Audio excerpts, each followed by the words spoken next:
Welcome to Fiction Audiobooks. If you enjoy the content, like and subscribing would be greatly appreciated. If you have any recommendations for novels, comment below. Chapter 101, Chapter 101.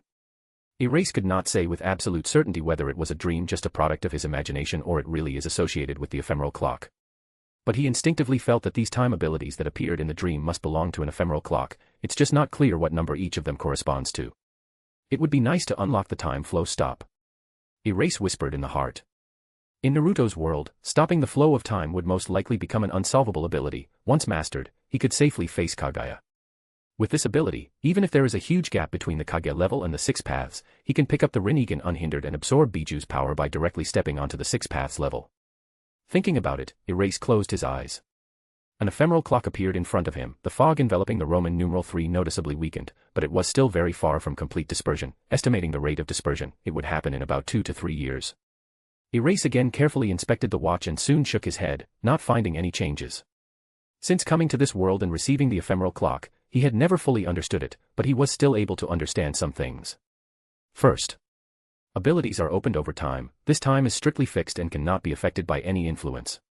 Based on this, Ryuchi made a bold assumption. Perhaps at the moment this clock is in a weakened state, but over time, continuously accumulates the energy of time, gradually returning to normal. Improving the ability to accelerate the flow of time exactly once a year confirms this. Besides, the time energy of the ephemeral clock seems to be infinite, but in fact it is not. There is a certain upper limit that gradually rises. It was discovered Erase during one of the studies. Once, he took his hair and applied the time reversal ability to it, but rolled back time not by a few seconds or hours, but by more than 10 years.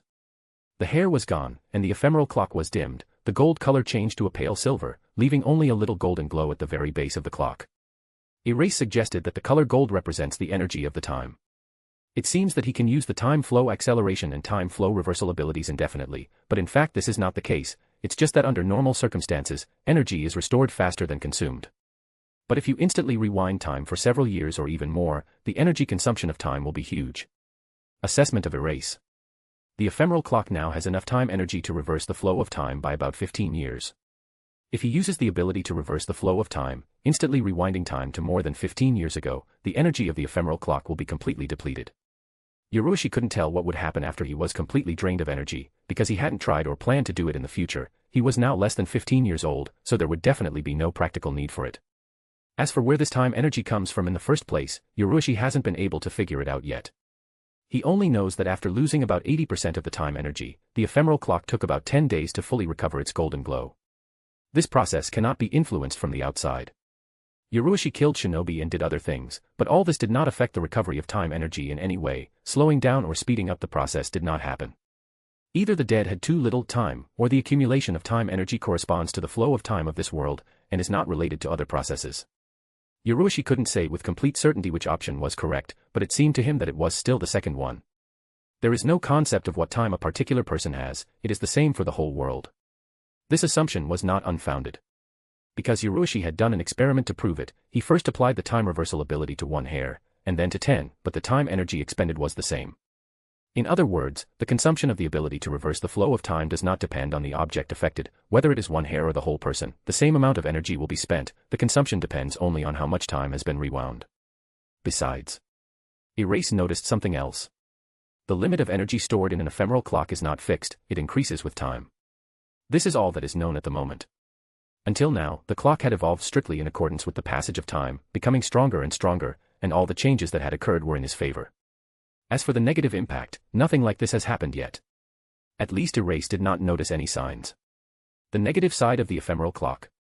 Having the power of time can lead to a gradual loss of emotion and loss of self. Erase whispered in his heart. He felt that it might be true. After spending hundreds or even thousands of years on top of the shinobi world, he may start to gradually lose human emotions and lose himself, but there is no point in thinking about such things now. The current Ryuchi is too far from it. He will think about such things only when he really ascends to the absolute top of the shinobi world and finds eternity. And now he had only reached the level of Kage. In the event of encountering a super Kage level existence, such as Nagato possessing a Rinnegan, he can be drawn by the Deva path and then stripped of his soul by the human path, probably taking his life. This is far from enough. Now he is at best able to cope with most shinobi of the Kage level, and some of them can even cause big problems, such as Minato, who is a master of Fuinjutsu and skillfully owns Hiraishin, or the third Rakage, who has extremely high speed and perverted defense.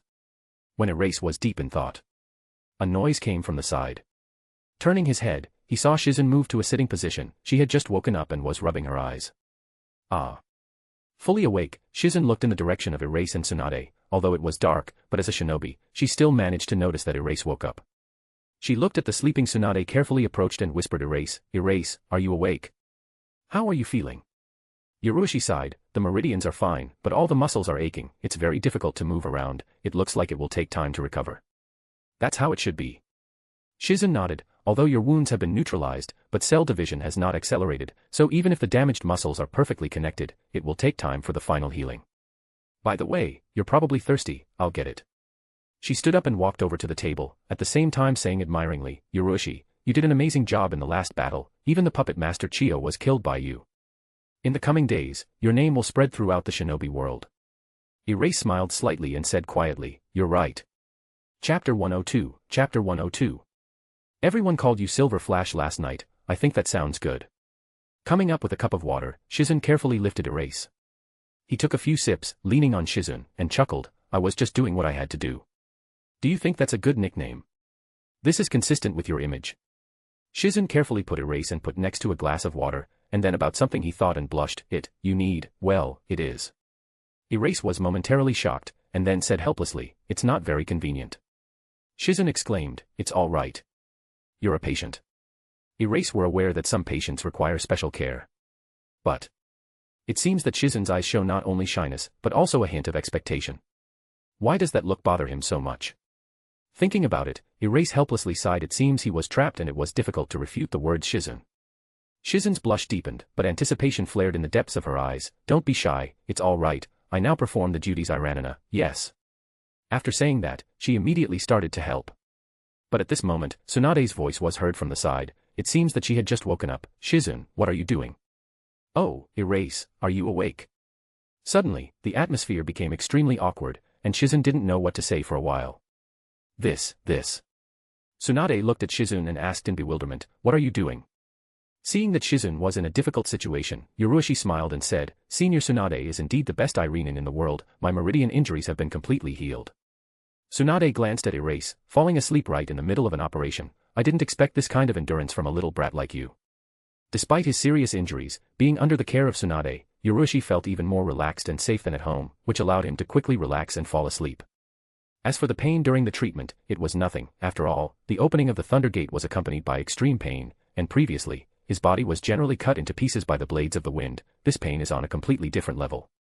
Any shinobi who practices Hachiman Tanko will take pain very calmly, because every opening of the gate is necessarily accompanied by severe pain, not to mention Yurushi, who is able to prolong this state with the help of the ability to reverse the flow of time. He was already used to the pain. Tsunade looked at Yurushi a little anxiously, put her hand on his chest and poured chakra into his body to assess his condition, and after a while said calmly, you will be able to move normally in about 2 or 3 days, and in about a week you will fully recover, becoming able to fully train and fight. Tsunade has estimated the approximate time of the restoration of Erase. After that, she yawned, I see you're already awake, Shizen. Then take care of Erase, he is not yet able to move normally. I'm going to bed. All right, Senior Tsunade. Shizen nodded. After Sunade lay down and turned away from them, Shizen stared at Yurushi speechlessly for a few seconds, then looked away and said, I need to bring something, be patient. The corners of the mouth of Erase twitched. Thinking about it again, he sighed helplessly. Using the ability to reverse the flow of time to solve the bladder problem would inevitably lead to abnormalities in the healing process of injuries, so he had to discard that thought. In any case, it is much better than asking for help from Sunade, then he will not be able to raise his head at all.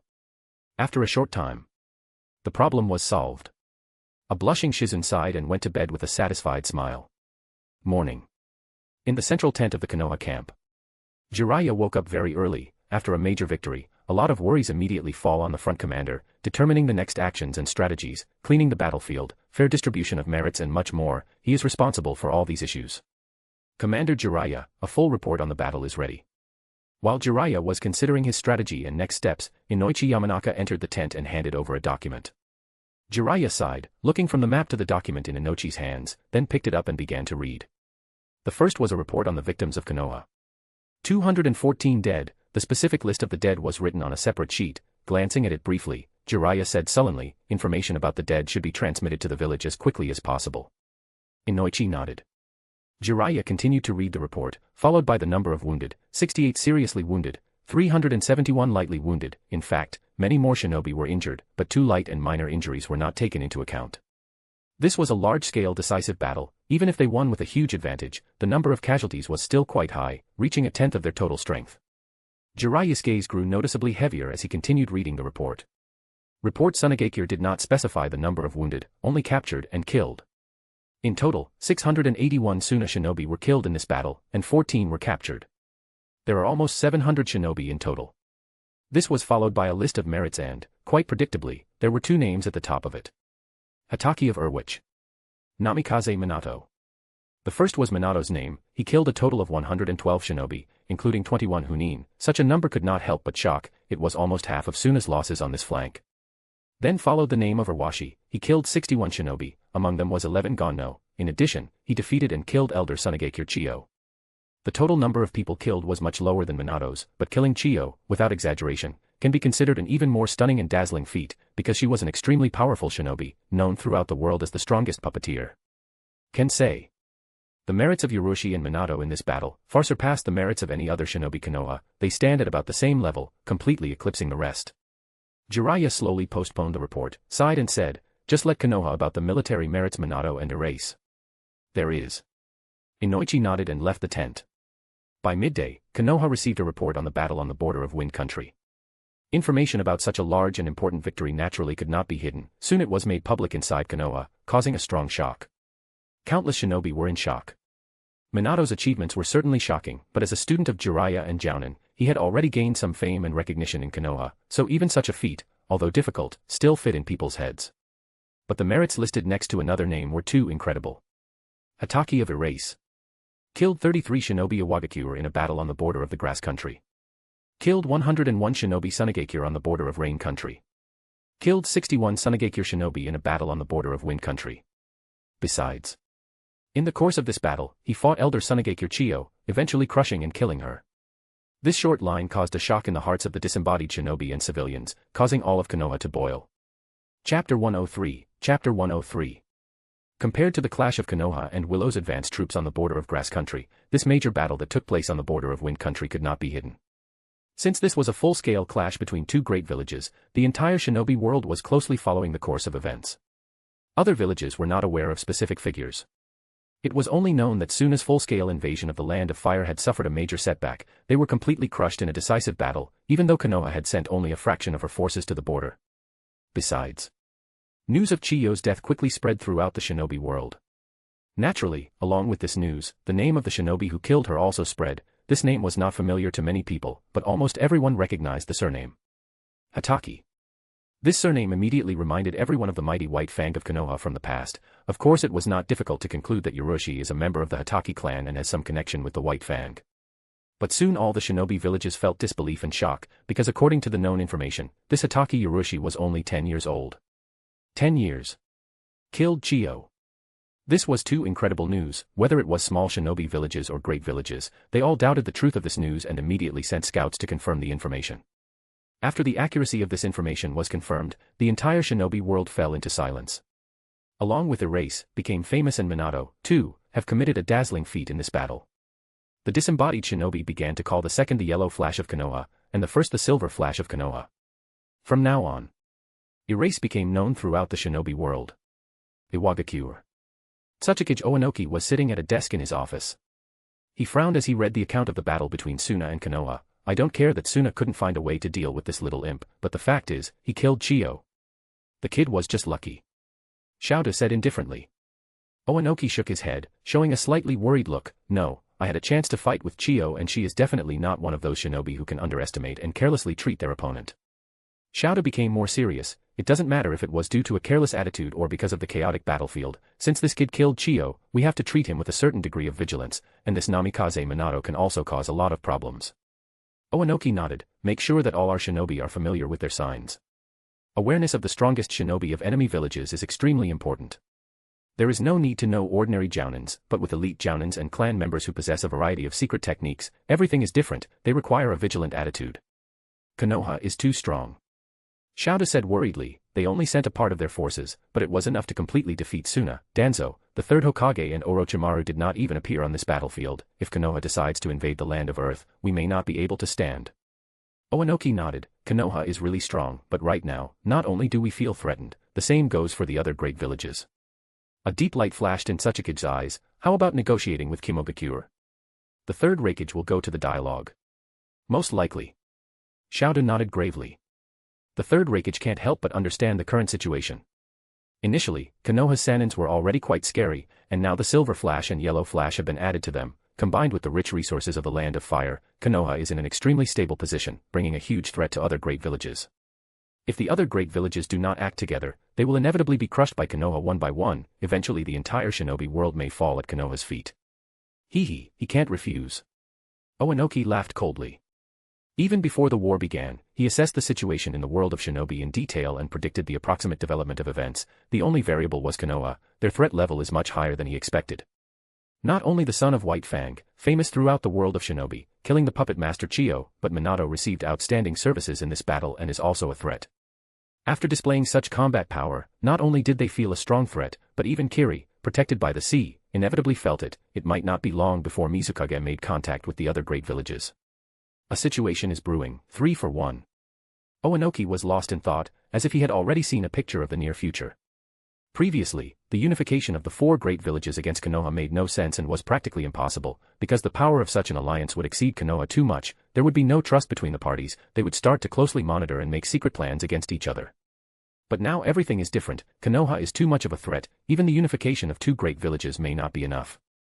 In addition, Suna has suffered greatly and is forced to remain in a defensive position. All this allows the formation of an alliance of the 3 great villages, because now no one will be concerned with preparing secret plans and refusing to cooperate, because it would be too stupid. Such actions would be tantamount to helping the already extremely strong Konoha. That's why Oanoki is sure that none of the great villages will want to unite with Konoha. Due to too much threat, Konoha will be completely isolated from the other great villages, and all subsequent fighting will unfold around the Land of Fire. As Oanoki had expected, Kyumo did not refuse to negotiate. Rakage quickly accepted their offer. Both sides immediately sent their shinobi to contact, exchanging messages several times. At the same time, Kiri's envoys arrived in Kyumo and Iwu with the same offer to start negotiations. All this was done in secret. It seemed that after the crushing defeat of Sunade, the Third World War of Shinobi began to gradually decline, but in fact, imperceptibly in the world of Shinobi, a strong storm was brewing. Without the intervention of Erase, Suna wouldn't have so devastating a defeat, and a threat to Konoha would not have achieved such a level in the end. In the world of shinobi formed would be quite difficult and confusing situation. But the presence of Erase led to the formation of very simple and clear situation. At that time, in the camp of Konoha, on the border of the Land of Wind, a young man who dramatically influenced the course of the entire Third World War shinobi, slowly recovered and enjoyed the life of the patient. Erase, I made you breakfast. Oh, shall I spoon feed you? I have to bother you. It's my duty. The hero of Konoha must eat well. Erase, I brought you breakfast. Hey Kurenai, why are you here? After a short time, Erase helplessly looked at 2 spoons held in his mouth left and right. When viewed from the outside, this scene is capable of causing envy in any guy, but is it really so beautiful? The answer is simple. Of course yes. As long as the girls are calm and reserved, this situation is really beautiful. Chapter 104, Chapter 104. After breakfast, Kurenai was sitting next to Yurushi, talking about everything that had happened recently, and Shizune and Rin were sitting nearby, talking about something and laughing sweetly. The scene was so calm and harmonious for one simple reason: Yurushi, the patient in need of peace and quiet. Realizing this, the two immediately began to behave extremely calm and moderate, trying not to cause him any trouble and anxiety. By noon, Sunade, involved in the treatment of other wounded, returned to the tent. Seeing the girls around Erase, she grumbled, "Hey brat, aren't you too popular?" Noticing Sunade enter, the girls immediately stood up. "Senior Sunade." Yurushi smiled, "Oh, I'm still injured and can't move properly, so I can only rely on their help and support. If Senior Sunade is injured, then I will definitely take care of you." Sunade snorted, I'll remember that. Shizune, give me a glass of water. Now, Senior Sunade." Shizue nodded and quickly poured a glass of water. Sunade took the place where Shizune had been sitting. Kurenai and Rin looked at her cautiously, and then moved away. Before Sunade, one of the 3 legendary Sanins, they behaved extremely restrained. Kurenai's father is a Hunin, so she even better than the others understands how great the reputation and authority of Sunade is. The recovery is quite fast. Sunade took Erase's wrist and sent his body his chakra. after the assessment, she said, surprised a little, this recovery rate is abnormal, are you practicing the techniques Orochimaru? Erase nodded, the practice of the method of activation of cells increases the recovery rate of the organism, otherwise I would not have dared to use the forbidden technique of such side effects, you should have noticed this even during the operation, the eldest Sunade. Of course, Sunade noticed the unusual condition of the cells of Urushi's body during the operation, it was because of the influence of the cell activation method that the treatment process went unusually smoothly. What else did you learn from Orochimaru? Did he teach you that forbidden technique? Sunade removed her hand and looked at Erase. Urushi thought about it and said, the natural transformation of the lightning attribute was helped to master by teacher Orochimaru, and the most forbidden technique was developed by me. I did not learn any more techniques from the teacher and was focused on improving my skills in Kenjutsu Hataki, inherited from my father. Sunade said in surprise, I thought that Orochimaru taught you this forbidden technique, but suddenly you developed it yourself. Now I understand why you dared to use it so recklessly, an inexperienced brat like you simply did not realize the danger of the created technique. She was a little outraged, thinking that Orochimaru had taught Urushi such a dangerous forbidden technique, but suddenly this guy had created such a technique on his own, it couldn't help but surprise her. Urushi shook his head, actually, this can't be considered a completely independent forbidden technique, it's based on a combination of a borrowed secret body technique and a natural lightning attribute transformation. This is also not an easy task. As a Kage-level shinobi, Sunade is well aware that combining ninjutsu and taijutsu is an extremely difficult task, and almost any shinobi who can create their own jutsu can safely be considered an exceptional genius. Sunade accepted a glass of water from Shizune and took a sip. In any case, you don't have to use this technique anymore, even if it's not absolutely necessary, even if Orochimaru is around to take care of the injuries, it will inevitably affect your life expectancy. Listening to these words, Erase really wanted to shout angrily. In terms of the effect on life expectancy, how could there be a more terrible technique than Byakugo no In? He relies on the time reversal ability to use the Thunder Gate recklessly, and Sunade does change his lifespan for a temporary boost in strength, repeatedly increasing the rate of cell division. I understand. But these thoughts are not made up of the mouth of Erase. He looked at Sunade and asked cautiously, by the way, I am interested in the practice Ireland's whether older Sunade to do my training. Sunade might not agree to teach him Byakugo no In right away, but learning Iron ninjutsu wouldn't be out of place either. Now his chakra control had reached a bottleneck, advancing in this aspect had become extremely difficult. Puppetry and Iron ninjutsu are the areas most focused on developing chakra control, but Urushi was not going to become a puppeteer, it would be absolutely useless for him. Do you want to learn Iron ninjutsu? Sunade looked at Urushi in surprise. This request was unexpected, but after thinking about it for a while, she agreed. Thank you, Teacher Sunade. Erase smiled and immediately changed the treatment. Sunade stood up and said, all right, get well, it's time for me to go back to treating the wounded. After saying that, Sunade left the tent. Kurenai and Rin sighed in relief. Rin looked after Sunade and whispered softly, Senior Sunade is scary. Erase could not help but smile, observing the behavior of Rin and Kurenai. People see Sunade differently, knowing her and even having a fairly close relationship, he does not feel any pressure in front of her.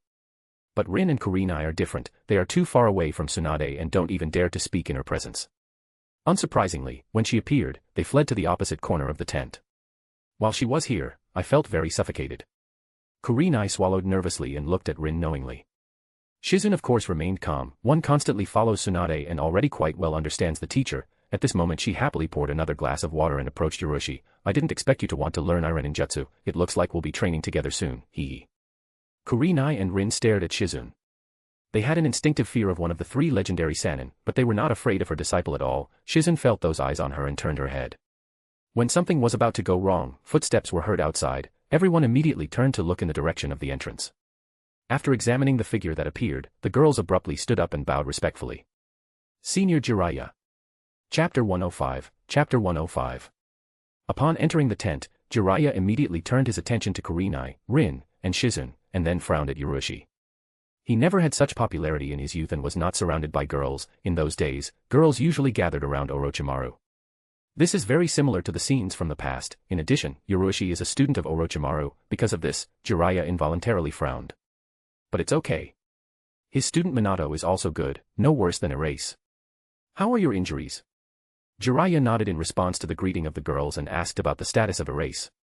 Although their status was very different, but in this battle, Urushi became a hero by killing Chiyo, so after finishing up the piled-up business, Jiraiya immediately went to see him. I thank Senior Jiraiya for his concern. Teacher Sunade said that everything will be fine. That's good. Jiraiya nodded, and then noticed something wrong, and looked at Erase. What did you just call Sunade? Erase grinned. I asked my teacher Sunade to teach me Ireland's and she agreed. Jiraiya. Sanin's expression became unnatural, the corner of his mouth twitching. 2 of the 3 Sanins became Yoroshi's teachers, although Jiraiya had no intention of suppressing him, but now even if such an idea arose, it would be impossible to implement it. He is not afraid of Orochimaru, but with Sunade it is different. She is much more aggressive and hot-tempered. If she knew about something like this, she would chase Jiraiya all over the land of fire. Son of the White Fang.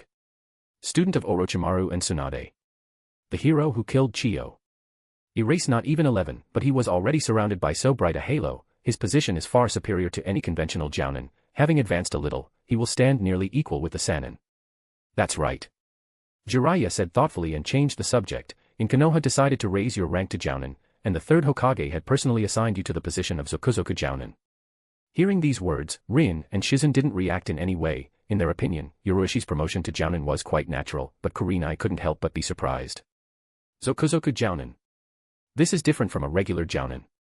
Kurenai's father is a Jounin, so she has a certain understanding of the structure of the top of Konoha, and knows that the duties of Jounins vary. As a rule, they are part of the departments of the Umbu, security, torture and so on, reporting directly to the commanders of their departments. In comparison, the Chikuzoku Jounins are not under anyone's command, they can only be mobilized by the Hokage personally. It turns out. Now without a direct order of Hiruzen, even Orochimaru, Jiraiya, or Danzo have no right to command Erase. It seems that Lord Hokage appreciated my merits, it is a great honor. Erase-I replied with a smile. This promotion didn't come as too much of a surprise, now even Hiruzen and Danzo can't ignore his power, and he's also Orochimaru's student, so placing him in one of the departments wasn't the best option. The position of Chikuzoku Jounin is the most suitable option, although his status is now much higher than that of any ordinary Jounin holding a position in one of the departments, but in fact, it does not give any real power. At the same time, he can't be mobilized by anyone other than the Hokage, so without Hiruzen's direct approval, no Konoha shinobi will be able to command Yoroshi. I have to go, get well. Jiraiya nodded and left the tent. A few shinobi who were waiting for him right at the entrance glanced at Yoroshi, but there was no envy or disagreement in their gazes. Although Yoroshi has completed very few missions, but given the strength and efficiency shown in the past battle, he is qualified enough to take the position of Chikuzoku Jounin. This status. Well deserved. After Jiraiya left, Kurenai and the others let out a sigh of relief. As in the case of Sunade, when they met with Jiraiya, they felt a strong pressure, because these are the shinobi who have the highest status in Konoha, second only to the Hokage, Danzo, and the elders. In addition, Jiraiya is the commander of this frontline camp. This gap in status is too large. I didn't expect you to become a Jounin so quickly, it's just unbelievable. Kurenai turned and looked admiringly on Erase. She had never doubted Yoroshi's ability to become a Jounin, even during her time at the academy, she had no doubts about it, but it had all happened too quickly, they had only graduated from the academy about a year ago. This is not surprising. Erase smiled, in the future you will be Ganenin. Kurenai nodded resolutely, she couldn't let her father down and had to become a Jounin. Besides. Erase now Jounin. If she didn't become a Jounin in the future, then their status gap would be too big, perhaps it would be difficult for her to even see Yoroshi. Like Kurenai, Rin also felt the urge to become a Jounin as quickly as possible, only Shizen was indifferent to this, she almost never goes to the village, all the time traveling with Sunade, and does not attach much importance to such things. Ah. Just at this moment Shizen remembered something, leaned toward Erase and whispered something in his ear. Hearing Shizen's words, Yoroshi looked at Kurenai and Rin, thinking that a terrifying calamity was about to break out. Help me, I should be able to move by now. Good. Under the eyes of Kurenai and Rin, Shizen helped Erase to rise. Although his muscles still ached, he was already able to move with help. Kurenai and Rin watched the scene in silence for a while, and then one of them asked suspiciously, Shizen, what did you just say? What are you going to do with Erase? You're not supposed to know about this. Shizen replied calmly and took Erase to the exit of the tent. Rin and Kurenai looked at each other, why are they not supposed to? Rin immediately stood up and supported Erase on the other side. As they were leaving the tent, she suddenly realized what Shizen meant and turned her head unnaturally. Seeing Shizen's nod, Rin immediately turned to Kurenai, who still didn't understand. Kurenai. We'll be right back, Erase already hungry, go get something to eat before we returned.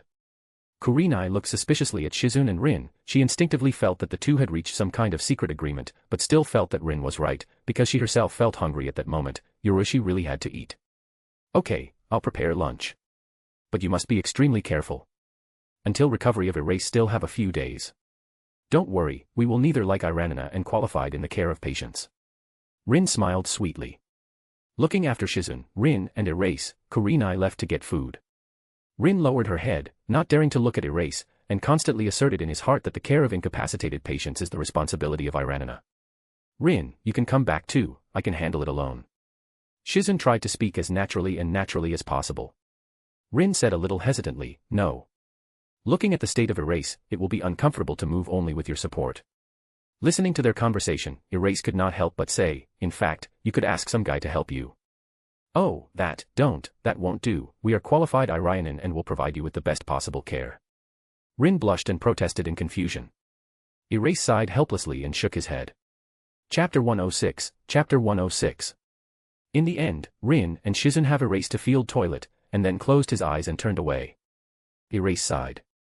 Oh, he really couldn't refute the argument that they are Irenity. After solving his problem, Yurushi returned to the tent with the help of the two girls, but they clearly behaved abnormally, constantly exchanging strange glances. Only after Kurenai brought the lunch did the strange atmosphere dissipate. After lunch, they started talking about various things, the girls mostly talking about what they had been doing since graduating from the academy. Yurushi was most interested in Rin's stories, wanting to know if Kakashi and Obito's story was moving in the direction of the drama from the original. It's not clear if Madara's eyes have already fallen on Obito, if so, the entire team is in great danger. Erase looked at Rin smiling brightly and whispered in his heart. Rin might get into trouble. Right now, even he is having a hard time solving this problem because Madara and Zetsu are extremely unpleasant and difficult opponents. Even if Madara is now an old man, he is still an extremely dangerous opponent with a wide arsenal of various means. At the very least, he must reach the Superkage level to be qualified to intervene in this drama. But now Yurushi hasn't even reached the peak of Kage level, it's likely to be extremely difficult for him to defeat someone like the third Rakage or Jinchuriki killer by, there is a giant gap with the Superkage level. If Madara acts according to the original plot, he still has more than 2 years to reach the Superkage level, it's not a hopeless situation. If this level is not reached in time, he will only have to find a way to save Rin's life without coming into conflict with Madara, although there are many ways to raise the dead in this world, such a thing would be an extremely unpleasant experience anyway, so if there was a chance, Yurushi would definitely try to intervene. We need to continue training. Erase a little sad smile. On the way to reaching the level of Kage, he had trained very hard and had experienced several difficult battles, now he wanted to rest, enjoying the position of the patient, but it seems impossible to stretch this pleasure for more than a few days. If Yurushi only cared about himself, he could really slow down the practice and enjoy life in peace, but unfortunately it's impossible to ignore future events.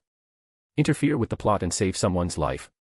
This requires much more strength than self-defense and a quiet life in this world. Erase could not escape from it all. Something happened, Erase. You seem to be thinking about something. Rin noticed the strange behavior of Erase and tipped his head slightly. Yurushi came to his senses and smiled, it's fine, I was just thinking about what I can do for the sake of world peace so that we don't have to fight anymore. These words stunned Rin, Kurenai, and Shizun. I never thought about such things. If there was another shinobi in Yurushi's place, it would simply be called unattainable and useless dreams, but according to the girls, the current Yurushi really has the qualifications to think about such things, they could not help but admire him.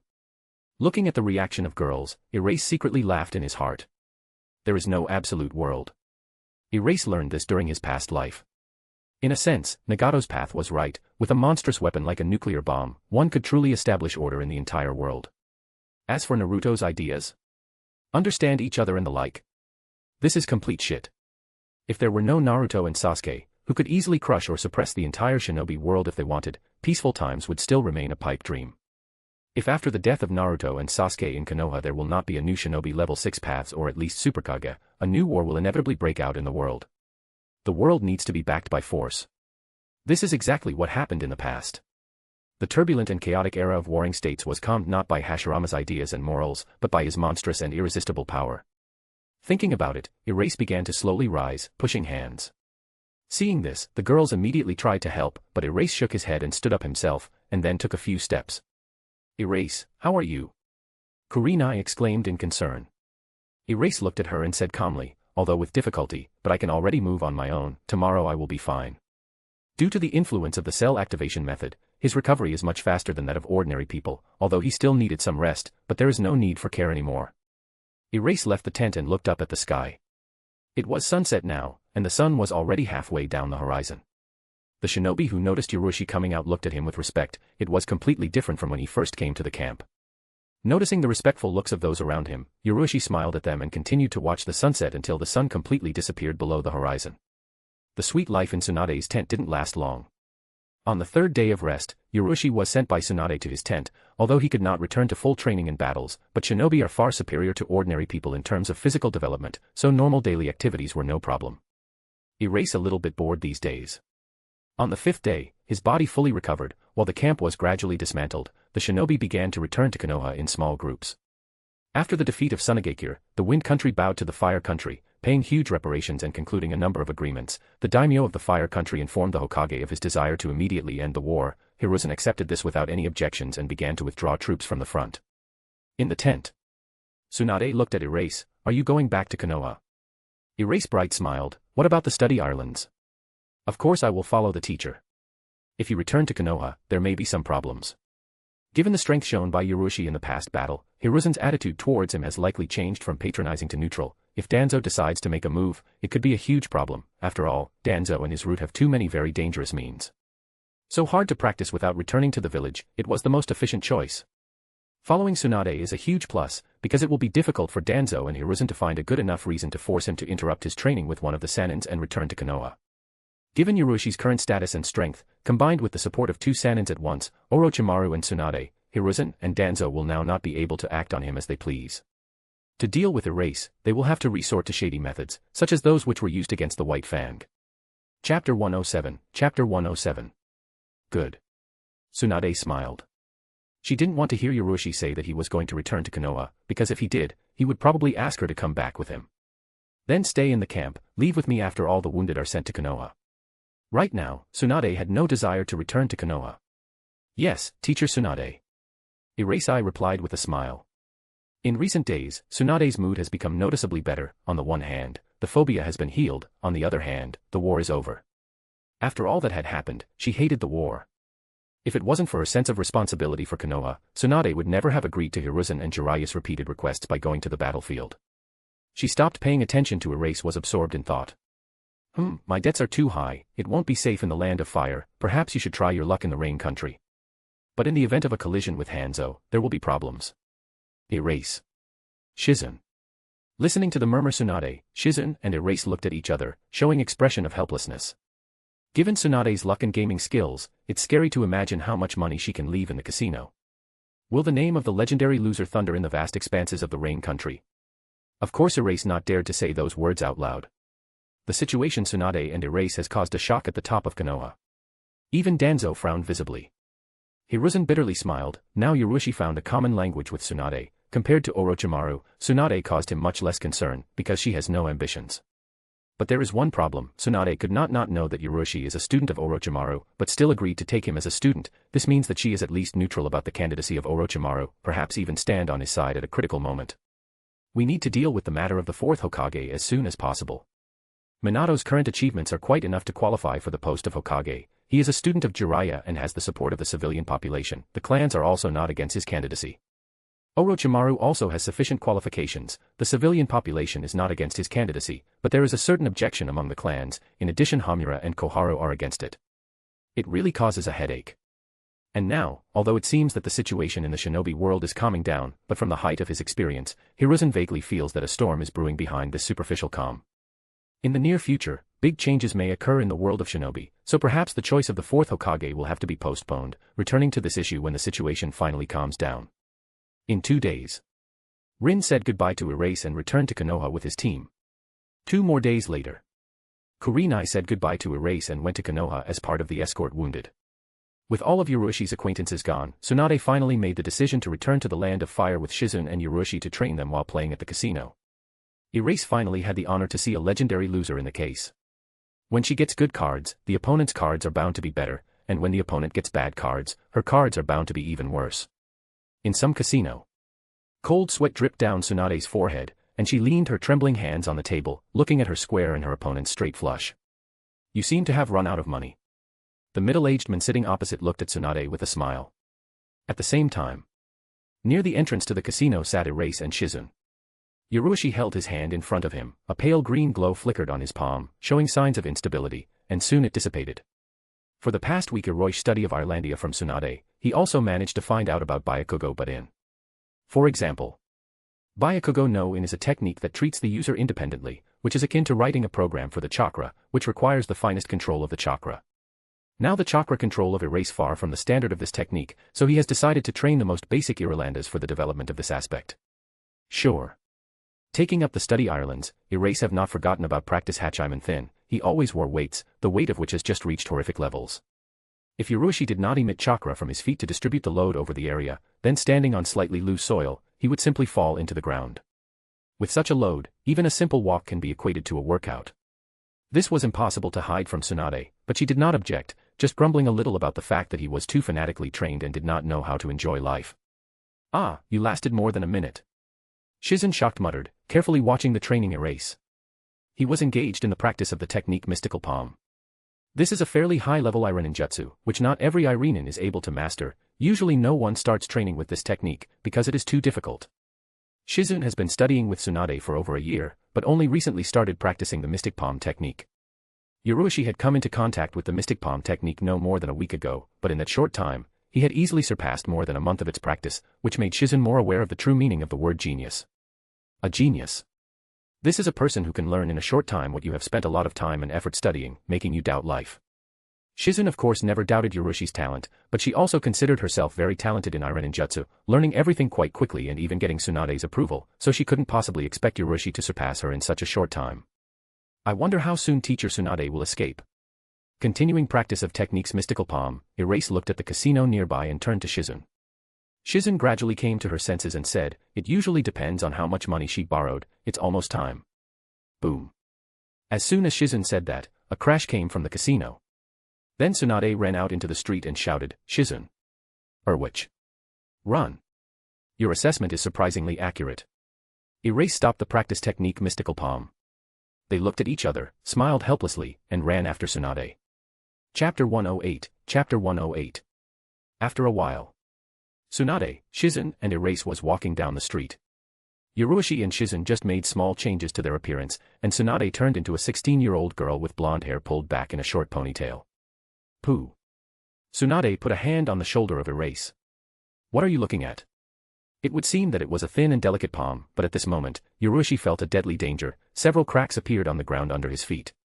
Ryuchi looked away from Tsunade's chest and said innocently, anyone will unconsciously look at it. Noticing such drastic changes, I'm already wearing weights, teacher Sunade, can't you take it a little easier? Ahem. Shizen could hardly contain her laughter. When Shizen first saw these big changes in Sunade, she reacted in much the same way, immediately asking how she had grown to such an extent and asking for some advice on this matter. They soon ate at a small restaurant, but when it was time to pay the bill, Sunade noticed a problem. She accidentally lost her living expenses. Teacher Sunade. Shizen exclaimed worriedly, really, are we going to spend the night outside? Sunade coughed awkwardly and looked at Ryuchi. Erase helplessly said, I have the money for a few days, but the teacher is Sunade. How did you manage to lose money on food and accommodation? Unless this part is not supposed to be sacrosanct. Sunade grabbed her hair. I had such good cards, and the opponent kept raising the bet, so I didn't hold back. That's enough, don't talk about it anymore, I'll win twice as much next time. Erase rolled his eyes. Will you win twice as much? You'd rather lose twice as much. If you think about it better, most likely once Sunade is identified as a legendary loser, players will use whatever means available to squeeze all the money out of her. Erase sighed, I'll help you to return your money. Shizen anxiously exclaimed, Erase. You're not going to. Noticing Shizen and Tsunade's strange looks, Ryuchi shook his head, don't look at me like that, no one is going to use violence, I just want to play. Ah. Shizen exclaimed in shock. Sunade was surprised, too, she blankly looked at Erase, you don't know anything about gambling, besides, you don't have enough Erase smiled mysteriously, I don't like gambling, but that doesn't mean I don't understand anything about it, in fact I'm extremely strong, so a few thousand ryo will be quite enough. Considering the debts, you lost about 5 million. About that. Sunade put down her cup of tea and stared at Ryuchi. She couldn't understand what the student was going to do. According to her understanding, there was no way to go from a few thousand to a few million unless Ryuchi was going to borrow, but no one would give the child a large amount. It seems like you just can't imagine it, master, today I will break your idea of gambling. Erase busily counted his money, stood up and quietly went in the direction of the casino.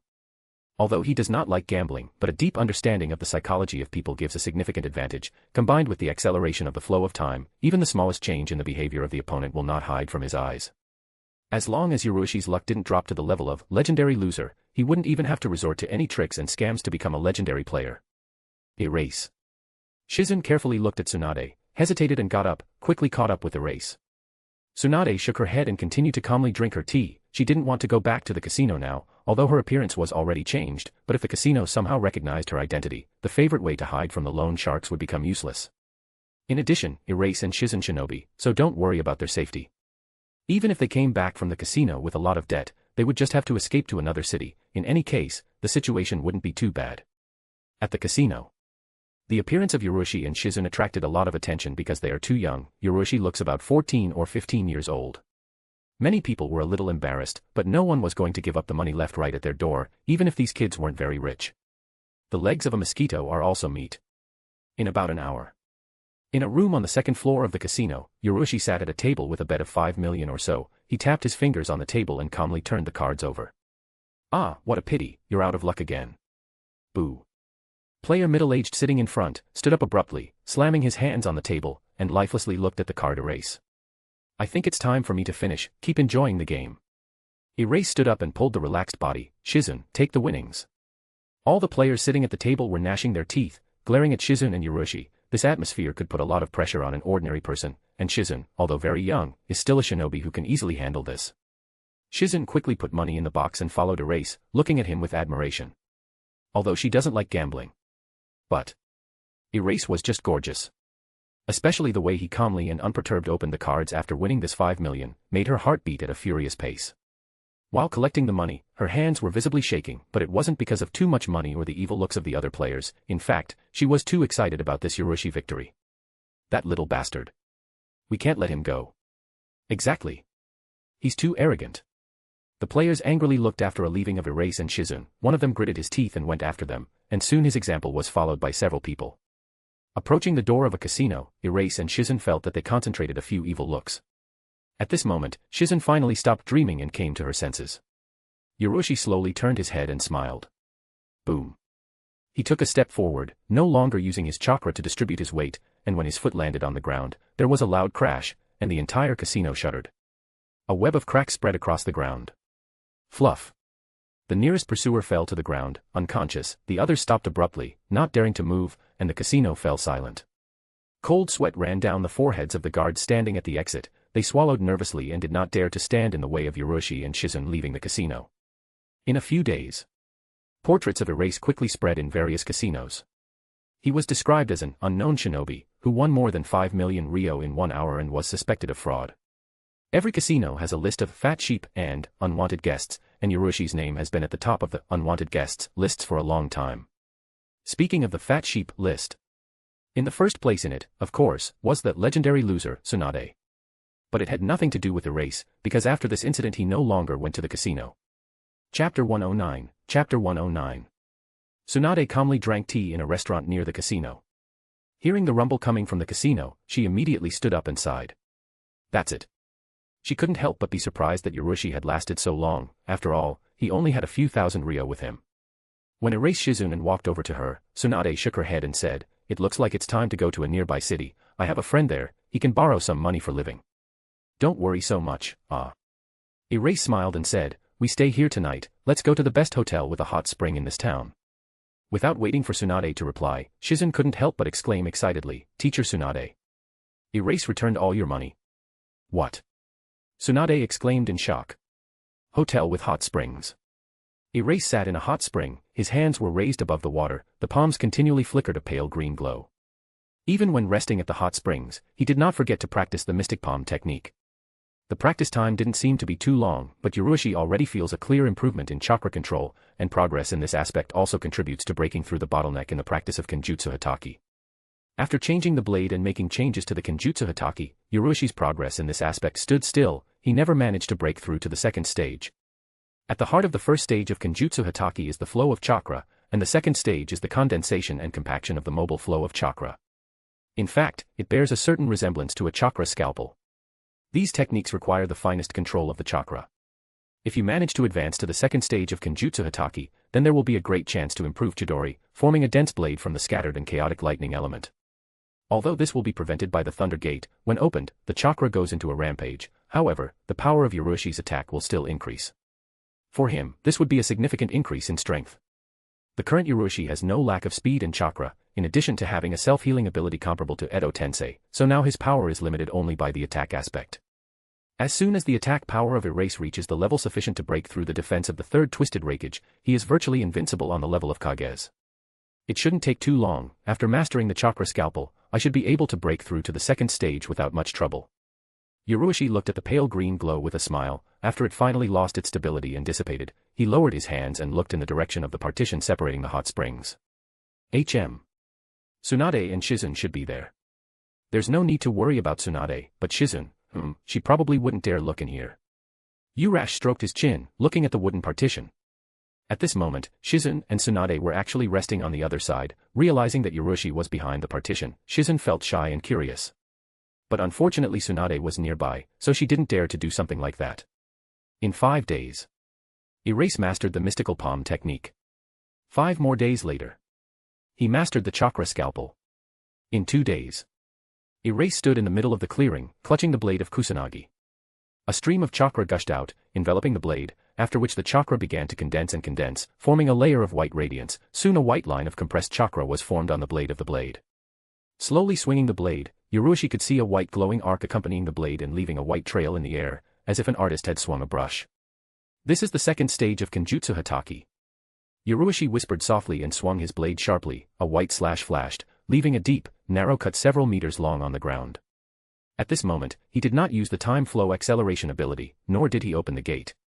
As stated in the description of the technique, as long as the shinobi manages to master the second stage of Kenjutsu Hataki, he will have strength at least at the level of an ordinary jounin, and with further development, it is possible to even reach the level of Kage. Yurushi suddenly thought that if Kakashi had not received the Sharingan from Obito and focused on practicing Kenjutsu Hataki, he would at least not have become weaker, and perhaps even stronger. During the practice, Yurushi continued to ask Sunade about Byakugo no In. Observing his amazing progress, she decided not to hide anything more and began to talk about this technique in more detail, including the In seal. The In seal is the basis of Byakugo no In, because this technique consumes a gigantic amount of chakra, which is impossible to possess under normal circumstances. An ordinary shinobi will be exhausted in the blink of an eye. Yurushi listened very carefully, but did not practice the In seal, because the chakra accumulated in it will not raise the limit of the total volume of the chakra, but only nourishes it. It will not bring any benefit of Erase with the ability to reverse the flow of time. Even the entire Byakugo no In technique is of little practical use. Yurushi was only interested in the method of chakra programming, which mimics the effect of natural regeneration, very similar to the regeneration of the sage's body. He was sure that this was one of the keys to practicing the sage's body. After practicing the cell activation method, one must rely on the combination of Byakugo no In and Sage mode to merge the body's cells with the natural energy, which should lead to the gradual transformation of his body into the body of a sage. When Erase continued training, from the side suddenly came a voice. Which? It was Shizun, her voice sounding nervous and hurried, something that had never happened in the past half a month. Erase lowered the blade of Kusanagi and looked at Shizun. She quickly fled and was visibly nervous. Which? Everything is very bad. She took a deep breath and continued, just now, a shinobi from Konoha came to you and Sunade and, he said, that Kiri, Kumo, and Willow started acting at the same time and their target is the Land of Fire. Hearing the words Shizun, Erase helplessly sighed. 3 of the great villages are working together. We might have a problem. Come on. As far as he can remember. In the normal course of events, after Konoha's victory over Suna, the war should have calmed down for a while, then Willow attacks Konoha, and at the same time Kumo unexpectedly attacks Willow, followed by Kumo and Kiri's attacks on Konoha. In the end, it all came to a situation where the 3 great villages attacked the Land of Fire, but unlike the current situation, they first seriously battered each other, and only then decided to focus on Konoha. Such a development of events was not too big a surprise to Erase. After all, in addition to Minato showing off his amazing abilities during the battle on the border of Wind Country, Yurushi killed Elder Sunade Kirchiyo. It couldn't help but have an impact on the situation in the shinobi world.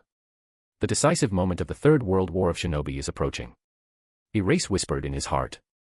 Chapter 110. Soon. Back in the hotel, Erase and Shizun saw a shinobi in a mask, standing in front of Sunade. Shinobi immediately turned to Yurushi and said, Hunin Hataki Yurushi, you must go to the border of the Land of Lightning together with Sunade. This is a direct order from the Hokage. Erase looked at Sunade. Master, what do you say? Sunade took a sip of tea, filled the empty cup, and took another sip. The room was silent. Shizun and Umbu didn't say anything, and after finishing his second cup of tea, Sunade stood up and took a deep breath. The 3 great villages have united. I didn't expect such a terrible situation to arise. It seems that I will have to participate, regardless of my personal desire. Sunade hates war, but she is not going to calmly watch the combined attack of the three great villages on the Land of Fire, because even her usual life is under threat. It will be difficult to find a place to play and relax carefree. Only in peacetime can you take advantage of the status of the best Irenen in the world to heal some diseases and get a huge reward, and then relax carelessly and enjoy playing in the casino. Leave the Land of Lightning to me. Sunade looked at Erase and Shizun. Pack your things, leave immediately. In that case, Konoha has nothing to worry about. Umbu bowed to Sunade and used flicker, quickly leaving the inn. Sunade looked after Umbu thoughtfully. Is the teacher worried about the current situation? Erase approached Sunade. Sunade nodded, her voice heavy. I was expecting a sneak attack from Kiri, but I didn't expect Willow and Kimo to combine. The situation seems very bad. In fact, after the battle at the border of Wind Country, I promised that it would be the last time. The situation is too bad. Even before she arrived at the front, she was already feeling very uneasy. Orochimaru is on the border of the Land of Grass, but he will not be able to cope with the attack of Willow alone. He must go to support Danzo or Jiraiya. If Danzo was sent, then Jiraiya would have to deal with Kiri, but he wouldn't be able to handle it alone either, so Minato would be sent to support him. That leaves the Land of Lightning. It has regained its combat capability. Yurushi is also extremely strong, but even so, it's hard to say if they can handle the Kumo offensive. The same goes for the other two fronts. If the three great villages decide to throw all their forces into battle, even using Jinchuriki, it could lead to the collapse of Konoha. But there's no point in thinking about it now. They must hurry to the front. Don't worry too much. Erase said thoughtfully, although the three great villages are united, but will they dare to throw all their forces into battle and work together? It's just not possible, is it? Even if they put aside thoughts of attacking each other, each side would still try to maintain their fighting power while waiting for the other two to weaken Konoha. Sunade looked at Yurushi in surprise. She did not expect that he was not only very strong and talented, but also able to assess the situation so deeply. Does this brat have any flaws at all? Sunade sighed. It would be nice if Yurushi turned out to be her younger brother with a slight age difference.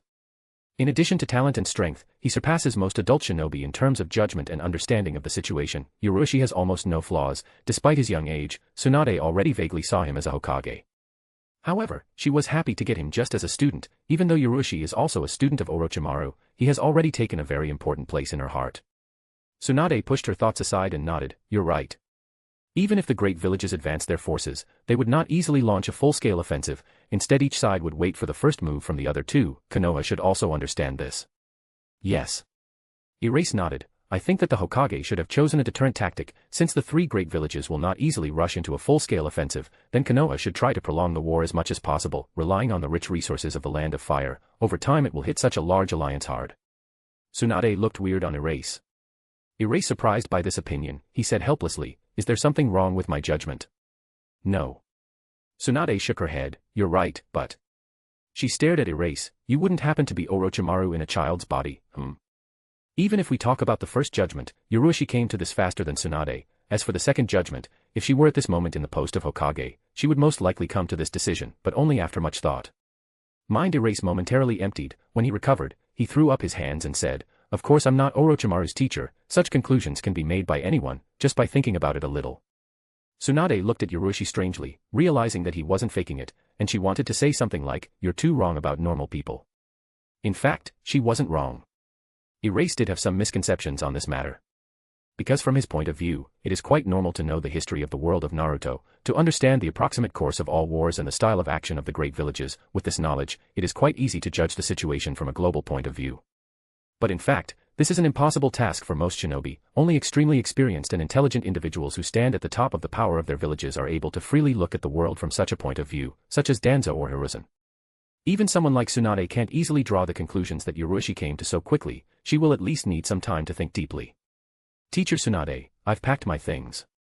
Just then, Shizun's voice came from the side. She had already packed all her things and placed them in the middle of the room. Come on. Sunade patted Erase on the shoulder and headed for the exit. She once again updated her understanding of Yurushi. It seems that he has a talent for assessing and judging the situation, surpassing even her in this aspect. Yurushi thoughtfully looked at Sunade's back, at which point he gradually realized that there was a huge difference between the point of view of an ordinary person and the shinobi's point of view of the world of Naruto. But that's all. With his current strength, he wasn't afraid to show extraordinary talent in such an area, especially in front of Sunade. Chapter 111. 4 days later. Erase and Sunade arrived at the border of the country of lightning. Originally, Ryuchi had expected Sunade to come here as a front commander, then 3 fronts would be commanded by 3 Sannin, but unexpectedly, Hiruzen was here in person. Sunade, erase you prophet. In the central tent of the camp, Hiruzen was sitting in his battle uniform, and when he saw Sunade and Ryuchi enter, he nodded and invited them to sit down. In the tent there are other shinobi, mostly elite Hunin, also among them you can see the current head of the Uchiha clan, Uchiha Fugaku. The current situation forced the Konoha clans to make a move. Usually they try to maintain their combat power, but now they are forced to participate in the war, because once Konoha fails, the clans will also not escape death. Sunade was sitting to the right of Hiruzen and Erase to the right of Sunade. The order of seats at the conference table usually represents the status and position of the shinobi in Konoha. Ryuchi is a Chikuzoku Jounin and has the status of Hero of Konoha, so that the elite Jounins and clan heads present did not object to the place he occupied. But all of them involuntarily looked at Ryuchi with undisguised interest. After all, he is now less than 11 years old. Becoming a famous and powerful shinobi at such a young age is extremely rare in the history of the shinobi world. According to the known information, the 3rd Rakage personally leads the Kimogakure forces, also need to be extremely careful about A, B, Kanbi. This is an extremely dangerous duo consisting of Aya, the son of Rakage, and Bai, his sworn brother. Hiruzen was extremely serious about voicing all known information about the enemy. At the same time Erase thought, starting to understand why Hiruzen decided to go on this front. Compared to the treacherous and calculating 3rd Tsuchikage, it is the aggressive and straightforward Kimo that poses the greatest danger to Konoha in this war, because they can launch a full-scale offensive at any moment without hesitation. It is necessary to prolong the war. The longer it lasts, the greater the advantage Konoha will get. If the 3rd Rakage realizes that Konoha does not have enough combat power and can easily win by launching a full-scale offensive, he will most likely do so without hesitation, putting aside the issue of Konoha being depleted by other great villages. So Hiruzen decided to go here personally to put additional pressure on Kimo, not allowing them to easily decide on a full-scale offensive. The presence of only Ryuchi and Sunade would not be enough for this. Orochimaru and Danzo will resist Willow's attack. Given their strength and experience, they should be worthy opponents for Tsuchikage. Oanoki won't easily throw Jinchuriki into battle, even if it does, there's Mato Dai there. There are 7 Mist Swordsmen on Kiri's side, the strongest of them are even able to become full members of Akatsuki. Without a doubt, you need to have strength at the level of Kage, and the weakest of them are at least at the level of an elite Hunin, but there is Minato on Konoha's side, so there is nothing to worry about. That leaves Kumo, the strongest opponent. Erase thought, assessing the situation. Just take a look at the strongest shinobi on the other side, the 3rd Rakage, a monster with a perverted defense that can fight thousands of enemies alone, as well as the future 4th Rakage and Killer Bai, extremely strong shinobi of the Kage level, especially the 2nd. If the Biju's power is fully released, it will be stronger than the future 4th Rakage, which has not yet reached the peak, and not much weaker than the 3rd Rakage.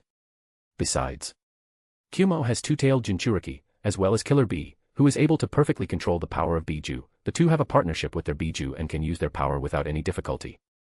If the other side launches a full-scale offensive, Hiruzen will face the 3rd Rakage, and Sunade can fight the two-tailed Jinchuriki, in which case A, B, Kanbi will remain on him. It will be quite difficult. We need to open the 5th gate as soon as possible. As long as the 5th gate was open, even the 3rd Rakage's shield wouldn't be able to resist his strongest attack, and Killer Bee, who had released all 8 tails, wouldn't be able to resist either. During the practice of Iren Ninjutsu and increasing chakra control, Ryuchi never forgot about the practice of Hachimen Tanko, but there was still some distance left before the 5th gate opened. According to his rough estimate, it will take at least a month of hard practice to open them. As Ryuchi pondered this, Hiruzen gave instructions. To sum up, it is impossible to allow a major battle with Kumo to begin. If possible, avoid crossing with small elite enemy units. The first stage of the war is to obtain information. Without getting enough information, Kumo will not be able to launch a full-scale attack. Our task is to delay this moment by any means. Hiruzen's voice was heavy. He is well aware of how difficult the situation is. Once Kumo launches a full-scale attack, even if Sunade, Ryuchi, and he are here, it will be very difficult to hold off the enemy's onslaught. And if it succeeds, Konoha's losses will be very heavy, which will indirectly affect the other 2 fronts, by which time their situation may become even more difficult. After a while, after giving all the instructions, Hiruzen waved his hand, giving a sign that it is possible to go, and asked for Erase to stay. Seeing this, Sunade thought for a while and stayed in the tent. She wouldn't have cared if anyone else had stayed, but she couldn't stand by when Hiruzen was about to talk to Ryuchi alone. She understands the student's condition perfectly. Although it is extremely powerful, but it depends on a forbidden technique that cannot be used recklessly. Seeing this, Hiruzen smiled helplessly, but didn't say anything to Sunade, instead looking at Ryuchi and complimenting him on his merits in the previous battles. The current Ryuchi didn't feel any pressure in front of Hiruzen. Besides, Sunade was here, so he responded to the praise quite calmly. I just did what I had to do. Because there was Sunade, Hiruzen no longer dared to test Yurushi. Now the most important thing is a clash with Kumo. This is not the right time to delve into such matters, just make sure that the guy is not opposed to Konoha. Even if there is a possibility that Yurushi holds a grudge against the top of Konoha because of White Fang's death, Hiruzen is forced to temporarily postpone the matter. After all, in this difficult time, even the major clans have put aside all the contradictions. Chapter 112, Chapter 112. Hiruzen looked at Erase said, "You've already heard about the severity of the situation, this front needs your strength." Just as Yurushi was about to reply, Sunade, who had been standing quietly on the sidelines all this time, suddenly intervened. "You can't rely too much on Yurushi's strength and force him to participate in heavy battles. His forbidden technique can't be used just at will, it has serious side effects, even I can't completely neutralize them." Hiruzen turned to Sunade. It didn't come as a surprise to him, but what surprised him was how much Sunade cared about Yurushi. It seems that she worries about the student much more than Orochimaru. "I understand." Hiruzen nodded. Sunade walked to the entrance of the tent and looked at Hiruzen, her gaze deep. "Erase my student and I will not let you endanger it." So saying, she left the kerchief. Sunade felt a hidden meaning and subtext in this short conversation between Erase and Hiruzen. She doesn't care about the power struggle in the village, and she's not going to participate in it, but if someone dares to use Yurushi as a tool, she won't be left out. Erase of her pupil. With these words, she showed her position, and also warned Hiruzen that she would not tolerate a repeat of what happened to White Fang. Hiruzen certainly understood the meaning of Sunade's words. If he dared to treat Yurushi as a pawn and a tool, she would definitely intervene. This could not fail to cause him a headache. Why Erase so lucky to become the disciple of Sunade? Although she doesn't care about power, but at the same time, she is extremely difficult to deal with. No unrest should be allowed during this critical period. "You can go now." Looking after the departing Sunade, Hiruzen frowned slightly and waved his hand. Erase quietly got up and left. Hiruzen sighed and looked up, his gaze seeming to penetrate the roof of the tent, seeing the overcast sky. As a Hokage, he is obliged to pay close attention to every strong shinobi who can become a pillar of Konoha, so it is necessary to understand the thoughts and attitude of Yurushi. The current Yurushi is too much different from the past. He stopped being just a young genius shinobi and gained a certain status. Even considering the young age, it cannot be treated as before. But now is not the time to care about it. Now in the first place, the war, everything else must be postponed, only that he was just trying to understand the attitude and thoughts of Erase. Even without Tsunade's intervention, he wouldn't have been able to do anything during such a stressful period. Erase went straight to his tent. It was located in the southern part of the camp. Apparently this should allow him to immediately respond to possible unforeseen situations on the southern side of the camp. Tsunade's tent was located in the northern part of the camp. Work at the new place, Erase immediately left the tent, going to train in a canyon south of camp. Because of Tsunade's words, Hiruzen didn't dare to bring in the Yurushi as a regular combat unit, and besides, both sides were mostly engaged in scouting right now. Shinobi Intelligence Department tried to collect as much information about the enemy as possible. Half a month later, Kumo and Konoha determined the combat power and location of the enemy's forces. Kumo's side learned that Konoha's forces were commanded by Hiruzen himself, and that Tsunade, one of the Sannin, and Silver Flash, who had recently killed Chiyo, were in the camp. In turn, Konoha confirmed that the Kumo forces are led by the 3rd Rakage personally, and that there are 2 more powerful combat units in their ranks, namely, the Son of the Rakage and the Jinchuriki of the 8-tailed killer Bai. Over time, Kumo's side began to be active, making pinpoint attacks in an attempt to damage Konoha. After the balance of power became clear, Kanbi began to act much more actively, defeating several elite units of Konoha. But Konoha also did not sit idly by. Hiruzen led a small squad and conducted several attacks, killing elite shinobi Kumo. Once he even faced Kanbi and single-handedly suppressed them. After learning about this, Yurushi couldn't help but admire Hiruzen's strength. In the original he was far from his peak, but now it's really a terrifying shinobi standing at the peak of the Kage level. Even the future 4th Rakage and the perfect Jinchuriki killer Bai couldn't stand up to him. As expected, there was a stalemate. Kumogakure front camp. The 3rd Rakage was sitting in the central tent, leaning his elbows on the table and deep in thought. His son and heir Hei was standing next to him. Soon he expressed his thoughts. "We do not benefit from a prolonged war, father. Although Konoha's forces are distributed on 3 fronts at once, but their resources are much richer. If this continues, after a while we will be forced to withdraw our troops. In wartime, shinobi cannot take on missions to feed themselves. Almost 7,000 shinobi consume a huge amount of resources every day. Konoha was the winner of the Second World War shinobi, and now it is difficult to accurately predict how large their current resources are. If the competition in this aspect continues, perhaps even the 3 great villages will be at a disadvantage. What do you suggest?" The 3rd Rakage stared at his son. Hei took a step forward, and raised his fist. "Attack. Only with this power, Konoha will not be able to resist. Bros on business, EU." Killer Bee raised his hands and said with a very strange intonation. The third Rakage said thoughtfully, I can take on the third Hokage, although the specific combat power of the Silver Flash is not yet clear, but overall, we are indeed superior to Konoha. You can leave Silver Flash and Sunade to us, they will not be opponents to the strongest duo. Hei folded his arms and said proudly, exuding absolute confidence in the strength of their duo. Although he and Killer Bee were previously suppressed by the third Hokage, they were eventually able to ensure the evacuation of their subordinates and retreat without too heavy injuries. Even the illustrious third Hokage couldn't completely deal with them. What can we say about some kind of Silver Flash? This kid just has a good speed, no more. Hei has absolute confidence in his speed. The third Rakage was lost in thought. He is confident in his son's strength and the extent of A.B. Kombi's rapport cannot be questioned. It should be enough to deal with Silver Flash and Sunade, but if they launch a full-scale frontal attack, even if they win, they will suffer significant losses. This is not a confrontation between Konoha and Kumo, but a confrontation between Konoha and the three great villages.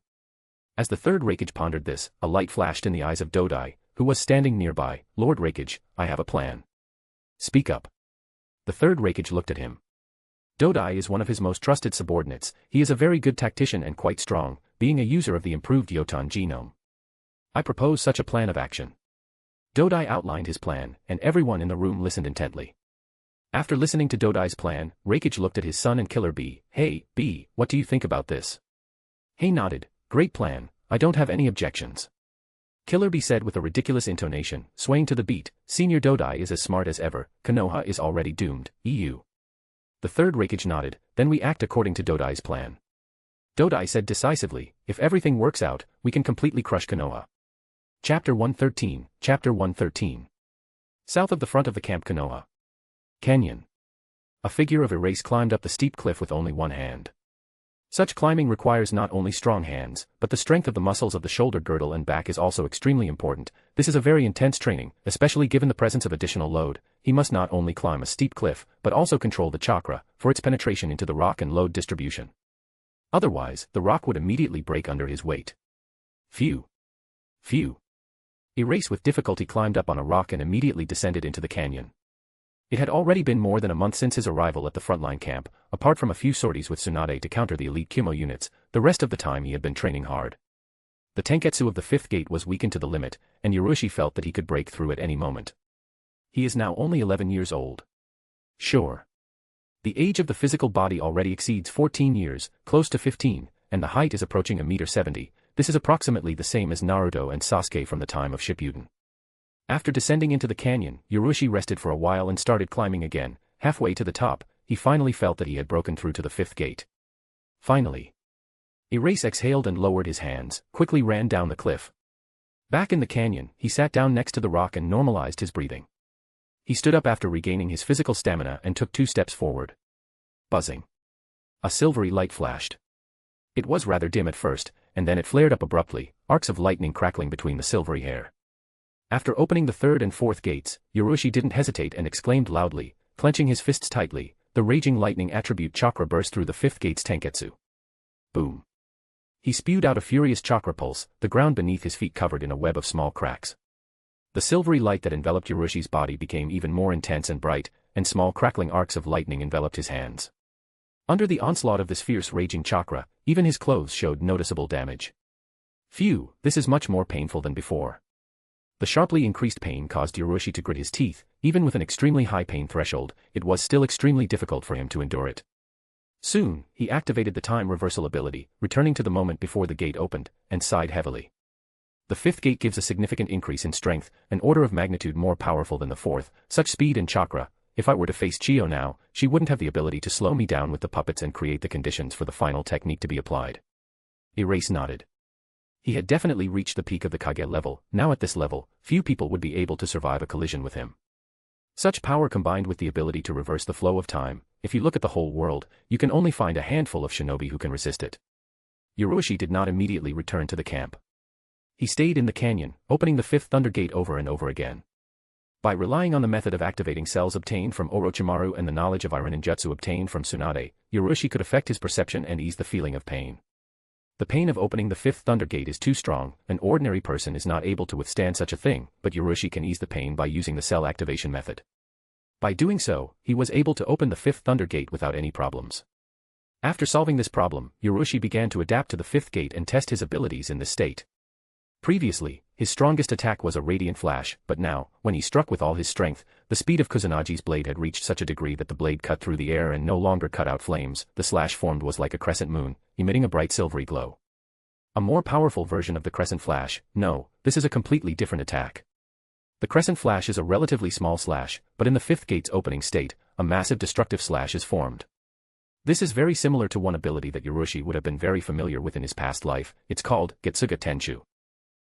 I wonder if I will be able to cope with the third Rakage with the strongest protection by using this attack. 2 days later. In Sunade's tent. A group of Kumogakure shinobi entered the land of fire and judging the route, their target is most likely our supply lines. Erase looked at the shinobi, just submitted the order Sunade. The ANBU nodded. Lord Hokage has already prepared an elite squad consisting of 50 shinobi. Senior Sunade, please leave as soon as possible. Their scouts found a Kumo force of 20 or 30 shinobi outflanking Konoha's front camp, apparently with the goal of cutting off supplies coming from the land of fire. Hiruzen naturally decided to crush the Kumo forces that had dared to penetrate deep into the land of fire as soon as possible, and immediately formed an elite squad, putting Sunade in charge. The other side must be completely destroyed. I understand, I will leave immediately. Sunade nodded calmly. After receiving confirmation, Umbu immediately left the tent. Erase looked at Sunade and shrugged helplessly. Why do I feel like this mission should have gone to me? Ah, the teacher robbed the student.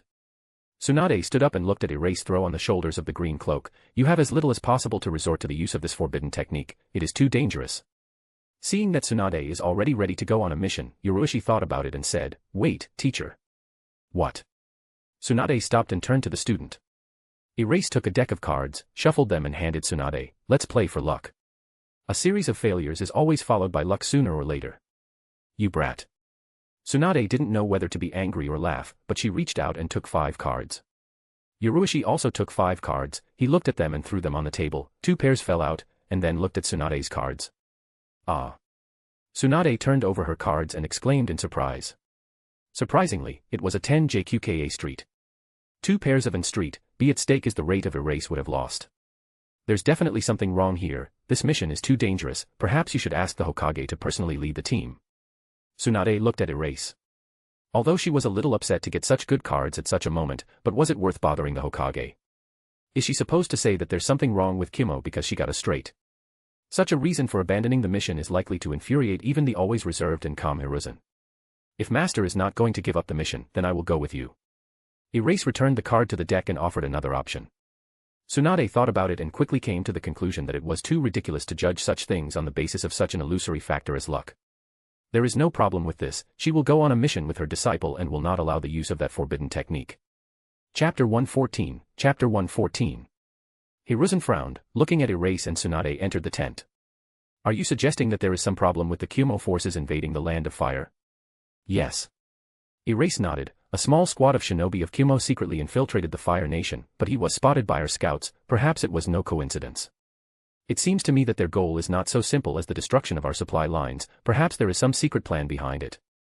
Hiruzen stroked his chin thoughtfully, that makes sense, but if you look at it the other way, Kumo can use this small force to try to distract you or Sunade, and then launch a full-scale offensive from the front. If you go together, there could be huge problems here.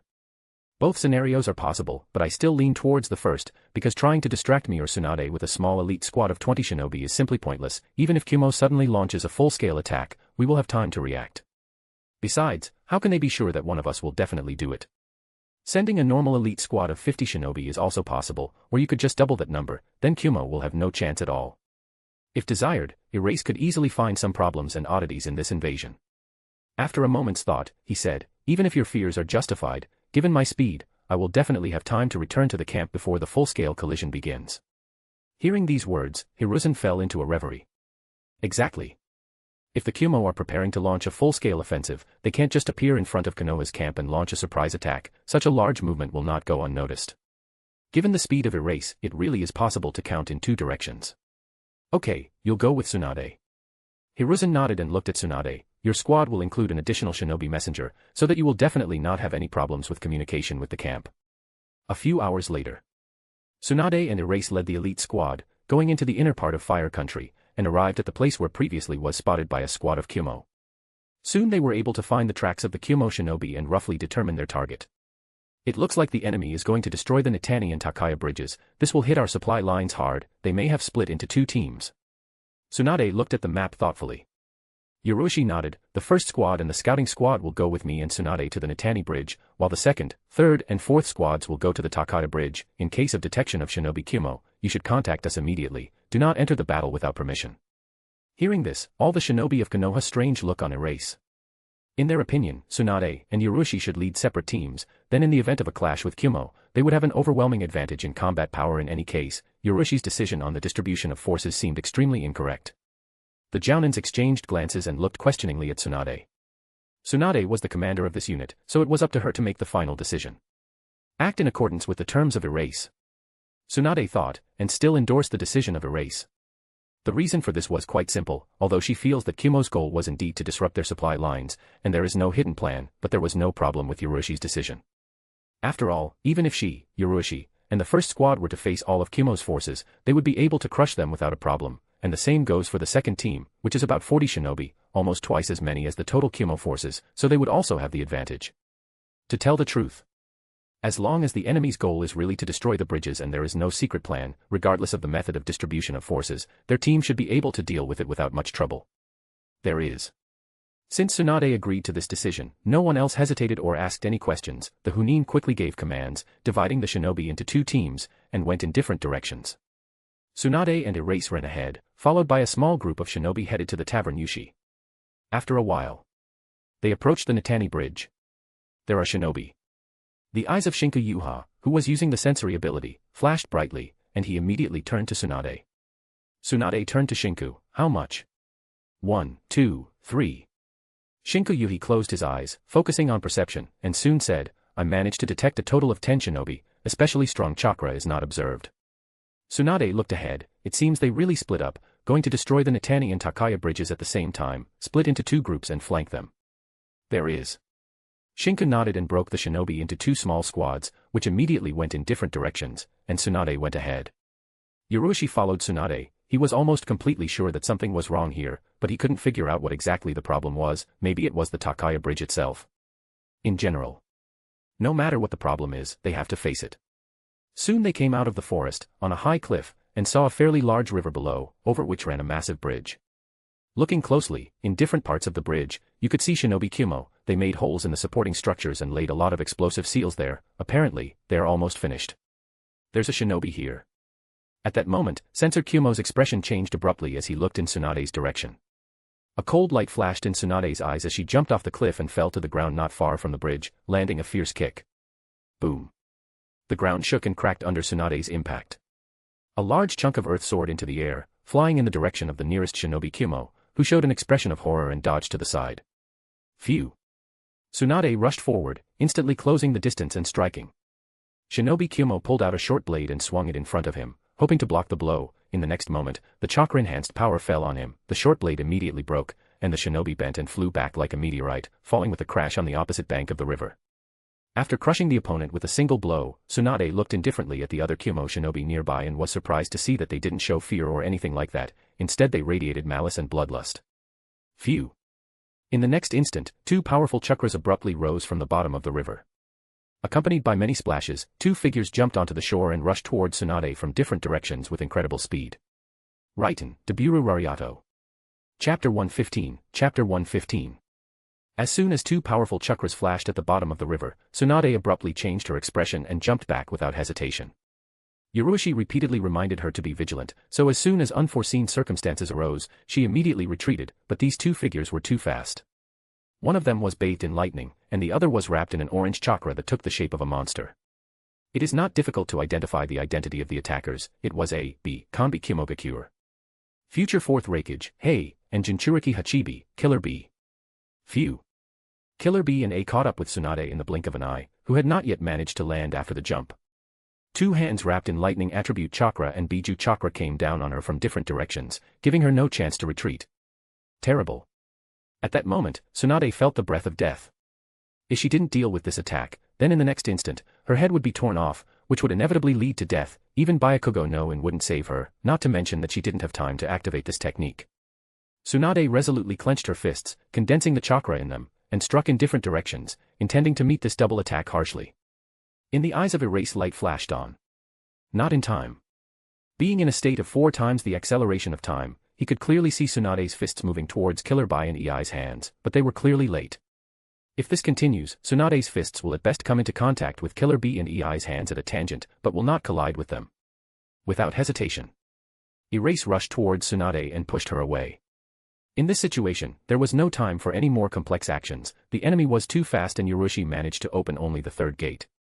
After all, this is I and Killer Bee, known as the strongest duo. In the shinobi world, there are not many people who can handle a well-prepared hidden attack of these two, not to mention Sunade. Even if Hiruzen were in her place, there would be a chance of his death. After the shock of Erase, Sunade fell with a clatter onto the edge of the shore of the river. But, escaping death, Sunade did not feel the endowment. She turned sharply and saw the closed hands of Ei and Killer Bee. Chunks of flesh flew through the air, torn to shreds and accompanied by copious splashes of blood. Why? Tsunade's heart sank and his legs felt like cotton. She had already realized exactly what had happened. Erase just pushed her away and never had time to do anything, eventually came under attack by Kanbi. Killer Bee and A staggered awkwardly as they landed on the ground. Due to Yoroshi's interference, there was a deviation in their combined attack. The target was not the neck, but the body. If it wasn't for Ei and Killer Bee's near-perfect rapport, although Yoroshi's body would still be torn to shreds, but their hands would be severely damaged due to the collision. This guy managed to save Sunade from our double arcana. A and Killer Bee immediately realized who had intervened in their attack and saved Sunade. It was Konoha's Silver Flash. They couldn't help but be surprised. This was the first time someone had managed to save the victim of a successfully applied double arcane. However, it didn't matter much. The brothers quickly put aside any unnecessary thoughts. No matter who was the victim of the first attack, the ambush was a success anyway. How could this happen? The expressions of the Konoha shinobi fleeing here from the flanks changed dramatically. Suddenly the son of Rakage and Jinchuriki Hachibi ambushed them. Although it wasn't clear what exactly had happened, they could see pieces of Yoroshi's body falling to the ground, accompanied by a spray of blood. Shinku Yuhi turned pale. He didn't feel the chakra of Erase nearby. Turns out it was not a clone and a real body. Initially, Shinku thought that they were making a big deal out of a molehill by going on this mission together, but in reality it was too tragic. Silver Flash is killed. And Sunade, apparently, received the strongest mental blow. Looking at the pieces of Yoroshi's body scattered on the ground, the Konoha shinobi showed frightened and disbelieving looks, while the Kumo shinobi grinned bloodthirstily. It remains to deal with the princess of Konoha. Hei turned to Sunade. Silver Flash's intervention was a bit unexpected, but it won't affect the end result in any way. Sunade has no chance of surviving in a 2-on-1 situation. But in the next instant, Ei's expression changed, and he abruptly turned his head to look in a certain direction. Not only Hei, but also Killer Bee, who was standing nearby, as well as Sunade, who was at the very edge of the shore, turned in the same direction at the same time. Under their incredulous and shocked gazes, the blood and pieces of flesh lying on the ground suddenly flew rapidly towards a single point, coming together to form a figure bathed in silvery light. Expression of Erase absolutely calm, silver radiance flashed, emitting powerful vibrations of the chakras. How is this possible? Recovered? What is this technique? Disbelief flashed in the eyes of everyone present. Even Sunade was surprised. She could tell with certainty that it wasn't an illusion or a substitution technique. This strange ability reminded her of Orochimaru. Suddenly it dawned on Sunade, Erase is not only a disciple, but a disciple of Orochimaru. Orochimaru certainly couldn't match her in Iron Ninjutsu, but as for survival, even after mastering Byakugo no In, Sunade still can't match him. That little brat, even I was scared. Sunade looked at the shocked Kumo shinobi and sighed. Erase, bathed in the silver light, looked at Aya and the Killer Bee, the son of the third Rakage and Jinchuriki Hachibi. There was a special barrier at the bottom of the river, wasn't there? It was too terrible. Fortunately I had predicted something like this in advance. If he wasn't on his guard, he might not have been able to save Sunade at the last moment. They really deserve the title of the strongest duo. Yoroshi couldn't help but sigh in his heart.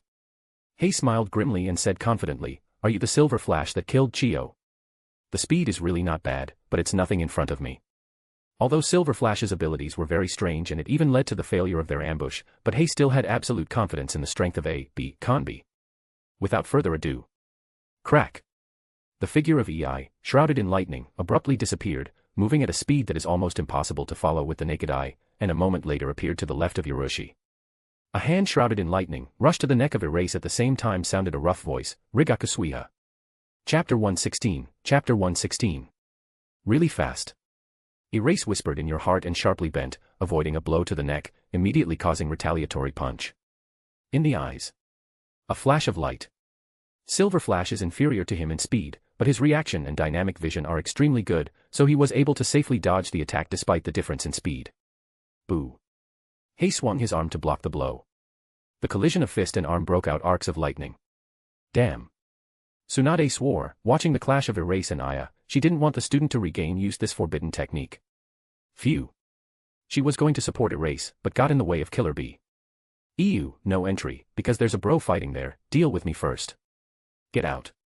Hearing Killer Bee's ridiculous speech, Sunade felt a headache and exclaimed in exasperation as she delivered a furious punch. Killer Bee was affected. Boo. There was a roar as the two fists collided.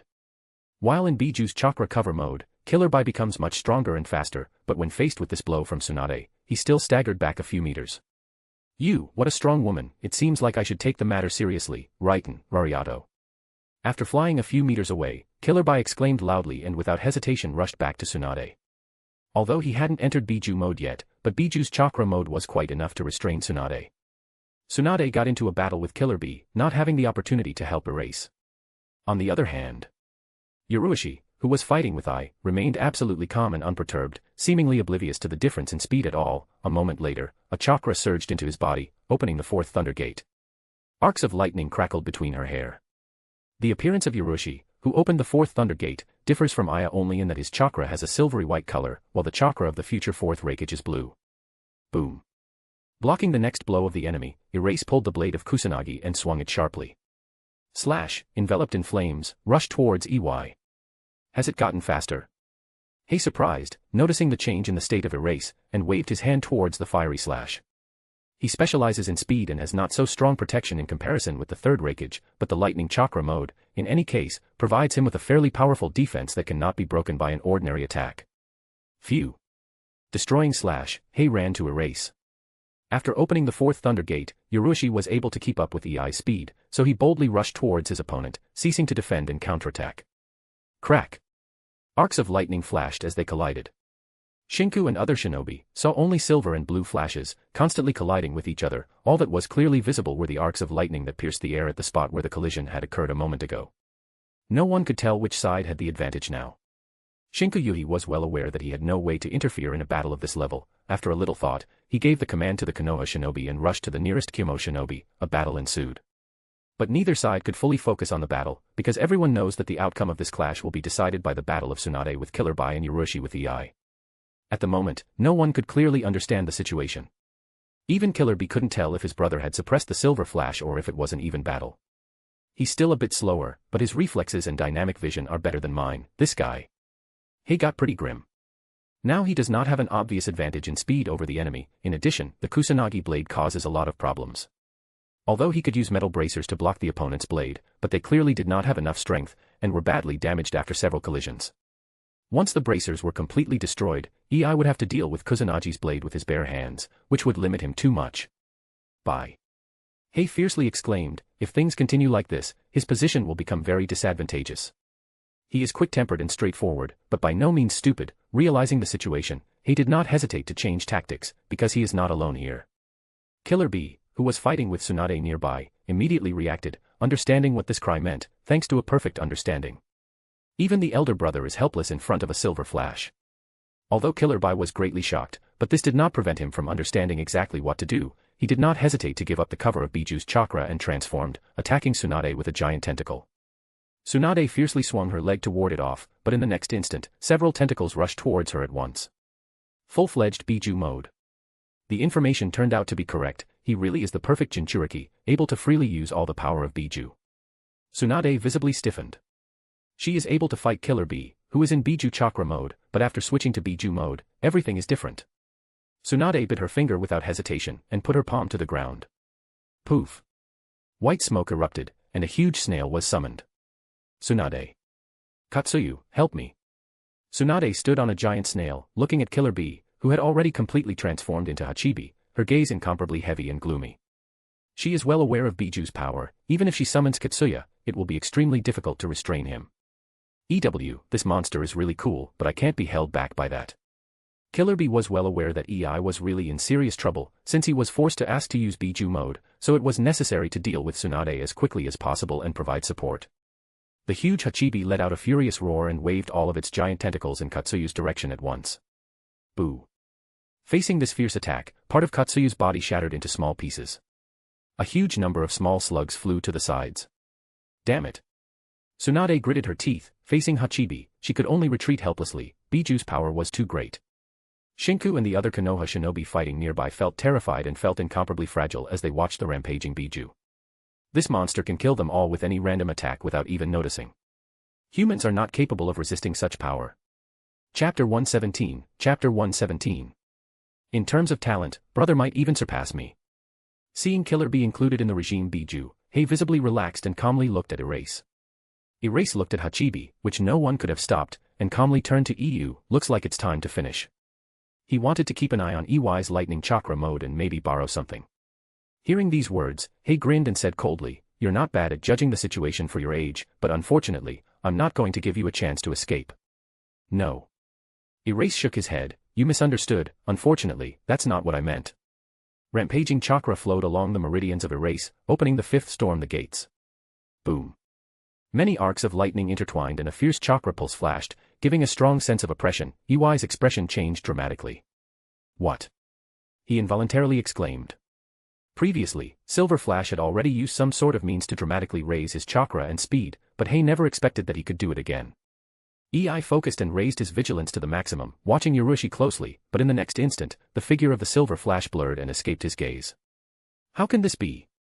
There was a hint of terror in the depths of the future fourth Rakage eyes, and he jumped aside without hesitation, and in the next instant, Kusunagi's blade flashed past his figure. A figure of Erase, enveloped in a silver light flashed by Aya, leaving behind in the air interlacing arcs of lightning. At this moment, he was completely surpassed in speed. The Silver Flash was much faster. Phew. Erase again swung his blade of Kusanagi. A thin line of blood appeared on EI's back. If he hadn't dodged ahead of time, sensing the deadly danger, this strike would have been enough to cause the heaviest injury. Damn it. As the son of the third Rakage, practicing the lightning chakra mode to reach the ultimate speed, he felt this feeling for the first time. Hei lost for the first time in speed. At this point, Hei felt like was in place of the usual shinobi, of which so many had in the past. There is no way to resist, can only focus up to the limit, hoping to catch at least some movement of the enemy. He was like a small boat in the middle of a raging storm that might capsize at any moment. Bye. Hei knew that everything had gone wrong. He was no longer able to keep up with the Silver Flash, and only with great difficulty dodged the attacks, doing his best. Although it turned out to dodge a couple of times, but next time you may not be lucky. Killer Bee, who had gone on a rampage, did not hear EI's cry, continuing to attack Sunade with his giant tentacles. "Bye, your big brother is in danger." After a while, Hachibi's voice rang out in his head. Killer Bee turned his head in shock and saw his brother standing still, while a silver light flashed around him that was impossible to follow. Taking a closer look, Bai experienced another wave of shock. A deep cut can be seen on EI's right shoulder and his entire body is covered in blood. Apparently his brother is seriously injured. When it happened, Killer Bai felt a tremor in his heart. He immediately stopped attacking Sunade and rushed to EI. Phew. There was a flash of silver, and Kusunagi's blade swung toward EI's heart. The future fourth Rakage tried to dodge, but could only avoid the fatal blow. The blade pierced the right side of his chest. Ahem.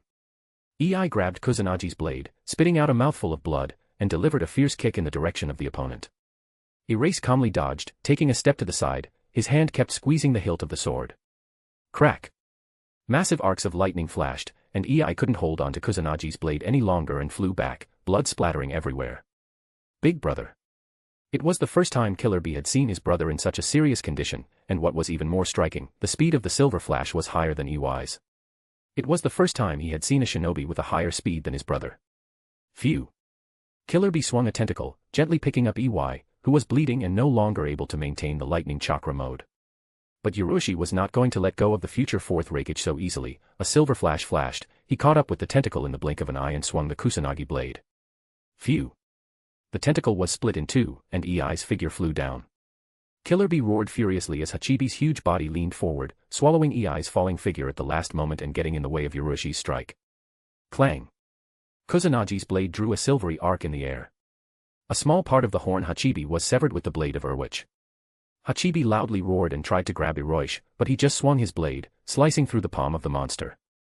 Hachibi, as expected, the chakra is far beyond the Kage level, but the way it is applied is too straightforward and crude. Erase remained calm. Among all the Biju, only Kyuubi has power at the level of Super Kage, even the second most powerful Hachibi is only at the peak of the Kage level. Now it is extremely difficult to find a shinobi of the Kage level that can resist Yurushi. All Biju, with the exception of Kyuubi, do not deserve special attention. Hachibi roared loudly, spewing out a powerful chakra pulse. The wound on his palm quickly healed. At the same time the tentacles rushed towards Yurushi. The momentum of Hachibi's chakra had reached such an extent that it was difficult for any normal shinobi to maintain composure in front of him. But faced with this fierce chakra and the most powerful tentacle attack, Yurushi still remained calm. The next moment he rushed towards the monster and swung the kusanagi blade sharply. Time after time, a silvery light flashed, accompanied by furious screams, as more and more wounds continued to appear on Biju's body. Even Biju, his Vernulcia, all his power, was suppressed with the blade of Urwich. The Kumo shinobi watching this scene felt disbelief and lost all fighting spirit. Single-handedly suppressed Biju. The Silver Flash has a much more terrifying power than all the rumors say. Erase. Sunade was also shocked. She is well aware of how terrifying Hachibi's power is, but now such a monster has been suppressed by Yurushi. Even she couldn't keep track of Yurushi's speed at this moment. It's much faster than during the battle with Chiyo. The chakra fluctuations are also much more abundant and violent. Recovering from the shock, Sunade gritted her teeth. Although Yurushi defeated the son of the third Rakage and suppressed the rampaging Hachibi, but this power was obtained through the use of a forbidden technique, the side effects are likely to be even more severe than last time. If she were stronger, Erase would not have to go for it, but this time she didn't have a chance to contain the rampaging Biju. The student defends his teacher. Last time, Sunade had a blood phobia problem, but she didn't expect that even getting rid of it wouldn't change anything, just like that time. Sunade took a deep breath, making a decision in her heart. No matter how serious the side effects were, she would go to any lengths to heal them. My chakra is draining too fast. If this continues, our situation could become very dangerous. I know, but this guy is not going to let us go so easily. At such a speed, the chase will be a trifling matter for him. Killer Bee was mentally communicating with Hachibi. No one imagined that the power of the Silver Flash was so terrifying. He was crushed and even Hachibi couldn't resist. He is even more dangerous and problematic than the third Hokage. Even more frightening is the fact that according to known information, Silver Flash is now only 11 years old. Chapter 118, Chapter 118. Kumogakure Front Camp. A huge number of shinobi was in the process of preparation and collection. The third Rakage and Dodai were standing on a large plain in front of the camp. Dodai's plan was quite simple. He wanted to create chaos in the rear of Konoha's camp, relying on the incredible speed of the son of Rakage and the monstrous chakra of Jinchuriki. It is not so important whether they can ambush the strongest shinobi Konoha. Even the destruction of the usual elite team will be enough to achieve the goal, because after that Konoha will be forced to send their Sunade or Silver Flash. At that time, the third Rakage will lead the Kumo forces to attack from the front, and Kanbi will attack the camp from the rear once he has defeated his opponent, taking Konoha by surprise and completely crushing her. When the Rakage was thinking about this, a shinobi ran up to them and dropped to one knee. Reporting to Lord Rakage. Information just came in from the ambush team. A and B are facing off against Sunade and Silver Flash. Right now there's a battle going on between them. There was a hint of nervousness in the voice of the reporting shinobi. This information made Rakage and Dodai frown. Dodai frowned and asked the shinobi, how could Konoha send Sunade and Silver Flash together? Did they figure out our plan? The surprise attack also failed. The shinobi nodded. The specific situation isn't clear, but the surprise attack didn't seem to have any effect. Dodai's frown deepened. Luring and instantly destroying Konoha's elite team was the basis of his plan, and if he could kill Sunade or Silver Flash, it would be even better. But suddenly, Konoha decided to send such a powerful team. If a battle breaks out on the territory of the Land of Fire, of course the Konoha shinobi will provide support much faster than they do. By this point, Killer Bee and A may be in a dangerous situation. It looks like things didn't go as we expected. Konoha is very careful. Rakage folded his arms, remaining completely calm, but there's no way Kanbi is going to lose to Silver Flash and one of the Sanins. Dodai nodded. He is also confident in Ei and Bai, because he is well aware of how strong they are. Although Ei is no match for his father, but being the son of a Rakage and a recognized heir, he is still an extremely strong shinobi. And Killer Bee is not even worth talking about, the perfect Jinchuriki, able to freely use the power of Hachibi. Once he goes all out, even the third Rakage will have to make a huge effort to suppress. Keep in touch. Dodai looked at the shinobi in charge of communications.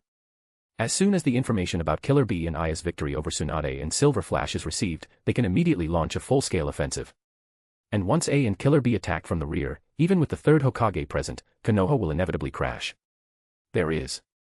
Shinobi accepted the order and returned to the camp. The third Rakage looked at the numerous shinobi running around the camp and shouted loudly, "Move faster, everyone gather." Phew. Phew. The Rakage shout caused the shinobi to speed up. Soon. On the plain in front of the camp, a huge number of shinobi gathered and quickly formed several large detachments. They were fully prepared for the upcoming battle, taking with them all the necessary equipment and consumables.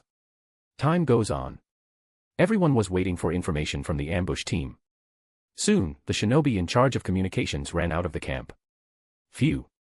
Shinobi quickly ran up to Rakage and Dodai, but his face did not show joy or anything like that. Instead he was in a nervous and anxious state, cold sweat dripping down his forehead. Lord Rakage. We have a problem.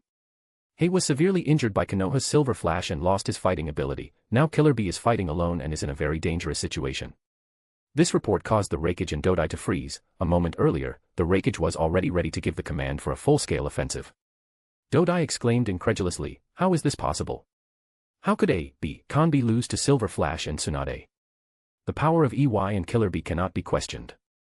As for cooperation and mutual understanding, they have trained together for many years, and now have absolute superiority in this aspect over any shinobi. Defeating Kanbi in a 2-on-2 battle is impossible." The shinobi's body was visibly shaking. This is the information that was passed to us. Now Killer Bee has entered an uphill battle with Silver Flash and has no way to retreat. Dodai clenched his fist. Bad business. They never considered defeating Kanbi, but now has lost his fighting ability and Killer Bee can't retreat. It's an extremely bad situation. Konoha most likely also received this information and has already sent a massive force to support them. They have no way to get ahead of Konoha. The third Rakage was also extremely gloomy. This news was too unexpected. If the real situation really matches the information received, then Killer Bee and might die there. Dodai's mind was full of thoughts, searching for a way to deal with this situation, but he couldn't think of anything, and cold sweat was running down his forehead. At this point, the third Rakage, who was in a terrible mood, spoke up. "Prepare the Heavenly Transfer Technique immediately." Heavenly Transfer Technique? Dodai gave a startled exclamation and visibly stiffened. "Lord Rakage. This technique is designed to deliver things and can't be used on people. The human body will simply be destroyed." Rakage looked at Dodai and said resolutely, "There's no problem with that, my body is much harder than any object." This. Dodai ground his teeth and finally nodded decisively, "Yes. Everything will be prepared in the shortest possible time." He couldn't find any other solution other than using the Heavenly Transfer Technique. Under normal circumstances, it was simply impossible for their support to arrive before Konoha. If the son of Rakage and Jinchuriki fall into the hands of Konoha, they will have no choice but to admit complete defeat in this war. Chapter 119, Chapter 119. Land of Fire. Near the Nitani Bridge. Not finding the opportunity to intervene in the battle of Yurushi and Killer Bee, Sunade did not stand idle and worry in vain, immediately rushing to support Shinku Yuhi and the rest of the Konoha shinobi. The 10 or so Kumo shinobi who were fighting Shinku and the others were crushed moments after Sunade's arrival, but they still failed to prevent the Kumo shinobi in charge of communications from transmitting the message at the last moment. "Senior Sunade, we have already sent a message. The Hokage is aware of what is happening and has sent support." "Got it." Sunade nodded and turned her head in the direction of Yurushi and Killer Bee fighting nearby, her eyes flashing with intense concern. Although support has been sent out, but the journey here will take several hours. Yurushi can't hold off Hachibi for so long, relying on the forbidden technique. He must win in no time. Otherwise, even if Erase still wins, the side effects of the forbidden technique that will threaten his life. Now it looks as if Yurushi is taking a dominant position in the battle, continuing to inflict wounds on the enemy over and over again, while the enemy can't even touch him. But the enemy is Biju, who has a monstrous vitality. All the wounds heal before our eyes. It can't go on like this. Sunade gritted her teeth. Although Erase clearly dominates the battle, but if it continues, it will be extremely difficult to predict the outcome. She took a deep breath and resolutely approached the battlefield of Yurushi and Killer Bee, folded a series of seals and placed her hand on the ground, calling Katsuya again. "Sunade. Katsuyu, help me. It is necessary to restrain Hachibi." Sunade turned to meet with Katsuya and shouted, "Erase, Erwich. Stop attacking Biju himself, find the main body of his Jinchuriki hidden inside. I will help to limit actions of the Biju." Yurushi was in a state of 4 times the acceleration of the time stream, so from his perspective, Tsuanda's voice sounded 4 times slower than normal, but he was still able to grasp the essence, albeit with difficulty. He wasn't really afraid of a battle of attrition with Biju. Yurushi was sure that if everything continued like this, then Hachibi would inevitably be defeated, because he could not defend against attacks and repeatedly received injuries that required a large amount of chakra to heal. Even the Kyubi chakra can be depleted. What can we say about Hachibi? If you use Sunade's approach, the fight will simply be finished much faster. But As Katsuyu moved towards Hachibi, a terrifying and oppressive chakra appeared out of nowhere. Sensing this impulse, Sunade and the rest of the Konoha shinobi abruptly changed their faces and turned in his direction. In a vacant lot not far from Hachibi, it was unknown when a powerful and massive figure appeared, bathed in blue light, with skin the color of bronze and a tattoo of the kanji lightning on his right shoulder. It seemed that this muscular body hides incredible strength. This. Tsunade's expression changed abruptly. She recognized the men instantly. Rakage. Third Rakage. Not only a B Kambi showed up here, but the third Rakage himself personally. No, how can that be? The third Rakage came out of nowhere as it happened, technique a reverse call. But there's no one here to use it. Tsunade looked at the third Rakage with extreme intensity. At this point, in the eyes of the third Rakage, who was bathed in the blue chakra of the lightning attribute, a cold light flashed. He slowly raised his right hand and put his fingers together. A huge amount of lightning attribute chakra rushed towards them. The palm seemed to become a lightning blade, then the Rakage rushed straight to Tsunade. Tsunade jumped off Katsuya's back without hesitation. Boom. The third Rakage slammed into Katsuya. In front of him, she looked like nothing more than a rotten tree. Because of just one blow, countless small slugs flew to the sides. Katsuyu, who had just been summoned again by Tsunade, collapsed to the ground. After crushing Katsuya with a single blow, the third Rakage glanced at Tsunade, but did not pursue her, and rushed straight to Hachibi. Clang. The right hand, wrapped in the lightning attribute chakra, collided with the Kusanagi blade. There was a sound of metal colliding, sparks and many arcs of lightning flew to the sides. Blocking the impact of erase, third Rakage looked at Hachibi and shouted, "Go away. I'll cover you." Was that a heavenly transfer technique? Damn it, I couldn't even imagine that we would be in this situation. At this time, the seriously injured EI was still inside Hachibi's body and also heard the third Rakage's cry. He gritted his teeth, understanding how his father was able to get here so quickly. Killer Bee worriedly turned to EI. At this moment, he didn't have any thoughts about Turnip. "Big brother, we have to leave." Although it was difficult for EI to accept this, he was well aware that he was now injured and incapacitated. Continuing to stay here would only create unnecessary problems for his father. Hachibi roared furiously and ran away at top speed, putting aside all thoughts of continuing the battle with Silver Flash. Uruishi looked coldly at Hachibi and swung the Kusanagi blade fiercely, spewing a huge silver-white slash after the fleeing Biju. Boom. The figure of the third Rakage, bathed in blue light, got in the way of Uruishi's attack and violently swung his palm. A huge horizontal slash was split into two parts in the center. The split slash slammed into the ground on either side of the Rakage, creating two deep, narrow crevices that were almost 100 meters long. Uruishi took another look at the fleeing Hachibi, then checked Tsunade's situation, and only then looked at the third Rakage, slowly saying, "I'm a little angry." When he was about to kill EI, Hachibi intervened, and had to deal with Biju's monstrous vitality. When he thought that he would soon be able to deal with EI and Killer Bee, a third Rakage suddenly appeared, using the heavenly transfer technique. Anyone who has been interrupted several times in a row will involuntarily experience some irritation. The speed of the third Rakage is almost at the level of the future fourth Rakage, which has not yet reached the peak, which in turn is slower than Uruishi, who opened the fifth Thunder Gate. Therefore, he can easily avoid a battle with the third Rakage by rushing in pursuit of Hachibi.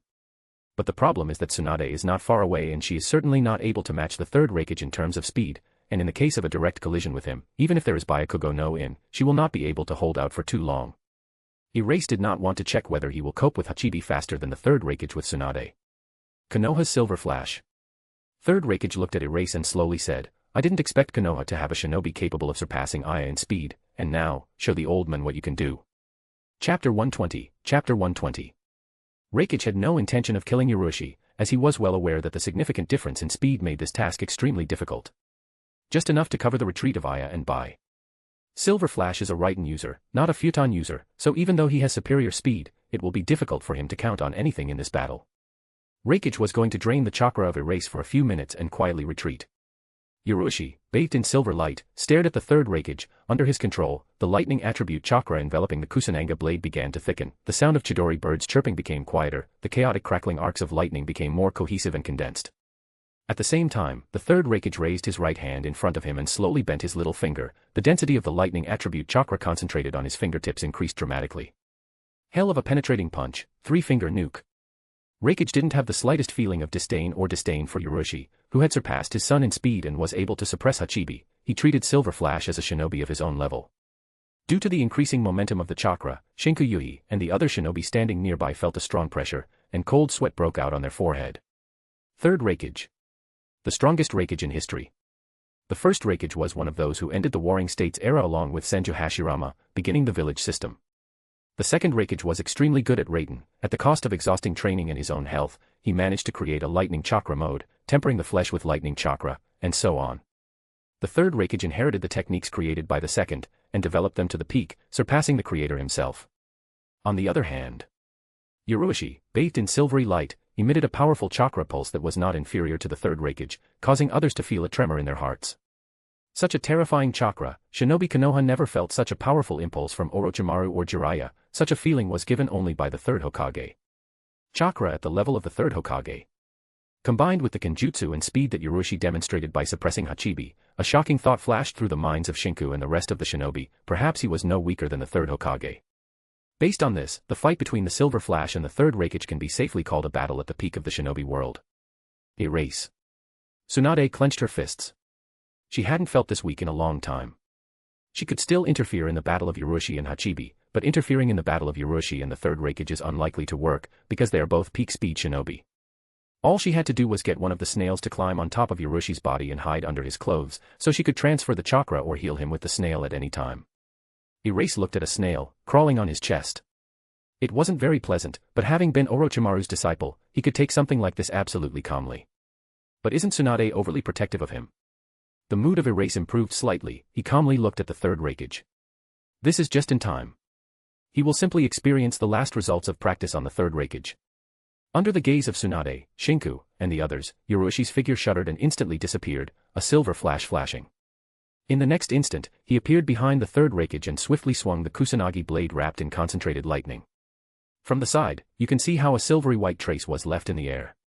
But it wasn't the material trail left by Yurushi's attack, but the afterimages created by too high a speed that the optic nerves can't normally respond to. The third Rakage abruptly turned around and swung his palm towards Kusanagi's blade, the terrifying chakra of the Raiden attribute condensed on his fingertips, forming a transparent blade around them. Crack! The blade of Kusanagi's blade collided with the blade of lightning, and many arcs of lightning flew apart. In the eyes of Erase, light flashed on the blade of Kusanagi, compressed in his hands, left a series of residual images. Atomic cut. The third Rakage froze in place and abruptly flew back, his figure bathed in lightning. Many straight thin lines of silver light appeared, like a fishing net. The ground under his feet was instantly cut into small pieces, as if the figure of the Rakage had been cut countless times in an instant, as if it was a jinten that had been weakened several times. Quickly. The third Rakage stabilized his position by retreating a few meters, a light flashing in his eyes. The speed of the silver flash at this moment was too great even for him, only managed to parry a small portion of the attacks, but fortunately, although the speed is extremely great, the power of these attacks was not enough to break through his defenses. Even Kusanagi's blade couldn't break through the defenses. The third Rakage really deserves its glory. Erase remained calm. Although he can avoid the infernal penetrating strike by directly attacking the third Rakage's body, relying on the speed and sharpness of his blade, but the power of such an attack is not enough to break through the opponent's defenses. And if you use Getsugu Tenshu, the third Rakage can meet the attack with a hellish penetrating blow, softening it and not allowing it to break through the cover of the lightning chakra mode. To put it simply, a more powerful attack is required. In that case, Erase said and slowly raised the blade of Kusanagi. The blade rushed copious flow of chakra. It wasn't a chakra flow or a form transformation. Erase just in a rude manner sent a huge amount of chakra, violently surging through his body, the blade of Kusanagi. Crack! Lightning Chidori abruptly flared and vanished, followed by the blade poured an irresistible stream of the raging chakra, forcibly concentrated Erase. The white fanged blade would have already collapsed when faced with such a fierce and abundant lightning attribute chakra, but the Kusanagi blade is able to withstand it. From the outside, blade of Kusanagi, compressed in the hands of Erase, flared monster and a terrifying momentum. The raging lightning attribute chakra affected even the surroundings. A huge number of small crackling arcs of lightning extended from Kusanagi's blade, piercing the air around Yurushi. Yurushi continued to pour the raging chakra into the blade spewing out several massive arcs of lightning that rushed towards the ground and left several small potholes. Things are bad. The third Rakage became very gloomy. He instinctively sensed danger, sensing the terrifying amount of raging lightning attribute chakra concentrated in Kusanagi's blade. Without hesitation, the Rakage flexed two more fingers and rushed forward, striking towards Yurushi's chest in an attempt to interrupt the preparation of this terrifying attack. Phew! Erase turned into a silver flash, evading the attack, and continued to pour chakra into the blade of Kusanagi. Soon, he felt that the carrying capacity of the Kusanagi blade had reached its limit. At this point, the blade has turned into a lightsaber, emitting a bright white light, and in all directions there are many, gradually dissipating, arcs of lightning. This is the correct use of the Kusanagi blade. Erase slowly raised his hands, poised over a dazzling bunch of chakra attribute of lightning, and looked at the third Rakage. Then he took a step forward, and abruptly lowered the blade. A wisp of white light shot out from the blade, illuminating everything brightly. Shinku, Sunade, and the rest of the shinobi involuntarily narrowed their eyes, unable to look at the blinding sun that flashed right in front of them. The whole world seemed to be engulfed in white light. This is the strongest attack of the current Yurushi. Because of the fear that it will create too much noise, it has not yet been fully used, it has only been confirmed that it can be used. The name of this attack is Heavenly Flash. Chapter 121, Chapter 121. A white glow lit up the sky and covered the ground. There was no thunder or lightning. The ground didn't shake. There was no loud roar. But the surrounding people were faced with a terrifying impulse. Sunade, who raised her hand to shield her eyes from the light, barely kept her feet. Shinku Yuhi and the rest of the shinobi were thrown back by this impulse. What is it? Killer Bai, who had managed to escape for quite a long distance, came out of Biju mode and carried the future fourth Rakage on his back. At this moment they noticed a bright white light on the horizon. Even at this distance, the light shone so brightly that it was difficult to look at it. It's not like Father. EY's face was pale from the loss of blood. How terrifying is this attack, if even from such a distance you can see such significant consequences. Killer B was visibly nervous. Big brother. Hey, didn't let Killer B finish. Don't stop, we need to get out of here as soon as possible. Don't worry about something like this, you know that even Hachibi can't hurt his father. Killer B regained his composure and nodded, quickly running with Eye on his back. Somewhere in the middle of the forest. About 100 Konoha shinobi run, led by Uchiha Fugaku, the head of the Uchiha clan, and Shikaku Nara, the head of the Nara clan. All of a sudden, Fugaku and Shikaku stopped abruptly. At the same time, the 100 shinobi behind them also stopped, all of them looking in the same direction. A bright white light could be seen in the distance, as if something had exploded. What is it? A shinobi exclaimed in bewilderment. Fugaku and Shikaku looked at each other in silence, seeing the tremor in each other's eyes. In their opinion, these are the consequences of some kind of attack. Looking at the direction and roughly estimating the distance, it should have happened just short of the Natani bridge they were heading for. It's still quite a long way to go, but they were able to see such powerful effects. How great is the power of this attack? Biju. Uchiha Fugaku's expression became extremely serious as he whispered softly. From these consequences, one can safely judge that the power of the attack is simply unthinkable, although the information received says that Yurushi was able to suppress Hachibi, but what can you do about such a terrifying attack? There was tension in Shikaku Nara's voice. I'm not sure, anyway, we need to hurry. After saying that, he continued to run forward. Fugaku's expression became heavy. Biju's strength is too terrifying. Even if they provide timely support, it will be too difficult to deal with him, but right now they are forced to follow the Hokage's orders and must provide support as soon as possible. It's hard to say what happened to Erase and Sunade after this attack. The white light gradually dissipated. Sunade hit the ground with her chakra-enhanced power to flip over a large boulder and avoid the effects of the attack, at which point she slowly lowered the hand that was covering her eyes. She has already received the message and met with Katsuya and knew of Erase alive, but received no serious injuries. It is obvious that Yoroshi's chakra was completely depleted after such an attack. Sunade was already transferring her chakra to him with the help of a snail. Phew. Sunade jumped on top of the stone, continuing to transmit chakra, and looked in the direction of the collision of Yurushi with the third Rakage. What he saw shocked her scene. What the hell? Erase stood in badly damaged clothing. The hand gripping the blade of Kusanagi was pushed down. The blade still crackled, small arcs of lightning. And right in front of him, there was a wide ravine that stretched for more than a kilometer and disappeared in the distance. It seemed as if the whole world was split in two. A few meters in front of Yurushi lay the third Rakage. Half of his right arm was lying on the side.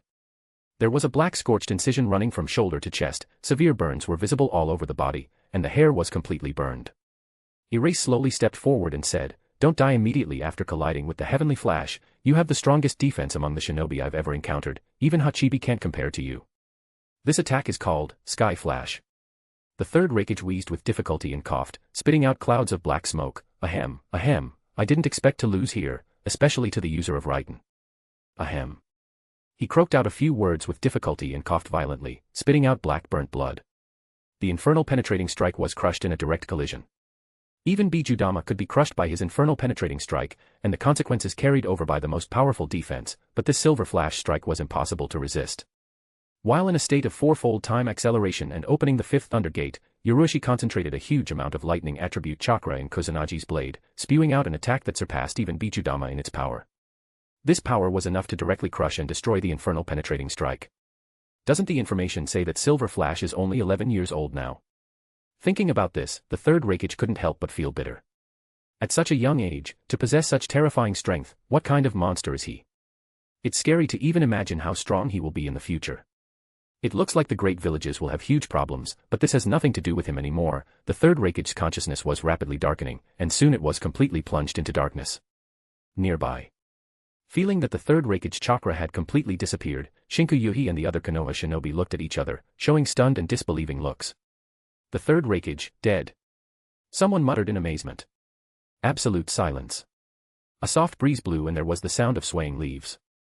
44th year from the foundation of Konoha.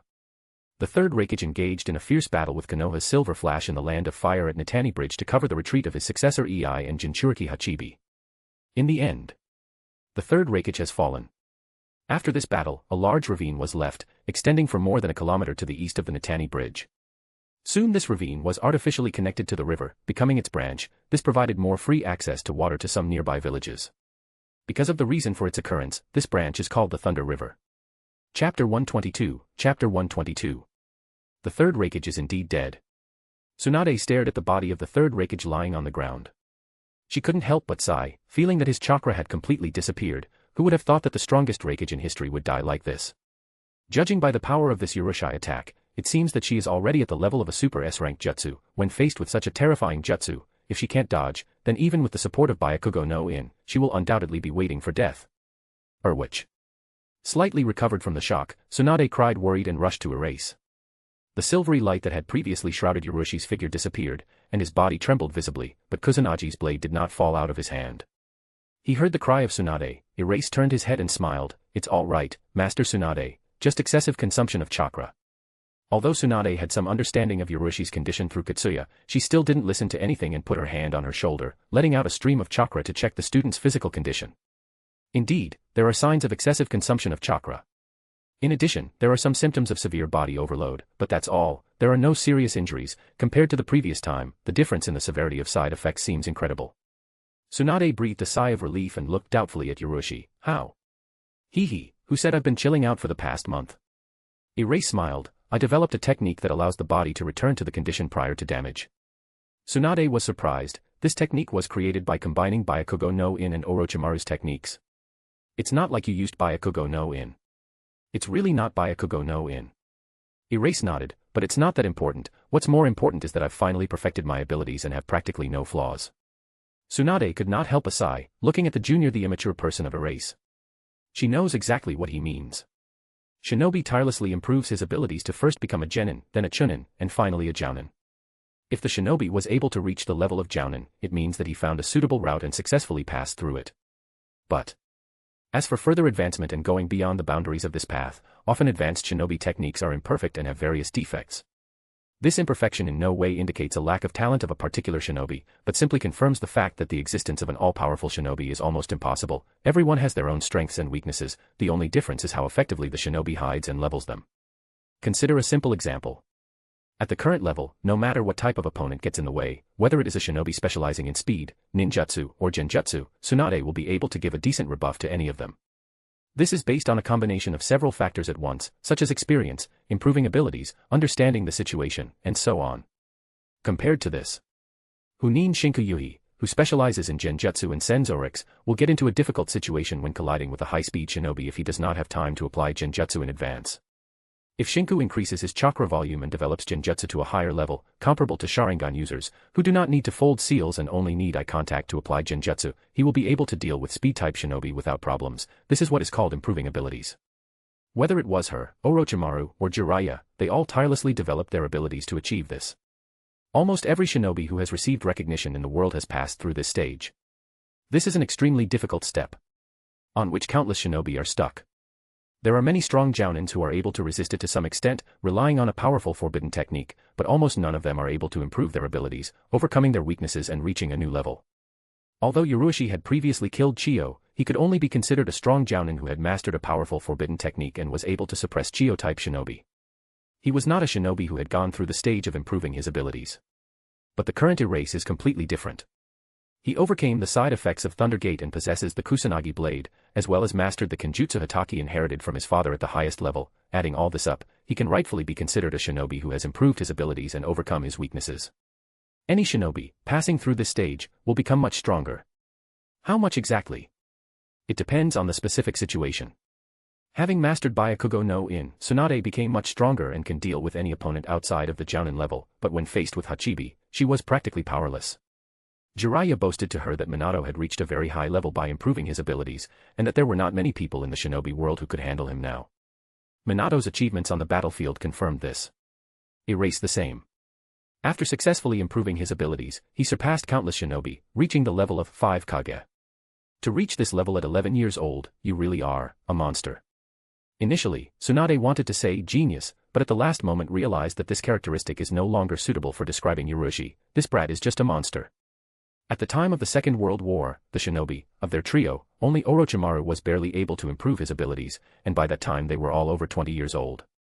What kind of assessment is this, teacher? Erase rolled his eyes. Sunade examined Erase, took off his green cloak and threw it to him. Get dressed, brat. In the previous battle, clothing Erase was badly damaged by the Raiden and now hardly covers the important places. Erase never gave up and wrapped himself in his cloak. Sunade.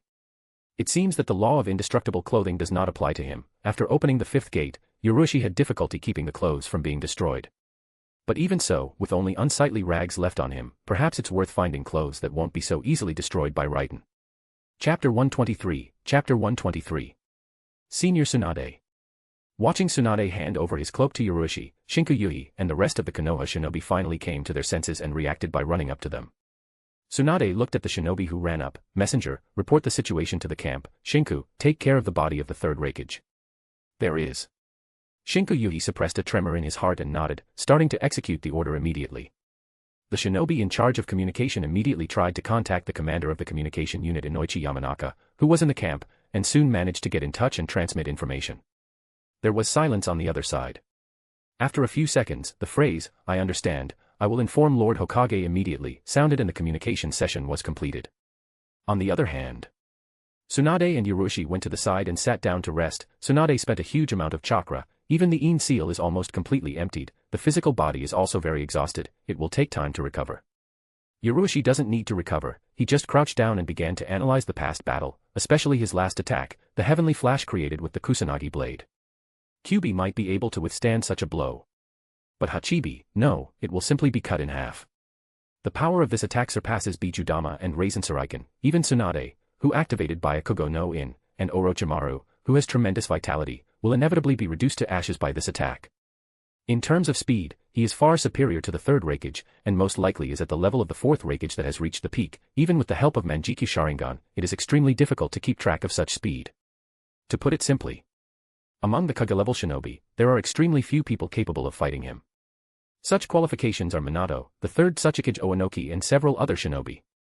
The first has a spatial ability that allows you to evade any attacks, and the second is able to fly and has the most powerful remote attacks.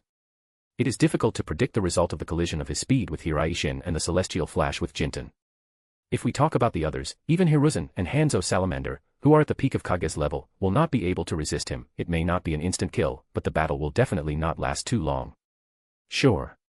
Even Minato and Oanoki are only qualified to enter the battle by relying on special abilities, killing him is out of the question.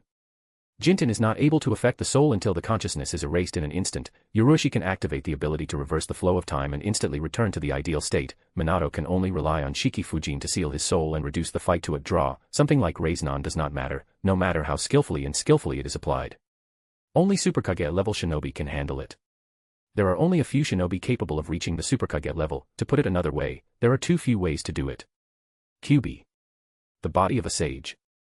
Eternal Manjiki Sharingan. Building the release of the 8 gates. Rinnegan. Tenseigan. The body of the sage possessed only Senju Hashirama, the eternal Manjiki Sharingan is still only Madara, and the construction of the release of the 8 gates of Meido Dai. Meido Gai is now only at the beginning of the path. Tenseigan is connected to the moon and will not interact with the world of shinobi in the near future. Only Kyuubi and Rinnegan remain. Kyuubi's speed, defense, and chakra volume are much higher than Hachibi's. According to Yoruishi's estimation, the fox will most likely be able to block his heavenly flash. As for the battle of attrition, could the continuous use of the heavenly flash cause the consumption of chakra to surpass its recovery? Will he be able to exhaust and kill the Kyuubi in this way? Erase could not say with full confidence. Rinnegan is also extremely problematic. A normal Shinra Tensei might not be able to stop the Sky Flash, but his enhanced and scaled version is definitely capable of doing so, but more importantly, the Sky Flash is based on the chakra, and Rinnegan has the ability to absorb it. If it's the 6 paths of pain, then he can destroy them one by one at the expense of superior speed, but with the main body able to use all the abilities at once and catch his movements with the help of Rinnegan, everything will be completely different. When Erase was thinking about it, from the side came the voice of the tavern. Jounin of Erase. What? Erase looked at the tavern, in the depths of whose eyes has seen strong shaking, and quietly asked. The enemy hesitated and said, we tried all the ways, but they could not do anything with the body of the third Rakage. Watching from the side, Shinku only felt the terrifying chakra and the highest speed, not realizing fully how monstrous the third Rakage really is. But when Sunade asked to deal with the body of the third Rakage, Shinku was horrified, his skin could not be cut with kunai. Even applying the chakra flow didn't help. Only 1/3 the figure Rakage terrifying, but Erase was able to defeat such a monster. Even now, he found it hard to believe. The third Rakage's body has been tempered by the Raten attribute chakra, so you should just use the futon. Erase looked at the body of the third and Rakage said quietly. Without the support of the lightning chakra mode, the defense of the third Rakage will not be so terrifying, a high-level futon should be enough to break through it. There are no shinobi among us who are so proficient in futon. Shinku said awkwardly. Erase shook his head and lazily got up, heading to the tavern with to the body the third Rakage. Konoha's front camp. The central tent was filled with elite Jounins, clan leaders, and Hiruzen himself. Soon, a shinobi burst in and said tensely, reporting to Lord Hokage. There is movement in the Kumogakure camp, and it looks like they are preparing to launch a full-scale attack. Hiruzen looked quite crestfallen, I get it. After A.B. Kanbi's appearance in the rear of their camp, a full-scale massive offensive was quite an expected move. Hiruzen did not expect that even his personal presence at the front would not be able to deter Kumogakure from a full-scale offensive, which made the third Hokage's mood extremely heavy. Not just here. Iwagakure also had problems. News was recently received. It is not known what means Oanoki used, but the shinobi aim, led by Hanzo, attacked Konoha's forces from the flank. Despite the fact that Orochimaru and Danzo were able to cope with this, ensuring the retreat of Konoha's forces, but they still suffered quite serious losses, the situation at the front became very difficult. The good news came only from Kiri's front. Minato killed more than 10 enemy Jounins and 2 of the 7 mist swordsmen, which allowed Kirigakure to be held back. If problems start immediately on all fronts, the collapse of Konoha will not be long in coming. Chapter 124, Chapter 124. Fortunately, Yurushi decided to go with Sunade. Hiruzen breathed a sigh of relief. If Yurushi had not considered the mission dangerous and Sunade had gone alone, a collision with A.B. Kanbi would have been extremely dangerous. The death of Sunade would deal a severe blow not only to Konoha's fighting power, but also to the fighting spirit of the shinobi. The situation at the front would instantly become extremely difficult. Lord Hokage, how about a full-scale retreat? You cannot fight with Kumo, but instead surround the son of the third Rakage and Jinchuriki Hachibi with all your strength.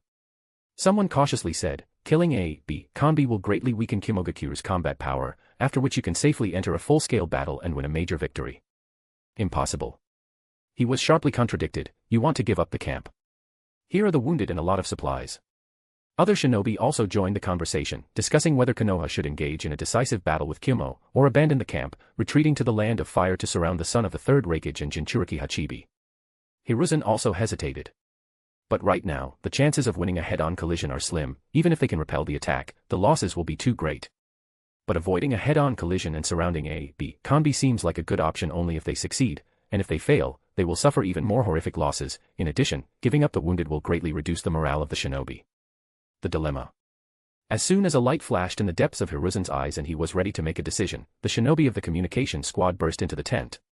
His eyes were still showing traces of extreme shock and shock. When everyone present stopped arguing and turned around, the shinobi messenger took a deep breath. Lord Hokage.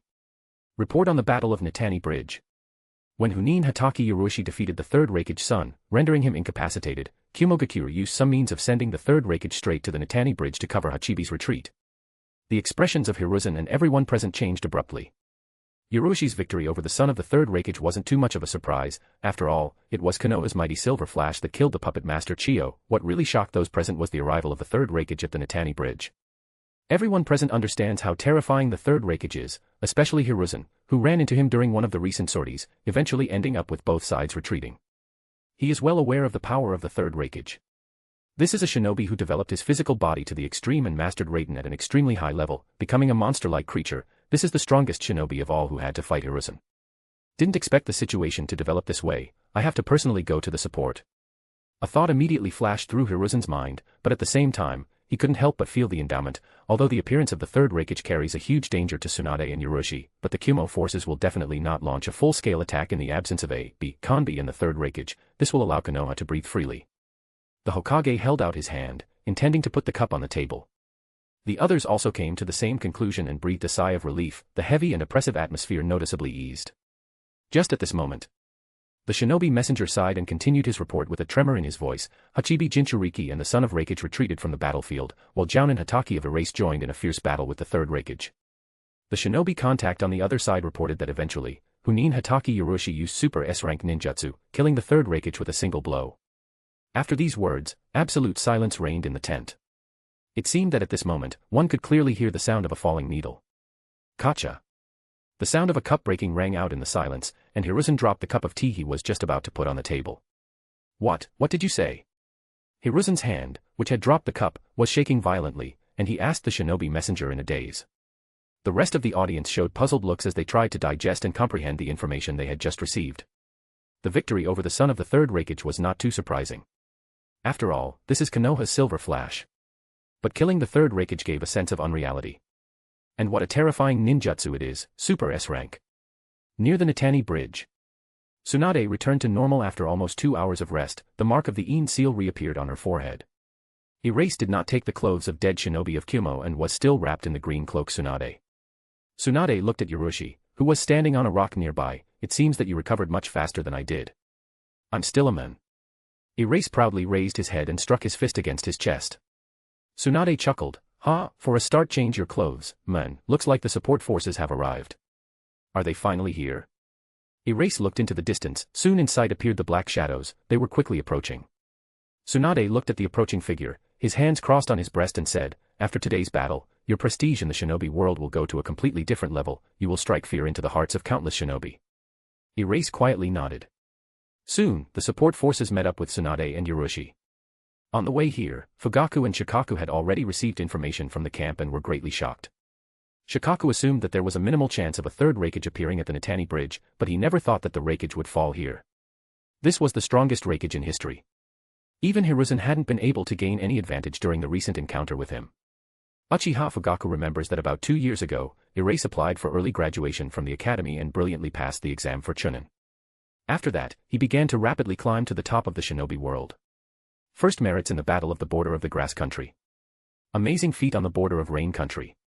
Then the battle on the border of the Wind Country, during which Yorushi killed the puppet master Chiyo, becoming famous throughout the world of shinobi.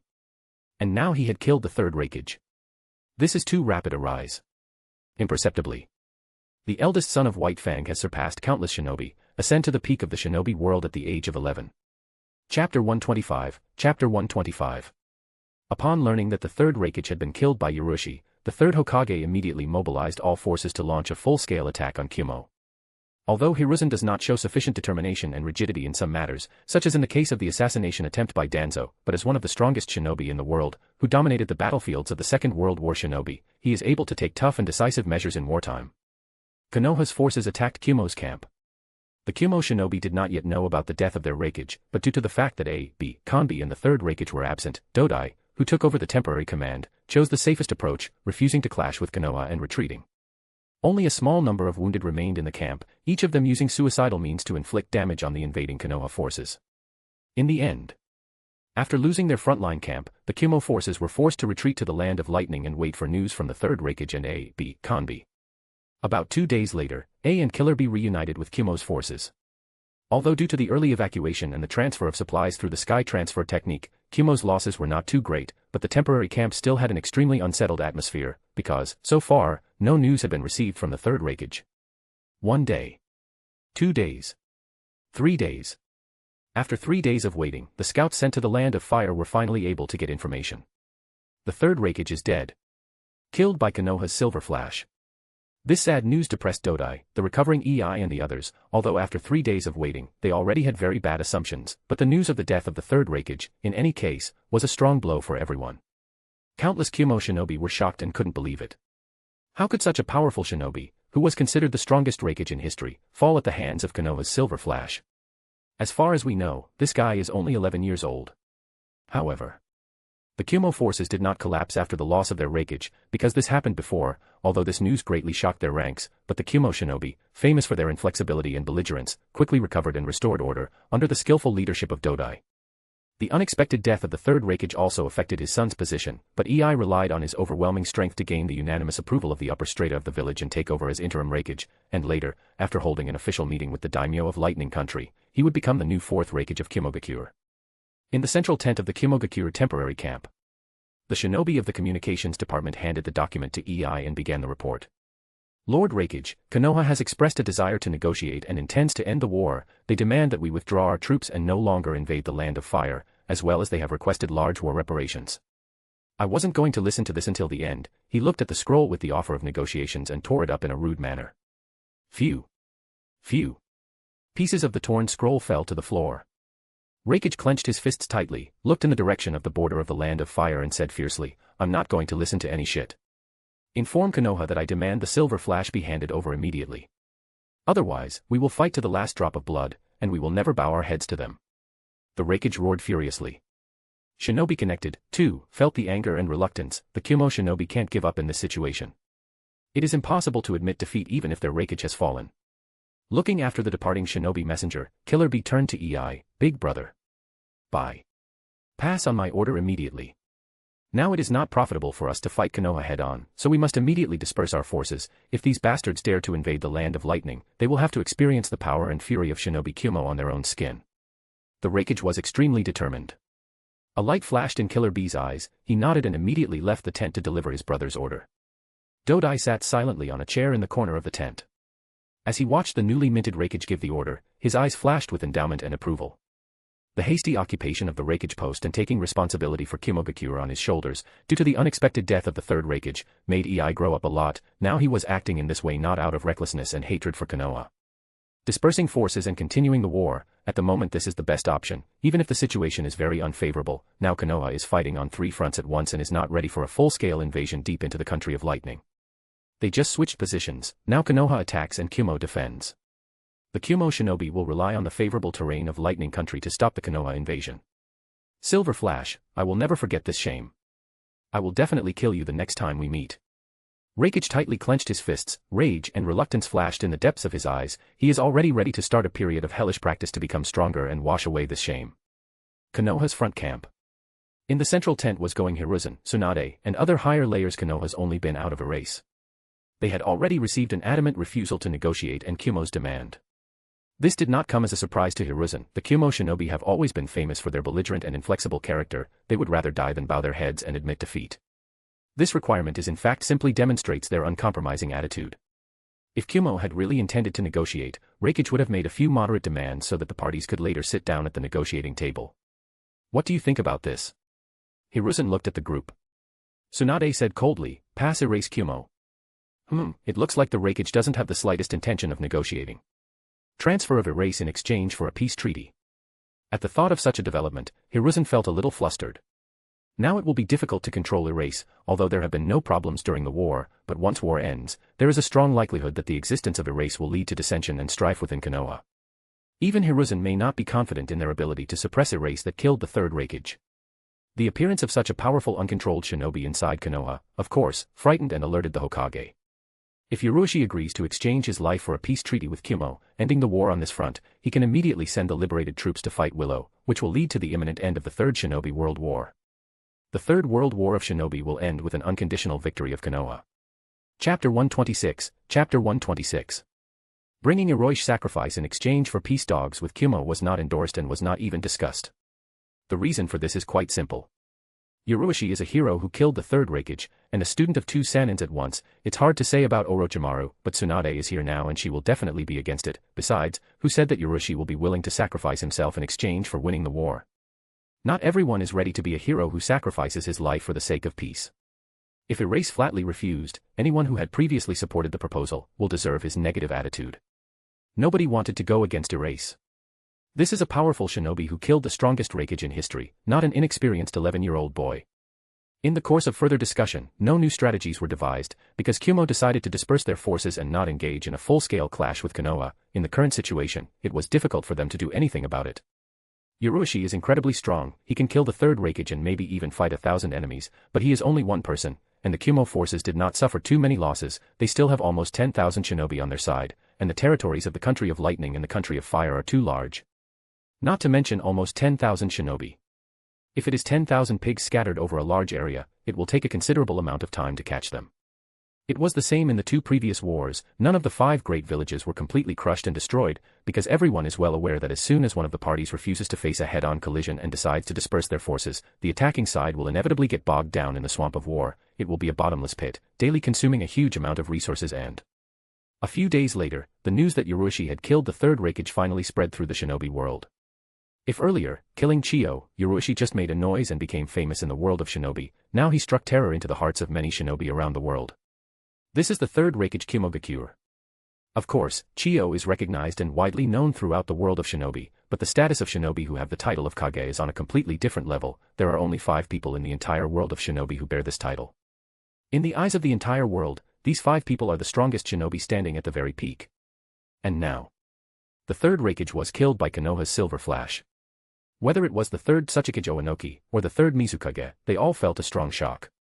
Oanoki was one of the first to notice Ryuchi, but he never thought that this kid would grow to such an extent in such a short period of time. He has already surpassed the White Fang of Konoha.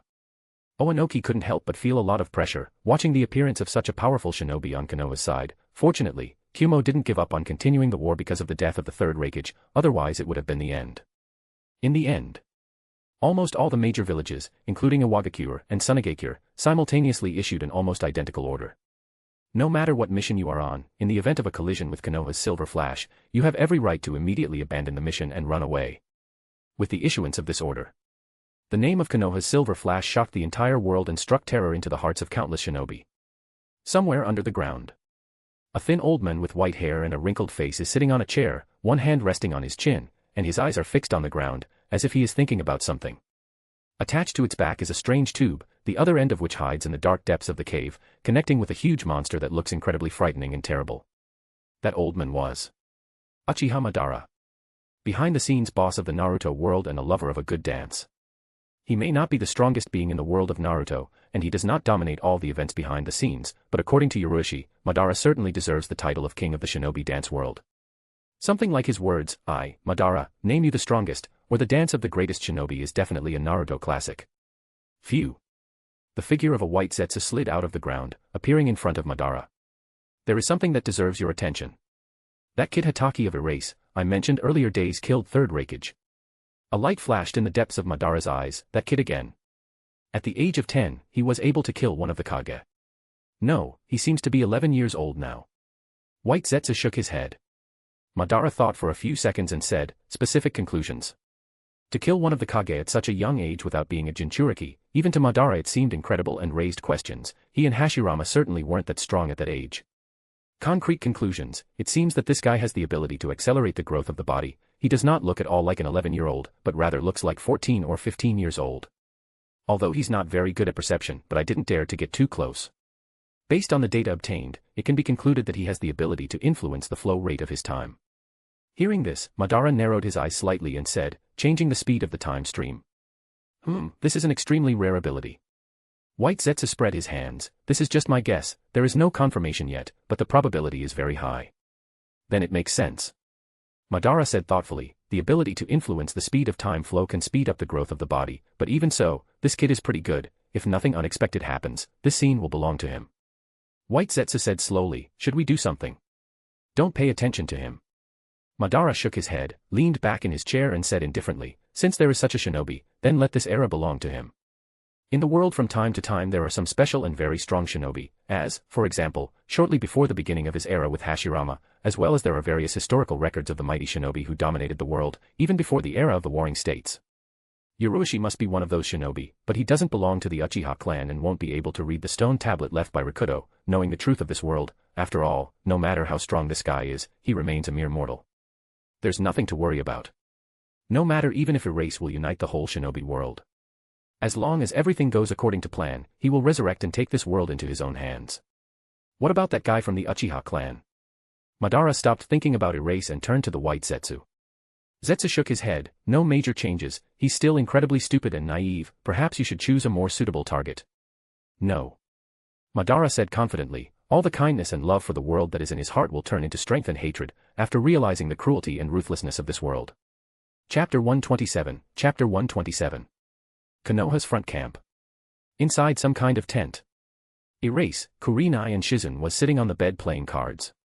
After killing the third Rakage, Ryuchi was too lazy to go to the meeting and discuss the strategy of further fighting with Kumo, so he just said that he needed to rest after a hard battle. No one dared to object and try to force him to go to the meeting. If there were 4 people, they could play Mahjong, but Sunade left for the meeting and Rin followed Minato to the Kirigakure battlefield, so they could only play poker for 3. Since the opening of the 6th gate will take more than a year, it may be time to pay attention to the Sage mode, because now his chakra volume has gone beyond the Jounin level and is gradually approaching the minimum level required to practice the Sage mode. Hee, Seth. Shizun grinned and opened her cards. Erase looked at the cards, put them aside and said, you've settled in pretty well. Shizun, those marks you left on the maps, even I didn't notice them right away. Kurenai, you count cards as well as I do. What? Kurenai looked at Shizun in a daze. Shizun, did you mark the cards? Shizun stiffened and looked piercingly at Erase. How did you figure that out? I didn't actually find the marks themselves, it was just a guess. Yuruishi smiled. Watching your behavior, I immediately noticed some oddities. It wasn't hard to jump to the conclusion that you were cheating. Kurenai grumbled in displeasure. Ah, that's why, as the game progressed, there was always a strange feeling that I was being seen through. It's okay, no one said that cheating is prohibited. Erase said quietly, it's not a bad way to train a shinobi. Just as Kurenai was about to say something, a figure entered the tent. Seeing the newcomer, Shizun and Kurenai abruptly stood up, turned around and greeted him. Lord Hokage. I came to know about the recovery process of Erase. You can go. Hiruzen smiled pleasantly. Kurenai and Shizun immediately left the tent, not daring to disobey the Hokage. Erase, sitting on the bed, gathered the cards in the deck and quietly said, thank you Lord Hokage for your concern. What about Kumo? Ah, the situation hasn't improved. Hiruzen shook his head. The Rakage agrees to negotiate, but on one condition, he demands to hand you over. It seems that peace talks are impossible. Kumo will fight to the last. Then he sighed heavily and said confidently, even if this terrible war continues and the number of casualties only increases, we can only fight with all our might, because we will never sacrifice our hero. It may be in the place of Erase someone else, he would have been moved by the words of Hiruzen, but Erase saw everything in a completely different light. At first, he voiced Kumo's demands and said that peace talks were impossible, and then focused on the sacrifices that the continuation of the war would bring, encountering Erase the idea that his sacrifice can save Konoha and the Fire Nation from the misery of war. Given Yuruishi's current strength and status, other people can't force him to sacrifice himself, only he can make such a decision. And this old man is really good.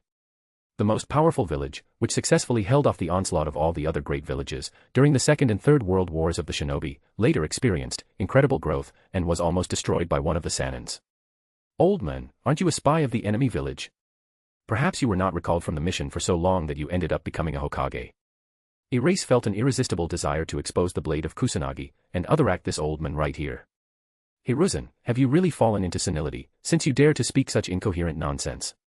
Ah, if the sacrifice of one person can bring prosperity to many, then I am willing to become a bridge to peace, but Lord Hokage, can you trust Kumo? The selfless Erase said and looked into the eyes of Hiruzen. These words hit the weakest point of the situation and unconditionally stopped all intentions of Hiruzen. He himself is well aware that Kumo cannot be trusted. This argument cannot be refuted. You're right. Hiruzen nodded. Kumo can't be trusted, so you shouldn't even consider such an offer. I'm sure Konoha can win this war anyway. These words of Erase also allowed Hiruzen clearly realize that it is not able to control this young shinobi. The shinobi closely associated with the shadow side of Konoha, whether Danzo or Orochimaru, are under his control, but Yuruishi, relying solely on his personal strength and military merit, is beyond his control. At this moment, he was experiencing very conflicting emotions. The emergence of such a powerful shinobi, which is beyond his control, made Hiruzen, who seeks to keep everything under personal control, feel a strong threat. Now he has 2 options. Either raise Yuruishi as the future 5th or 4th Hokage, or try to immediately remove him from the upper layers of Konoha as much as possible. But Hiruzen is more inclined to the candidacy of Minato, because he only seeks the well-being of Konoha, not caring about power and power. It is such a person who is best suited to become the next Hokage. And Erase is a disciple of Orochimaru, so be sure to support the candidacy of the teacher. Once Orochimaru became the 4th Hokage, making Yuruishi the 5th Hokage would be practically a done deal, but Hiruzen didn't really want to see someone like Orochimaru as Hokage. Precisely. Hiruzen suddenly came to a thought. He remembered the brother of Urwich. Kakashi is a great shinobi and Minato's disciple. If Minato becomes the 4th Hokage, and Kakashi will be brought up as the 5th Hokage, this will inevitably affect the position and attitude of Urwich. As for the moment when Kakashi really becomes Hokage and Konoha is in the hands of the two brothers, Hiruzen didn't even think about it. Because it won't happen until decades later. By the way, I'm going to send you to Rain Country. Hiruzen decided not to return to Kumo's question and change the subject. The country of rain. Erase looked at the Hokage.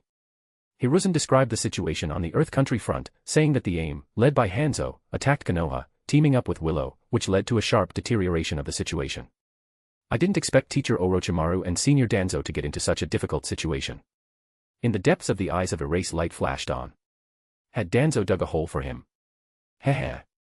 If this is indeed the case, there may be a good chance to eliminate Danzo without consequences and lay the foundation for further capture of Konoha. Erase had no desire for years to follow Danzo, waiting for the stab in the back. With his current strength, it is still quite difficult for him to participate in the behind-the-scenes affairs of the shinobi world, but everything else can be solved without much trouble. Chapter 128, Chapter 128. Immediately after Hiruzen left, Sunade showed up. What did the old man say? Upon entering the tent, she immediately asked brusquely, not hesitating to call Hiruzen an old man.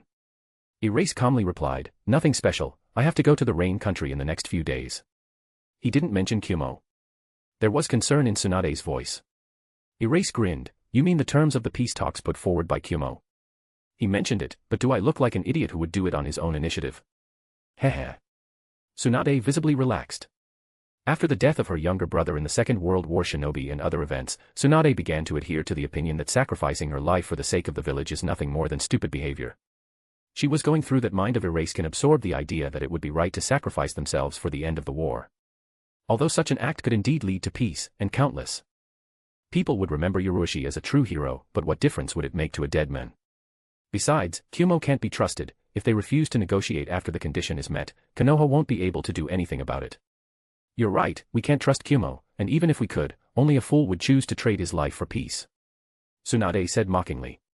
After a few seconds of silence, she turned to Yurushi, when are you going to go to the Rain Country? In a few days. Erase thought, and said, there's really no rush. Our forces have already retreated, even if Aim and Willow are united, they will not dare to pursue Teacher Orochimaru into the Land of Fire. Sunade nodded and said seriously, I can't go to the Rain Country with you. Be extremely careful, Hanzo Salamander is extremely dangerous. Don't you dare underestimate Hanzo for being able to defeat the Third Rakage. If these two were to clash, the Third Rakage wouldn't necessarily come out victorious. Sunade stared at Erase. As a person who has fought him in the past, Sunade is well aware of how strong and dangerous Hanzo, called the demigod shinobi, is. During the Second World War of Shinobi, he almost single-handedly defended Omegakure, caught in the middle of a clash of three great villages at once. You can rest assured, Master. Erase nodded solemnly. This is true, it is difficult to say who will win in the event of a collision between the Third Rakage and Hanzo, because the first is famous for its impenetrable defense, and the second is deadly poison. In a battle with Hanzo it is dangerous to even breathe. Hanzo might indeed be able to cause huge problems for the Third Rakage, but Yurushi had nothing to worry about. Hanzo's strongest weapon is poison, but poison does not pose any threat to Yurushi, because the ability to reverse the flow of time can be safely called an absolute antidote. You can come in. Providing details of Iwashi about the abilities of Hanzo, Sunade opened the entrance to the tent. The girls immediately entered. Kurenai lowered her head, still feeling some pressure in front of Sunade. Sunade threw a glance at Kurenai, and then glared at Yurushi. This guy is good at everything he does, and has a good character, the only downside is that he is too popular. But Erase very young, and that there is no problem, besides, it is much better than the behavior of Jiraiya. Senior Sunade's momentum is, as always, frightening. Kurenai looked after the departing Sunade, sighed with relief and whispered, it's a good thing she didn't find out about our card game, otherwise everyone would have gotten hurt. Kurenai, you just don't know what Master Sunade's nickname is. Erase Strange smiled. Kurenai asked, puzzled, what is it? Erase slowly said in a mysterious voice, many people call it, a legendary loser. She was so called for her incredible ability to lose money when playing any gambling games. Kurenai looked at Shizune in stunned disbelief as she nodded a little awkwardly. The majestic image of Sunade in her heart was instantly shattered. 3 days later. Due to the murder of the Third Rakage, Hiruzen officially approved the promotion of Yoroshi's rank, promoting him from a Jounin to an elite Jounin. Elite Jounins make up no more than 5% of the total number of Konoha Jounins. In the original, at the time of the Chunin exam, Kakashi was an elite Jounin, and Kurenai and Asuma were ordinary jounins, there was a significant difference in strength between them. The so-called elite jounin is actually the captain of the jounin. An elite jounin will be appointed as the captain of an elite squad consisting of jounins. Elite jounins tend to hold very important positions, such as commander of the intelligence forces, commander of the Konoha guard force, deputy commander of the Umbu, and so on. But Erase was not entrusted with any important responsibilities. Hiruzen didn't want to give Ryuchi power and subordinates, because given his strength and prestige, once he took command of a department, it wouldn't take long for another independent force like Danzo Root to emerge. Also, there are no vacant positions at the moment and Ryuchi is too young, so it was quite appropriate to leave him as a Chikuzoku jounin, just now in the rank of an elite jounin. Of course, no one objected to this promotion. Erase is representative of the Hatake clan, and has monstrous power and stunning military services. It was enough to be promoted to an elite jounin, even though he was too young. Get a raise, Erase immediately left the camp to go to the Land of Rain. In a few days, Erase arrived to the temporary frontline camp Konoha. You have already become so strong. In the past, I never thought that I would ever be surpassed by my own disciple, Kukuko. Orochimaru exclaimed, looking at Erase entered the tent. The apprentice's growth rate surpassed even Sanin's wildest expectations. After being sent to the border of Wind Country, Ryuchi took off too quickly, successively killing Puppet Master Chiyo and the Third Rakage. Okay, still Chiyo, but the Third Rakage. Based on his understanding of the power of the Third Rakage, it is safe to say that Ryuchi, capable of killing such an opponent, has ascended to the top of the shinobi world. Above the current Erase are only legends of the past, Uchiha Madara and Senju Hashirama. Without your wise guidance, I wouldn't have been able to reach this level so quickly. Erase stepped forward and looked at the map lying on the table. What is the situation at the front, the teacher? Everything is not very optimistic. Despite the difficult situation, Orochimaru was not gloomy. His lips, as always, curved in a barely noticeable demonic smile. Hanzo Salamadra and the third Tsuchikage Oanoki are extremely dangerous opponents. We barely managed to ensure the retreat of the forces. But with your arrival, everything changes, Kukuko. It won't be hard for you to hold one of them off now, will it? In that case, I'll join forces with Danzo to deal with the other one. Chapter 129, Chapter 129. I'll take on Hanzo Salamander. Ryuchi looked at the map and said calmly. It is much easier for him to deal with Hanzo than with Tsuchikage. Oanoki can fly, so if he feels threatened, this old man will immediately take to the air, moving the fight to a long distance. It's not even worth discussing the power of Jinten's ranged attacks, although Ryuchi has the ability to reverse the flow of time, allowing him to undo any damage, but he has no desire to go through the process of completely disintegrating into atoms. What? You decided to deal with Hanzo? Orochimaru looked at Erase. I think I should explain. Hanzo Salamander is a man who is called a demigod shinobi. He is definitely not weaker than the third Tsuchikage, and is also extremely cautious and calculating. In my personal opinion, Hanzo is more difficult to deal with than Oanoki. Of course, Oanoki, who has Jinten, is incredibly strong, but from the point of view of Orochimaru, Hanzo, called the demigod shinobi, is much more dangerous and problematic. Hanzo has the widest range of abilities, and realizing that there is no way to win, he retreats without any hesitation, in no case getting involved in a bitter battle. Even if he dominates the battle, he will never rush, but will choose the most stable and correct method of fighting. Hanzo Salamander is a shinobi who never finds himself in too dangerous a situation. Orochimaru has fought Hanzo more than once and is well aware of how problematic this opponent is. I know. Erase nodded and said quietly, but I've already killed one of the 5 Kage and I'm not interested in the others. Instead, I want to know how strong this so-called shinobi demigod is. You prefer to challenge the strong, Kukuko. It seems that after defeating the third Rakage, your self-confidence has greatly increased. Orochimaru chuckled and said seriously, when dealing with Hanzo, you should pay special attention to the poison. The cell activation method is able to slow down the effects of its poison. If you notice signs of poisoning, you should immediately retreat. The extremely cautious Hanzo will not pursue his opponent too hard. Sanin paused for a moment and added, but I would still advise you to deal with Tsuchikage. The ability to accelerate the flow of time will become a catalyst for the poison, speeding up its spread and impact on the body. It can be said that the main ability of Hanzo restrains your main ability. Don't worry, teacher. Erase smiled. After the battle at the border of the Wind Country, I was busy learning Iron Ninjutsu from Senior Sunade, so even if I get poisoned, I won't let the poison easily spread through my body. Hearing the words of Erase, Orochimaru nodded. After learning from Sunade, he really should have the ability to deal with poison, to a certain extent. Given the speed of Erase, the fight against Hanzo should not be too dangerous. In case of poisoning, he will be able to retreat without any problems. Orochimaru was shocked that Erase became a disciple of Sunade. As Sanins, they have gone through many dangers side by side, sharing life and death, in addition to Sunade not aspiring to the post of Hokage, so they have no conflict of interest. In fact, it is even excellent that Erase became her student because the student in some way carries the will of the master. Senior Danzo isn't here. Yurushi looked around and turned to Orochimaru. Sanin shook his head. Danzo went to the Rain country to meet Hanzo and tried to talk, but it's time for him to come back. Just at this moment, a figure leaning on a cane entered the tent. Danzo looked at Yurushi with a slight frown, and then turned to Orochimaru. The negotiations failed. Hanzo must be very wary of the current Konoha, because once we win the war with the great villages, Rain country may become one of the first targets. AIM will not stand against Konoha alone. Orochimaru smiled grimly. Since Hanzo couldn't stay away, Rain country is now also our enemy. Minato runs amok on the water country front, suppressing Kirigakure, and Kimogakure is hesitant to engage in a full-scale battle, after losing his Rakage. Combining Willow and AIM certainly brought them a lot of problems, but with the addition of Yurushi, Orochimaru is confident of victory, even in the case of a joint attack by AIM and Willow. Danzo nodded and looked at Erase. You did a good job on the Lightning Country front. Danzo's usual tone and expression was completely normal. Erase sat down, poured himself a cup of tea and said quietly, Elder Danzo too. Since entering this world, Yurushi had never revealed his talent for fear of being noticed by Dazno, but now it was different. At this moment, he couldn't help but feel some excitement. 7 years. It would seem that this happened only recently, but in fact, almost 7 years have passed since his arrival in this world. Almost 7 years of grueling practice, in exchange for his current strength and position. Orochimaru looked at Danzo and briefly outlined his plan of action, mentioning that Yurushi had volunteered to deal with Rain Country and Hanzo. Danzo was also surprised by the choice of Erase, but after thinking about it decided to do so even better. Shinobi Willow is much more numerous than Shinobi AIM. If Yurushi decides to deal with Tsuchikage, then either he or Orochimaru must be present at the front to exercise command of Konoha's massive forces. In that case, the remaining one would have to deal with Hanzo alone. But to deal with AIM, Yurushi would only have to take one squad with him. Even though he was young and inexperienced, his strength and status would be enough to command a single squad. Considering the shinobi most recently sent to support, we have 57 Hunins, 5,600 Chunins, and almost 2,000 Genins. Danzo looked at Yurushi. The total number of shinobi AIM does not exceed 2,000, there are not many elites among them, most of them are not even strong enough to match their ranks of Chunin and Hunin.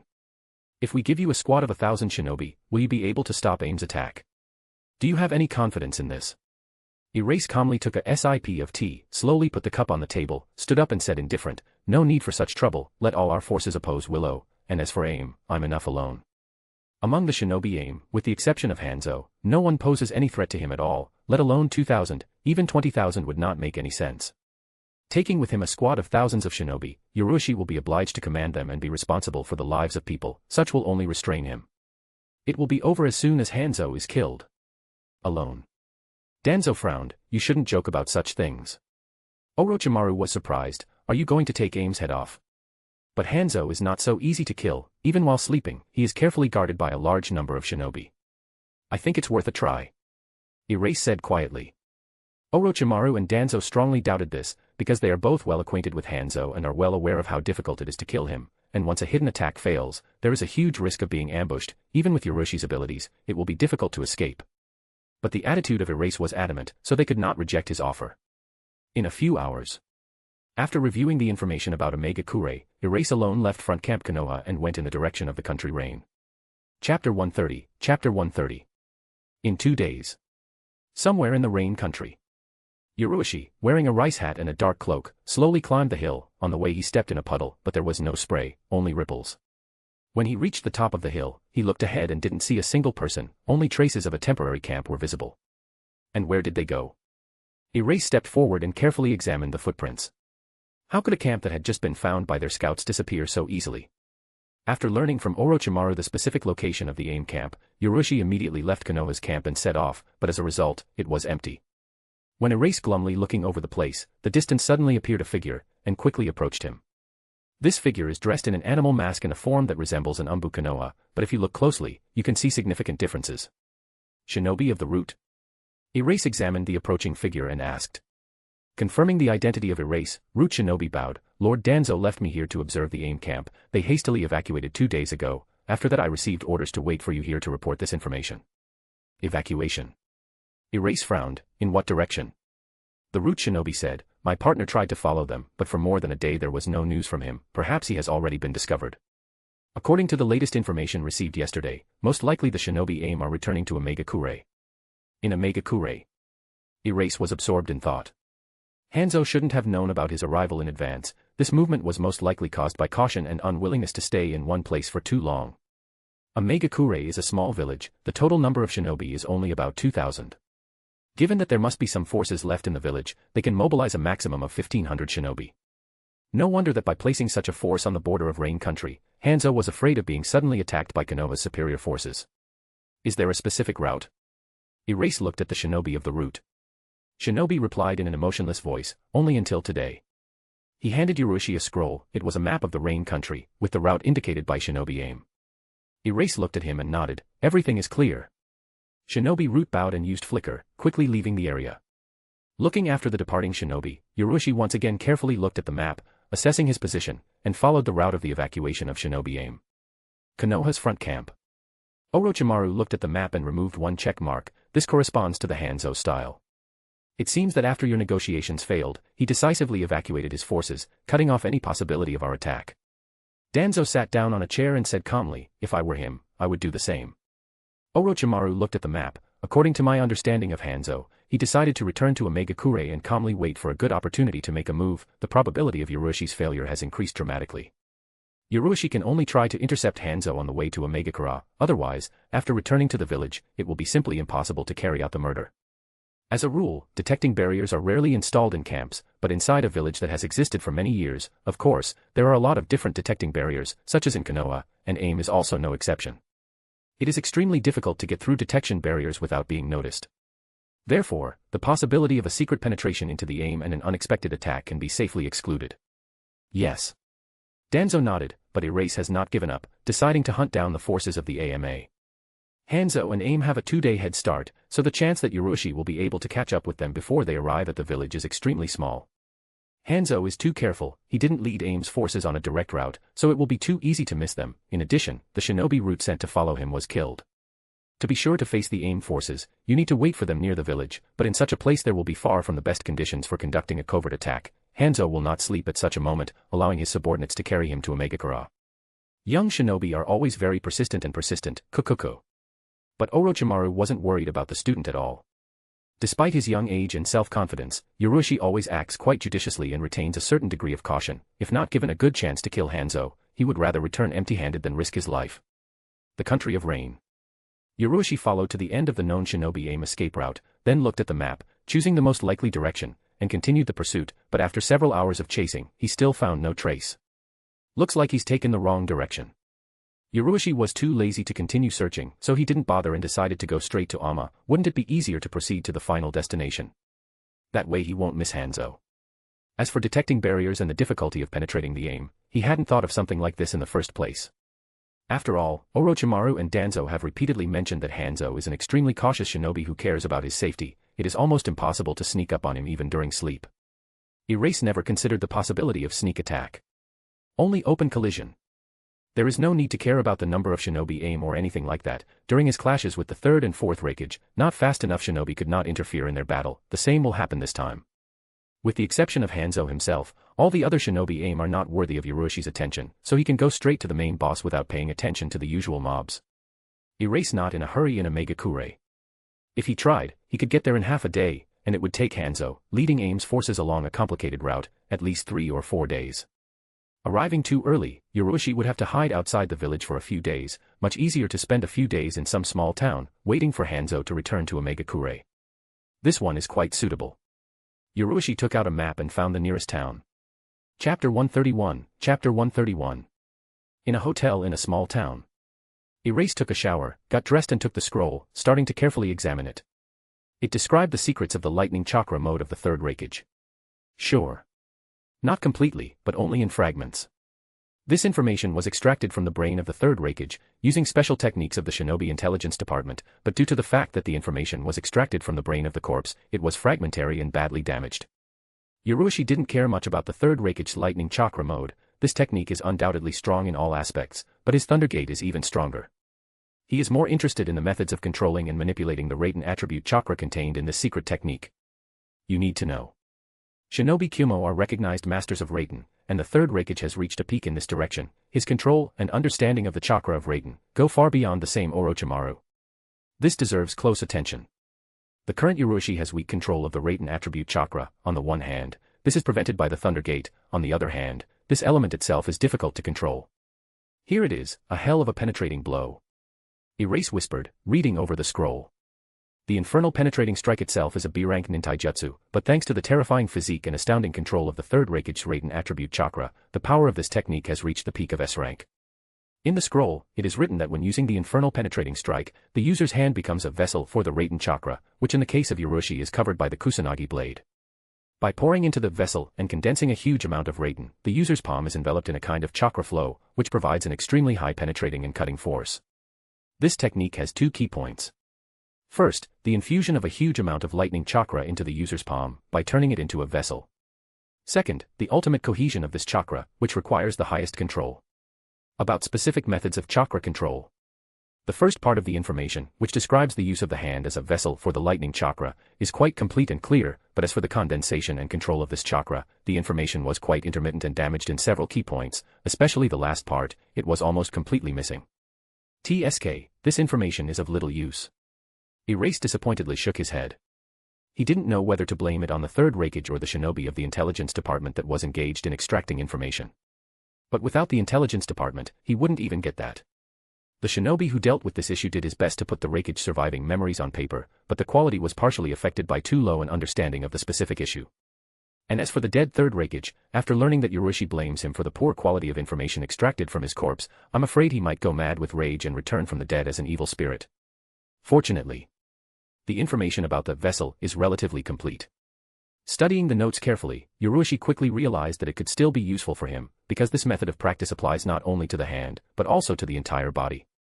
Although this type of practice will not allow you to form an extremely powerful arm, but it will make the body more adapted to Raiden, which will increase control over it and perhaps even make it easier to open the gate. 2 of the damaged paragraph. Yes, it should be. Erase tried to restore and supplement damaged 2 paragraphs based on personal experience and survivor information. All additions were immediately tested in practice. With the ability to reverse the flow of time, Ryuchi could always return his body to its ideal state and was not afraid of mistakes. About half a day later, he concluded that there was no problem with the add-on. But he was in no hurry to start practicing, and instead continued his research, trying to supplement the section of condensation and control of the lightning chakra. This section was much more difficult, because with the exception of missing words and sentences, there were several paragraphs completely missing. Even based on the context, it was only possible to roughly determine the content, but there was no question of specific details. Erase activated fourfold acceleration of the flow of time. He did this until lunch the next day, adding everything that was possible. As for the parts that were too badly damaged, they could only be restored based on a lot of practical experience. Erase came from the state of fourfold acceleration and pulled the body, going to go get something to eat. But suddenly he turned abruptly and went to the window, pulled back the edge of the curtain and looked in a certain direction. He managed to make out the shinobi fighting in the distance, one side wearing Konoha protectors and the other vaguely familiar.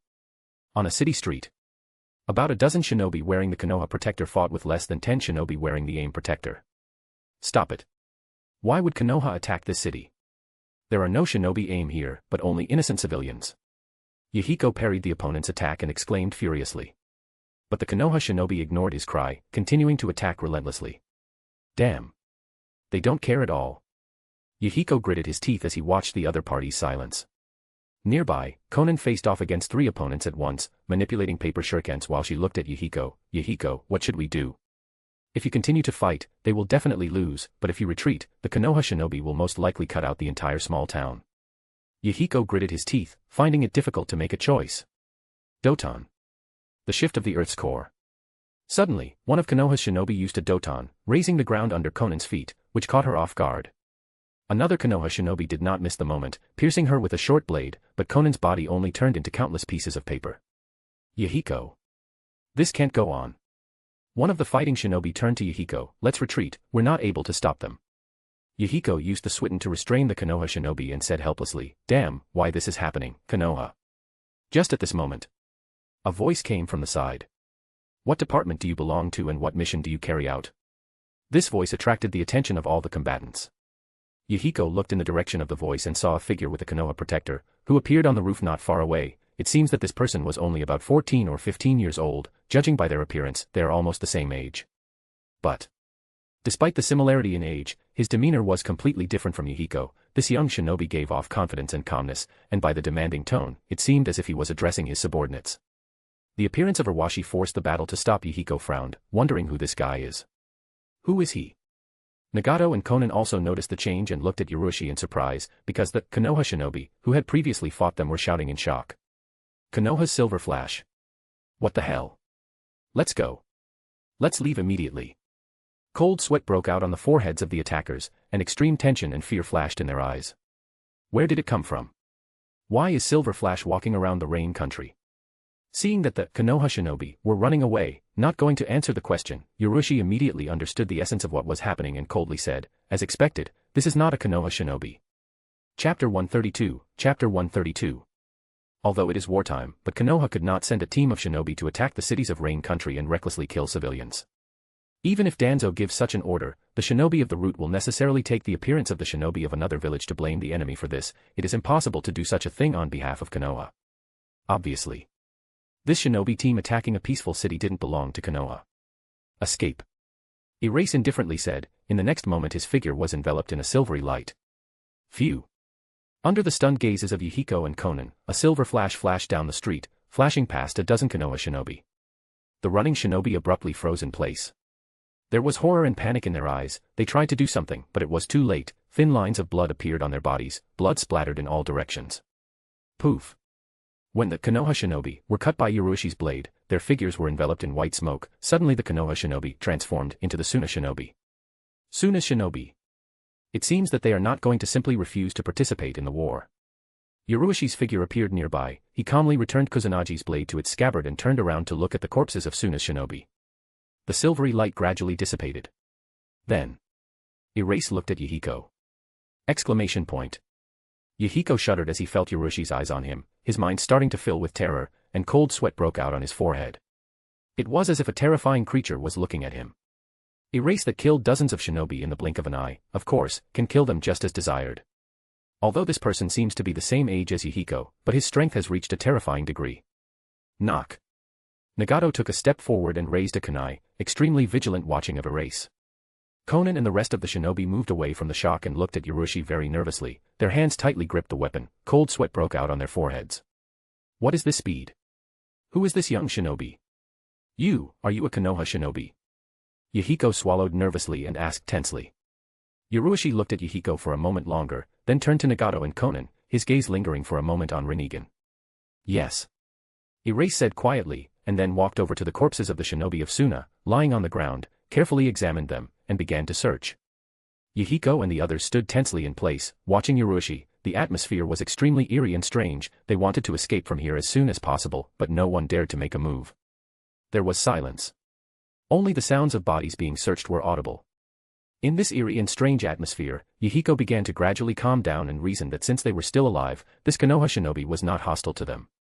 He only attacked Suna shinobi who were trying to frame Konoha's shinobi. Coming to this conclusion, Yahiko sighed and cautiously asked, "You know Naruto vs Sasuke due to the teachers. Where is he now?" Jiraiya is now on a different front.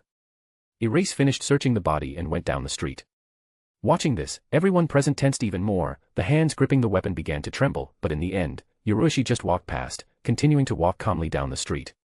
Konan hesitated, watching Erase passing by, and hesitantly said, "You look like it. Do you know us?" "I heard about you from Jiraiya." Erase calmly answered the question, continuing to walk down the street. Yahiko hesitated, looking after the departing of Erase. In the end, he gritted his teeth and said, "I heard that Konoha is at war with Omega-Kure. Can't the problem be solved peacefully? If necessary, I can be your intermediary in the negotiations." Erase stopped, slowly turned his head and looked at Yahiko. Naive.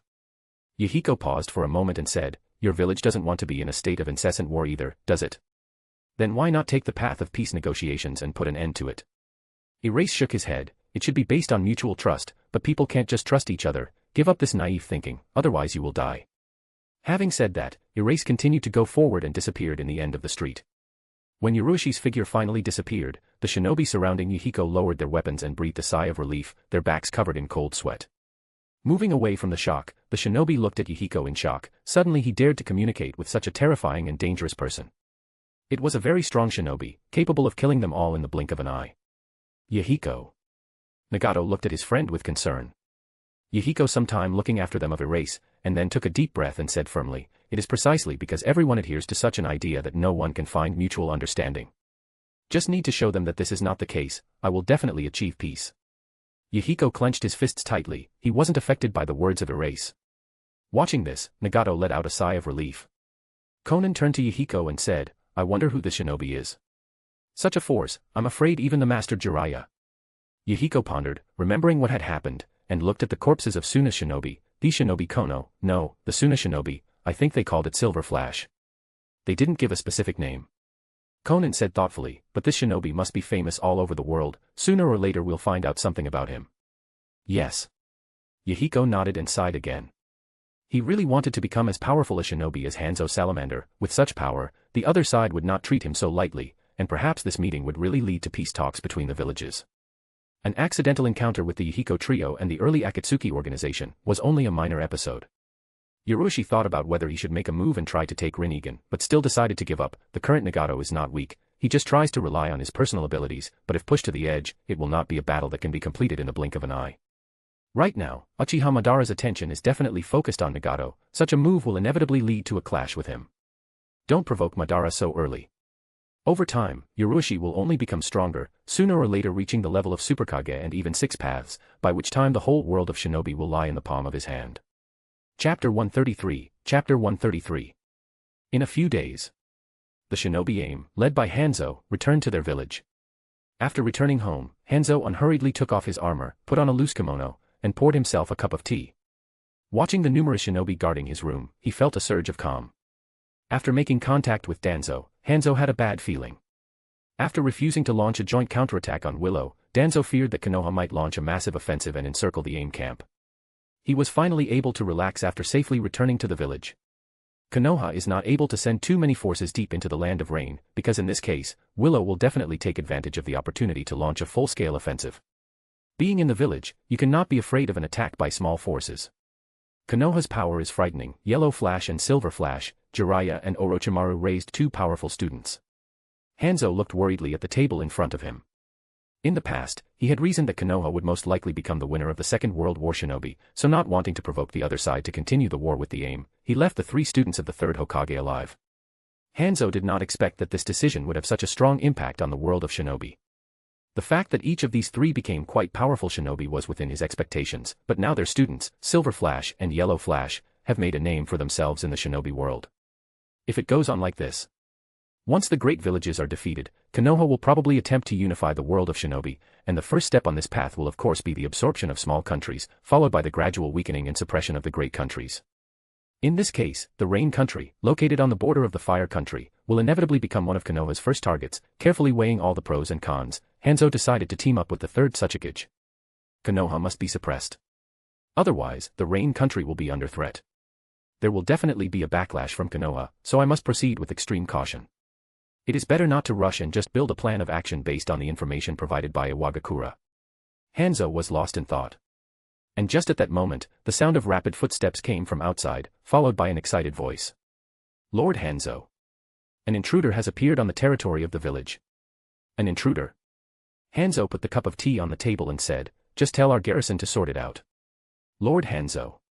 The voice of Shinobi Aim, who was on one knee in front of the entrance to the room, was trembling. I'm afraid our garrison won't be able to deal with this intruder, he's already on his way here. What? Hanzo's expression changed abruptly as he stood up and said, you can't hold back, Konoha is the beginning of a massive attack. No. Just one person. Shinobi Aim held back a shiver and said, with undisguised fear in his voice, this shinobi, most likely, Konoha's Silver Flash. A Megakure. Yurushi, wearing a rice hat and a black cloak, walked straight to the entrance of the village without making any attempt to hide. Given that the aim was surrounded by detection barriers, sneaking in was quite difficult, so Yurushi decided to not hide at all and enter from the main entrance. For him, as long as the location of Hanzo himself is known, it doesn't make much difference to sneak in or attack head-on. Since Pain was able to crush Shinobi Megakure and kill Hanzo, then he can too. What? Seeing Yurushi approaching, the shinobi Aim in charge of guarding the entrance were greatly surprised and puzzled, because their eyes were drawn to the protector tied to his right hand. It was the protector of Konoha. Stop. Are you the messenger of Konoha? One of the shinobi Aim finally reacted and started screaming. But in the next instant, he froze abruptly.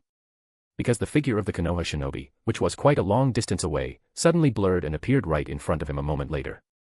In the eyes of Shinobi flashed shock, he subconsciously waved the kunai in the direction of Yurushi, but he only lightly waved his hand, throwing the kunai into the air. Erase looked at Shinobi and calmly said, I have just one question. Hanzo the salamander, back already? The eyes of Shinobi Aim gradually filled with horror, because now he was able to better see the appearance of Shinobi Konoha and drew attention to the blade of Kusanagi. Speed. Silver hair. The blade of Kusanagi. You, silver. Shinobi Aim subconsciously stepped back and said fearfully. Phew. A blade flashed by. The head flew into the sky. Too slow. Erase said coldly and appeared in front of the other shinobi of AME, pointing the blade of Kusanagi on his face. Shinobi subconsciously counterattacked with the kunai, but when he felt the tip of the sharpest blade between his eyebrows, he immediately stopped moving.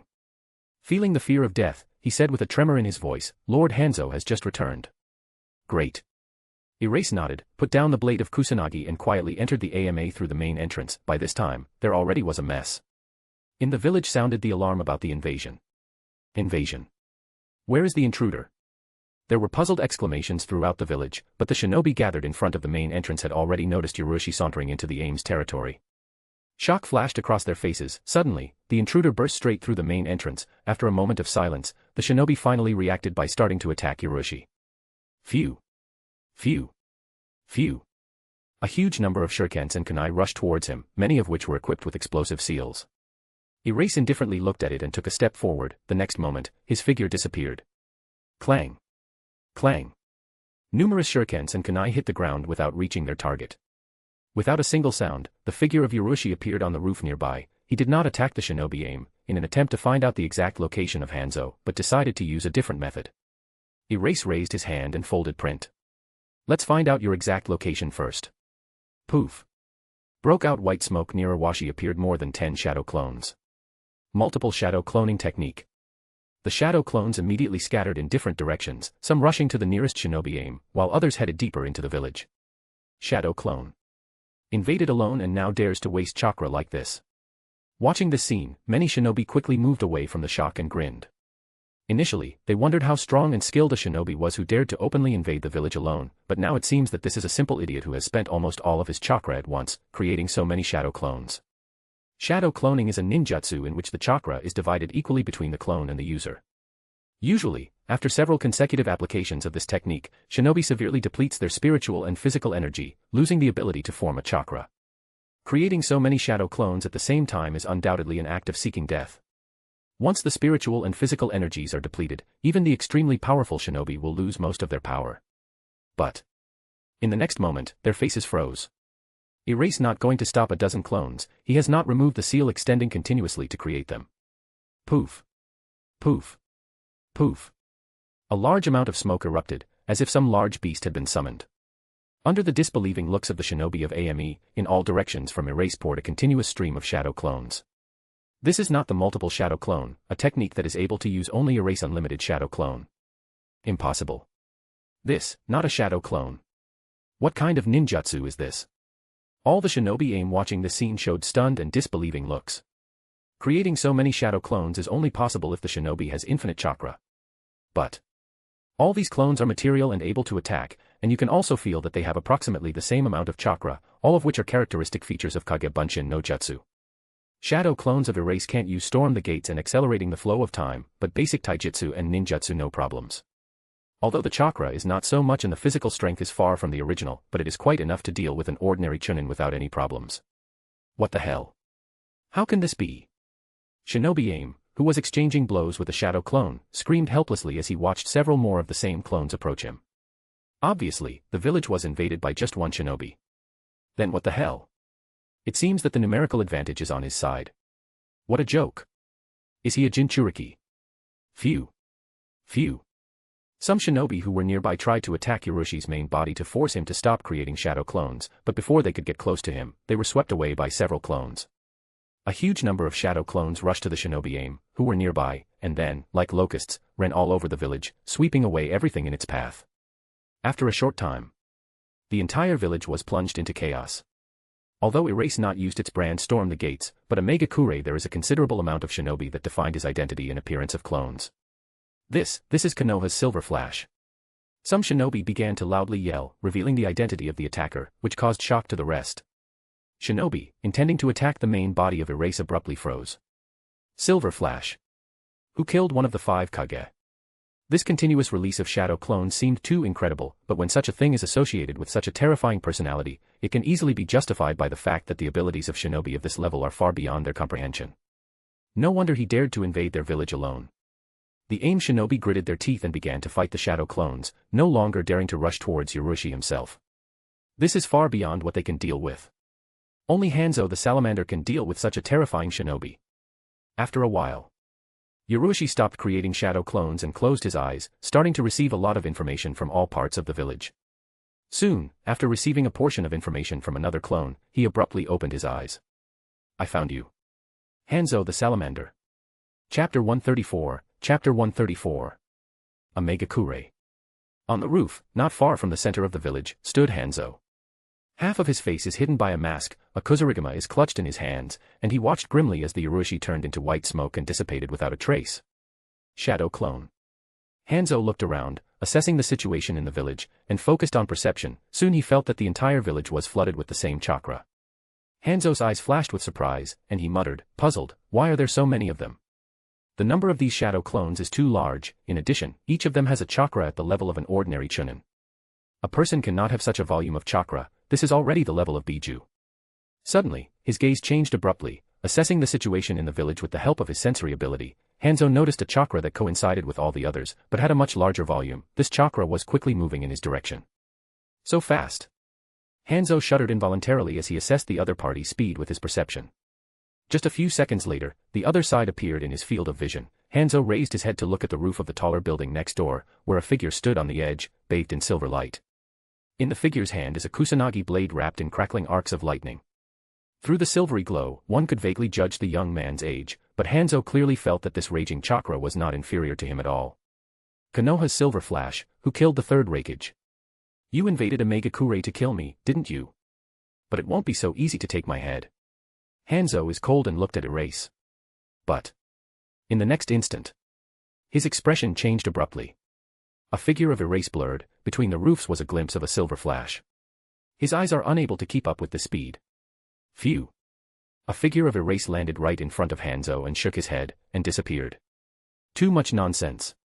In the next instant, he appeared behind Hanzo and swung the kusanagi blade. Hanzo spun around and swung the kusarigama, relying on his sensory ability to pick up the opponent's trajectory, and then on his excellent physical strength and vast experience to block the blow. However, he only blocked one attack. Phew. A limitless number of thin white lines appeared on Hanzo's figure, as if he had been cut countless times in an instant. It was the atomic cut Urwich. Boo.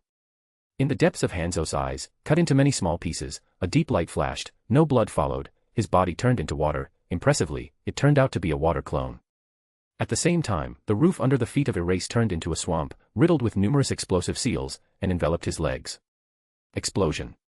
Hanzo appeared on a nearby roof, folded the seal with one hand, and said coldly, radiating murderous intent. Boo. A figure of Erase was absorbed by a powerful explosion. Is that really all? Hanzo narrowed his eyes, watching the explosion. In his perception, no chakra movements followed from Ryuchi's side. It turns out that his main body really was in the epicenter of the explosion.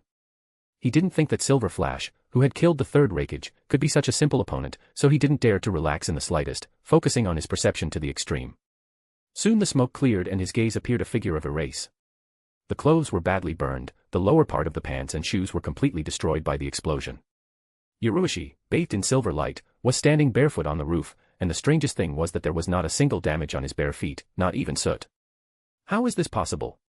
Hanzo narrowed his eyes and exclaimed in shock.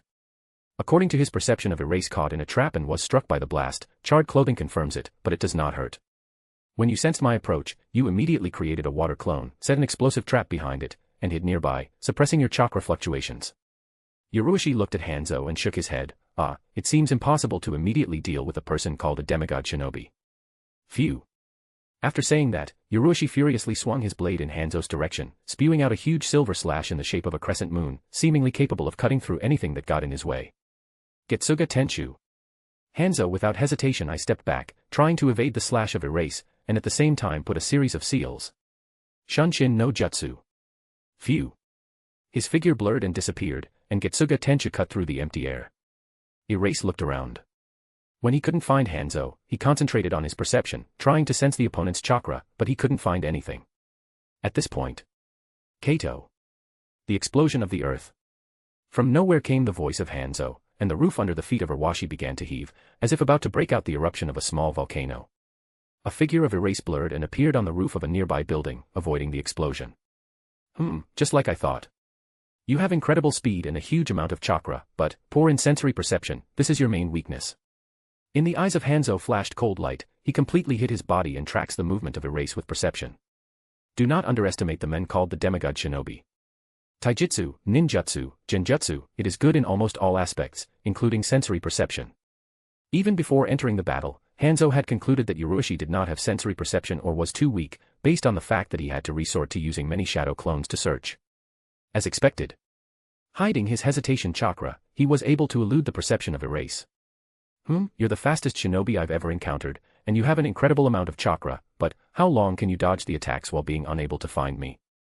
Hanzo said coldly and folded a series of seals with one hand. Phew. Water blade broke of metal pipe, located near Iwashi, aiming to cut his body into two parts. Chapter 135, Chapter 135. The blade formed from water under the highest pressure sliced through the steel pipe like tofu, rushing towards its target at the highest speed. Expression of Erase remained unchanged, he abruptly swung his blade of Kusanagi, the blade slicing through the water, sideways scattered a large amount of spatter.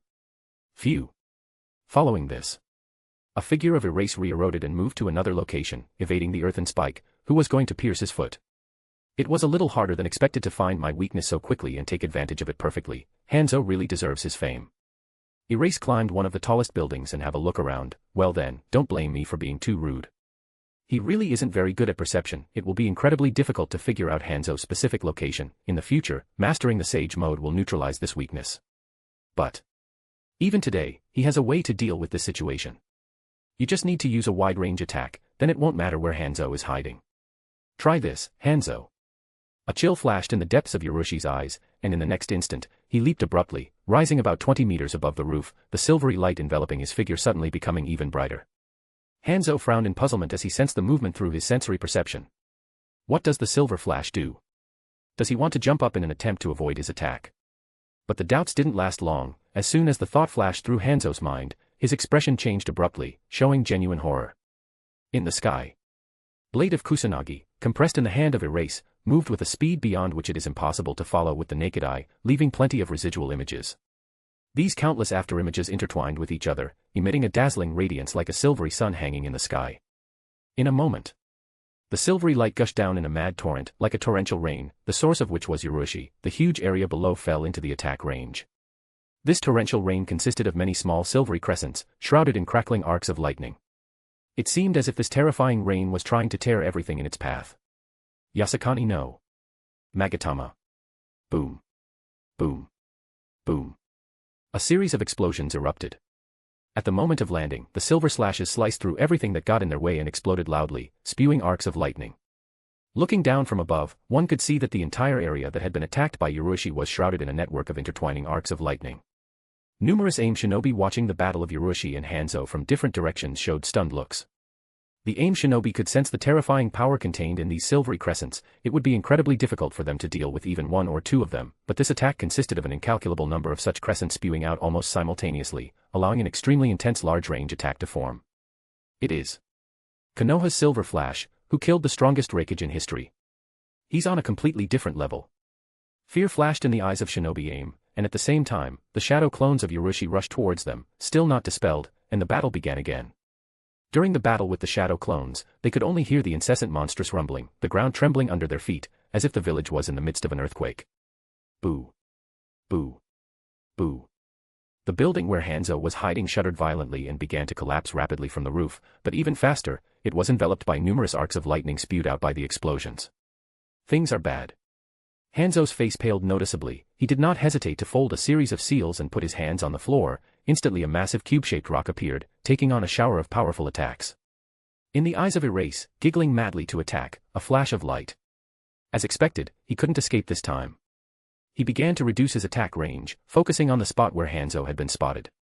The stream of slashes that hit the massive rock that Hanzo was hiding in became increasingly dense. Boom. Boom. Boom.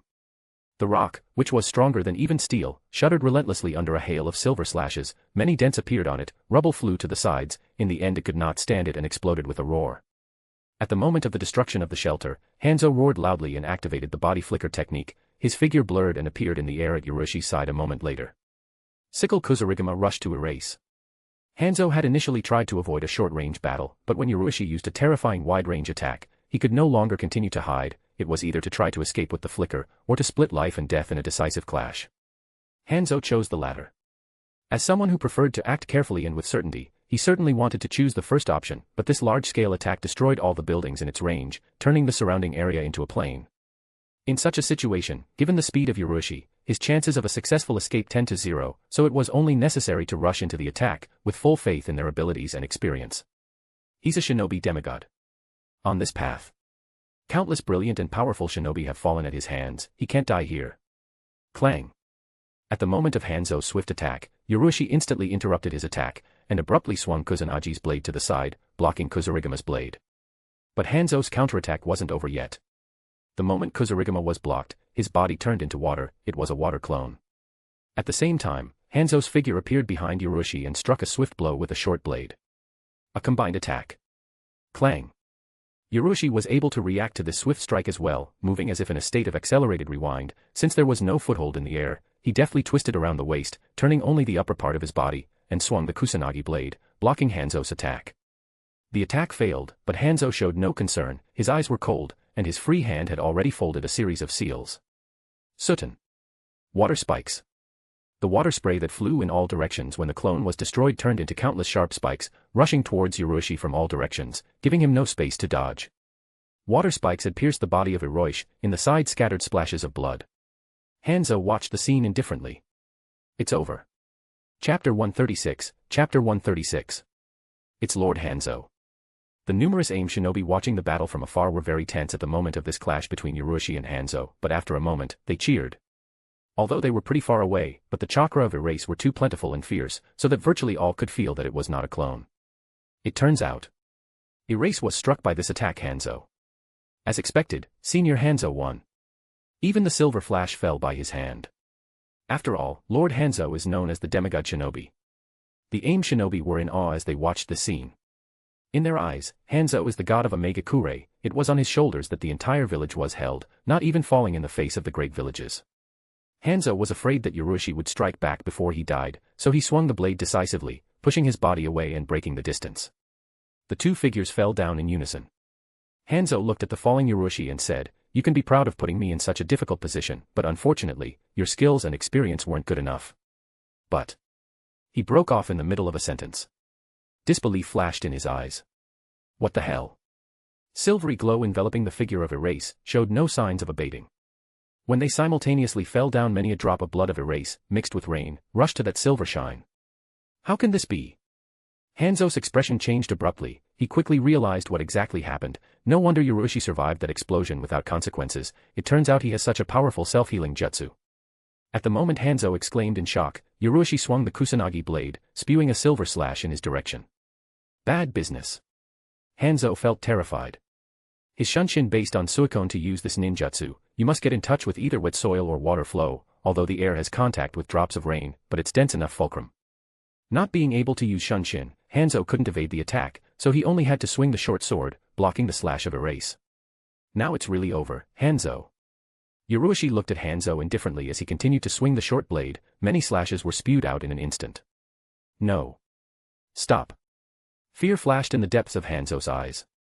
Incredible speed, abundant chakra, and even such a powerful self-healing ability, this guy is just a monster. If he had known this beforehand, he would have preferred to run away from the village right away without even making an attempt to join the battle. Boom. Boom. Boom. Their fall only lasted for a few moments, but in that short time, Hanzo's figure was hit by a huge amount of silver slashes. Hanzo and Urushi do not have the ability to fly, so once in the air, they lost their mobility. During the fall, Urushi could still use Kenjutsu, but Hanzo couldn't hide and dodge like he did on the ground. So that, at the moment when the counterattack Hanzo fail, the winner and loser have already been decided. After a few moments, Pooh. Erase gently landed on the water. A few meters in front of him, Hanzo fell into the water with a crash, sending a lot of spray flying. Along with the spray, the water turned red, the color of blood. Far away. Shinobi Aim, who had already begun to celebrate the victory, froze dumbfounded. They stared in shock at the surface of the water turning the color of blood. As Hanzo's chakra completely disappeared, they felt disbelief. Dead. Hanzo the salamander is dead. During the Second World War, Shinobi, this man was able to almost single-handedly protect a Megakure from the encroachments of several great villages at once and received the title of demigod shinobi. Phew. Under the disbelieving gazes of many people, Yurushi stepped forward, stopped in front of the place where Hanzo's body had just fallen, and gently kicked the surface of the water, spewing out a stream of chakra. The shallow water parted to reveal Hanzo's mutilated corpse lying in the ruins. Phew. Yurushi took Kusunagi's blade in a reverse grip and brought his hand down, piercing Hanzo's head and pinning his body to the ground.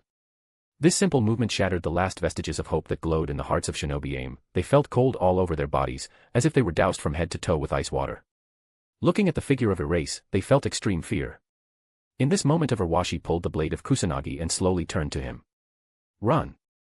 It is not known who shouted first, but with this cry, all the Shinobi Aim rushed to run in different directions, like a frightened flock of birds. With the escape of these shinobi, the news of Hanzo's death quickly spread throughout the village. The shinobi who continued to fight the shadow clones felt terrified and lost any will to fight. Along with the spread of this news, the entire Omegakure collapsed. Somewhere in the Rain Country. On the modest base of the Akatsuki organization founded by Yahiko.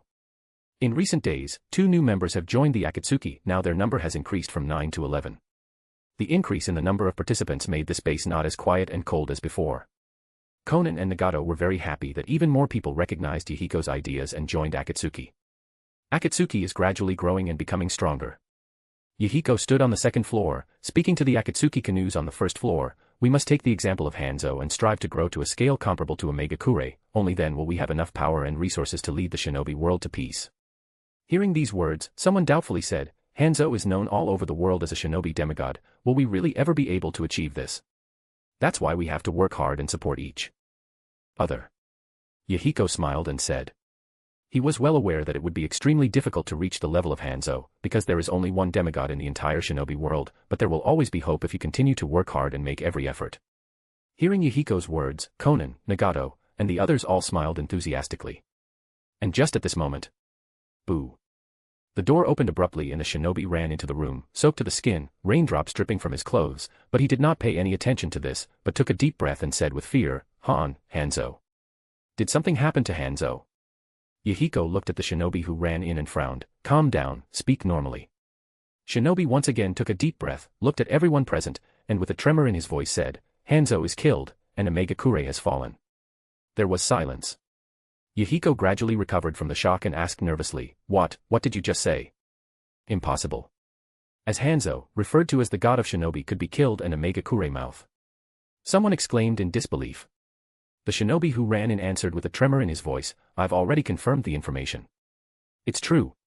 Hanzo was killed, Konoha's Silver Flash. Silver Flash. Hearing that name, Yahiko involuntarily shuddered.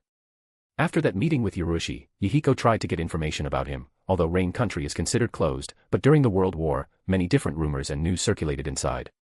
After receiving the specific information about the Silver Flash, Yahiko couldn't help but feel a shock. It turned out that his age was only 11 years old, but the merits received on the battlefield are simply terrifying. Even one of the 5 Kage fell by his hand. Yahiko still shuddered at the memory of their meeting. Unexpectedly, this young shinobi turned out to be such a terrifying personality. He led Konoha's forces to attack Omegakure. I didn't expect a shinobi like Hanzo to be killed. Involuntarily in the mind Yahiko had the image of Erase, and his heart greatly trembled. But at this moment, Shinobi shook his head in response to Yahiko's words, No. It's different. The Silver Flash was not accompanied by Konoha's forces. He single-handedly crushed Omegakure and killed Hanzo. When Shinobi said this, his face showed disbelief. He, too, could not believe his ears when he received this information. It was rechecked several times and was accepted as fact only after confirmation was received from the lips of the fleeing Shinobi Aim. Boo. Yahiko involuntarily staggered back a few steps and slammed into the wall, his mind blank for a while. Everyone else was also in shock. There was silence, only the sounds of rapid breathing could be heard. 44th year from the foundation of Konoha. 2nd year of the Third World War shinobi. Hatake Yurushi, known as Konoha's Silver Flash, single-handedly attacked Omegakure. In the course of this attack, he killed Hanzo the Salamander and crushed the entire village. With the spread of this news, the entire shinobi world shuddered. Chapter 137, Chapter 137. Konoha's front camp. In the central tent, Orochimaru stood in front of the map and thoughtfully moved the small colored flags. Each flag represented a squad of Iwagakure, and the color of their specialization. There are reconnaissance squads, assassin squads, as well as strike squads. There was a rather heavy atmosphere in the tent. Danzo was sitting nearby and also thoughtfully looking at the map. Several elite jounins were standing nearby with gloomy expressions on their faces. Shinobi Sunagekyu's activity is putting too much pressure on us. Orochimaru stopped moving the flags and said in a hoarse voice. They were in a terrible situation.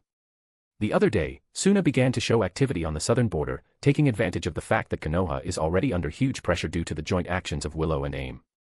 These forces were sent by the Kazekage race with a rather peculiar purpose. He was determined not only to fight, but also to eliminate the objectionable. As a result of a full-scale clash with Konoha, Chiyo was killed and Ebizo's reputation was severely damaged, which led to the stabilization of the race's precarious position. But having established himself as Kazekage, he was not going to stop increasing his influence and power. By bribing and intimidating the upper strata of the village, Raza in a short time took control of most of Sunagekure. Those who could not be controlled formed groups, similar to the isolated Uchiha clan of Konoha. All these forces were sent to the front, with the task of invading the Land of Fire. Sunagekure has not yet terminated the peace treaty with Konoha. The sent forces operated only in the border area and in neutral territories, without clashing with the Konoha shinobi and without beginning to conduct active military operations. But the problem is that even if Suna doesn't take the initiative, the troops just stationed on the border are already putting a lot of pressure on Konoha. It is impossible to ignore this. Orochimaru was forced to separate part of Konoha's forces, in case of movement from Suna, which made the confrontation with Willow extremely tense. Tsuchikage Oanoki is extremely calculating and cunning. After Ryuchi and Minato became famous in the world of shinobi, he was extremely reluctant to go to a full-scale clash, preferring the tactics of small skirmishes. Thousands of Willow shinobi were divided into hundreds of small units, operating in the border area and sometimes penetrating deep into the Land of Fire. The purpose of such tactics is very simple. Protection from the yellow and silver flash of Konoha. Even if Ryuchi and Minato were to become active on this front, they would at best be able to destroy a few small detachments before the enemy reacted and retreated. Due to the conduct of the war on several fronts, there were no more than 8,000 Konoha shinobi present on the front of the Earth country, and given the recent losses and numerous injuries, their actual combat power fell to less than 6,000. And the Iwagakure side has about 10,000 shinobi. The small number of troops does not allow you to launch a decisive offensive, because if the enemy has a superiority in numbers and is not going to engage in a full-scale clash, you will not be able to conduct an effective counterattack. Thus, Konoha has no choice but to deal with these small Willow squads one by one. Small elite units of Konoha, led by Danzo and Orochimaru, regularly move to the border, but the results are far from desirable, because Oanoki also occasionally leads elite units of Willow, raiding Konoha's forces. Suna's actions deserve close attention. Most likely they will attack us as soon as a good opportunity presents itself. Danzo looked away from the map and said softly.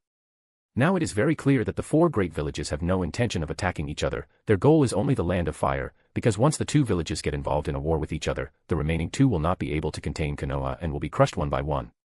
Suna also understands this and does not worry at all about the fact that the Willow can suddenly attack them, which allows you to absolutely calmly wait for the most dacha moment to enter the war. Having dealt with the AIM, it would be possible to stabilize the situation, but Hanzo is a salamander.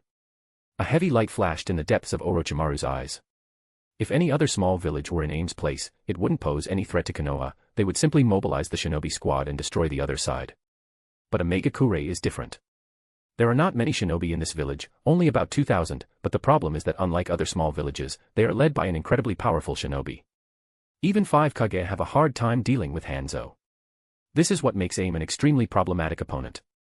Normally, Konoha would not be afraid of AIM, but now they are fighting a war with Willow and are forced to pay attention to Suna. In such a situation, a move on the part of AIM can cause terrible damage.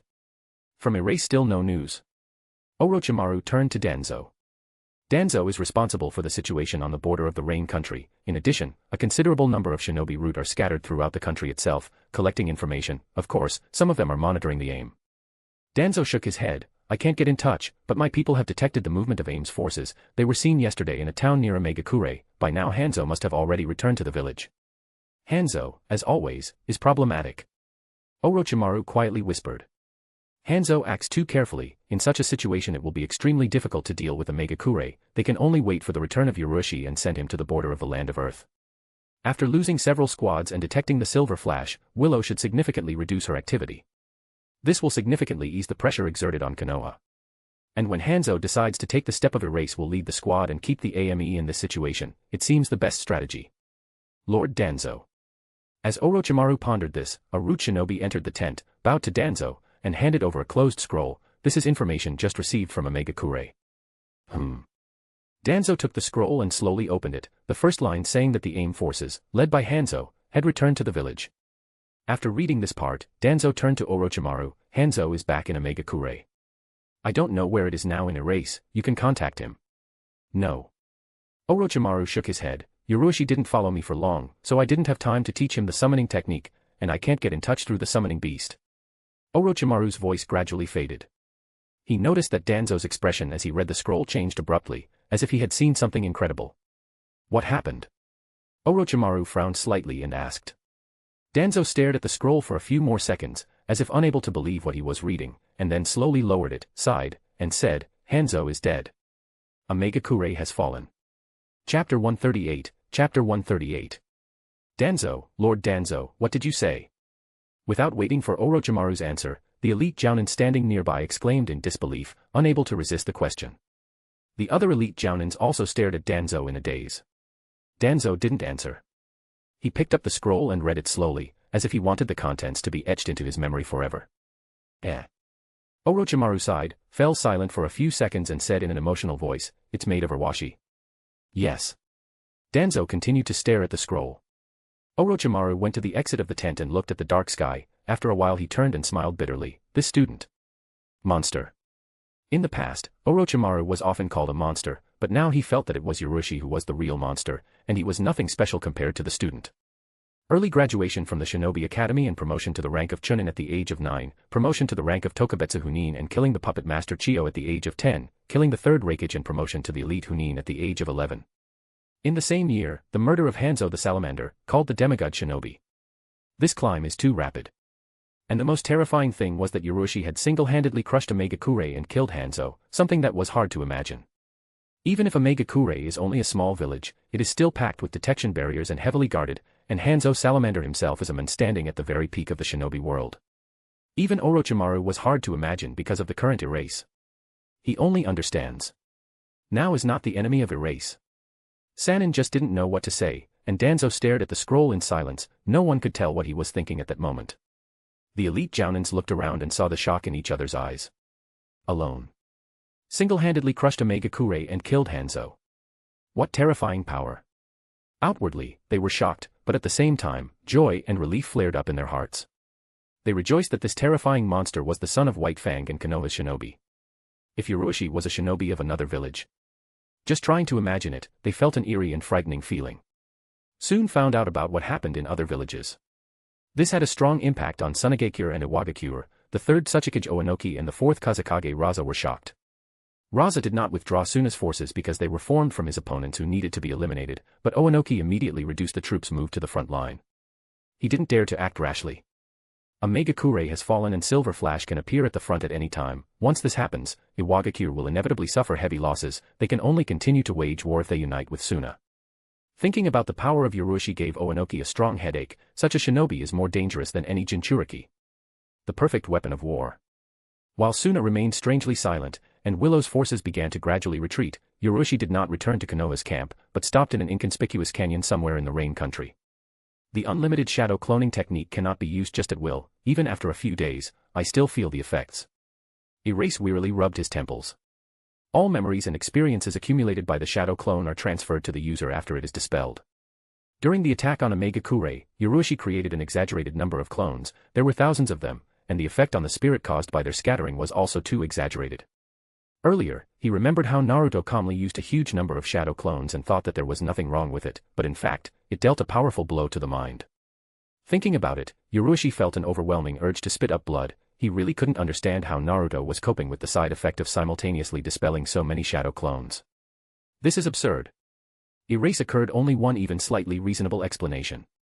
Perhaps Naruto's spirit was connected to the Kyuubi and most of the recoil that occurred when the shadow clones were dispersed was taken over by the fox, so there were no excessive side effects. Simply put, the shadow cloning technique can't be used lightly. In the future you need to find an opportunity to learn the water or stone clone technique. As far as he knows, these clones do not return the accumulated memories and experience to the user. Throwing these thoughts aside, Erase found a clean stone and sat down, and began to study the scroll, which described the secrets of Raiden. He didn't know what was going on with Suna, but he could predict Iwagakure's reaction. After receiving the news that he had single-handedly crushed AIM and killed Hanzo, Onoki would not dare to take the risk and immediately withdraw his troops, ending the pressure on Konoha. He didn't plan on dealing with Iwagakure. Since Willow's forces are scattered, he will have to hunt small groups in the territory of the Land of Fire and the Land of Earth, which will require strong information support and a very long time. Instead of wasting time running around after Shinobi Willow, Yoruishi chose to study the secrets of Raiden, to further deduce and restore the damaged information. Then, he will start an enhanced practice based on this knowledge. Compared to Guy, Yoruishi's body is not so well suited for Hachiman Tonko practice. He was able to open the fifth gate by this point only due to the fact that he spent much more time training than Guy. From the outside, it seems that it only took him 2 years to advance to the fifth gate, but in fact, he spent several times more time on it. At the very least, more than 4 years. The practice of Hachiman Tonko is becoming more and more laborious. The effort required to open the sixth gate exceeds the total effort spent on opening all the previous gates. Judging by the current progress, according to Yoruishi's rough estimate, it would take at least 4 years in external time to open the next gate. These workouts are extremely monotonous and tedious. Although Yoruishi's will was still strong, he didn't want to continue doing this, because opening the seventh gate would require even more time and effort, and he didn't even want to think about the eighth gate. Changes must be made to this path. With the ability to reverse the flow of time, Yoruishi can safely attempt to create any jutsu without fear of harming his body. According to Yoruishi, there is a huge possibility that tempering the flesh with the lightning attribute chakra can reduce the difficulty of opening the gate and reduce the time spent on it. After all, Storm the Gates is very different from the original 8 gates. The chakra erase uses the attribute zip to open them. Chapter 139, Chapter 139. In the canyon. Arcs of lightning intertwined and exploded. Yoruishi looked at the hand that was charred by Raiden and clenched his palm. The damage began to quickly disappear. Soon the hand returned to perfect condition. It was too much. It is necessary to continue the adjustment. Yoruishi shook his head. The silvery chakra of the Raiden attribute surged into his palm again, enveloped it and penetrated the flesh, and then ceased to be controlled and turned into aggressive lightning. Crack! There was another explosion and the arm was damaged. The concentration is too great. Erase remained calm. He restored the hand with the ability to reverse the flow of time and continued attempts. Tempering the flesh with Raiden. This is a secret technique that uses Raiden to stimulate the cells of the body. It is not like Chidori, when using which lightning flows over the surface of the palm. Instead it penetrates the user's flesh. And unlike Chidori, in this process, the chakra should not be controlled, because being under control, it will not become an irritant to the user's flesh. The essence of the Raiden flesh tempering technique is to concentrate the required amount of lightning attribute chakra, and then strip it of control so that it becomes aggressive lightning and naturally engulfs the user's flesh. The concentration of the chakra must be very finely controlled. If the concentration is too high, it will be like attacking your own body Raiden jutsu, which of course will lead to the destruction of the flesh, and if the concentration is too low, the lightning will not be a powerful enough stimulus for the cells. In the information extracted from the corpse of the third Rakage, the fragment that described the control of chakra concentration was most damaged, so Yoruishi can only try to figure it out on his own. Sure. With the ability to reverse the flow of time, he can roughly test everything on himself. There is no need to be careful and double-check each conclusion. In the past, when creating this technique, the second Rakage was extremely careful to increase the concentration of Raiden, until gradually he achieved the desired result. It took quite a long time, but Yoruishi can act much more aggressively and greatly reduce the time. Half a day later. At the bottom of the canyon. Yoruishi stared intently at the arcs of lightning that pierced his palm. After a while they dissipated without causing any visible damage. It fits. He squeezed his hand and felt that the flesh was not damaged, just a strong tingling sensation and a vague sense of increased strength.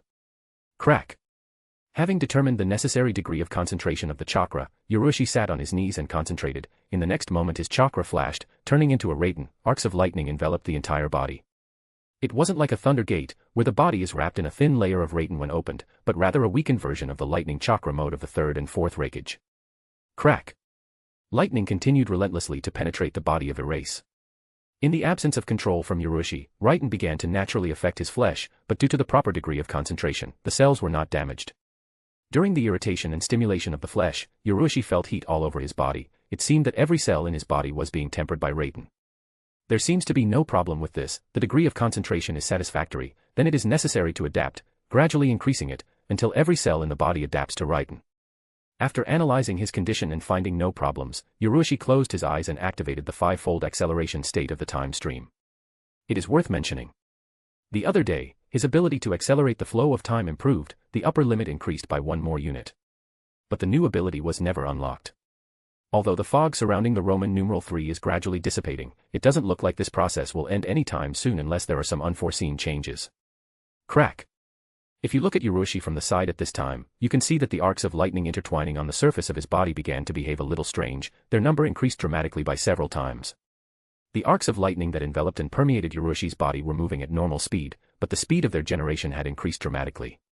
At the time of loss of control and contact with aggressive lightning, chakra attribute of the Raiden is the ability to accelerate the flow of time. In fact, this is equivalent to the release of the usual Latanjua, but his erase continues to be in an accelerated state, which leads to generation of a larger number of Raiden. Being in a state of accelerating the flow of time, the flesh can normally tolerate the impact of an increased amount of aggressive lightning. The speed of practice has increased, but this acceleration is not just equivalent to the degree of acceleration of the time flow, everything is much more complex and cannot be accurately calculated. In 3 days, Erase has completed the initial phase of hardening. After spending some time adjusting Raiden's concentration, he moved on to the next stage. As time passed, he continued to increase the degree of concentration. Passing through the hardened flesh of Erase became more and more adapted to Raiden. As he continued to practice, Yurushi confirmed his assumption that Raiden's flesh hardening techniques actually had an effect on the Thunder Gate. After practicing for about a couple of weeks, Yurushi noticed that the damage received by the body when opening the Thunder Gate was noticeably reduced. Now, when opening the 4th gate, he doesn't even need to use the time reversal ability to recover, the body is able to neutralize most of the side effects on its own. Now I really have hope for the opening of the 8th gate. Yurushi nodded in satisfaction and whispered. He had previously concluded that he would probably not be able to open the 8th gate, because after opening the 3rd gate, the time and effort required to open the next one began to increase too much. By the time the 6th gate opened, his body would be about 20 years old, and by the time the 7th gate opened, he would probably be over 30. Although he relies on the ability to accelerate the flow of time to open the gate faster, it also accelerates the aging process of the body, and if you try to neutralize this effect with the ability to reverse the flow of time, the results of training will be cancelled. When the age crosses the 30-year mark, the shinobi can only continue to develop the spiritual aspect and build up the skill, but the physical body can no longer be improved. Until the age of 40, you can continue to maintain your physical condition at its peak, and then it will gradually deteriorate. If a shinobi practicing Hachiman Tonko doesn't open the 8th gate before the age of 40, he will probably never be able to do it again, because his physical fitness will begin to decline. Only a few are able to open the 8th gate. The vast majority of practitioners will be stuck on opening the 7th or even 6th gate. But having mastered the technique of tempering the flesh with Raiden, Yurushi found hope for the opening of the 8th gate, because the practice of this technique can significantly facilitate this process. Perhaps this practice would take a long time, and it would take more than a year to reach the required level, which would slow down the Thunder Gate practice in the short term, but in the future, it would allow him to reach the 8th gate. Opening of the 8th gate. For Erase this means becoming invincible. Opening the 8th gate in a state of accelerating the flow of time, not to mention Uchiha Madara, even if Kaguya gets in his way, she probably won't be able to withstand a couple of blows. Chapter 140, Chapter 140. A long period of practice began. Because the volume of the chakra is gradually approaching the level of Kage, and the body adapts to Raiden, Yurushi finally improved Chidori to Raikiri. It is worth noting that this process went extremely smoothly, without any difficulties. Compared to Chidori, Raikiri does not make the sound of birds chirping, has a higher concentration of Raiden and penetrating power. Besides, the practice of Raiden's flesh-hardening technique resulted in increased physical strength and speed. The combination of these factors made Yurushi think that he would now most likely be able to break through the 3rd Rakage defenses without relying on the highest quality of Kusunagi's blade to form a heavenly flash. Perhaps my strength has already reached the level of Super Kage. Erase whispered and shook his head. No. Compared to Nagato, I'm a little weaker. He is confident that with his current strength, he will be able to deal with the 6 paths of pain, but if he collides with Nagato's main body, he will definitely get into trouble. Nagato is too powerful.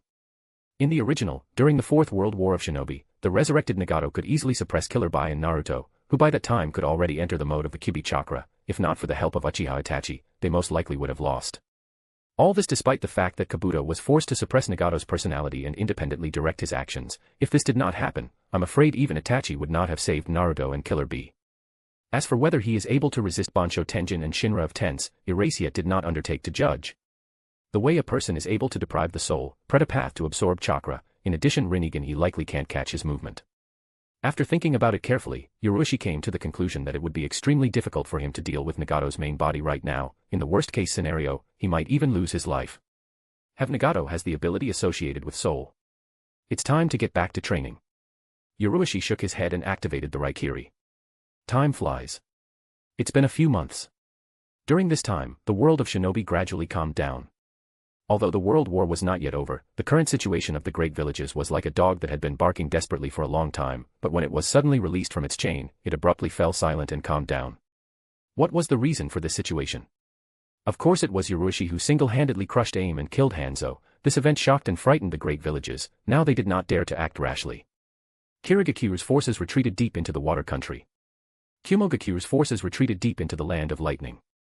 Iwagakuru's forces lurked near the border, watching Sunagekuru's actions closely. All this time, Yurushi had been practicing the Raiden flesh tempering technique strenuously, achieving decent success in this. It could be said that he had completely mastered the initial level.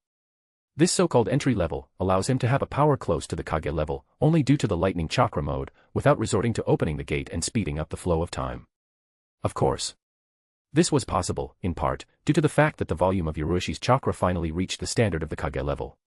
After practicing the flesh tempering technique by Raiden to such an extent, further progress was greatly slowed down. In fact, this technique does not have any specific stages, there is only a gradual accumulation and slow progress. Yurushi is sure that the third Rakage has practiced this technique since childhood. Decades of diligent practice have allowed him to harden and strengthen the flesh to a terrifying degree.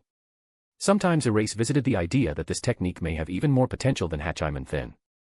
If you practice the technique of hardening the flesh with Raiden for hundreds or even thousands of years, it is terrible to imagine to what extent the flesh can be strengthened. But this is nothing more than a simple assumption. Without the power of the six paths, you cannot hope to live so long. In addition, the further you advance in the practice of this technique, the more massive the volume of chakra required for further advancement. The slowing down of Yurushi's progress is also due to the fact that the growth of his maximum chakra volume is not able to keep up with the progress in the practice of the flesh hardening technique by Raiden. Given his current limit of chakra volume, Yurushi is already close to reaching the ceiling in the practice of this technique. It's time to go back. He flexed his neck and slowly stood up. In the course of the practice of Erase regularly went to the nearest town to eat. At this time, he sometimes came into contact with shinobi and was aware of the situation in the world, knowing that the situation of Konoha was completely stabilized. For starters, we'll eat. Erase left the canyon and went to the nearest town. Under the influence of the war, this small town seemed empty and exuded a rather heavy atmosphere, but there were still a few open restaurants on the main street, one of which Yurushi had visited regularly in recent months. Me as usual. He went into the ramen shop and greeted the owner. The owner smiled at the regular customer and nodded, good. Erase put the money on the counter and sat down at a free table, and started to quietly anticipate the order. But as he waited, a light flashed in the depths of his eyes, and he seemed to sense something strange, but he couldn't tell exactly what the problem was. Like, someone is watching him. Is it for me? In the head of Erase flashed the thought, but outwardly he showed no change. He regularly appeared in this city for several months, and in order not to frighten the civilians, he hid the clothes and equipment of the shinobi with the help of Henge, but did not change his appearance. In appearance, basically, he could only be identified by other shinobi, and knowing what had recently happened in Omegakura, of course, no one dared to make a move, so there was no need to hide the appearance. However, it seems this time the situation is different. Danzo finally decided to commit suicide. I've been waiting. A lot of thoughts flashed through Yurushi's mind. He calmly waited for his order, nodded to the owner and started eating ramen. As soon as he put the noodles in his mouth and began to chew, a powerful chakra flashed simultaneously from the left, right, front, back and slightly below, from 5 different directions. Futon. Terrifying pressure. Kato. Hell of a pain. Raiten. About the darkness. Doton. The earthen spear. Suton. Building a water wall. In 5 directions, the chakra of different attributes flashed. The ninjutsu was released almost simultaneously, blocking Yurushi from all sides. In the next instant, the place where he was sitting was absorbed by the ninjutsu of 5 attributes. A man with green pupils wearing a black mask was hiding nearby. His hands were folded in the shape of a seal. Soon, he slowly stood up, rising from his hiding place. Darkness flashed in his eyes. 32 million Ri is mine. Chapter 141, Chapter 141. Konoha's front camp. Are you going to do something?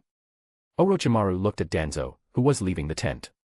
Danzo nodded indifferently. I plan to go to the border of the Wind Country and observe the situation. Maybe I can find a chance to deal with Suna. Willow wouldn't risk launching a massive offensive. Although it's unlikely, if Willow does make a move, it will be quite dangerous. A race not announced for several months. Orochimaru said thoughtfully. Danzo paused. Yurushi should still be in the Rain Country. Maybe he's hunting the scattered shinobi aim. The country is in chaos. By the way, speaking of erase, the bounty on his head reached 32 million. Now the 45th year from the foundation of Konoha, for the current time, 32 million ryo is a huge amount. After about 20 years, it will be equivalent to 320 million. Orochimaru grinned, 32 million. As I recall, my head is worth about 12 million, but unfortunately, no one can take her. Kukuko, I don't think anyone dares to make a move against Erase for this award. Not a fact. Danzo shook his head. Don't underestimate the shinobi living in the shadow world. My people often interact with him and have gathered some information. Rumor has it that the shadow world is active shinobi, in the past fought with the first Hokage. Orochimaru was stunned. Did you fight the first one? Still alive. Decades later, people began to forget how powerful the first Hokage was. But Orochimaru managed to catch the time of Hashirama. As a child, he had heard countless legends about the first Hokage and even seen it with his own eyes. So Sanin has a certain idea of its power and understands that it is a terrifying monster, capable of crushing everyone alone. Even Hanzo the Salamander, who bore the title of demigod shinobi, made the great villages wary of themselves. But Senju Hashirama was revered as the true god of shinobi all over the world. This man ended the era of warring states, and later, during the time when he was still alive, there were practically no wars between the great villages. If we are talking about this shinobi, even Erase may be in danger. A heavy light flashed in Orochimaru's eyes. Danzo came out of the tent and said, if we can't contact Iwashi, then the bounty hunter will be hard to track him down. If my men can find him, they'll ask him to come back as soon as possible. He didn't want anything to happen to Yurushi during this period, because according to Danzo, the Silver Flash is the main tool in the fight against the other great villages. Defeating a Megakure is not enough. Now, if Yurushi could defeat one of the great villages, then he could really do whatever he wanted, but that was only a dream. The gap between the aim and the great villages is too large, although Hanzo Salamander is quite strong, but the overall combat power of all shinobi does not go to any comparison with the great villages. In history, there were only two shinobi capable of crushing great villages only at the expense of personal strength. These were Uchiha Madara and Senju Hashirama. Danzo had a chance to witness the power of the first Hokage. Although Erase very strong, but he was too far from those two. In some small town in Rain Country, 5 ninjutsu different attributes instantly engulfed the spot where sat Erase. Kakuzu couldn't sense any other chakra in the vicinity other than Yurushi's main body, so he was sure that the attack had hit the target. He did not dare to underestimate and despise Silver Flash, who had a bounty on his head of 32 million. In the end, this guy will be able to deal with Hanzo the Salamander, known as the demigod shinobi. Therefore, Kakuzu resorted to his strongest means from the very beginning, hoping to at least seriously injure his target and guarantee a reward for his head. Sure. He didn't dare to take his goal lightly, but no more. As a shinobi who managed to stay alive after a collision with Senju Hashirama, Kakuzu was not afraid to face someone like Hanzo Salamander. It was just that no one put a high reward on his head. As for Erase, after the assassination of the third Rakage, his reward quickly began to grow, and after killing Hanzo has exceeded 30 million. This is a huge amount. Nearby, the area affected by the ninjutsu was covered in clouds of dust. Just as Kakuzu was about to confirm the life and death of the target, a voice came from the clouds of dust and a figure slowly walked out. What kind of people? So there's already a big bounty on my head. Yurushi thought that this was an attack by Danzo and Root, but suddenly it was Kakuzu, who had not yet joined Akatsuki. Most likely his goal was just a reward for the head. As Kakuzu stared intently at the figure of Yurushi that appeared, his eyes twitched slightly, because he noticed that except for the damaged clothes, Silver Flash didn't receive any injuries at all. My ninjutsu didn't have any effect. He was stunned. The ninjutsu had definitely achieved its goal, and a combination of 5 attributes had been applied, so even if Yurushi was good at resisting one of the elements, it was impossible to resist all of them at once. According to the sensory perception, my attack has reached the target. The damaged clothing confirms this, but he is not injured at all. It turns out, is this a shinobi with special abilities similar to mine? Kakuzu quickly made a conclusion. He has 5 hearts, and until all of them are destroyed, he will not die. Erase apparently has a similar effect technology, allowing you to endure almost any damage. As Kakuzu was assessing his target's abilities, Yurushi's figure took another step forward and flashed a silvery light, spewing out a powerful pulse of raging chakra. Phew! As soon as Yurushi's bare foot hit the ground, a web of small cracks spread out from it. He dared to disturb me while eating and even ruined my clothes. Erase cold looked at Kakuzu. The next moment, his figure disappeared. What? Kakuzu's eyes narrowed sharply. Of course, he knew that the Silver Flash was famous for its speed, but he had no idea that it was so fast. Your eyes can't keep up with that speed. But Kakuzu wasn't afraid, because no matter what attack hit his body, he wouldn't die. As soon as Yurushi dares to close the distance, he will be immobilized by the fear of Earth's wrath, and then attacked by hearts from the side. He will not die until all hearts are destroyed. Silver Flash seems to have similar abilities, so even if this guy didn't die after one attack, a few more might not have any effect. But Kakuzu suddenly started violently. Because the figure shrouded in silver light did not rush towards him, but instantly appeared in front of one of the hearts and swung the Kusanagi blade. With a flash of silvery light, the heart shattered into many small pieces. Right after that, reflashed a silver light, and a figure of Erase appeared in front of the other heart. Damn it. This guy. Kakuzu's face, hidden behind the mask, twisted in a nasty grimace. Yurushi didn't even try to attack his body, but immediately rushed to the hearts, had his abilities already been unraveled by the other party. But how is this possible? Boo. Boo. Boo. Erase not going to stop, his figure flashed with incredible speed, destroying the hearts of Kakuzu one after the other. Stop. At this moment, Kakuzu finally started to show signs of panic, but Yurushi didn't stop. He slashed out with his palm like a spear, piercing the last heart. Kakuzu froze in place. He reached out in Yurushi's direction and grabbed the empty air with his palm in an attempt to do something, but Kakuzu felt himself rapidly losing strength and weakening, his body falling to the ground. Without a sound, Erase appeared next to the body of Kakuzu and bent to his head. I was totally clear of your abilities. You. The world before Kakuzu's eyes began to fade. Pooh. Erase straightened and crushed the head of Kakuzu's foot, in the side scattered countless black threads. In the last moments of his life, a true fear flashed in Kakuzu's heart that had not visited him for a very long time, since that very moment, since the encounter with Senju Hashirama. A joke. That battle was nothing more than a simple joke. It happened again. He couldn't even understand the true abilities of Erwich. The whole battle was like a child's game, first the perfect ambush failed, and then he was easily killed in a few moments. One look was enough for you to understand my abilities. So strong. It looks like I won't be able to get a bounty on my head this time. With these thoughts, Kakuzu's mind was plunged into darkness. Chapter 142, Chapter 142. That's it. Yurushi shook his head as he watched the last of Kakuzu's life force leave his body, and then looked at his damaged clothes, which barely covered important areas. He squatted down and searched Kakuzu's body, finding a rather large wad of banknotes. Pooh. Erase Storm closed the gate and went to the counter Ramana, not included in the attack range of Kakuzu. I apologize for the inconvenience. Transferring funds received from the corpse of Erase smiled at the shop owner. This is compensation. Phew. After these words, his figure disappeared.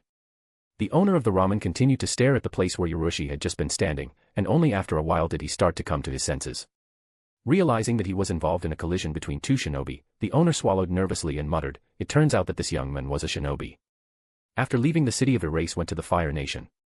Passing through a small town, he came across Shinobi Root, who immediately reported where the Konoha front camp is now located. In a couple of days, Erase returned to the camp Konoha. It was immediately obvious that the camp was much smaller than a few months ago. You can hardly meet a young genin. There were no more than 3,000 shinobi in the camp. The rest were not on the battlefield, but returned to Konoha. By now the war has absorbed a huge amount of resources of the great villages, so that the world of shinobi entered a period of calm and recovery. You finally came back, Erase. Seeing Erase, Orochimaru smiled and said, "When the news of Hanzo's death was received, I was shocked. Unexpectedly, you have become so strong." Erase grinned. This is due to the fact that I spend much more training time than others. Sanin understandingly and looked at Erase. He might have noticed that the physical development of a student greatly exceeds the actual age. He looks about 16 years old. Orochimaru suggested that Yurushi change the growth rate of his body with the help of an improved genome. This may indeed allow for a rapid increase in strength, but at the same time accelerates aging and shortens life expectancy. By the way, the bounty on your head has soared to 32 million, so you should be careful, disciple. Maybe you've already had your eye on a very problematic person, Kukuko. Orochimaru grinned and said in a mysterious voice, "There are rumors in the shadow world, that among the shinobi hunting for high rewards, there is a person who survived a collision with the first Hokage." Erase sighed, "I've already run into him." Orochimaru was surprised. "Since you're all right, did you kill him?" "Yes." Erase nodded, and sat down at the table and poured tea. Orochimaru was unable to hide his shock. Hanzo the salamander and even the shinobi who survived the encounter with Hashirama. "Erase, have you already reached the level of the first Hokage?" At the age of 11, no. At the age of 16 to reach the level of the first Hokage. This assumption may seem absolutely incredible, but still, Yurushi is the owner of an incredibly powerful improved time genome. Yurushi shook his head. "No, I'm still a long way from the first Hokage. This man could calm the entire shinobi world at the expense of personal power alone. Now he is really far from Hashirama. Not even compared to the Madara of those times."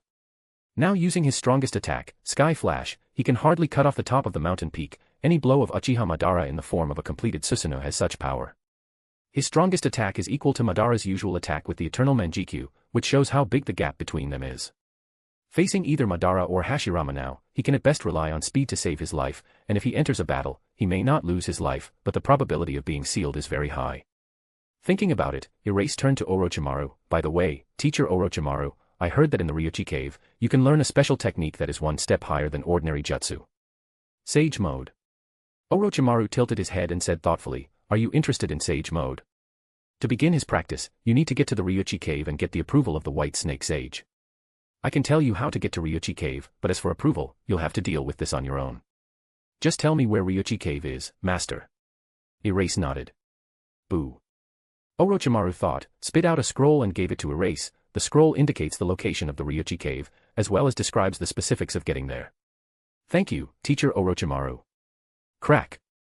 As soon as Yurushi took the scroll, arcs of lightning flashed and destroyed the saliva. Then he turned to Orochimaru. The situation in the shinobi world has become more calm. Isn't now the time to elect the fourth Hokage? The teacher's attitude is getting worse. Orochimaru grinned. He seems to be leaning more and more towards Minato's candidacy, but Danzo is now on my side, and given your support, Hiruzen's choice won't necessarily be decisive. Of course I'll be on your side, master. Erase nodded and opened the scroll. Reading the contents, he frowned. Ryuchi cave is located near the Land of Water. If you go there directly, then he will have to cross the entire Land of Fire, about halfway through Konoha. Yurushi was thinking about whether he should start mastering the 3 types of Sage modes and developing the Sage body right now, or whether it would be better to open the 6th gate first. As he practiced the flesh tempering technique with Raiden, he felt that he was nearing the opening of the 6th gate. This barrier seemed especially weak when he attempted to open the 6th gate with the Raiden attribute chakra. According to his rough estimate, it would only take a few months to open the 6th gate if he trained hard in a state of 5-fold time acceleration. After opening the 6th gate, he should finally reach the level of Super Kage. Even if he still doesn't reach the level of Madara and Hashirama, the gap won't be too big. And if he practiced Sage mode, he would be able to make up for his lack of sensory perception, and there would no longer be a Hanzo situation where he couldn't find the location of his opponent. After thinking about it for a few minutes, Erase decided to return to Konoha. In any case, he would have to pass through Konoha to reach Ryuchi cave, so it was worth taking this opportunity to return home. It's time to fix the White Fang blade and pass it to Kakashi, as well as try to find more powerful weights. With this practice Hachiman Tonko will run more smoothly. As for being at the front in the war, Yurushi didn't see the point of intervening in a stable situation. Instead, it was much more important to increase personal strength. It may seem that he is now invincible, but Madara is still alive given everything that happened earlier. Erase inevitably drew his attention. What if Madara was already targeting him? If he decided to make a surprise strike, it would be very troublesome. It is impossible to predict what kind of power Madara has in her current state.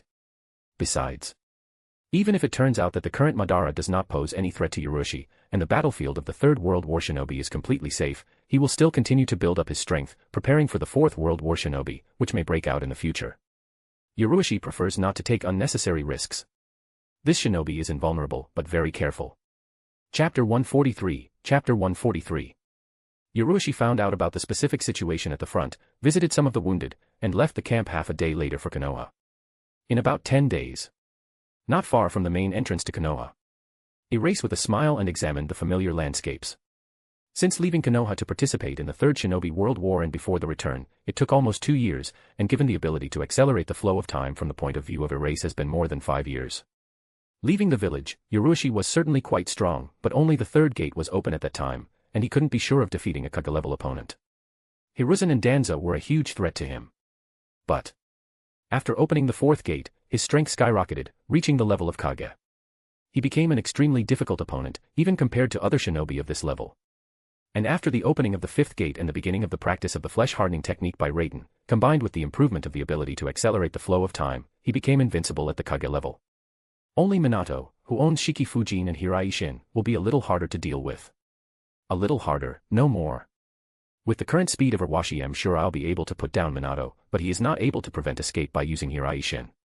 Problems can only arise if Minato manages to put the Hiraishin seal on his body. It's really troublesome.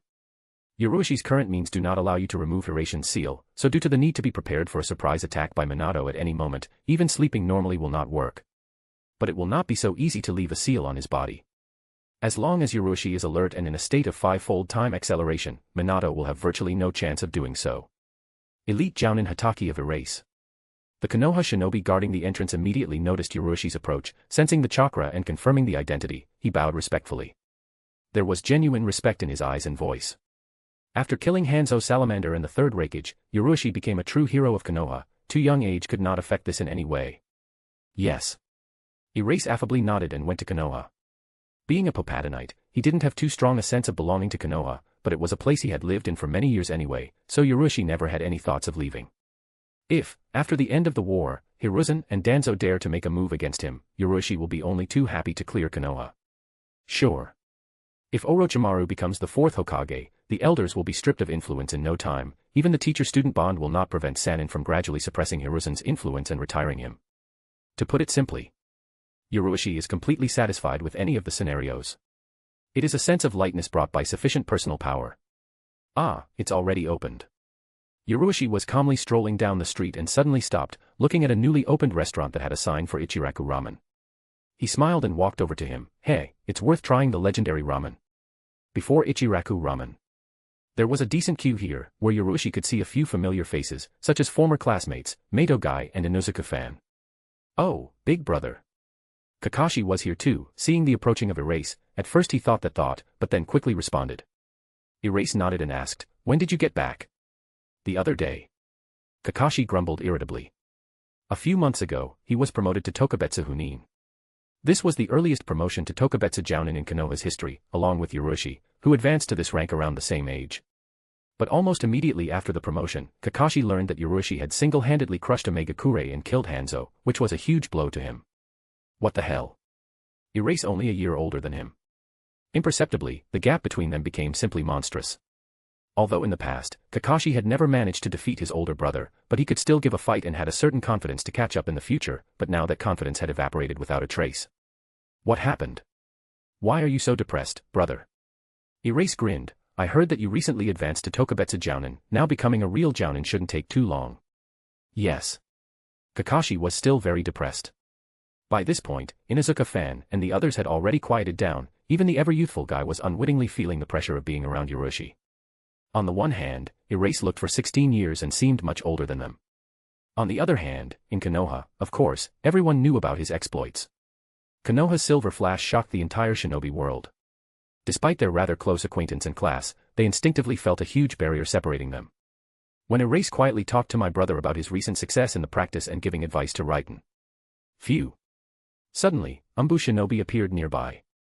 Elite Jounin Hatake of Erase, Lord Hokage calls you. In the past, when the Umbu Shinobi addressed him, they only indifferently passed the order, but now the attitude was noticeably different. There was genuine respect and reverence in the voice. I get it. Erase quietly nodded. Shinobi Umbu bowed and disappeared, using Shunshin. Erase happily turned to Kakashi and continued to give instruction in Latanjua. Seeing that Erase continued calmly eating ramen and answer his questions, Kakashi faltered, Big brother, isn't Lord Hokage waiting for you? Why aren't you coming? Ah, nothing important, it's worth a good meal first. Erase smiled and continued to eat ramen. Guy and the others, who were eating ramen nearby, looked at each other, blinking their eyes. If any of them were summoned by the Hokage, they would drop everything, not daring to allow the slightest delay. Oh, Erase really on a different level, it is impossible to compare with normal people like them. After a while, Yoroshi finished his third large bowl of ramen, wiped his mouth with satisfaction, and patted Kakashi's shoulder. I don't have any money, pay for it, brother. Phew. A figure of Erase instantly disappeared, leaving Kakashi with a dark face. Hokage's office. Yoroshi pushed the door open, entered, and addressed Hiruzen, who was sitting at the table. Lord Hokage, did you want something? Yes. Hiruzen did not care that Yoroshi did not come to him immediately after receiving the order. He took a document from the table and said, Our scout noticed a small city, the Kingdom of Rurin, located in the middle of the desert. His attention was drawn to the powerful vibrations of the chakra and it was concluded that there may be a great threat. After a thorough investigation, he managed to find out that there is a huge source of energy hidden under Rurin, called the Dragon Vein. The energy of this source is massive and concentrated to such an extent that it is even rumored to bend space and time. 6 years ago, a man appeared out of nowhere and began to gradually take control of Rurin. If nothing is done, it can become a big threat. When you came back, I was just thinking about who to entrust this matter to. If you take it upon yourself, I can be completely at ease. Listening to the word of Hiruzen, Erase puzzled bowed his head. Isn't that the plot of the Lost Tower? If you think about it, the time really matches. In the original, Minato dealt with this, but now the circumstances are such that Hiruzen's choice fell on him. The dragon vein, As he said these words, Ryuchi felt an inexplicable feeling, as if his intuition was telling him to go there. The dragon vein has the power to affect space and time, and he has the power of time. Perhaps the dragon vein will be able to influence the illusory clock. Coming to this conclusion, Ryuchi instantly made up his mind and slapped his chest. After hearing Lord Hokage's description, I really felt that it could carry a huge threat. This should be dealt with as soon as possible. I will immediately go to Rurin. I have to bother you. Hiruzen nodded and gave erase document. Chapter 144, Chapter 144. Taking on the challenge to deal with the incident in Rurin, Erase quickly left the Hokage's office. He did not go on a mission alone. When Hiruzen asked about the need for a team, Ryuchi thought about it and decided to take Kakashi with him. Not that he needed the help of Kakashi, Erase just decided to take the opportunity to engage in his learning. After all, this is his younger brother. He should grow up to be at least a worthy 6th Hokage. I left my father's blade in the weapon shop. After returning from Rurin, you can pick it up. The white-fanged blade doesn't fit me anymore. Erase gave brother a plate. Kakashi took the plate, looked at her and turned to Erase. Why is my father's blade left in the gun shop? Really, did you break it? Erase smiled and said carelessly, you don't need to know. Anyway, you can pick it up after you get back. Kakashi frowned and nodded. Erase changed the subject. It's time to start training. These are the secrets of Raiden III Rakage, supplemented by my knowledge and experience. First get acquainted with them. If something is unclear, do not hesitate to ask me immediately. He took out a scroll and tossed it to Kakashi. Pooh. Kakashi reached out, catching it. He carefully unfolded the scroll and carefully looked at the contents. Although Kakashi had not seen the third Rakage in person, but it was obvious that a person who held the title of Rakage must have an extremely high level of skill in Raiden Jutsu. Most likely it was not something he could deal with right now.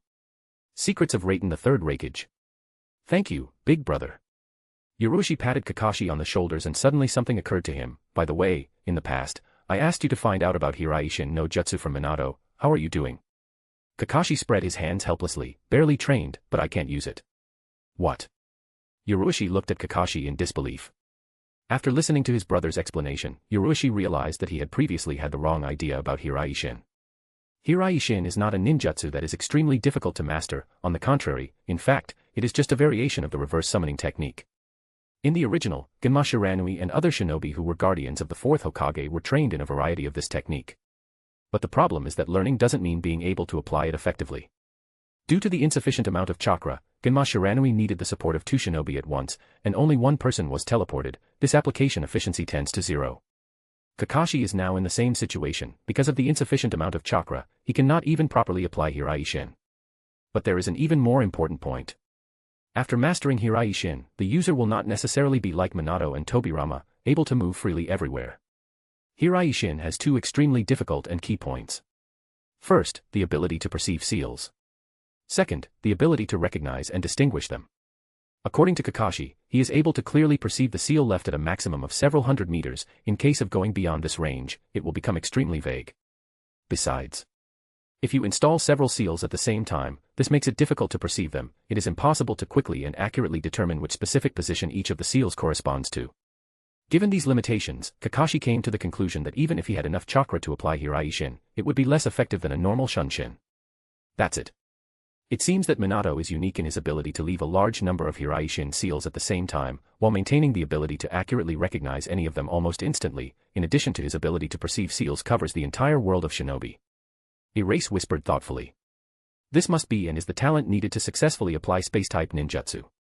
The second Hokage Senju Tobirama, who developed Hiraishin, admitted that he was not as good at this technique compared to Minato. Apparently, even he could not recognize seals so accurately and quickly. Perception of spatial coordinates, incredible reaction, and the ability to subtly assess the situation on the battlefield, Minato developed these aspects to the limit. Only by developing their abilities to the absolute human limit, you can cut jounins like vegetables. Rurin is located in the middle of the desert, at the junction of the land of fire and the land of wind. During halts, Erase answered a variety of questions Kakashi.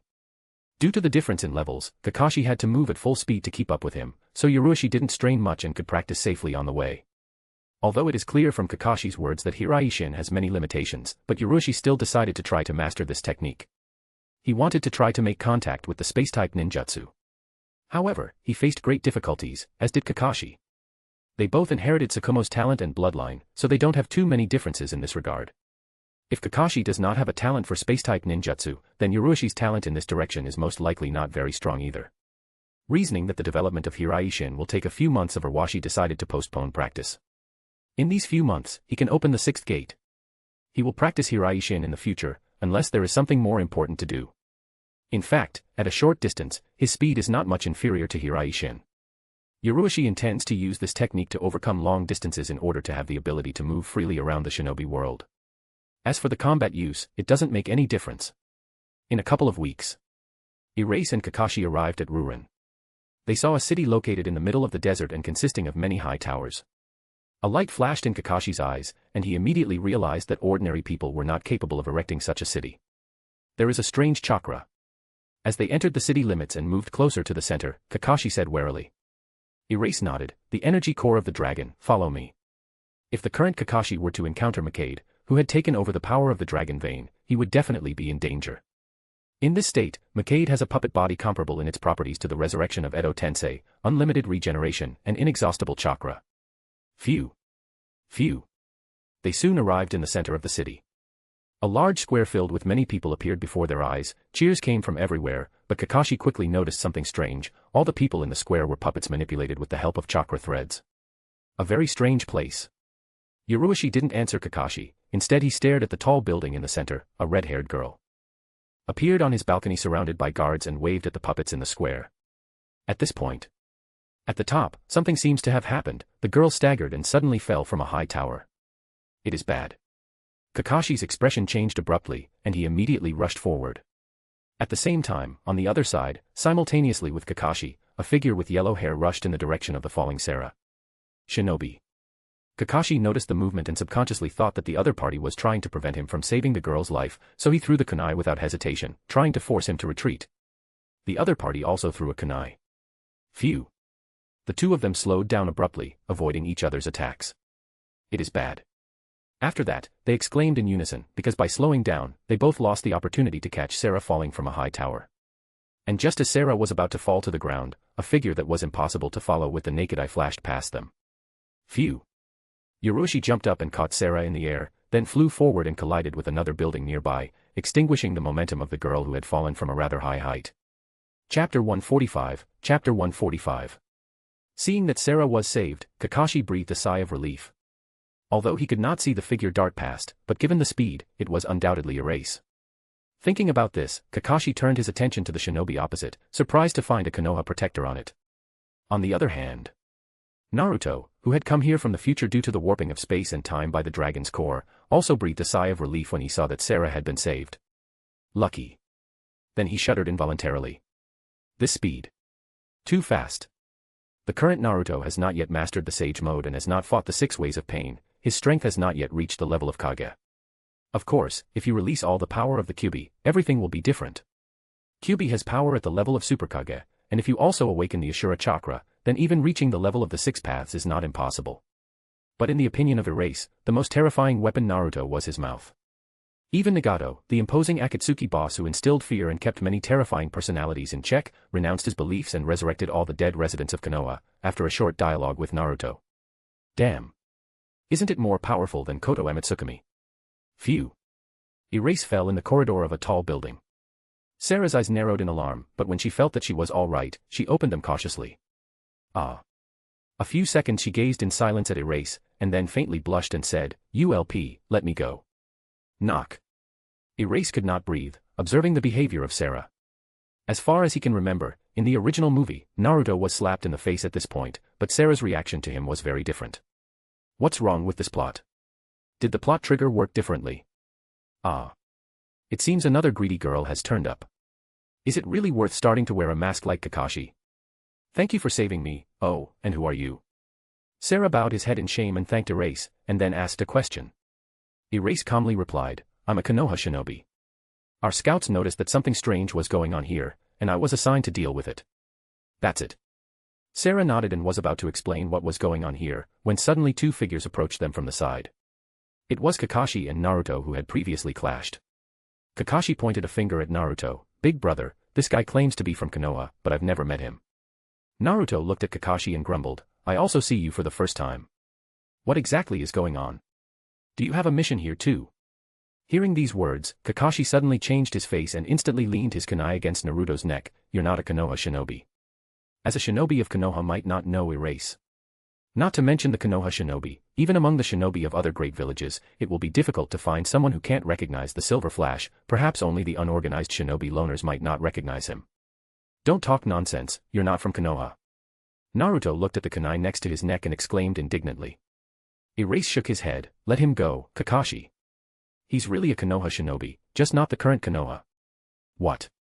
Kakashi asked shocked, not knowing what he has in mind erase, but still listened to his words and took 2 steps back. Naruto rubbed his neck, and then thought about something and looked at Kakashi in surprise. Your name is Kakashi? What the hell? This guy really looks like Kakashi's teacher, only much younger. Yes, why? Kakashi warily looked at Naruto. Erase waved his hand, asking the brother not to tell and said thoughtfully, it seems that the information is correct, the energy of the dragon vein is indeed able to distort space and time. Apparently, this guy came from the future, by the way, now the 45th year from the foundation of Konoha. 45th year from the foundation of Konoha. Naruto was confused as he listened to Yoroshi's words, but when he heard the last part, he exclaimed in a daze, isn't this the 64th year? Naruto still did not understand the essence of what was happening, and Kakashi began to gradually realize. He looked a little warily at the yellow-haired guy and asked, what's your connection to this Kakashi? Kakashi is my teacher. Naruto answered ignorantly, still not understanding what was going on.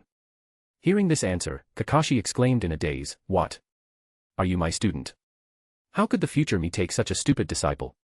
Judging by the fact that Naruto still could not understand the essence of what was happening, Kakashi had huge doubts about the intelligence of this guy. How could I take such a disciple?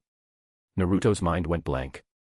Kakashi began to explain the exasperation the situation, while Naruto finally realized what is happening, then he puzzled and looked at Erase. Teacher Kakashi has a brother. I've never heard of him. Kakashi was stunned to hear Naruto's words. He shivered involuntarily as he thought about it. Even if Naruto was his student, he could not know anything at all about Erase.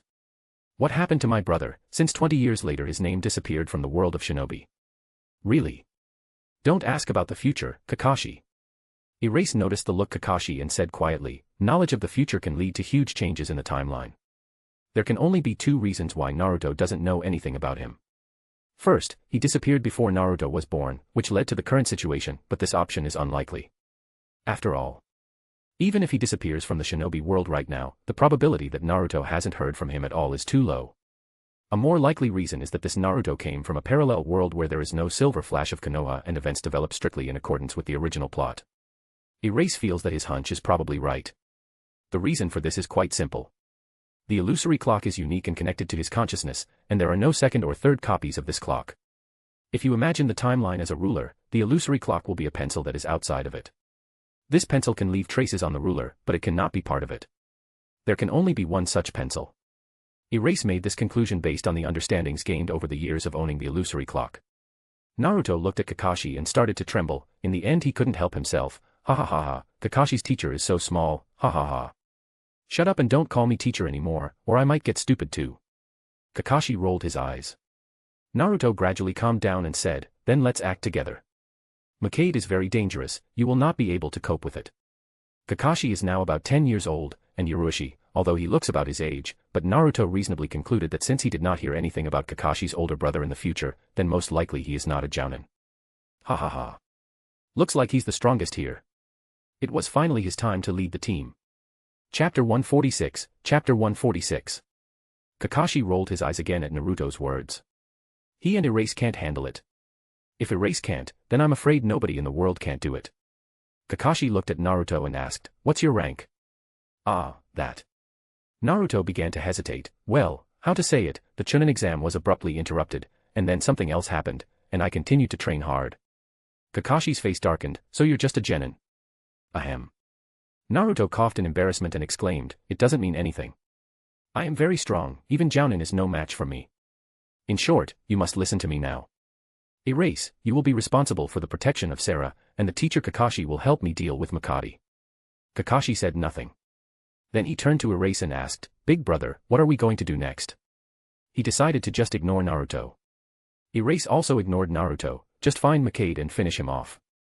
Sarah, you know where Makade is, right? Ah, right, his name is Anrokuzan now. He turned to Sarah. Sarah was confused while listening to Naruto and Kakashi's conversation. Hearing Urushi's question, she didn't react for a while and then exclaimed in disbelief, "Anro-cousin. No, he can't be Shinobi Makade, please don't say that." Kakashi looked at Sarah, "Just because you think so doesn't mean it's true." Sarah said confidently, "He is an outstanding minister of Rurin who appeared here about 6 years ago. Now he has inherited my late mother's will and is leading the kingdom to a brighter future. If you think about it, you're a lot more suspicious." When Sarah's gaze met Urushi's, she abruptly turned away, and her voice became less determined. "Even if you saved me, it doesn't give you the right to say nasty things about Minister Rurin." Erase silently looked at Sarah. Silence. He took a step forward, put his hand on Sarah's shoulder, and said calmly, "Stop fooling yourself, you're not stupid at all. Haven't you noticed any strange things lately?" Sarah gritted her teeth. With just one sentence, her resolve was abruptly weakened. After her mother's death, Sarah really started noticing some strange things, even the death itself was suspicious. But because after losing her mother, Sarah could only rely on Anro-cousin, she subconsciously didn't want to think in that direction. Erase looked at Sarah, and pointed to the puppets, "Joyfully welcome their queen, do you want to take a closer look at your subjects?" "What?" Sarah turned and looked doubtfully at the square. Erase picked up Sarah and jumped off the tower straight to the puppets, which she considered to be her subjects. Kakashi, who had been watching Sarah closely all this time, shook his head. "This queen. What happened?" Naruto asked, puzzled. Kakashi grumbled, "Isn't it obvious? Looks like you didn't even have a girlfriend." Phew. The sound of an arrow mercilessly piercing the heart seemed to be heard. After receiving a critical hit, Naruto was petrified and felt broken into many small pieces. Kakashi ignored Naruto and jumped down from the tower. On the ground. When Erase grabbed Sarah and jumped off the tower, she was scared, she unconsciously clung to him. After landing, she hurriedly walked away and wanted to say something like, "There's nothing between us yet," but suddenly felt a sense of horror. She noticed that the people waving their hands and shouting her name happily were actually mere puppets. How? Shock flashed across Sarah's face. She pushed a few of the puppets aside and found that there were even more of the same puppets behind them, unable to find a single living person. "I see." Urushi looked at Sarah. "According to my investigation, the Shinobi Makade using the alias Anro-cousin came to the Rurin Kingdom to take over the dragon's dwelling, and the citizens of your kingdom are being used as free labor to create an army of puppets. How could something like this will happen?" Sarah flinched and took a couple of steps back. Just at this moment, the surrounding puppets abruptly froze. They broke apart and gathered into a huge puppet with a massive hammer in his hand. The puppet rushed to Sarah and Erase. Boo. Urushi calmly stepped forward, his right palm wrapped in arcs of lightning. He waved his hand towards the sickle. In the next instant, the puppet shattered into pieces. "It should be clear to you now." Erase looked at Sarah, hiding behind him. Sarah bit her lip, although she still didn't want to believe it, but the scene she saw was impossible to refute, and uncertainty and helplessness flared up in her heart. Erase put his hand on her shoulder. "Show me where it is located. Lived a dragon, I'll help." Sarah looked at Erase and resolutely nodded, trembling in the eyes gradually calmed down. "Yes." Sarah took a deep breath, finally regaining her composure, and then took off her crown, stripped off her lush royal robes, and resolutely clenched her fists. "I'll take you." Kakashi, who was watching from the sidelines, sighed helplessly and shook his head. "Ah, Big Brother has another fan, this time also a queen. What a misfortune, what a misfortune, eh." The moment Kakashi sighed helplessly. Crack. Crack. There was a rumble, the ground split open and a large number of puppets surged to the surface. Kakashi abruptly became serious and took a few steps back. Upon closer inspection, he noticed a human figure standing on the back of one of the puppets in the distance. "Konoha Shinobi, as always, are vigilant and dangerous, but my plan is already complete. I have captured the power of the dragon vein. Now no one can stop me, ha ha ha." Erase sighed. "Ah, hate to disappoint, but you're only a cameo villain." Agrokuben frowned, not understanding what he's talking about. Erase. Just as he was about to reply, Sarah took a step forward and exclaimed, "Anro-cousin. Stop, now. Why are you doing this?" Anro-cousin shifted his gaze to Sarah and grinned maliciously. "I thank you for your help, Queen, but now you're useless, so you can go to your mother." Hearing these words, Sarah shuddered. She had always considered her mother's death suspicious, and Anro-cousin's words confirmed a theory she had never dared to think about. She stepped back and said with a tremor in her voice, "It can't be you. You finally figured it out." Anro-cousin grinned. "Your mother was." Phew. He didn't have time to finish the sentence. A silvery slash flashed, wrapped in arcs of lightning, tearing Anro-cousin to shreds. "I'm tired of listening to nonsense." Erase slowly lowered his hand. Kacha. Kacha. In the next instant, the fragments of Anro-cousin's body, torn to shreds by the Urushi Crescent's flash, flashed with purple chakra and gathered together. Enrokuzen spread his hands and sneered arrogantly, with the power of the dragon vein, I have boundless power, I am immortal. Phew. Accompanied by the words of Enrokuzen. A huge number of puppets poured out from the ground and surrounding buildings, filling the vast square like a puppet legion. The number of puppets far surpassed the collection of 10 Chikamatsu Chiyo puppets and even the performance of 100 Sasori puppets. Relying on the dragon vein's energy, Enrokuzen far exceeded the limits of any puppeteer relying on his own strength. This is the number. Kakashi's gaze became heavy. Naruto, who was standing at the side of Ryuchi, exclaimed in a daze, such a number, how do we deal with this? Besides, this guy can't be killed, we're in trouble. The best way to deal with a puppeteer is to kill the puppeteer himself, then all his puppets will turn into useless trash, but this puppeteer seems to be impossible to kill. Naruto just didn't know what to do in such a situation. Sarah turned very pale. Unexpectedly, Enrokuzen has already created so many puppets and controls them with the help of the dragon vein, not only that, he even merged with it himself, becoming almost immortal. Sarah looked involuntarily at Erase. It's really a bit troublesome. Ryuchi glanced briefly at the legion of puppets and looked at Enrokuzen, at the same time drawing Kusunagi's blade from its scabbard and addressing Sarah seriously, quickly show me where the dragon's vein is, Sarah. Otherwise, I can't guarantee that I won't destroy everything around me. Chapter 147, Chapter 147. Ah. Listening to Ryuchi's words and watching the huge number of puppets, Sarah turned pale and was even more frightened, but hearing the end of the sentence, she was stunned. Following this, she saw Ryuchi's figure engulfed in silver light, arcs of lightning intertwined between his hair, and in the next moment, his figure disappeared, a silver flash rushing towards the puppets. Phew. The world seemed to dim. But this was only an illusion, the fault of which was the bright silver light that swept across the entire area. This silvery light was so bright that the surrounding world began to appear dim. He swept past a lot of puppets. Phew.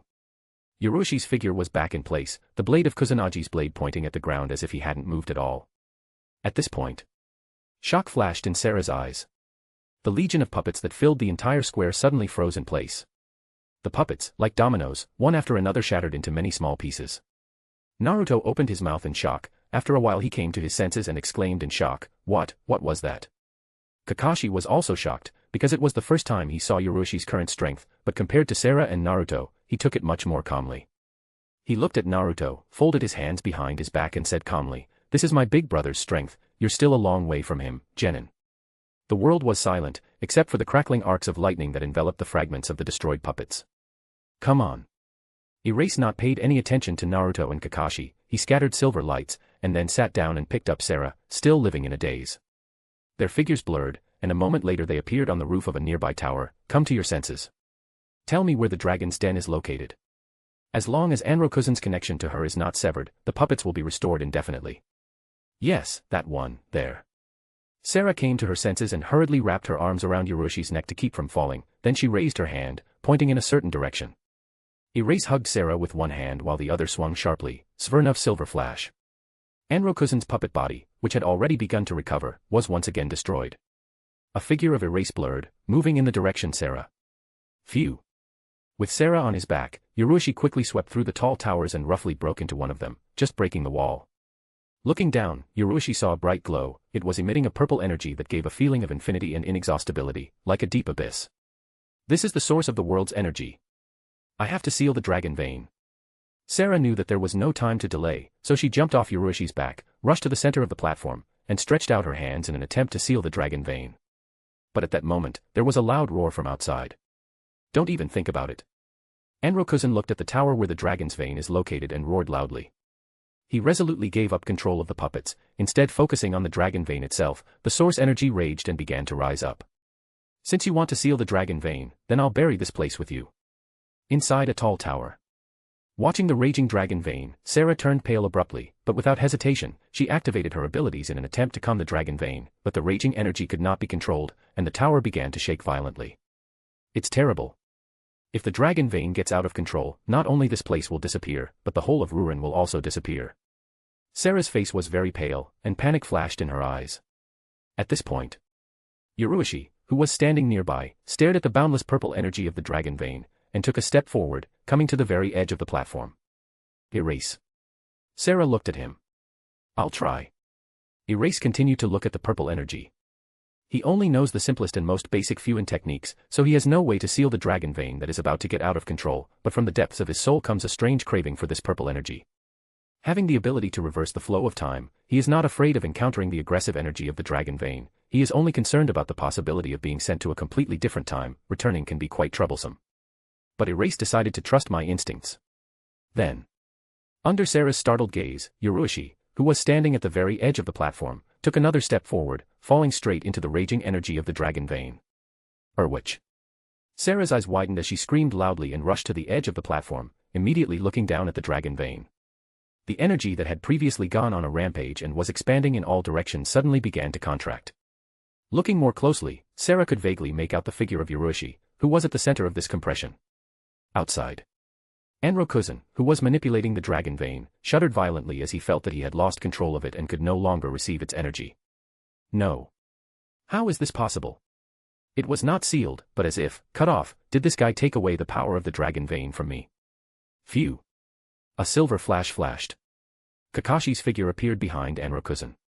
Having lost control of the dragon vein, Anro-kun became nothing more than a mere puppet, and at the same time, he stopped paying attention to his surroundings. Kakashi was not going to miss this opportunity. He appeared behind Anro-kun and brought down Chidori on the opponent. The puppet was covered with many cracks from the center. No. No. Anro-kun roared desperately, trying to restore his puppet body, but along with losing control of the dragon vein, he also lost his immortal body. The puppet flew forward and shattered into many small pieces. Naruto didn't do anything, just watched the whole process in shock. After a few seconds he came to his senses and muttered, "Kakashi's teacher deserves to be Kakashi's teacher, even at such a young age."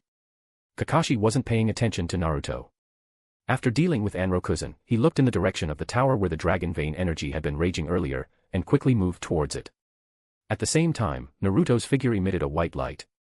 He was stunned at first, but quickly realized that it was time to return to his own space and time. He smiled brightly. I didn't expect to meet young teacher Kakashi here. As a child, the teacher was a very annoying and unruly child. And the older brother of a teacher Kakashi, it turned out to be an incredibly strong shinobi. Such speed and Raitenjutsu, perhaps even a perverted hermit cannot cope with it. He's incredibly strong. After these words, Naruto's figure turned into white spots of light and dissipated, disappearing without a trace. Nearby. Phew. Phew. Kakashi quickly reached the tower. Upon entering the tower, he immediately noticed that the purple glow was rapidly fading and disappearing. He leaped forward, landing on the central platform, where he immediately noticed Sarah standing at the very edge of the platform, nervously clenching her fists. Kakashi walked over to her and looked down. At this point, buzzing. The purple energy abruptly shrank and completely disappeared. The purple abyss turned into a deep abyss. Not a single sound came from that chasm. It was empty. Chapter 148, Chapter 148. Where's Big Brother? Kakashi looked down and asked Sarah. Sarah was still speechlessly looking down. Hearing Kakashi's words, she staggered back and fell, her voice trembling. He jumped off. What? Kakashi exclaimed in shock, took a deep breath, and descended into the abyss, the figure quickly disappearing into the darkness. After a while, he returned, his face extremely grim. There's nothing there. What the hell happened? Sarah trembled. He used his body to block the flash of dragon vein energy. A person can't resist such powerful energy. Impossible. Kakashi strongly objected. My big brother won't die. Perhaps, upon contact with the dragon vein, it was transported to another time. Brother is very strong, he will definitely be able to return. Hearing Kakashi's incomparably confident voice, Sarah, who had already begun to cry, recalled Ryuchi's incredible strength and suppressed the sadness in her heart. Kakashi stared into the deep abyss for a while longer and said in a deep voice, "You have to handle the consequences. I'll stay here and wait for my brother." Sarah opened her mouth to say that she would also stay here, but after thinking about everything that had happened earlier, she realized that she really needed to do this and resolutely left the tower. After freeing the prisoners and gaining the trust of the citizens of Rurin, Sarah immediately returned to the tower, where she saw Kakashi sitting on the edge of the platform and looking into the abyss. She sat down nearby and also began to look into it. Time flies. Kakashi did not wait for the return of Erase. He spent 3 months on the stone platform above the dragon's dwelling, waiting for his brother to return, and as time went on, his mood became increasingly heavy, until one day he simply disappeared, without much ado or goodbyes. After discovering Kakashi's disappearance, Sarah gritted her teeth and continued to regularly observe the abyss, still not giving up hope. She kept coming here at the end of every day. 3 months. 4 months. Half a year. 1 year. It lasted almost 2 years. During these 2 years, the disappearance of Erase caused a lot of noise in the world of shinobi. The great villages were afraid that some secret plan of Konoha might be hidden behind it, and did not dare to make rash steps, but after half a year, they finally could not continue to sit still. The world of shinobi, noticeably calmed down recently, once again came into chaos. Even when the Third Shinobi World War broke out with new force, of Erase never showed up on the battlefield. Once, unknown shinobi accidentally wandered into Rorin and learned that Erase been here for more than 6 months ago. He thought that perhaps this was the place where the Silver Flash had last appeared. This information spread quickly in the world of shinobi. Great Village, finally, are the cause of the disappearance of Erase. Over time, the status of disappeared changed to the status of lost, and there was silence until the glow of the Silver Flash was replaced by a yellow flash. In one of the battles, Minato killed more than 50 Iwagakure Hunins, striking terror into the 3rd Tsuchikage Onoki. The Iwagakure frontline forces suffered a complete collapse. This battle made Minato famous all over the shinobi world. The great villages began to avoid the yellow flash of Konoha with all their might. The Third World War of Shinobi finally began to approach its finish line. Many people perfectly remembered the name that had shaken the entire shinobi world in the past, but over time, the bright glow of Konoha's silver flash began to fade. I didn't expect that even such a shinobi would die. Some people sometimes sighed, remembering Konoha's silver flash. Although none of the great villages, including Konoha, received accurate information about Urushi's death, but after going missing for 2 years, no one thought that there might be some unexpected turn.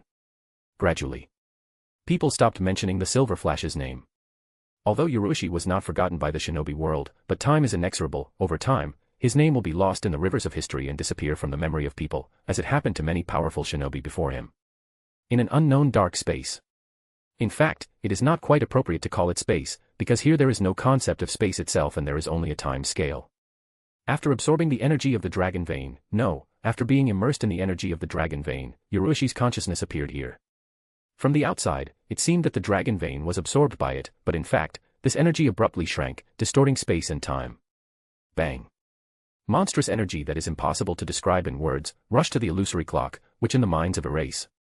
The clock immediately gave off a bright golden glow. The consciousness of Erase noticed that the fog enveloping the Roman numeral 3 began to quickly dissipate. The fog, which could take years or even decades to dissipate naturally, disappeared at a speed visible to the naked eye until it finally dissipated. Buzzing. When the fog surrounding the Roman numeral 3 dissipated, the energy of the dragon vein that warped space and time was completely exhausted. This place, in which the very concept of space was absent, twisted and shattered like a mirror. The familiar world appeared before my eyes again. 2 years later. In the dark abyss below the stone platform, countless spots of white light flashed. These spots formed a figure of Erase. After a moment, he opened his eyes. Realizing that the body was falling down, he folded the seal with one hand, throwing himself up with the shadow clone. Phew. He landed on the stone platform above the dragon's dwelling. Noticing that the inside of the tower didn't show any signs of breakage and time destruction, Urushi breathed a sigh of relief, as if he hadn't been transported to the distant future. If this is the future, it's not too far away. And it's not like another space. Erase closed my eyes and came into contact with the illusory clock, quick learning with them about a specific situation. He didn't cross the space. This is still his original world. It's only been 2 years, and now it's the 47th year since Konoha was founded. In the process of absorbing the energy of the dragon vein, he left the timeline of this world. Although the energy was absorbed very quickly, but he returned to the scale of this world only after 2 years. It was like I was sealed and broke the seal 2 years later. Erase shook his head and sighed, it seems too awful. Fortunately, he only missed 2 years, and did not return by the time of the 4th Shinobi World War. The problem is small. But now it turns out, on the scale of this world, Kakashi is a year older than him. Damn. Just don't mention it, under no circumstances. In any case, even after skipping 2 years, judging by the age of the physical body, Kakashi is still a younger brother, because now he is only about 12 years old. Oh, by the way. It looks like a new illusory clock ability has been unlocked. Chapter 149, Chapter 149. Erase closed his eyes. When he opened them again, an illusory clock of pale gold flashed in the depths of his pupils. The hand of the clock clicked twice, moving from the Roman numeral 1 to the numeral 3. Buzzing. In the next moment, transparent halo, which is only able to see Erase, went from his body, quickly enveloping the range of about 10 meters and stopping. This. Erase closely examined this aura, being right in the center. A light flashed in his eyes, and he felt the power of time within that halo. Time domain. This is the ability corresponding to the Roman numeral 3. Yurushi raised his hand and clenched his palm. In the next instant, along with the speed of Yurushi's time flow, the speed of the time flow within the domain also changed, contrasting sharply with the outside world.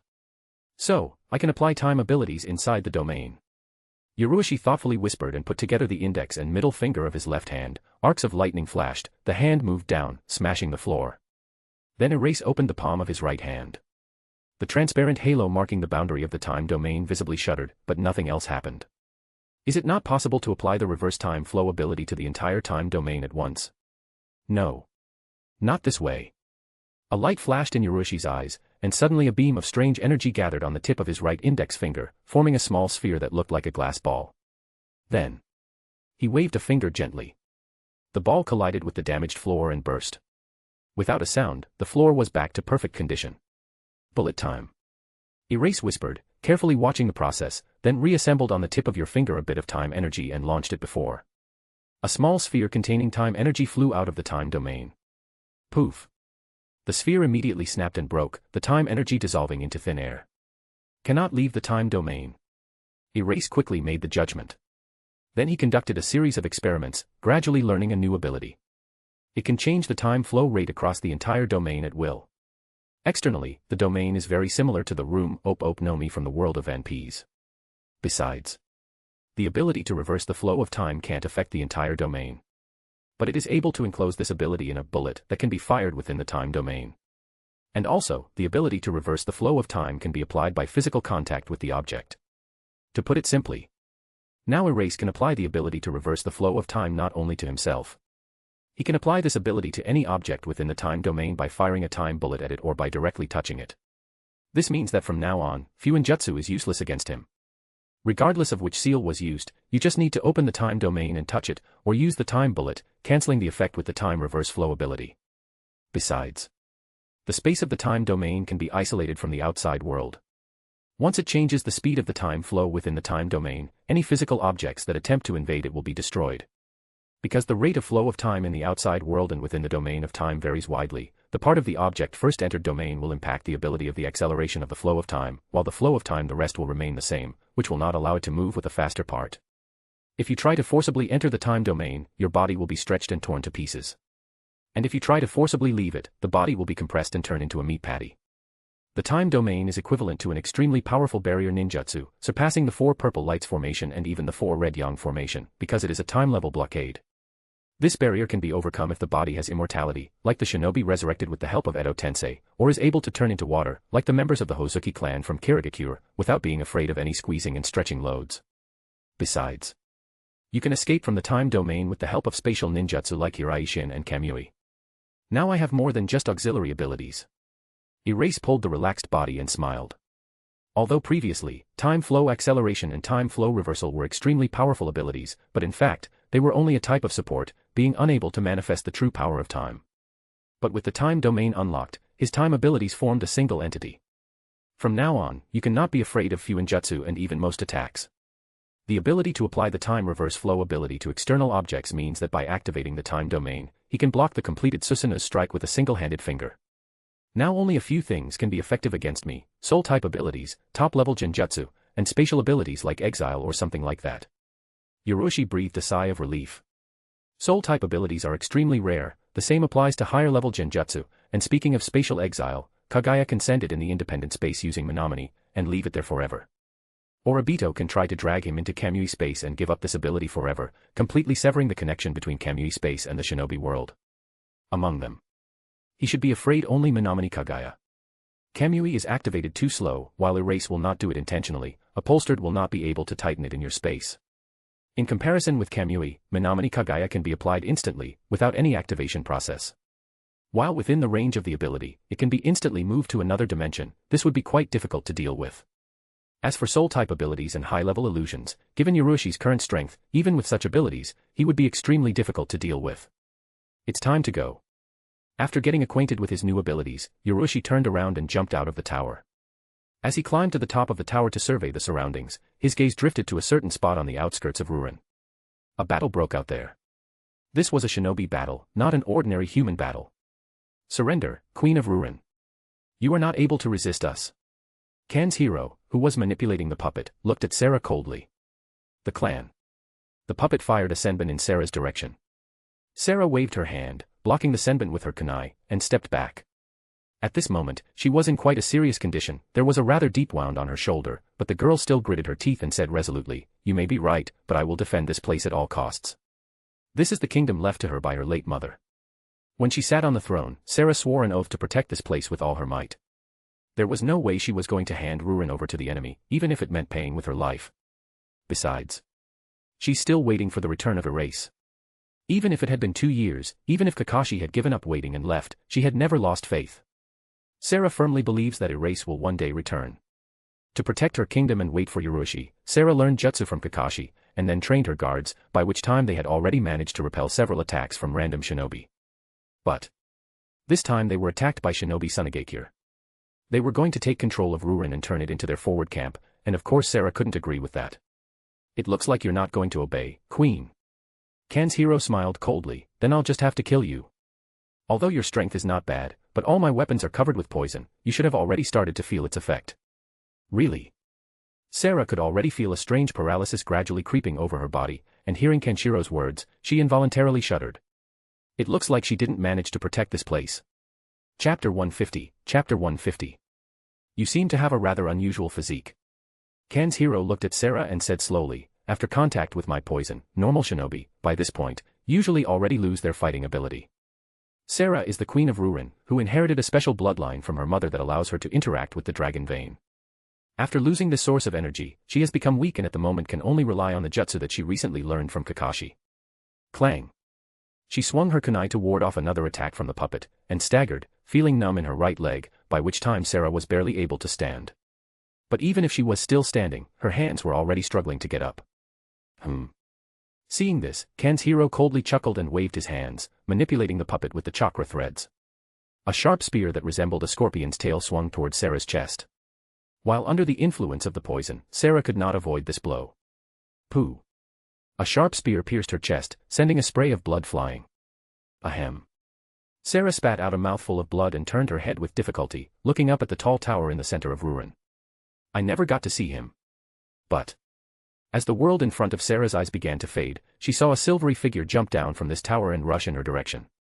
Ah. A silvery light glinted in Sarah's faded eyes. A silvery flash flashed past, and the scorpion-shaped puppet controlled by Kanzhiro shattered into many small pieces. Phew. Erase gently picked up Sarah and asked a little worried, "What happened? Why are you fighting shinobi?" Sarah coughed, unable to answer Yoroshi's question, but in the last moments before her death, her eyes flashed with life again. "You're back." She wasn't wrong. Intuition did not fail her. Erase really back. Although there were still some regrets, seeing Yoroshi again in the last moments of her life made her feel that the daily wait at the dragon vein wasn't in vain. Yes. Yoroshi nodded and looked at the deep wound on Sarah's chest, a flash of guilt in the depths of his eyes. If he hadn't spent time researching a new ability and left the tower immediately after returning, Sarah wouldn't have had to endure the pain of such an injury. But it seems that she is paralyzed by the poison and should not fully feel the pain. Almost. I didn't think that being the fastest shinobi in the world, I would be like Minato, who is constantly half a step late, but fortunately, all is not lost. If he had come a little later, it would have been very difficult to resurrect Sarah. Sarah didn't understand what he's talking about. Erase, the world before my eyes blurred, consciousness was quickly plunged into darkness. But at this moment, Erase held out his hand and took the spear which pierced the breasts of Sarah, and then waved his hand. An invisible transparent sphere enveloped the surrounding space, and another hand rested on Sarah's chest. Come back. Erase uttered only one word. After that, a strange, illusory glow flashed, and Sarah's fading consciousness began to clear, the blurred world becoming clear again. Sarah could clearly see the blood splattered all around her moving and rushing towards her body. This. Sarah was stunned as she watched. When the paralysis subsided, she felt a touch on her chest and tilted her head, where she saw Yoroshi's hand lying on the wound, streams of blood flowing down to it. After a short time, Erase took my hand and the wound disappeared without a trace. I won't let you die. Erase smiled and turned, looking at the Suna shinobi fighting with the troops Rurin, and then turned a cool look on Kanzhiro. By this time, Kashiro had already frozen in place and was looking at Yoroshi in shock, cold sweat streaming down his forehead, a hint of horror flashing in his eyes. You. With disbelief he looked at Erase. Isn't that person dead? Why? Kanshiro refused to believe that the man standing in front of him was the silver flash of Konoha that had shaken the shinobi world 2 years ago, but the speed with which this man moved and the strange means by which Sarah was saved were definitely not something that an ordinary shinobi could be capable of. It seems like a lot has happened in the shinobi world during my absence. No, as I recall, in the original movie, Rurin was destroyed because of the war. Erase was talking to himself, continuing to coldly stare at Kanshiro. Right after those words, Yoroshi's figure disappeared and appeared right in front of Kanshiro, his right palm wrapped in arcs of lightning, piercing his chest like a spear. Phew. A stream of blood gushed down Kenshiro's back. You. In the eyes of Kanshiro broke out the reluctance and fear. The speed and Latangua, it's true, the men. The men who crushed the third Rakage and Hanzo Salamander 2 years ago. He's not dead. Phew. Erase pulled the hand and walked past, not even looking at the fallen Kanshiro. Has he been hiding here these 2 years? Kanshiro spat out a mouthful of blood, the world before his eyes quickly fading. He didn't know what the purpose of Erase disappeared for 2 years, forcing the entire shinobi world to consider himself a dead man. Kanshiro knew only one thing: the name of the silver flash of Konoha will not disappear. Soon. Shinobi around the world will once again experience fear at the mere mention of this name. Erase looked to the fighting, then his figure flashed a silver light and swept across the battlefield. In the blink of an eye, the invading shinobi Suna had broken Erase. Sarah sat dazedly on the ground, touching her chest, and soon she came to her senses and felt boundless joy, the joy of being saved in such a hopeless situation. Certain death awaited her. Unexpectedly, Erase could heal so heavy wound. She stood up and looked around the battlefield, silver flash and blood splattering everywhere. Sunagekir's strength was completely crushed, a bright light flashed in Sarah's eyes. Phew. Having dealt with the enemy, Yoroshi returned to Sarah. I'm sorry. He looked at the recovered Sarah and apologized. I was delayed, making you suffer. No. Sarah shook her head. She took a step forward, raised her arms, and hugged Yoroshi tightly, tears of joy rolling down her cheeks. Chapter 151, Chapter 151. When Sarah hugged Erase, he thought for a moment and there was nothing to do. Having experienced sharp ups and downs on the verge of life and death, Sarah has certainly experienced extreme stress and needs comfort. Nearby, the Rurin soldiers were stunned as they watched all their enemies being destroyed in the blink of an eye, then they turned to see Sarah hugging Yoroshi. Someone immediately rushed towards them, but after taking a few steps, he stopped abruptly, remembering the silver flash that swept across the battlefield. After a while, one of the soldiers approached them and hesitantly said, "Your Highness." Ah. Hearing these words, Sarah came to her senses and realized what she was doing. She hurriedly lowered her hands and took 2 steps back, cheeks flushed. Yoroshi breathed a sigh of relief. He is not a eunuch or an insensitive killer. Being around such a beautiful girl, he inevitably felt some emotions and hesitation. Erase spoke first. It seems a lot has happened in those 2 years you learned the jutsu. When Sarah embraced him, Erase felt the chakra flowing in her body. I also noticed that she was armed with a kunai. Jutsu. Your brother taught me. Sarah averted her eyes and answered softly. Sarah's guards, who were watching from the side, looked at each other. Being adults, they certainly understood the meaning of Sarah's behavior and stared intently at Yoroshi. But at the thought that Yoroshi was most likely the silver flash that had just saved them, they visibly weakened their momentum. After a while, after a little conversation with Sarah, Yoroshi roughly understood the essence of what was happening. But since Rurin is self-sufficient and is located in the middle of the desert, they rarely have contact with the outside world and have little understanding of the current situation in the shinobi world. All Sarah knew was that Kakashi had left about 3 months after he disappeared, and the entire shinobi world seemed to think that Yoroshi was dead. I should have let one live. Erase stroked his chin. Rurin is located in the middle of the desert at the junction of the Land of Wind and the Land of Fire, so a clash with the shinobi is not at all surprising, but before Rurin could rely on the power of the dragon vein to resist them. Along with the loss of the dragon vein, Rurin also lost the ability to resist attacks from the shinobi.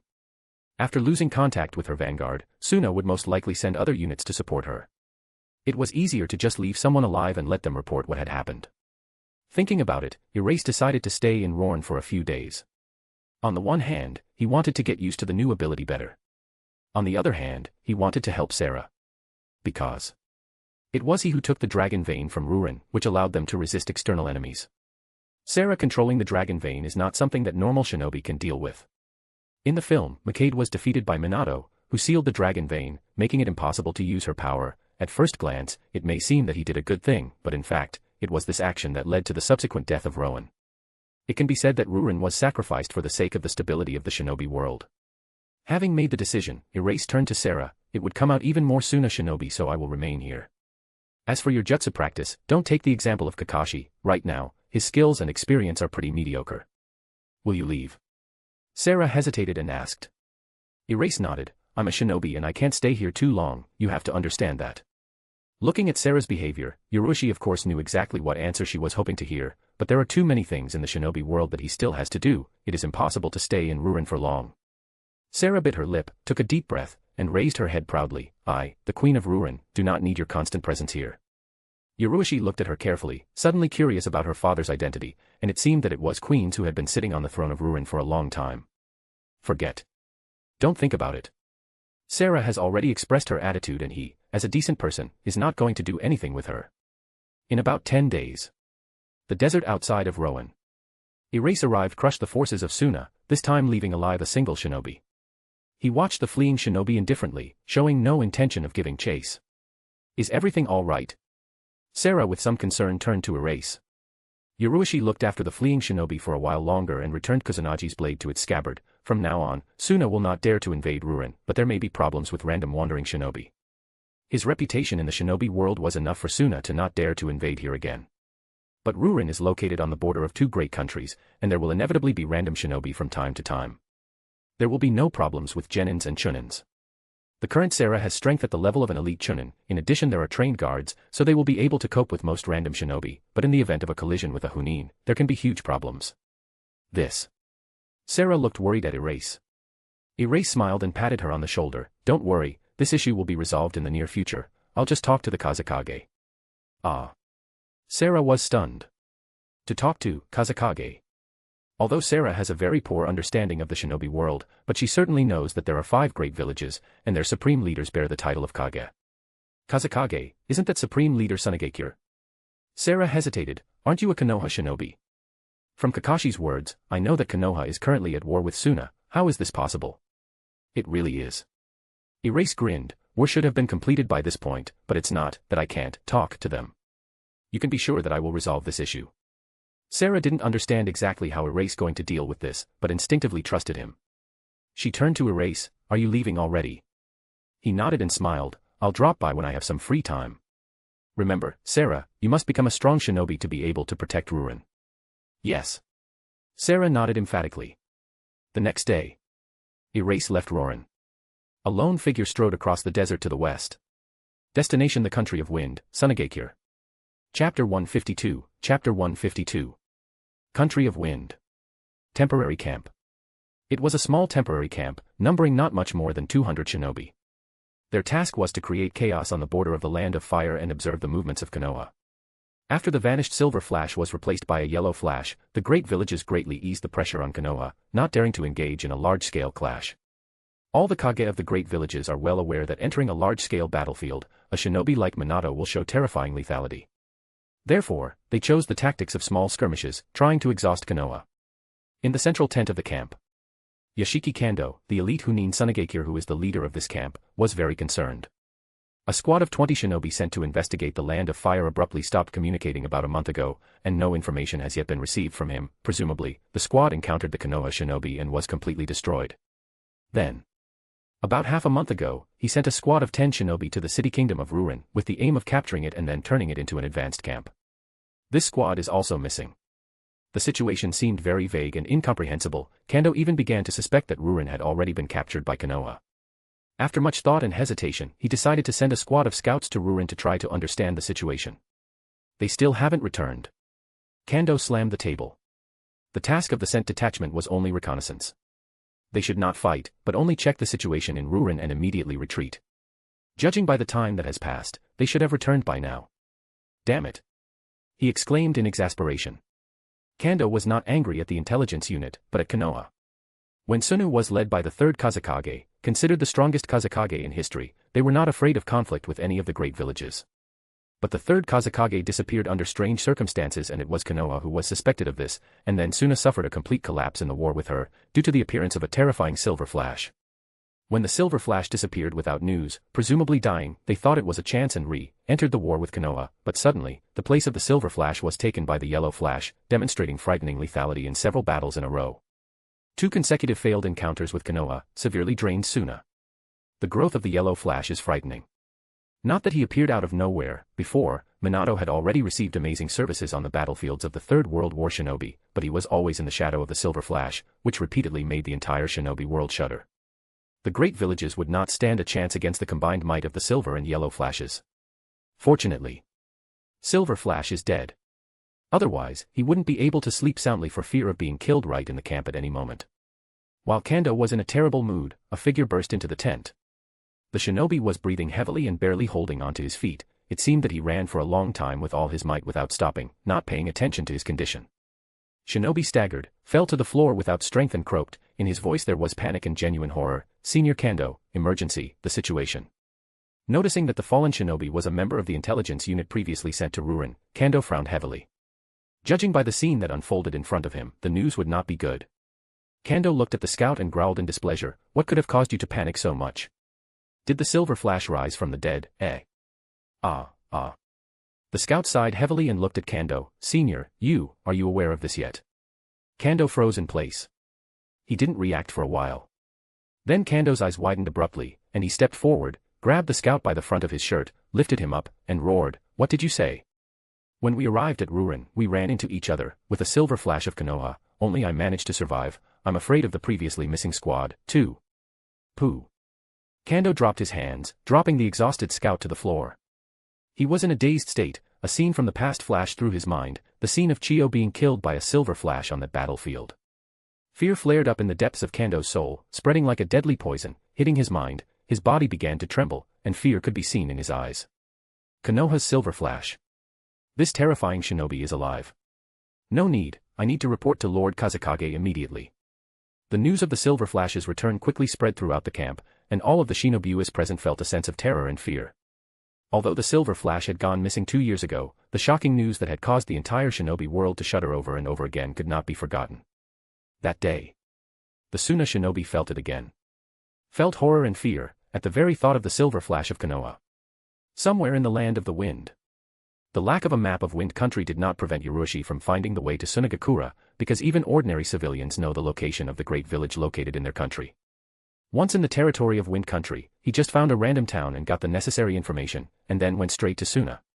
In a few days, he found Sunagakure.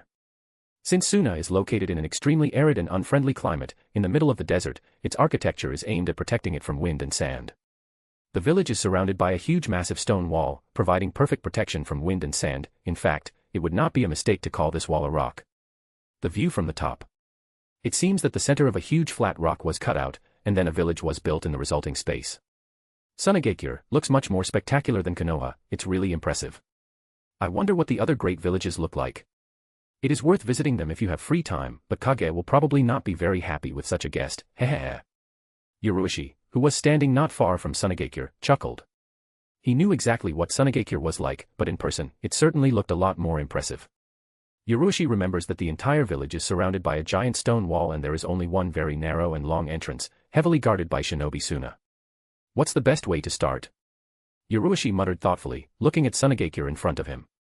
After thinking for a while, he nodded and pulled the kusanagi blade out of its scabbard, then his body spewed out a terrifying chakra pulse. The third, fourth, and fifth gates were opened.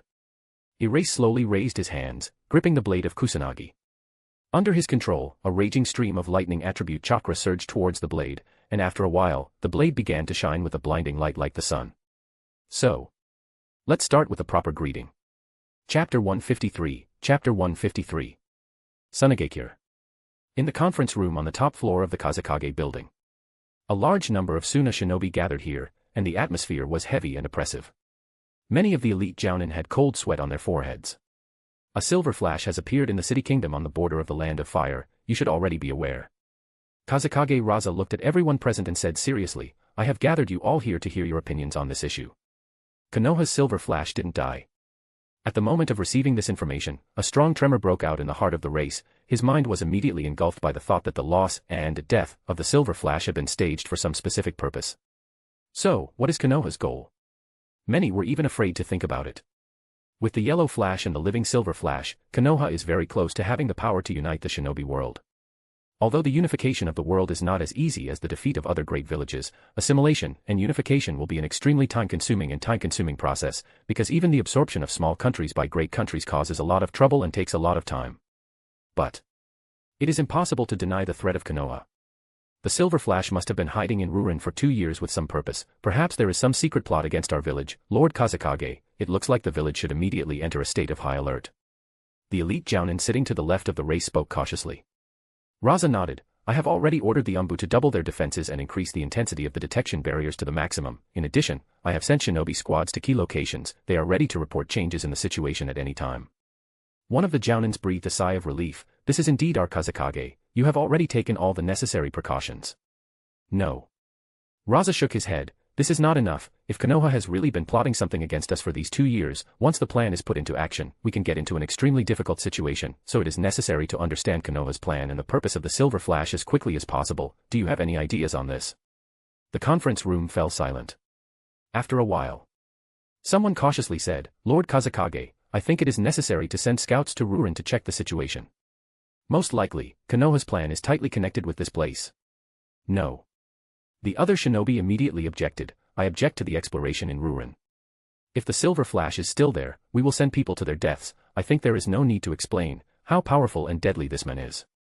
In my opinion, we should contact our spies in Konoha. They should find out the purpose of Konoha at all costs and as soon as possible. In addition, you must report the incident to Wagakure. Someone said thoughtfully, don't forget that the Rain Country is located to the north of Rurin. It is now invaded by the forces of the Willow and there is chaos, so the appearance of the Silver Flash may be related to the Willow. After learning about this, Tsuchikage will also force his spies to act more actively. I don't think so. You should not report Iwagakure, let's just raise their combat readiness to the maximum. The other shinobi objected, if Konoha is really targeting Willow, why would we help them spy on Konoha? This opinion was quickly rejected by the majority of those present. This is not surprising. This is no time for intrigue between the great villages. If the alliance is not strong enough and united, Konoha will definitely break them. By then, it will be over. Raza listened to the opinions of the others and fell into a reverie, tapping his fingers on the table. Knock. Knock. The conference room was silent. After destroying the uncontrolled shinobi and sending Ebizo to retirement, Suna was under the complete control of the race. All the upper layers of the village obey him. After a while, Raza stood up and said seriously, the communications department should contact Willow immediately and inform them of what is happening. Got it. The commanding officer of the communications department accepted the order. Raza looked at the intelligence division. Commander, deploy your forces immediately. We need to double the number of scouts on our border, especially watch the direction of Rurin, but do not dare to approach. Got it. The commander of the intelligence department immediately accepted the order. Then the race was given several more orders, raising the vigilance of the Suna shinobi in the entire territory of the country of Wind to the limit. Silver Flash is an incredibly dangerous shinobi. He is capable of carrying a threat even alone, although now we are fully prepared and cannot be afraid of a surprise attack, but if he joins forces with the Yellow Flash, the situation can become very dangerous. As soon as any suspicious movement is seen nearby, we must evacuate the villagers immediately. Raza leaned his hands on the table and said solemnly, and, we must be ready to give up the village at any moment. All participants are expected to prepare for such a development. This. The shinobi looked at each other. Abandon the village. Isn't the Kazekage overly cautious? It is necessary to understand that just evacuation and abandonment of the village are two completely different concepts. Abandoning the village will lead to huge losses. Although those present had some doubts about this, but no one objected to the Kazekage's decision, they had already begun to think about concrete steps and measures. But at this moment, many of the shinobi present flinched, their expressions changed, all of them, at the same time as the race, abruptly turned in a certain direction. Such a chakra, what's going on? All shinobi with sensory perception felt a terrifying chakra in this direction. Turning, they turned their attention to the sky, which had become overcast for some unknown time. Arcs of lightning fell from the sky, rushing in the direction of this terrifying chakra pulse. Watching this scene, everyone present was shocked and felt a very bad feeling. Really? A very bad thought occurred to Raza. Just as he was about to do something, a bright white glow suddenly flashed in that direction. This radiance has darkened the sky. It was like the rising sun, shrouded in many arcs of lightning. In this direction, outside of Sunagakure, Ryuchi was tightly gripping the Kusanagi blade, which turned into a bright white sun. In the next instant, a light flashed in his eyes. Heavenly flash. He stepped forward and made a sharp horizontal swing with his blade. Phew. A white glow that overshadowed the surrounding world erupted from Kusanagi's blade, forming a huge horizontal arc. This terrifying arc collided with the massive stone wall surrounding Sunagakure, but it didn't slow down for a moment. She swept through the village and came out on the other side of the stone wall. Erase slowly lowered the blade of Kusanagi, the blade of which was still crackling arc of lightning, quietly watching Sunade in front of him. At this moment, under the shocked gazes of the numerous Suna residents, all the buildings of the village, along with the surrounding wall, were split horizontally in the center. The severed half rose into the sky. It was as if heaven and earth had separated from each other. Chapter 154, Chapter 154. By the standards of the world of One Piece, this should be comparable to the slash of a great sword master. Erase looked at the result of the attack and whispered. At this moment, the numerous residents of Suna were in a daze as they watched the severed part of the village rise into the sky. What the hell? Someone came out of their stupor and screamed in horror. At the same time, the severed part of the village gradually slowed down, losing momentum, and under the influence of gravity, began to fall down, falling apart into pieces. Damn it. The fourth Kazekage recovered from the shock and roared loudly, raising his hands to the sky. Phew. A huge mass of sand rushed into the sky, in an attempt to hold the falling buildings closest to the race. The other shinobi also reacted and began frantically folding the seals, releasing a variety of ninjutsu in the direction of the falling part of the village. Boom. A monstrous roar rang out. By joining forces, the Suna shinobi were able to prevent most of the shards from falling, preventing a second wave of horrific destruction. But the massive stone walls surrounding the village were unstoppable, and Suna shinobi could only watch helplessly as they fell. Boom. The moment the severed wall fell, the ground shook violently, as if an earthquake had begun. A terrible blow lifted into the air immense quantities of sand outside the village, raging giant sand flew in all directions, are also taking place, where Erase. Ryuchi, bathed in the silvery light, calmly strode forward, not a single grain of sand could break through the lightning attribute chakra that enveloped his body. Knock, knock, knock. He slowly approached Sunade, clutching the blade of Kusanagi. After reaching the Super Kage level, Ryuchi decided to use his power to the fullest, otherwise, it was pointless to work hard for this power. Since Pain is able to single-handedly crush Konoha, he can also do it with Suna. A shinobi, who possesses the strength level of the Super Kage, able to stand alone against the whole of the great villages. What's going on? Is this an enemy attack? A huge number of shinobi were shouting dazedly, looking around, they still couldn't figure out what exactly was going on. At this moment, the attention of the shinobi, who were closer to Ryuchi, was attracted by a silvery figure calmly walking in the middle of the raging sand. As they watched the slowly approaching Ryuchi, they gradually moved away from the shock caused by the two drastic and sudden changes, displaying disbelieving looks. This man. How can this be? One of the shinobi had a cold sweat on his forehead, and his eyes flashed with horror. That's it, Konoha's Silver Flash. Silver Flash. Wasn't this person supposed to be dead? Damn, it turns out that this monster is alive. This horrific destruction, most likely, were summoned by the legendary Super S-rank ninjutsu Silver Flash. Stop. You bastard. The surrounding shinobi pulled out their weapons and started shouting angrily, but watching the slowly approaching figure of Ryuchi, they began to tremble, cold sweat broke out on their foreheads. In their minds flashed the terrifying feats of the Silver Flash that had shaken the entire shinobi world 2 years ago. Someone swallowed nervously. The hands of the nearest shinobi trembled violently, they wanted to attack the Silver Flash, but when he slowly passed by, the shinobi's bodies were shackled by an irresistible fear, and their backs were covered with cold sweat. The terrifying pulse of raging chakra emanating from Ryuchi, plus this monstrous destruction and resounding fame in the shinobi world, all turned into an intangible aura surrounding his figure. She made all the surrounding Suna shinobi to feel the horrific pressure and suffocation, increasing every unhurried pace of Erase. No one dared to make a move. All the nearest shinobi silently watched Erase within the village. Phew. At this moment, several figures arrived from the center of the village, the first of which was of course the fourth Kazekage Raza, followed by shinobi Umbu and high-ranking commanders of various departments.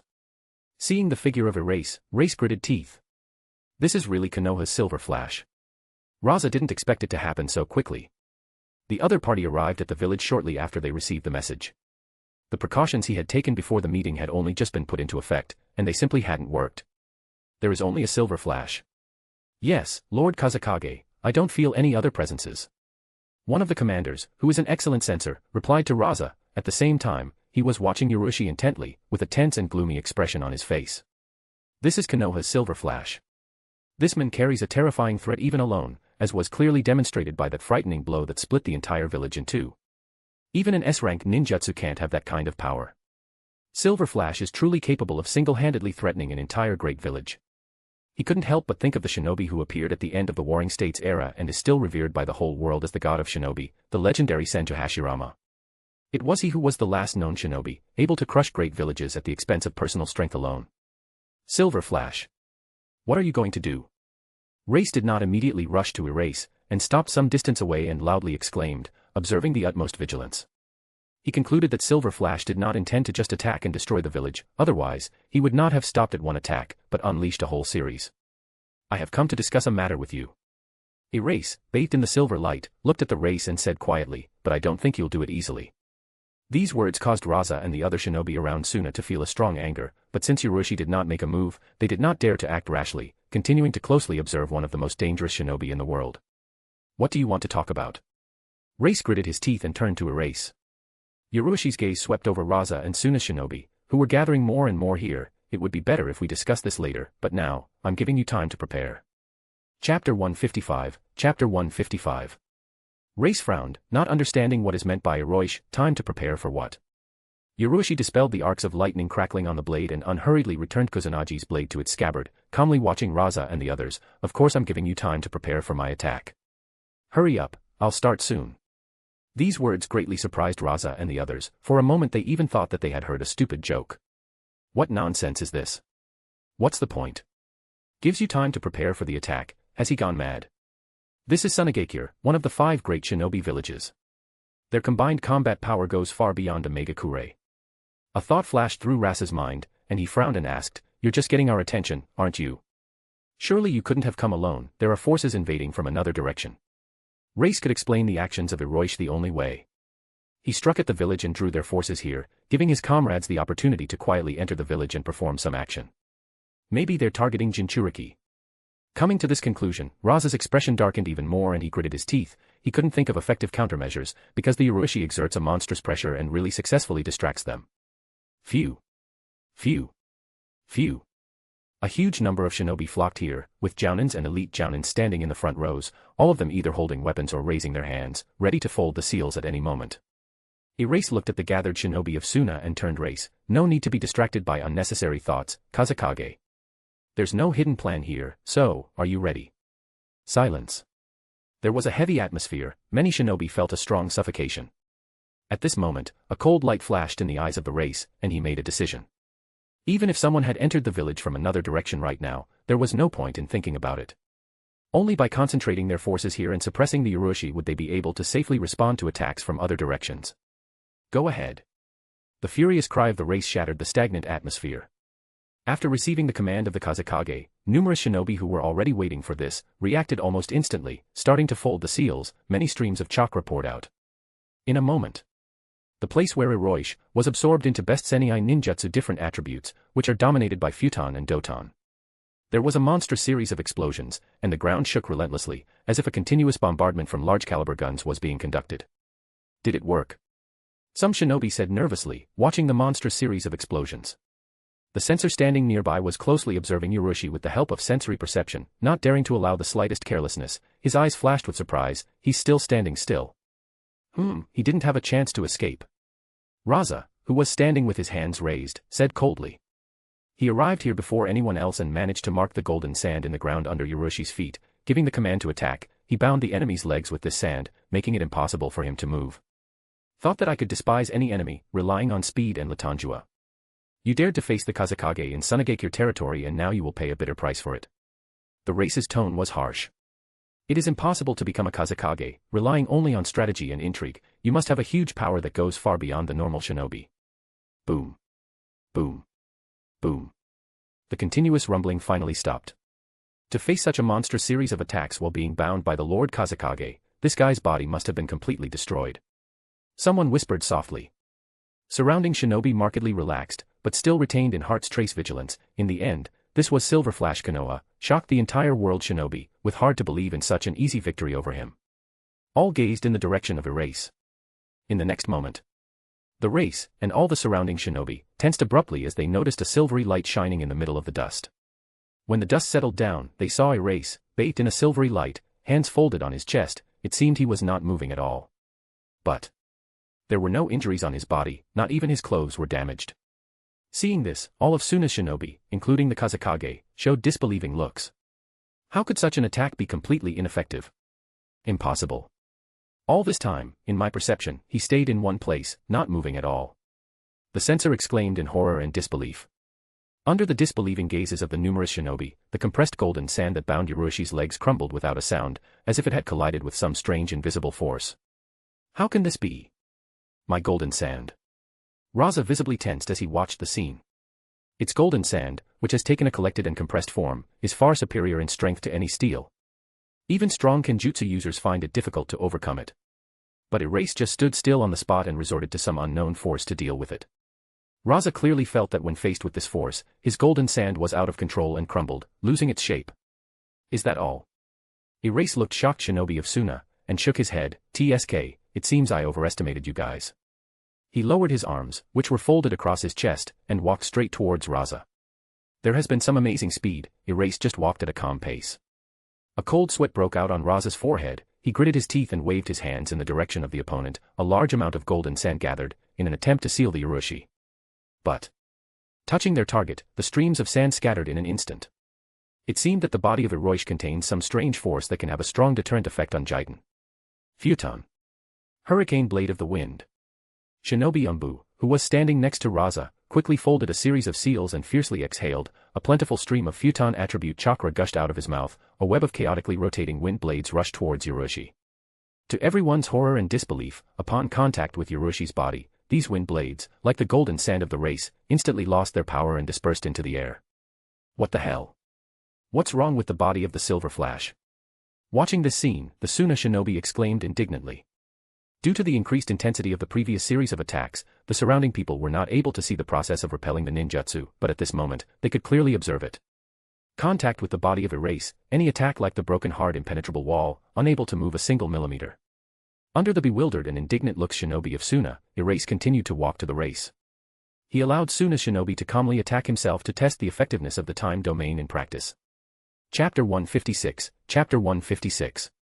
As expected, by activating the time domain, he can apply the reverse time flow effect to any object that comes into contact with his body, which is exactly what was happening now. This state can be called Kamui type of time. I'll call this ability a divine eclipse. Erase whispered. The reverse flow of time, destroying and taking away the strength of everything that dares to stand in its way. Unlike Kamui, which allows the attack to pass through the body, the divine eclipse crushes everything that touches his body. The only restriction is that objects that come into contact with his body must not exist for too long, otherwise, the time reversal ability will not be able to return the object to the moment of its birth, thereby completely destroying it. That's why. The attacking power of the divine eclipse is not that great. Even after exhausting all the time energy contained in the illusory clock at the moment, it will be possible to return a person to a maximum state of 20 years ago, although when faced with an opponent who is less than 20 years old, it will be an instant kill, but in general, this ability does not have much power in terms of attack. But in defense, ninjutsu becomes completely ineffective against him, because shinobi can't hold a great fireball in his mouth for 20 years and then use it in battle. This also applies to the golden sand of the race. Although by itself, this golden sand was born in the distant past, but it's falling under the control of the Jigen race. It is only a matter of a few seconds, so Jigen is powerless before the divine eclipse. The increase in the rate of flow of time, backwards flow of time, time domain, bullet reverse the flow of time, the divine eclipse. At the moment, these are all the time type abilities at my disposal. As Uroshi calmly strode forward and analyzed his abilities, Raza looked at him intently and roared loudly, waving his hands. He could no longer continue to stand still calmly. Giton. The golden blade. Phew. Under the control of the race, a huge amount of golden sand gushed out and gathered in front of Uroshi, forming a huge golden blade. After a moment, the blade crashed down on him. Faced with this huge blade, Uroshi calmly raised his head and extended his right hand up, greeting the Kazekage's attack with his index finger. Just a finger? The Suna shinobi were stunned as they watched this scene. Under the gaze of many a shinobi, the finger Hiroshi was faced with a huge golden blade race. Buzzing. The huge sand blade, which was more than 10 meters long, abruptly froze in midair. Shinobi Umbu and the others watched in disbelief as the solid golden blade shuddered and crumbled into many small grains of sand, as if it had collided with some terrifying invisible force. Silence. The heart of the race shuddered. He did his best to keep the golden blade from being destroyed, but it had no effect at all. Just like before, the sand collapsed, coming into contact with Uroshi's body. His golden blade, formed with the help of the Giton, was destroyed by a single finger of the Silver Flash. Could it be that this body, which didn't seem too strong, had been tempered to a terrifying degree that went beyond even the third Rakage? If only to this extent, then this is the end. Uroshi stopped, lowered his finger, and took out the Kusanagi blade, looking indifferently at Suna's shinobi, who had already begun to feel a strong fear. He said calmly, "A person who dares to go to war must know pain in order to fully realize the jewel of peace that has come after the end of the war, therefore, feel the pain. Experience the pain. Accept the pain. Understand the pain." Phew. The silvery light illuminated everything. Shinobi Suna began to frantically use a variety of ninjutsu. In an attempt to resist, the race also joined them, forming a massive barrier of golden sand. But it was crushed all of Erase. No matter whether it was a barrier, a seal, or some other jutsu, nothing could stop Erase. The silvery light swept across the battlefield, destroying and crushing everything in its path. Everywhere he went, blood splattered and lifeless bodies fell to the ground. Damn it. Retreat, now. Faced with such a terrifying and overwhelming opponent, Raza began to feel fear. He shouted, continuing to attempt to hold Erase with golden sand. But the golden sand couldn't keep up with the silver flash. After a short time, the shinobi surrounding the race, whether Jounin or elite Jounin, almost all of them were lying on the ground, having no chance to resist when faced with the Urushi. Even the simplest jutsu could not be applied.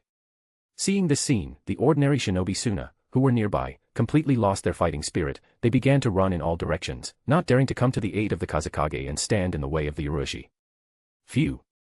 Almost all of the shinobi surrounding the race were killed.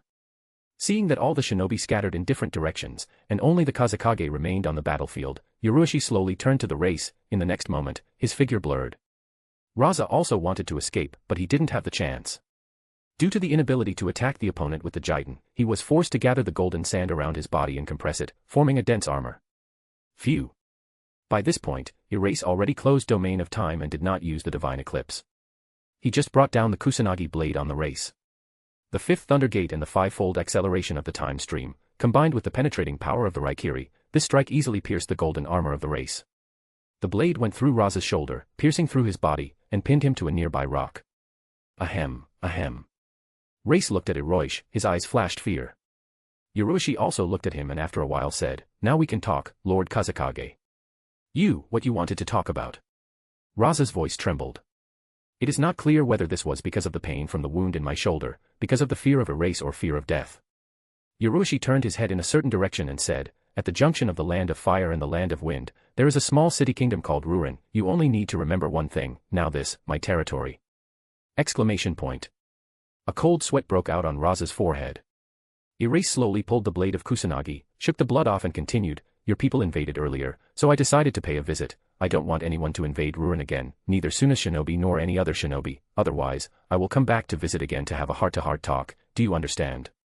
In the original story, Raza was so greedy for power that he even turned his own son into a Jinchuriki, and when he lost confidence in his ability to control Shikaku, he started sending assassins. It's not even worth discussing how much such a person cherishes his own life.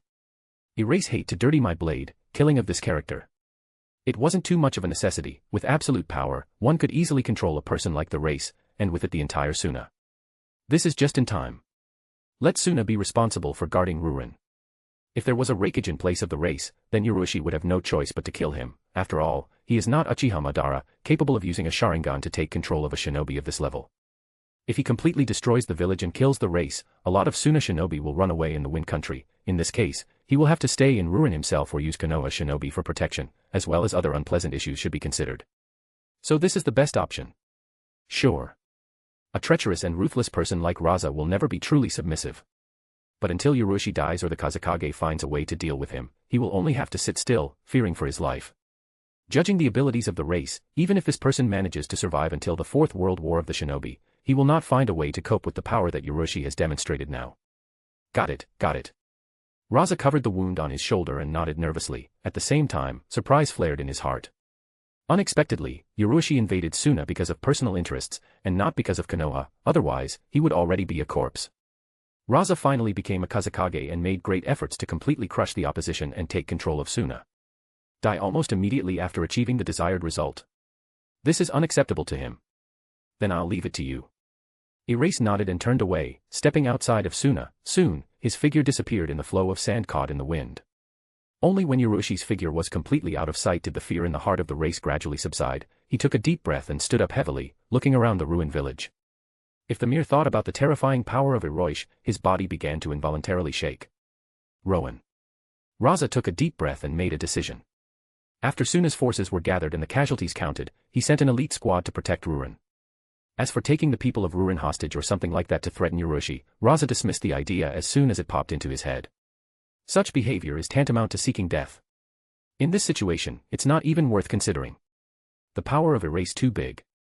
A physical body that can ignore any attacks, and an incredible speed that goes far beyond what a normal shinobi can handle. The 47th year since the founding of Konoha. The Silver Flash of Konoha, who went missing about 2 years ago and was declared dead by the great villages, suddenly reappeared in the shinobi world and single-handedly crushed Sunade, killing many of Suna's elite shinobi and seriously injuring the 4th Kazekage Raza. With the spread of this news, the entire shinobi world shuddered. Chapter 157, Chapter 157. Iwagakure. In the Tsuchikage building. Oanoki lay relaxed on the couch and leisurely read a book floating in the air, the pages turning with the help of the chakra. The past year has been terrible. Although the great villages have so far been focused on Konoha, but the Yellow Flash thwarts all their attempts at invasion, relying on Hiraishin no Jutsu. It can be said that one Minato is equivalent to several powerful shinobi located on different battlefields. This made the war too difficult for the great villages. As a result, they refused to wage war with massive forces. Once again, there was a period of calm. The current Konoha has too many powerful shinobi. In wartime they will certainly obey Hiruzen, but once peacetime comes, it will be very difficult to balance so many strong and influential personalities. Orochimaru, Jiraiya, Minato, Danzo, Sunade, each of these people is able to claim the post of the 4th Hokage. Perhaps Jiraiya will decide not to stand in the way of his student, but Orochimaru will definitely get involved in a power struggle by the time Konoha is sure to break out internally disagreements and unrest. The current Konoha is extremely difficult to shake from the outside. Therefore, they can only wait until it begins to disintegrate from the inside. It is difficult to predict who will take the upper hand in the fight for the post of the 4th Hokage. If the Silver Flash hadn't died, Orochimaru would have had a huge chance to become a Hokage, and Danzo shouldn't be discounted either.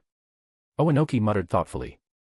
With a live Silver Flash, perhaps the power struggle within Konoha would be much more intense, but the other great villages would still benefit more from the death of Ryuchi. It would be just fine if the Yellow Flash died after the Silver Flash. The Sanins of Konoha, Hiruzen, and Danzo are perfectly safe to deal with. Their danger level is within the acceptable range, but the Silver Flash and the Yellow Flash are two terrifying monsters, as if born to wage war. And they are both extremely fast and deadly. If there were two such monsters on Konoha's side, it would cause people to lose sleep, fearing that the other side might launch a surprise attack at any moment. But this kid did a good thing before he died. Thanks to the death of Hanzo Salamander, we were able to make a huge profit from the Rain Country. This will be enough to cover some of the military losses. Oanoki shook his head. Shortly after the collapse of Omegakure, he sent several elite troops to the Rain Country to take control of it and try to make the most of it. Initially, this was difficult to do due to the existence of Hanzo Salamander, but now they could do whatever they wanted in the Rain Country. Even if Konoha also invades there, the potential benefits will be enough to delineate the spheres of influence, rather than enter into conflict. As Oanoki was thinking about this, a shinobi burst into the room. A cold sweat broke out on the shinobi's forehead, and he immediately began to report, Lord Tsuchikage. Emergency situation, an elite force, led by Showdown, located in the Land of Rain, were completely destroyed. Pooh. The book floating in the air, trembled and fell directly on the face Oanoki. He threw the book aside and jumped up abruptly, shouting loudly, What did you say? How could they be completely destroyed? The shinobi's body trembled. This was done by the Akatsuki organization. Showdown ambushed and killed their leader, but it turned out that the leader of the Akatsuki was a mere puppet, and in his shadow lurked a terrifying personality, no weaker than Hanzo Salamander. He completely destroyed the elite forces under Showdown's command. Damn it. Oanoki dropped the cup he had just picked up from the table, his eyes blazing with rage. After the collapse of Omegakure, Rain Country has been in chaos for the past 2 years. The small Akatsuki organization took advantage of this opportunity, constantly absorbing the surviving shinobi aim and rapidly building up strength. Oanoki was well aware of this. However, in his eyes, the Akatsuki organization was just a collection of surviving shinobi aim. Simply finding the organization's base would be easy enough to destroy, so Tsuchikage didn't care too much about the matter. But now something has gone wrong with this organization. Showdown had followed him for many years, providing great help and support in managing Iwagakure, but now such a person had died at the hands of the Akatsuki leader. Damn, where among the surviving shinobi aim did such a powerful personality come from? Oanoki clenched his fists and ground his teeth. If you look back, since the beginning of the war, they have been constantly plagued by failures. At first, it was a Silver Flash of Konoha, which suddenly appeared out of nowhere and destroyed their advanced frontline unit. Then this guy shook the whole world, crushing any mighty shinobi in his path, which caused huge damage to the great villages. And when the silver flash disappeared and everyone breathed a sigh of relief, his place was suddenly taken by the yellow flash, which led to huge losses on the part of Willow and allowed Konoha to take a dominant position in this war. In addition, now, among the surviving shinobi, out of nowhere there was such a strong personality. What the hell? Oanoki understands the nature kudu, he was extremely calm and careful shinobi. To be able to destroy the entire elite squad and shout at himself, the shadow leader Akatsuki must have great strength, perhaps no weaker than him. Oanoki was gnashing his teeth furiously. When he was thinking about whether to lead an elite squad and personally go to the Rain Country to destroy the Akatsuki, another shinobi burst into the room. Lord Tsuchikage. Something's wrong with Sunade. What happened? Hearing that Suna was also in trouble, Oanoki slightly calmed the anger in his heart, his face visibly softened. In this war, not only is Willow suffering from heavy losses, Sunade is also in far from the best condition. Oanoki reached out and picked up a fresh cup of tea from the table, gradually calming his emotions. Most of Sunade is destroyed, and Kazekage is seriously injured. The voice of the reporting shinobi trembled. Based on the information we were able to get from the scouts, Suna was attacked by only one person, and that person was the Silver Flash of Konoha, who went missing 2 years ago. There was silence. Crack. The cup fell from his hands. Oanoki and with a roar has crashed on the floor. Kimogakure. Somewhere on a stone platform among the clouds. The figure of the fourth Rakage, wrapped in arcs of lightning, flickered relentlessly around the square and threw powerful punches, honing his speed and taijutsu. Phew. Suddenly, the figure of Dodai appeared nearby. He looked at the fourth Rakage and spoke, his voice heavy. Lord Rakage, Silver Flash, who was previously missing, has reappeared. This guy certainly didn't die so easily. He stopped and clenched his fists tightly, the massive muscles of his arms tensing sharply. I knew it. But that's not bad either. I'll just let that bastard experience the results of my hellish practice. He has been training hard for more than a year. By this point, his power has increased significantly compared to what it was 2 years ago.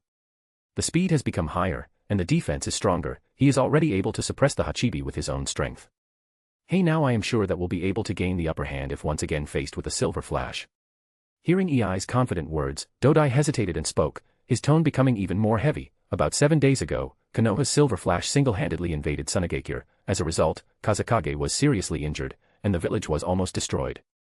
Lord Rakage, when you were training hard and getting stronger, I'm afraid this guy, after being gone for 2 years, was also relentlessly building up his strength. He froze in place. The square was silent, except for the crackling arcs of lightning. Chapter 158, Chapter 158. Kirigakure. In one of the rooms of the Mizukage building, 7 mist swordsmen were gathered, sitting in different parts of the room, emitting powerful chakra vibrations. The 2 members who had previously fallen at the hands of Minato had already been replaced. The third Mizukage, currently the ruler of the village, stood at the entrance to the room, staring intently at the mist swordsman. So you're sure you can handle Konoha's yellow flash? Don't worry, Lord Mizukage. Suikezen said confidently, the group tactics training has already been completed. If we encounter Konoha's yellow flash again, we might even be able to kill him. The third Mizukage nodded. Great, in this case, you should invade the eastern part of the Land of Fire, but do not take too many people with you. Use the tactics of a small strike force. No problem. Ha ha ha ha, leave it to us. The 7 mist swordsmen grinned. After that, the 7 people quickly left the room. Mizukage was also about to leave, but when he turned around, Shinobi Umbu appeared in the doorway. He dropped to one knee and immediately made a report. Lord Mizukage. Emergency situation. Konoha's Silver Flash, who had been missing for 2 years, showed up. He single-handedly invaded Sunade and caused massive damage. The third Mizukage only narrowed his eyes slightly, without showing any violent reaction. He said calmly, I get it. Then he went back to his office. Shinobi Umbu involuntarily sighed, looking after the departing Mizukage. This is really our Mizukage. He remains calm and unperturbed, even after receiving such shocking information. Phew. Soon, the Shinobi Umbu also disappeared. The third Mizukage returned to the study, poured himself a cup of tea and took a sip. At this moment, you could see his eyes reflected in the cup of tea. Unexpectedly, the eyes had a scarlet color and 3 tomos. Sharingan. Did this guy spend 2 years absorbing the dragon vein? In the future, it can really bring problems, but now there is no time to worry about it. The third Mizukage whispered thoughtfully. A white figure appeared nearby and addressed him, Lord Madara, should I follow the mist swordsman? No need. Uchiha Madara, who controlled the body of the third Mizukage, shook his head. About a year ago, the 3rd Mizukage personally led Kiri's elite squad and invaded the Land of Fire. It was then that Madara managed to take control of it with some means and use it to organize a plan. Now everything is almost ready. Konoha. Jinchuriki's rampage.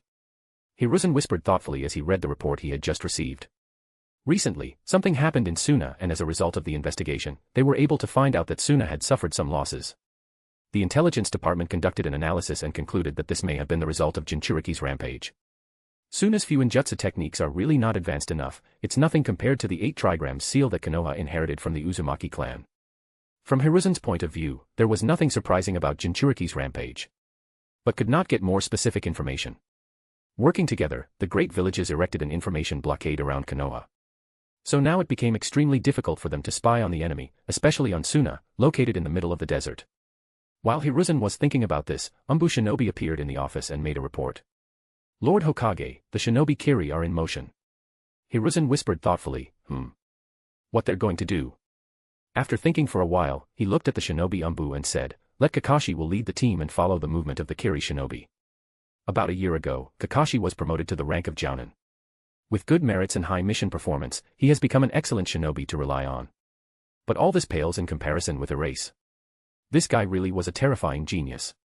At the thought of Hiroish, in the eyes of Hiruzen flashed with regret. People are very contradictory and illogical creatures. When Urushi was alive, Hiruzen feared that such a powerful, unruly shinobi would threaten his status and the stability of the village. And when Urushi disappeared for 2 years, which almost means death, he began to feel regret, because if Urushi was still with them, Konoha's power would have increased by another step. Forget it. Hiruzen sighed and shook his head, rejecting the idea of Erase. Perhaps becoming a Silver Flash hero of Konoha posthumously was the best course of action. The outskirts of Konoha. Cemetery. Here you can see many tombstones of the deceased shinobi, and in front of them is a stone monument, which is engraved with a large number of names of shinobi. All of them are revered as heroes of Konoha. On this memorial stone, just below the middle, there is a name that is much larger than the others. This name is Hitaki Urushi. As a rule, if a shinobi goes missing for more than a year, he is immediately recognized as dead, but the official recognition of Urushi as dead was postponed until the last, and only almost 2 years later, his name was engraved on this memorial stone. A girl stood in front of the memorial stone and stared at it speechlessly. It was Nohara Rin. Next to the name of Hiroish, has a fairly large size, it was a small engraved name as Obito Uchiha. Rin, you're here again. Kakashi's voice came from the side, and he looked at the memorial stone and said, come on, Rin. Lord Hokage has given us a mission. Rin silently placed 2 bouquets of flowers in front of the memorial stone, wiped the tears running down her cheeks, and turned to Kakashi, let's go. As they were leaving the cemetery, Kakashi turned, glancing at the memorial stone once more, and whispered, it doesn't make any sense, Big Brother will definitely come back. After 2 years of absence, Kakashi had already stopped expecting his brother to return, but he was still confident that Urushi would return. It just might happen 20 years later. Because earlier, he had already met a person who had traveled 20 years into the past with the help of this dragon vein. Kakashi. Rin looked at Kakashi and bit her lip. Although outwardly it seems that Kakashi behaves coldly and does not care about anything, but in Rin's opinion, he suffers even more than she does. After all, among the names engraved on the memorial stone were his teammate and older brother. Rin sighed and he smiled stiffly, yes, I believe that Erase not leave this world so easily. Kakashi glanced at her and continued walking forward. Chapter 159, Chapter 159. Land of Fire. In one of the restaurants in a small town. Sunade leaned back in her chair, holding the bottle in her hand, and there was a pile of empty bottles on the table. 5 more bottles, no. 10. Sunade drank from the bottle, turned to the counter and shouted. A cold sweat broke out on Shizun's forehead. Senior Sunade, you've had enough, you can't keep drinking anymore. Don't get in the way. Sunade looked at Shizun and said in a drunken voice, Shizun, it won't hurt you either, come have a drink with me. Shizun exclaimed, Senior Sunade. You incite a minor to drink alcohol. You can't keep drinking anymore, we're going to run out of money soon. Hearing about the money, Sunade sighed heavily and finished the bottle in one fell swoop. Today I lost all my money again. My luck in the casino, as always, was terrible, however, just like in real life. Sunade leaned on the table and looked at Shizun. Shizun, go back to Konoha, you don't have to follow me. Ah. Shizun exclaimed in surprise and said in a frightened voice, Senior Sunade, am I interrupting you? But if you continue to drink like this, it can be harmful to your health. Sunade shook her head, no. It's not like that, all the people around me are losing their luck, grandpa, brother, of Erase, if you continue to follow me, then you, too, will sooner or later be overtaken by death. Hearing Tsunade's words, Shizune lowered her head and fell silent, then clenched her fists and said resolutely, Senior Tsunade. Don't you dare say that. This has nothing to do with you. In any case, I won't leave you. Shizune. Tsunade sighed, then have a drink with me. Shizune looked at Tsunade helplessly, not knowing what to do, and just at that moment, a voice came from the side.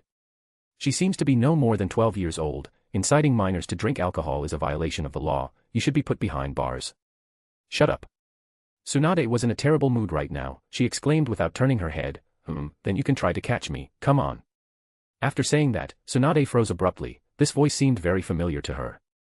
And she noticed that Shizune, who was sitting across from her, was staring dazedly behind her, as if she had seen something incredible. Tsunade slowly turned her head, cautiously looking back. A thought occurred to her that she didn't dare believe. Without waiting for one of the Sanins to turn her head, a hand reached out from behind and grabbed her wrist. In that case, I'll ask Teacher Sunade to come with me. Tsunade's hand was trembling. With her physical strength, it was easy to free herself from this grip, but she did not do it. Her trembling gaze went up to the hand that grabbed her and fell on a well-known face. Disbelief flashed in his eyes. But through contact with the wrist, she could perceive a well-known chakra. It can't be faked. Erase. Shizune's trembling voice was heard. Her eyes flashed with a variety of emotions, excitement, joy, disbelief, and her mind went into chaos for a while.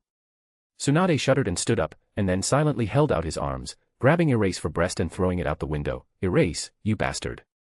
Phew. Erase did not resist, allowing himself to be thrown out of the window, and then instantly came back and said helplessly, it was an accident, really. Sunade grabbed Ryuchi again before he could finish, but this time she didn't throw him out of the window, but hugged him tightly, with such force that he almost started to choke. Erase was silent for a few seconds, and then said, I'm sorry, I made you worry. In half a day. In some hotel. In the room, a dim lamp burns on a table, illuminating human figures. Sitting at the table of Erase, opposite Tsunade and next to it Shizune. A lot has happened in these 2 years. After hearing from Tsunade about the events that had occurred during his absence, Ryuchi took a deep breath, but there was no surprise in his heart at all.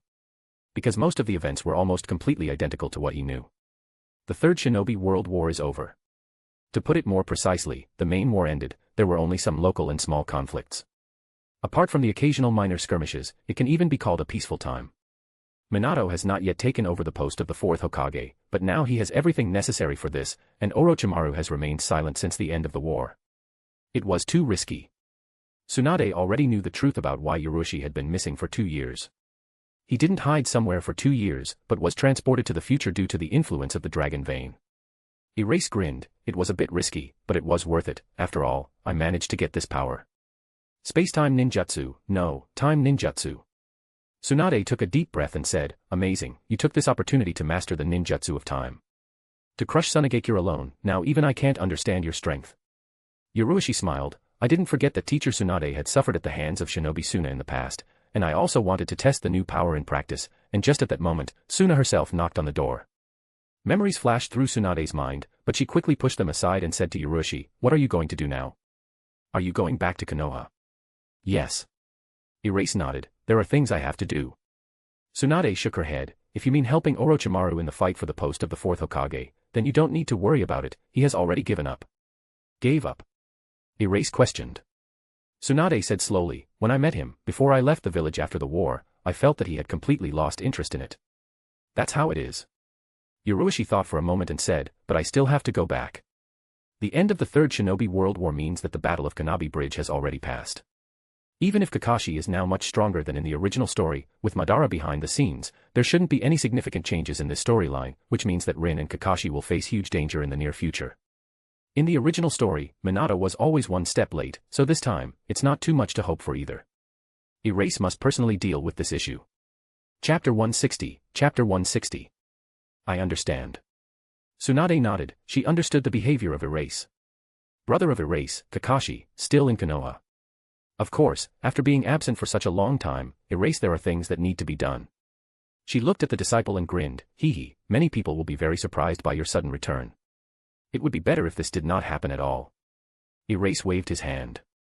Although people like Danzo and Hiruzen might even have been happy about his death, Kakashi, Kurenai, and the rest of the people close to him had probably experienced a lot of grief over the past 2 years. In any case, just seeing you made me feel a lot calmer. Sunade yawned. Because of the alcohol she had drunk today, she began to feel sleepy, so she went to the next room and lay down on the bed. Watching this, Shizun smiled and looked at Yurushi. It's time for us to rest as well. She was silent all this time, not interfering in the conversation between Sunade and Yurushi. For her, it was enough just to know that Yurushi was alive. The joy in Shizun's heart still hadn't subsided. Yes. Erase nodded and looked at Shizun. You were also worried about my disappearance. I'm sorry, I made everyone worry. Shizun smiled sweetly and said softly, it's all right, this is the life of a shinobi, the main thing is that you are back. Soon Shizun and Erase also went to bed. The night passed. The next day, early in the morning. Erase did not stay long. He quickly said goodbye to Sunade and Shizun, and then left the city and hurried to Konoha, activating the time flow acceleration and opening the gate. Raging chakra of Erase alarmed many shinobi who were present on the territory of the Country of Fire, was immediately made lots of messy papers. In front of the Konoha memorial stone. Here stood a 12-year-old Kurenai, who carefully placed a bouquet of flowers in front of the monument, looking at the name of Yurushi engraved on it. It's been 2 years, but for her, it all happened like it was yesterday. Although news of Yurushi's disappearance spread about a year and a half ago, he was pronounced dead and his name was engraved on a memorial stone only about 2 months ago. Such a strong shinobi, how he died. Kurenai bit her lip. In front of the memorial stone, there were other shinobi besides her. Each of them came with a bouquet and lowered their heads, standing in silence. Some came to worship their dead comrades, and others to their parents or brothers, as well as those who came to the dead husbands and wives. No one spoke. All silently walked up to the monument at a time and laid flowers. Just at this moment, the attention of those present was attracted by a figure who appeared in front of the monument at an unknown time. He just stared at the memorial stone carefully, without laying flowers. Soon he found the right name and raised his hand. An arc of lightning flashed on the tip of his finger. Hey! What are you going to do?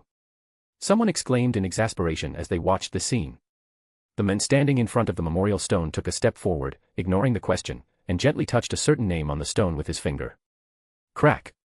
Lightning quickly wiped name engraved into the powder. You bastard! Seeing this, one of the shinobi couldn't help but shout loudly, anger flaring in his eyes. This memorial stone is engraved with the names of the heroes who gave their lives for Konoha. Many people showed anger and rushed to the figure standing in front of the memorial stone. But Kurenai didn't move. Even at the moment of the figure's appearance, she had stopped in her tracks, stunned. The head of the Uchiha clan, Uchiha Fugaku, who came to bow to his fallen comrades, also did not move, looking at the back of the men who appeared in surprise. At the moment when several shinobi rushed towards this man, intending to grab him, he turned to them, showing his face. It was a very handsome face, with a hint of youthful features. After getting a better look at this face, all the running shinobi abruptly stopped. The eyes widened, a flash of surprise and disbelief. You. The shinobi's voice was trembling. Yurushi glanced at them, then turned to Kurenai and walked over to her. I'm sorry, I made you worry, but now I'm back.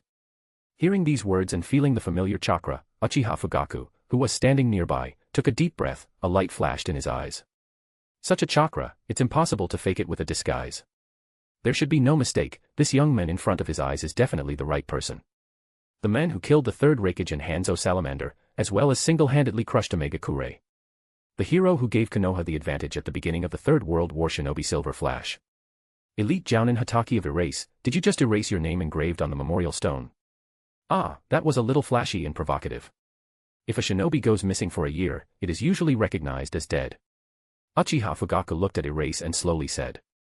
Hearing Fugaku's words, the surrounding shinobi, suspecting that perhaps someone was disguised as a Silver Flash, felt a shiver in their heart. Uchiha Fugaku is the head of the military police of Konoha and the Uchiha clan. Since a person like him confirmed this, it means that before their eyes there really is a real Silver Flash of Konoha. Yes. Yurushi looked at Fugaku and nodded. My name doesn't belong on the memorial stone, I apologize, it seems to have caused unnecessary concern. There is no problem with this, the news of your return will bring great happiness to all the shinobi of Konoha. Uchiha Fugaku shook his head and said amiably, if you have any free time, you can come in for tea. Ah, just recently, I have greatly improved my understanding of the tea ceremony. As the head of the Uchiha clan, Fugaku certainly has a certain pride and arrogance, but when meeting with shinobi like Yurushi, he behaved as friendly as possible. Recently, the Uchiha clan is increasingly isolated from Konoha, and the return of Yurushi may be the key to getting out of this situation. Thank you. Erase nodded. After confirming that Yurushi was indeed alive, Kurenai bit her lip and stopped holding back her emotions, rushing at him. At the same time, the surrounding shinobi took a deep breath, retreating from the shock, and looked at each other. Someone quickly left the cemetery, about to make a report. Silver Flash is alive. With the spread of this news, the whole of Konoha will be boiling. Chapter 161, Chapter 161. The next day. The news about the return of Hiroshi spread throughout Konoha. This news was like an earthquake that shook countless civilians and shinobi. All of Konoha was seething. Silver Flash, the hero of Konoha. Despite a long absence, during which Minato took his place, becoming the new hero of Konoha, the exploits of the Silver Flash cannot be forgotten. They are already written in history. As for people like Hiruzen and Danzo, the moment they received the news of Hiroshi's return, their hearts shuddered, and only one thought came to mind. Trouble. If Hiroshi's name had remained engraved on the memorial stone, the future change of power in Konoha would have gone extremely smoothly. Under the patronage of Hiruzen, the position of Hokage would have passed smoothly into the hands of Minato. But now everything is different. The current age of Hiroshi is not enough to become the fourth Hokage, but if it drags on for a few more years, Hiroshi will already have the right to claim the post, or if Orochimaru enlists the support of his student, he will instantly be able to return to the fight. Immediately. Hiruzen held a private meeting, with only Danzo and a few elders, such as Hamura and Koharu, participating. At the same time, Erase visited the laboratory of Orochimaru. Orochimaru looked at the student who had just appeared and smiled. As expected, you couldn't leave this world so easily, Hiroshi. Ah, there was an accident. Hiroshi didn't go into details and took out a small bottle of blood, immediately tossing it to Sannin. This is my gift to Master, the blood of the fourth Kazekage of the race. Improved Getan genome. Orochimaru caught the bottle, a light flashed in his eyes. It's pretty hard to get the blood of one of the Kage. You didn't go to Sunade, did you? Erase relaxed waved his hand. Yes, I looked there. Despite Hiroshi's words seeming insignificant and not worthy of attention, Orochimaru realized for himself one fact: the current Hiroshi has a power that surpasses an entire great village. Almost like the legendary shinobi god Senju Hashirama from the past. Of course, he could have infiltrated Sunade, obtained Kazekage's blood, and immediately retreated. Orochimaru believed that with proper training, he could also pull off such a plan, but Hiroshi's attitude was too relaxed. As if it was something trivial. With that phrase, Hiroshi almost directly told him that he had the power to surpass an entire great village. On the way back, I met Senior Sunade and she told me that you seem to have lost interest in the Hokage position. Orochimaru paused for a moment and chuckled. Too many people don't want me to be the next Hokage, so I really lost interest. In fact, it seems like something completely trivial, compared to the desire to gain eternal life. The lab fell silent. Erase looked at Sannin and said quietly, I will respect any teacher's choice. If you still decide to become a Hokage, I will definitely support you. After saying that, he turned around and left the lab. With the current strength, Hiroshi is not even afraid of all of Konoha, so it all depends on the choice of Orochimaru. Whatever choice the teacher makes at the end, he will respect his decision and support him if the need arises. Hokage. Orochimaru looked after the departing of Erase and whispered. Erase left in Konoha for a long time. He only stayed here for one day, and after a brief chat with Hiruzen, he set off in the direction of Konoha's frontline camp, located to the east. This frontline camp, designed to protect against Kirigakure, is responsible for monitoring and providing communication between several important regions. Kakashi was sent here a few days ago. In half a day, Erase arrived in the camp. The shinobi who were in this camp had not yet received information from Konoha and showed a clear lack of confidence in the identity of Hiroshi, but after demonstrating some proprietary tools, he easily confirmed the identity, and then received the necessary information from the camp commander. 2 days ago, a group of shinobi led by Kakashi was attacked by shinobi Kiri, as a result of which, a member of the group Nohara Rin was captured. At the moment, Kakashi is pursuing along with his squad. The camp commander, who is a member of the Aburame clan, bowed to Hiroshi and quickly reported on the situation. Upon receipt of this information, in the eyes of Erase flashed a cold light. What about the specific route of the chase? Looks like he still has time. As soon as the camp commander provided the necessary information, Hiroshi did not hesitate and immediately left the camp, rushing along Kakashi's route. At the same time, somewhere on the border of the Land of Fire, in the Kirigakure front camp, a huge chakra flashed and began to rapidly contract until it completely disappeared. A large number of Kiri shinobi stood around one girl, holding their hands in the seal position. The giant seal, with the girl in the center, was gradually shrinking. Ah, ah. The girl screamed bitterly. Biju growled furiously and struggled to resist the sealing, which caused the girl great pain. Biju, Sanbai. Rin gritted her teeth, realizing exactly what was going on, as many thoughts flashed through her mind. If the shinobi Kiri seals the Sanbai in her body, she will become a Jinchuriki. What is their purpose? Are they just using it as a container to seal the Biju? But in this case, there is no need to use Konoha shinobi for this. It was much more reasonable to take a volunteer from their ranks. Sealing Biju in the body of an enemy shinobi will inevitably incur risks. Rin couldn't understand why the Kiri shinobi were doing this, but she guessed that there was definitely nothing good about it. They're going to use her to do something terrible. Rin gritted her teeth. Once captured by the enemy, Rin immediately realized that the chances of survival tend to 0, and now it became clear that the shinobi Kiri are going to use her for something. Whatever the specific objective of the enemy, she could not prevent successful implementation of the plan. The figure of Ryuchi flashed through Rin's mind, as well as some moments with Minato, Kakashi, and Obito, and her tense face gradually relaxed. Kakashi, sorry, I'll have to leave you, too. Erase. Looks like we'll meet soon. Rin smiled and moved the chakra in her body, intending to use it to destroy her heart and end her life. But this movement was interrupted at the very beginning. What? Rin exclaimed in shock and continued to try, but quickly realized that she was unable to commit suicide. Any attempts to do this are interrupted at the very beginning. A suicide prevention seal. Even suicide is impossible. Rin gritted her teeth as she slowly began to realize Kirigakuru's purpose. After sealing the Sanbai, they will most likely secretly deliver it to Konoha to cause massive damage to the village with the power of Biju. No. I can't stop it, I can't kill myself. This seal, located in the heart. Chapter 162, Chapter 162. About 40 shinobi Umbukiri moved in the direction of Konoha, taking Rin with them. As they passed through the mountain range, the shinobi Umbu walking at the head waved his hand. Be extremely careful, we are entering a zone controlled by Konoha, a collision could happen at any moment. We can't let the Konoha shinobi we meet pass on the information. Got it. The shinobi Kiri standing behind nodded at the same time. They began to take out their kunai and blades, coming to a state of full combat readiness. The sensors in their ranks have expanded the range of perception to the maximum. As soon as the Konoha shinobi is seen, the Kiri shinobi will immediately deal with him, without giving him time to react and pass on the information. From here, the closer to Konoha, the higher the chance of encountering an enemy. Maintain full combat readiness. The commander said seriously and immediately rushed forward.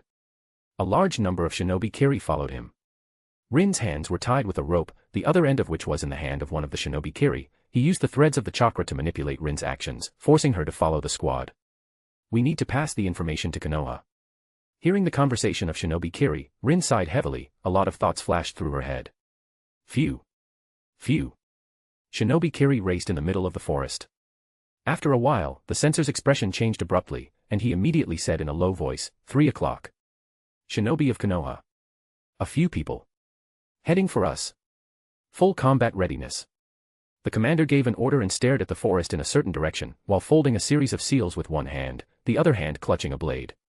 In the next moment, in the forest nearby, a chakra flashed, the ground shook violently, and all of Kiri's shinobi staggered. Doton. Tremble of the earth. From the forest came a loud shout, followed by the Konoha shinobi, led by a young man with silver hair, wearing a mask that hides the lower part of his face, and with a white fanged blade in his hand. It was of course Kakashi.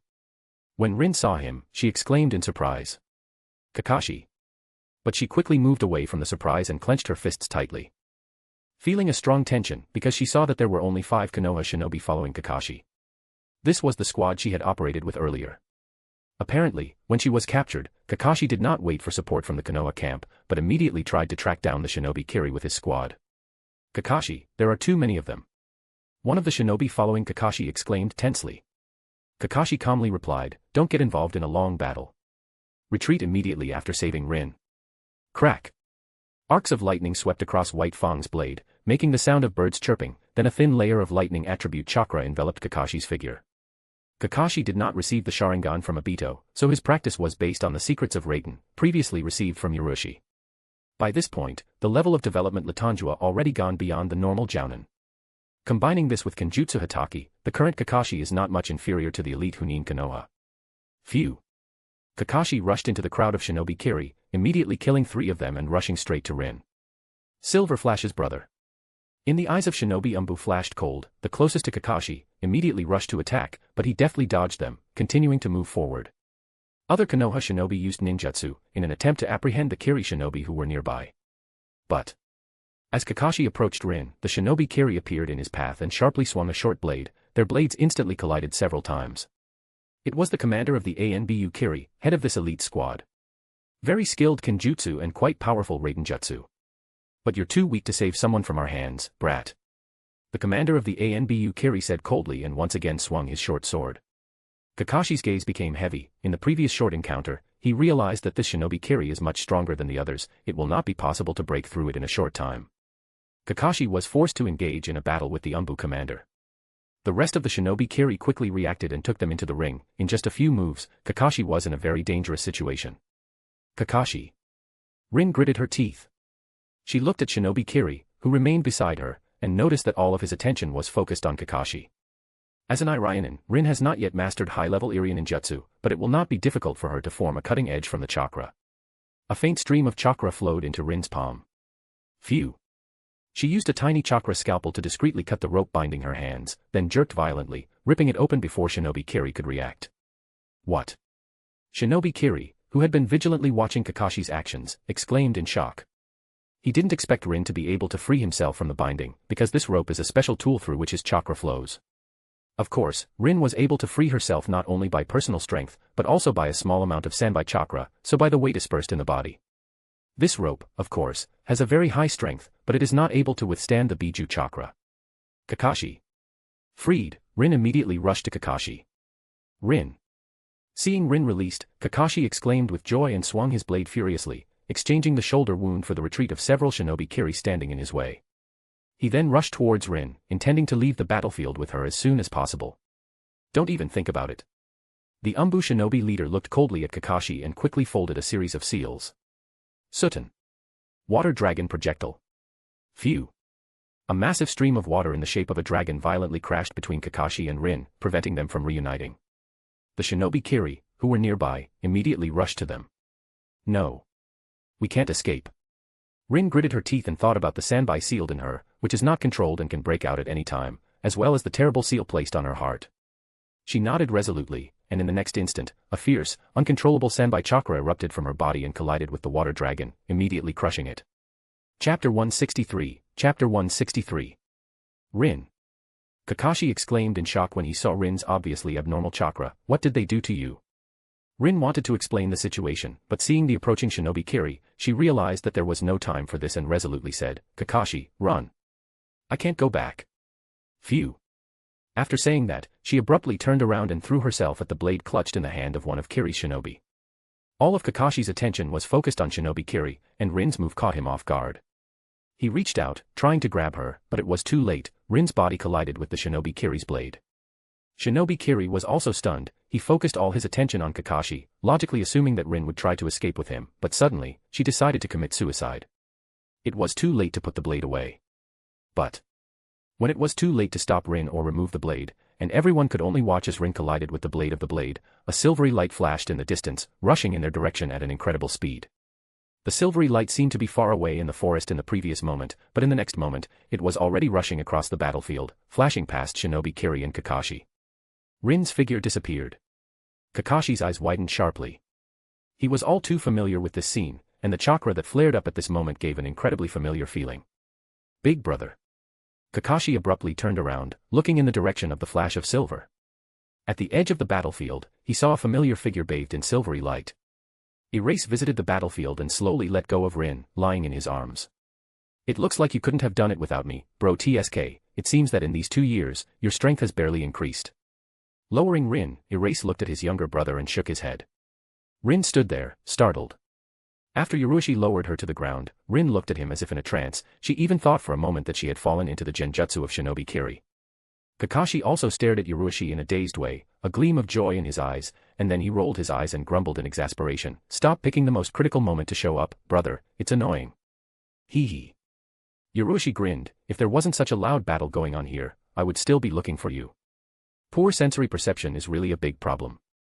You need to find time to practice the Sage mode as quickly as possible to compensate for this lack with the help of natural energy. When Erase talked to Kakashi, all the surrounding shinobi of Kiri stood on the site. It wasn't without a reason. In their perception, the chakra pulse emitted by Ryuchi's figure at this moment was too terrifying, surpassing even the third Mizukage and approaching Sanbai. And the speed at which the silvery light flashed across the battlefield seemed to be comparable to lightning. The shinobi Kiri just couldn't figure out how to resist if they were being attacked at such a speed. The commander of the ANBU stared at Hiroshi. Beads of cold sweat rolled down his forehead. Silver, Konoha's silver flash. How is this possible? Is this the monster is not supposed to be dead? Wait a bit. Erase turned to Rin, and as soon as she nodded, his figure blurred, becoming a silver flash racing across the battlefield. None of the shinobi Umbukiri could stop the attack of the silver flash. At the moment of collision with him, they abruptly froze in place, the bodies were cut, blood splatters flew to the sides. If you look from the sky, the silver light raced across the battlefield, leaving behind blood splattering in all directions in the shape of a flower. This scene was like a perfect work of art. Kakashi slowly lowered the hand that was gripping the white-fanged blade. At a time when Erase appeared on the battlefield and saved Rin, he relaxed and calmed down. Kakashi was well aware that with his brother's arrival, the outcome of this battle was already decided. Kakashi looked at the members of his squad. By this point, one of them was seriously injured, and the others had minor injuries. Now they watched in shock as dozens of Kiri shinobi were mercilessly destroyed by the silvery light flashing across the battlefield. It's him. Konoha's silver flash is alive. At this moment, a silvery light flashed and the figure of Ryuchi appeared in the middle of the battlefield. Opposite him stood the last shinobi Kiri, covering his neck with his hand. When looking at Hiroshi, in the depths of his eyes flashed with terror and fear. So that's what it is, the power of Konoha's silver flash. With that thought, his mind was plunged into darkness and his body fell to the ground, blood splattering everywhere, making the final touch on the picture of a bloody and merciless battlefield. Inuzuka-fan and the others swallowed nervously as they watched this scene. At this point, they finally confirmed the fact. Konoha's silver flash is really alive. Some of the squad members were Hiroshi's former classmates and had already become chunin by this point, but looking at Hiroshi bathed in silver light in the middle of a bloody battlefield, they felt a sense of distance and inaccessibility. Erase. Rin watched, transfixed, on the battlefield. Her eyes were only Erase, bathed in a silvery light. Although Kakashi had repeatedly said that Hiroshi would definitely return, but for shinobi, going missing for 2 years was tantamount to death. If an ordinary shinobi has been missing for more than half a year, then he is most likely already dead, and if he is still alive, then he may have been captured by the enemy and already imprisoned, constantly being subjected to cruel torture. But Erase. He returned 2 years after his disappearance. Rin took a step towards Hiroshi, but as soon as she came closer and reached out a trembling hand to touch him, her body suddenly shuddered, her chakra went into a frenzy. Sanbai's chakra instantly enveloped Rin's figure, bringing it under control, and instantly snatched Kusunagi's blade from Hiroshi's hands, striking a sharp blow directly to the heart. Erase coldly snorted, watching the movement. Uchiha Madara. Phew. He opened the time domain without hesitation and calmly blocked the attack with his index finger. The Sanbai chakra that wrapped around Kusunagi's blade retreated in the blink of an eye. Panic flashed in Rin's eyes as she struggled to control her body, but it was all to no avail as her body spewed a plentiful stream of chakra towards Hiroshi's chest. Erase remained calm, allowing this abundant chakra to fall on his body. Pooh. Upon touching Hiroshi's body, the blue chakra of the Sutin attribute shuddered and dissipated, as if it had encountered something terrifying and irresistible. Chapter 164, Chapter 164. You, Ashi, me. Rin barely opened his mouth, trying to tell Erase about your condition. Hiroshi's gaze fell on Rin's chest. Despite the absence of a Byakugan or Sharingan, he could still understand why Rin's chakra had come out from under the king. This is because of the seal that Madara has placed on her heart. At the moment, he is manipulating her body and Sanbai chakra through this seal. I know. Erase calming nodded and raised his hand, blocking the chakra of Sanbai, which gained up to this moment scarlet. Biju's chakra shuddered and quickly dissipated, but it continued to pour out of Rin's body. Seeing this, Erase turned to Rin. Do you trust me, Rin?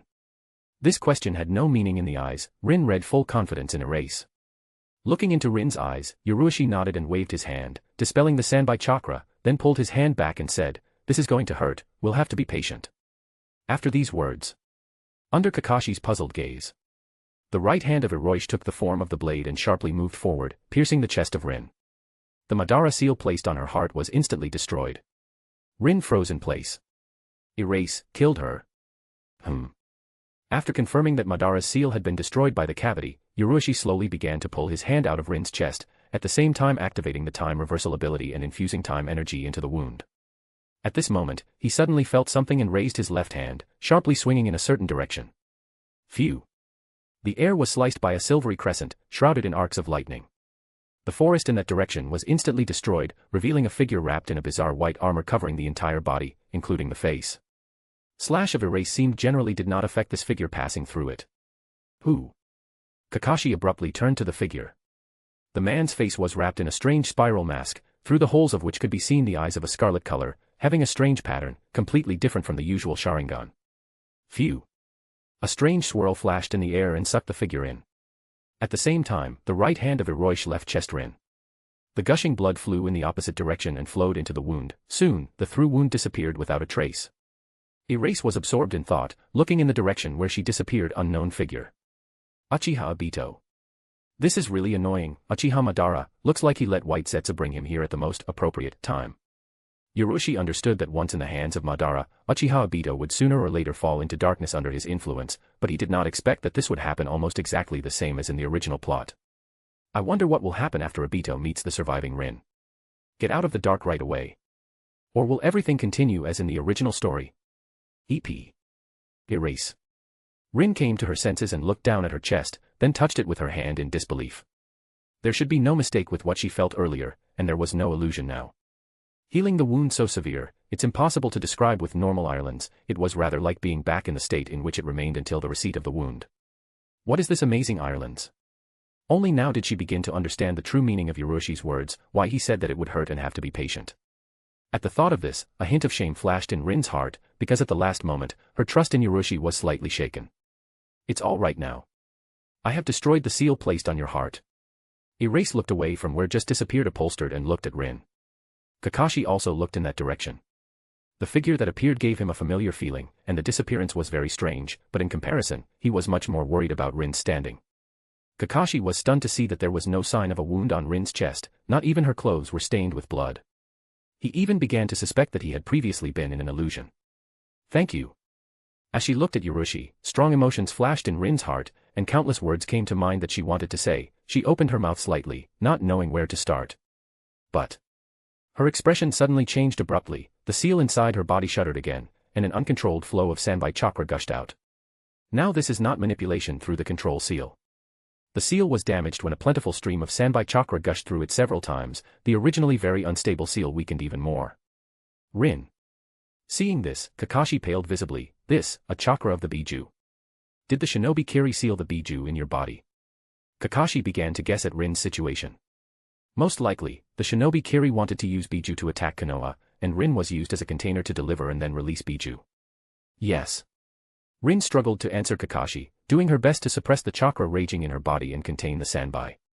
But Rin is too weak. At the moment, she has a decent gap with the level of Jounin, and the chakra is at the level of Chunin. Even if only a small portion of Sanbai's chakra gushed out of the seal, it was extremely difficult for her to control it. Kakashi looked at his older brother intently. Hiroshi put a hand on his shoulder and Rin calmly looked at Kakashi. Don't worry. Take care of your squad, and you can leave Rin to me. Good. Kakashi nodded. He lets brother. In addition, he has no way to deal with Biju, so Kakashi could only hope to erase. Kakashi immediately went to Inuzuka Fong and the others to give first aid to a severely wounded comrade and clear the battlefield. On Rin's side, Yoroshi frowned as he discovered that the reverse time flow ability dispels the gushing chakra, but cannot completely neutralize it because the Sanbai continues to pour it out continuously. He took his hand away, abandoning the intention to suppress the chakra of the Biju with the ability to reverse the flow of time. It looks like I'll have to talk to Sunbai. Erase picked up Rin and laid it against a tree not far from the battlefield, and then touched the print in the lower part of the abdomen. A plentiful stream of chakra gushed out of the hand, penetrating the seal. In a dark space formed a figure of Erase. He looked up. There was a huge water sphere hanging in the air, with Sanbai's body trapped inside, but the sphere didn't seem to be large enough, and part of Sanbai's body was outside of it. Rin was standing next to the sphere on the other side. She stretched out her arms and poured the chakra into it, barely keeping Sanbai from exiting the sphere, but it was clearly not enough to bring him back. Sanbai bellowed furiously, looking at Rin and Erase from the sphere. The people, don't think that, you can restrain me. Don't resist, Rin. Erase looked at Rin. Free him. Ah. Rin exclaimed in surprise and hesitantly looked at Hiroshi, waiting for confirmation of this request. It's Biju. Completely freed from the seal, it will bring unimaginable destruction. Erase nodded, confirming his request. Seeing the confident look of Erase, Rin took a deep breath and lowered his hands, no longer trying to hold off Sanbai. Poof. Poof. Before that, the sluggish Sanbai immediately began to flounder madly in the sphere. A huge amount of spray flew to the sides, and the water sphere began to rapidly decrease. After a while, under Rin's startled gaze, the water sphere completely collapsed. After getting out of the seal, Sunade roared loudly. Roar. Faced with the furious cry and the terrifying pulse of Biju's chakra, Rin felt like a small match flame in a strong wind, as if it could go out at any moment. This, the power of Sanbai. Rin's heart shuddered. At this moment, Erase took a step forward, standing between Rin and Sanbai. Phew! Flashed another terrifying pulse of chakra. Chakra is similar to a continuous stream of surging waves, instantly protect Rin from the pressure of the Biju, and envelop the body of Hiroshi with a silvery light. In this space, which is intended to accommodate the Biju in the body of his Jinchuriki, only the chakra and Fuin can be used. Hiroshi has only a basic level of skill in Fuin Jutsu.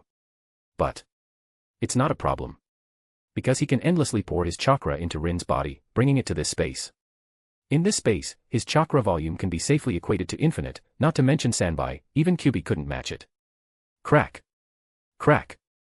Hiroshi, bathed in the silvery light, looked at Sanbai indifferently and placed his left hand on his right fist, kneading his knuckles and making a few clicking sounds, then he calmly stepped forward. Shinobi. A light flashed in Sanbai's huge pupil. He thought that the person intended to set a more powerful seal, but suddenly, the other party was going to suppress him by relying on the chakra. The last shinobi capable of doing this was Senju Hashirama. He really is powerless in front of the Azura chakra bearer. But this shinobi, except for the fact that his chakra volume seems quite large, Sanbai did not feel anything special. There is no Indra chakra or Azura chakra. Chapter 165, Chapter 165. Knock, knock, knock. Erase, bathed in a silvery light, calmly walked to the Biju. Sanbai couldn't continue to hold back as he stared at the slowly approaching men. Soon a light flashed in his huge eye, massive tails darting forward. The massive tails, filled with a huge amount of raging chakra, crashed down on the figure of Hiroshi. They were able to easily tear apart steel and crush massive rocks. Boom. Hiroshi didn't dodge. The tails violently rained down on him, completely destroying his body, but following that, a massive chakra stream gushed out, completely restoring his body, without the slightest change. Sanbai was stunned. Noticing the indifferent look on his face, as if the men didn't care about his strength at all, Sanbai got angry and roared furiously. A chakra began to gather in front of his head, quickly forming a large sphere with an unimaginable amount of chakra. Bijudama. How dare you underestimate me, human, try this. Sanbai furiously roared and launched Baikuta with great speed. She's in the blink of an eye closer to Erase. But again, Hiroshi didn't shy away, because Rin was behind him and because there was no need, he just raised his hand to greet Bijudama. Boom. There was a monstrous explosion. From the palm of Erase poured a huge flow of chakra that seemed almost endless. Under the stunned gaze of Sanbai, the flow of chakra violently flooded Baikuta. Such an amount of chakra, impossible. Sanbai's eye widened abruptly, filled with shock and disbelief. Chakra erupted from the body of Hiroshi a moment before, had completely surpassed his amount of chakra. Do not forget that he Biju, part of the progenitor of chakra. Rin was also stunned to feel this huge chakra filling almost the entire surrounding space a moment earlier. In terms of volume, it surpassed even Sanbai. Gradually, the effects of the Bijudama explosion have completely dissipated. The epicenter of the explosion, a figure of Hiroshi, he calmly lowered his hand and indifferently looked at Sanbai. It looks like Hagoromo divided the chakra unevenly. Your chakra volume seems to be much smaller than that of the Kyubi, Isabu. These words, which puzzled Rin, sounded like thunder in Isabu's ears, echoing in his mind. In that instant, Isabu experienced a shock that exceeded anything he had experienced in the past hundreds of years. Apart from the other Biju, only a few people knew his name, but this is not so important. Isabu's greatest shock was caused by the other name that the men had just uttered. Hagoromo. This name had not been heard or spoken for too long, but Isabu still remembered it well. It was the name of the sage of the six paths Hagoromo Otsutsuki. Who are you? Isuzu stunned and looked at Hiroshi. His fierce and unbridled impulse disappeared without a trace, replaced by wariness and the desire to immediately retreat. Among the Biju, he has the weakest and timid character. I am the one who should not exist. Hiroshi looked at Isoba and said in a mysterious voice. After these words, his figure blurred and appeared on Biju's back. He felt a strong fright and subconsciously hid his head in the likeness of a turtle shell. He felt the heaviness of Erase. This world is immaterial, so the weight comes from the chakra. The moment Hiroshi landed softly on the carapace, his entire chakra began to press down on the Sanbai, having complete superiority in volume and still continuing to grow. Erase squatted down, gently patted the back of the shell and said, the time that Hagoromo spoke of is not yet here. So, let's talk about your behavior. This is my good friend, you will live with her in peace and not cause trouble. These words of Hiroshi allowed Isabu to finally make sure that this teenager was far from an ordinary shinobi, perhaps even a reincarnation from the era of the Sage of the Six Paths. Hamura. No. Isabu can't feel his chakra. He hesitated, unable to determine the origin of Erase. The Biju were created by the Sage of the Six Paths in their old age, and knew little about the people he had come in contact with before. You and the old man. Isuzu carefully turned his head, staring at Erase its huge eye. Erase interrupted his words, "Don't mention it, the past doesn't matter. My friend doesn't know anything about it, so don't ever talk to her about it." "Doesn't matter? What the hell?" Aisabu couldn't help but shout in his heart. Although too many years have passed, but he still remembers a lot of things from the past. Perhaps Erase was a friend of the Sage of the Six Paths. Or an enemy. But in any case, it's obviously not something he can deal with, and the other side doesn't seem to be hostile. "I get it." The Suanbi nodded cautiously. Erase smiled and patted Isabi on the shell, then jumped with his back to Rin, ready. "Go and say hello to him, and yes, his name is Aisabu." Ah. Rin stood there dumbfounded, unable to comprehend what was happening. At this moment, Erase slowly summoned Rin to Sanbai, took her hand and handed it forward. Sanbai raised his paw cautiously.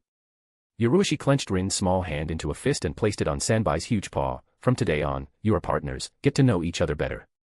Noticing the frightened face of Rin, Erase smiled and said, "No need to be afraid. A Biju is just as much a living being as a human being, but it has much more power. You can consider him your summoning beast." Rin. Aisabu. One man and one Biju froze in place. Erase sighed, thinking that this will be a very long and slow process. He shook his head and said, "I'm off, and you guys get to know each other better." The huge chakra gradually dissipated. A figure of Erase disappeared. Rin and Aisabu just looked at each other. After a while Rin said carefully, My name is Nohara Rin, please take care of me." "My name is Aisabu." Sanbai replied in a muffled voice. Of course, he was very annoyed and went on a rampage when he was sealed in the Rin and taken under control, but in fact, Sanbai is one of the most lazy and calm Biju. At the moment, Aisabu wasn't feeling very angry. Besides, Rin is very different from the Jinchuriki he encountered earlier. This timid behavior seems quite interesting. Chapter 166, Chapter 166. The Outside World. Erase opened his eyes and raised his hand pressed against the lower abdomen Rin. There was no longer any traces of the press, only smooth skin. While extracting his chakra from Rin's body, he still left a small part to be able to control the situation and have time to react to possible unforeseen situations. After a short time, Rin opened her eyes. Erase sitting nearby, looked at her. "How?"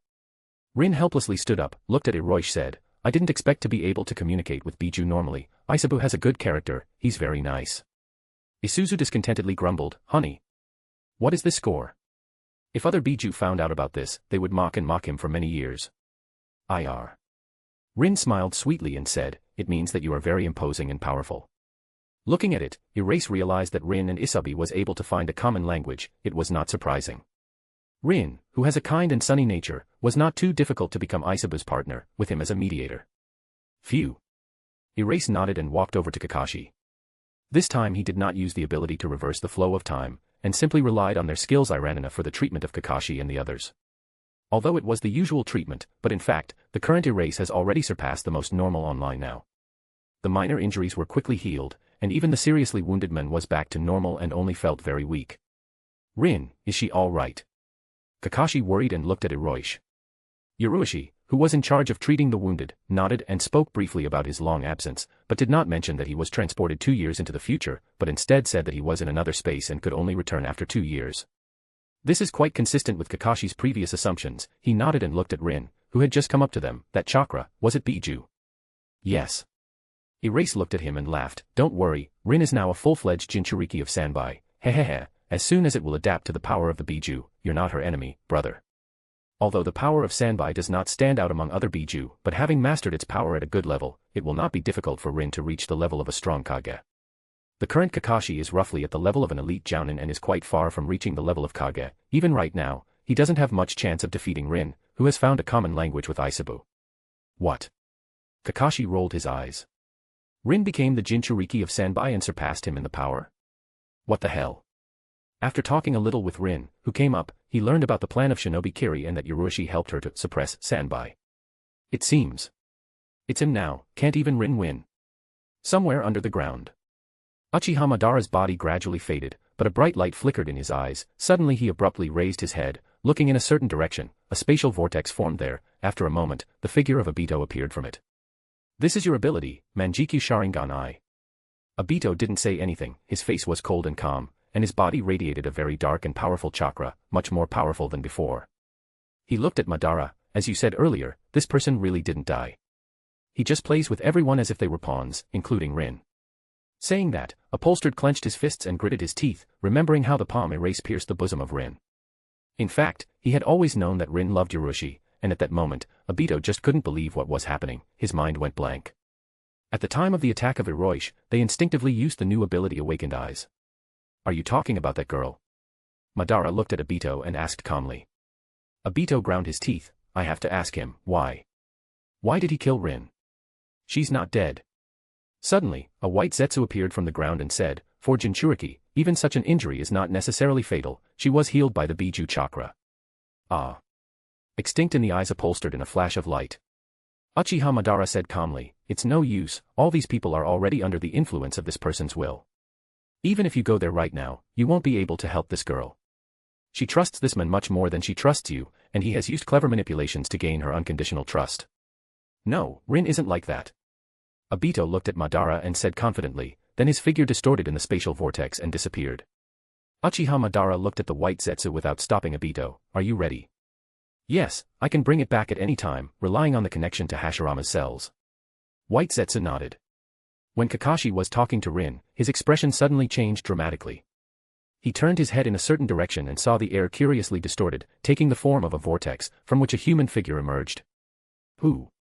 Kakashi abruptly pulled out the white-fanged blade and looked warily at the figure that appeared. This chakra. She looked a little familiar. It resembles the deceased Obito, but this is only a small part. In general, this chakra gives a very heavy and dark feeling. Phew. Obito ran straight to Rin. A chill flashed in Kakashi's eyes as he took a step forward and swung the white-fanged blade, but the blade strangely passed through the figure of the man without meeting any resistance. Bad. Kakashi's eyes widened sharply. Rin was also surprised and immediately stepped back. Rin, you're all right. Obito looked at Rin, who had retreated, and said. Hearing a very familiar voice, Rin exclaimed in a daze, that voice, you, Obito. Yes, it's me. Obito stopped next to Rin and looked at Kakashi coldly. Kakashi, you violated our agreement to protect Rin. Kakashi, who was about to continue the attack, suddenly froze in place and exclaimed in a dazed voice, are you alive, Obito? Obito chuckled coldly, of course I'm alive, how could I die? If I'm gone, there will be no one to protect Rin. After saying that, he looked at Yurushi and said confidently, of course, just like he said earlier, you will do anything for the sake of strength, you even did this to Rin to gain the power of the Biju sealed in her. Chapter 167, Chapter 167. Obito's words stunned Kakashi, Rin, and the others. Erase thoughtfully watched the behavior of Upholstered. It looks like he really stepped into the dark, being under the influence of Madara. In addition to the heart, most likely, a seal is installed that affects his behavior and emotional state. Now Erase understand why stepping into the darkness, Upholstered became so strong. The combination of deep fusion of the body with the cells of Hashirama and the awakening of Manjikyu Sharingan with the strongest ability of Kamui is almost equivalent to the eternal Manjikyu Sharingan. The number of chakras increased dramatically due to the physical changes. In addition, Madara poured his knowledge, combat experience, and much more into his mind.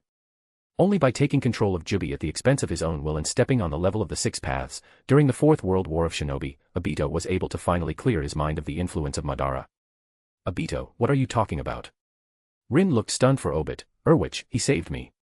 Don't let him fool you. Upholstered interrupted Rin and furiously looked at Erase. I saw his hand with my own eyes. Rin shook his head. Obito, you're wrong, Yurushi just cleared my heart of the seal, he had no intention of harming me. Speaking of this, Rin felt a sense of shame in her heart, because even though Yurushi had asked her to trust him, at the moment of the blow, she had thought for a moment that he would kill her. It's all a lie. If you weren't a Jinchuriki Sanbai, you would have died from such an injury. Rin, I'll get you out of here. Obito realized that there was no point in talking to Rin right now. Erase already got her totally brainwashed. Wait. Seeing that Obito was about to take Rin away, Kakashi finally decided to step in, although I do not know what exactly happened, but it seems very suspicious. How did you manage to survive? What is going on with your chakra and what are those eyes? Although Kakashi was shocked by Obito's behavior, but he could still think straight and assess the situation, these words made Rin come out of her confusion. Rin looked at Obito with some vigilance. She took 2 steps back. As Kakashi said, Obito's chakra really seems wrong and strange. A very unfamiliar and gloomy chakra, Obito's behavior is also completely abnormal. Of course you are, too, Kakashi. Obito shook his head as he saw the wary eyes fixed on him and turned to Rin. Rin, you don't believe me either. Obito. Rin sighed heavily, feeling Obito's dark and oppressive chakra. There's something wrong with you, what have you experienced during this time? Obito seems too suspicious. She used to trust him implicitly, but this Obito is very different from the past, he definitely can't be trusted. Having recently been under control and evaluated Obito's behavior, Rin even began to think that perhaps he was under much deeper control. Ha ha, ha ha. The light in Obito's eyes faded, replaced by coldness and indifference. Cold eyes swept over Erase and Kakashi. At this moment, Erase, still remained in the side, spoke. Have you completely lost your sanity and judgment? Obito, think about it, this has nothing to do with me, you can't earn Rin and Kakashi's trust just because of your current state. Don't you see that? What's more, everything you're saying right now is just a figment of your imagination that doesn't make any sense. Up to this point, Obito was a sunny and kind teenager with almost no bad traits, so Ryuchi never considered him as an enemy. It seemed that right now, there was still a chance of saving him. Sanity. Discretion.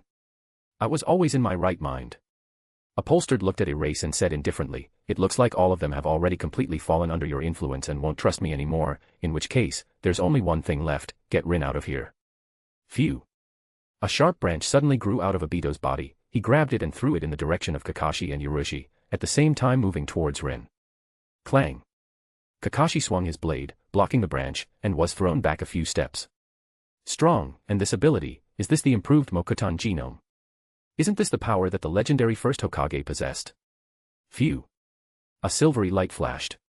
A figure of Erase instantly approached Rin and stood in front upholstered, he waved his hand and said, you'll stay here. Although Obito's brain was brainwashed by Madara, but in the current situation, there should be a chance of escape, because his darkness is only directed at Ryuchi. In silence. Upholstered passed through Eroish, continuing to try to catch Rin. Erase spun around and followed Upholstered, holding his hand in his intangible body. He is well aware of the features of this ability of Kamui. It transfers a part of the user's body into the space of Kamui, upon contact with another object, completely cutting it off from the outside world. But this ability has a weakness, it can't be activated permanently. With one eye, the activation time reaches about 5 minutes, with two it is not clear, but it should not be infinite.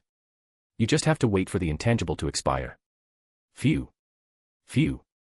Due to Yoroshi's actions, Obito couldn't use Kamui to move Rin into his space, so he was forced to turn around and engage in battle, but he couldn't clearly capture Yoroshi's movements even with the Manjikyu Sharingan.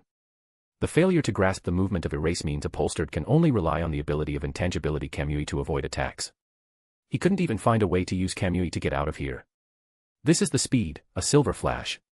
This is truly worthy of a name that has shaken the entire shinobi world.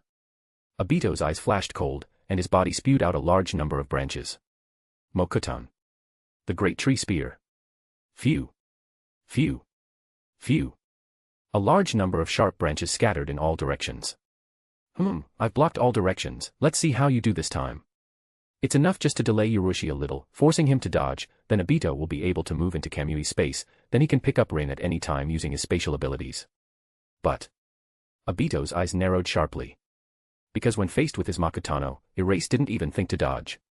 The branches pierced through the silvery glow, but the moment they made contact with the body, they instantly turned into nothing. Erase activated Domain of Time. Obito has Kamui's intangible ability, which allows him to avoid any attacks, and he has the Divine Eclipse ability, which allows him to ignore any attacks. This is a confrontation between the abilities of space and time. How? Although Obito himself came up with this rather simple trick, but it is based on the Mokuton of the legendary first Hokage, so the released branches have the highest penetrating power and are able to absorb chakra.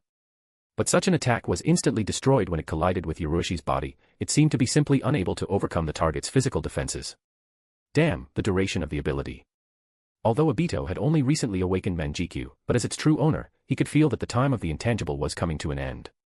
Yoroshi's attacks were so fast and dense that he couldn't find a gap to use Kamui to escape. Strong. Erase too strong. At this moment, Obito clearly felt the gap between them. Even if he had received the power of the shinobi god and awakened the legendary eyes of the Uchiha clan, he was still not an opponent of the Silver Flash. Things are bad.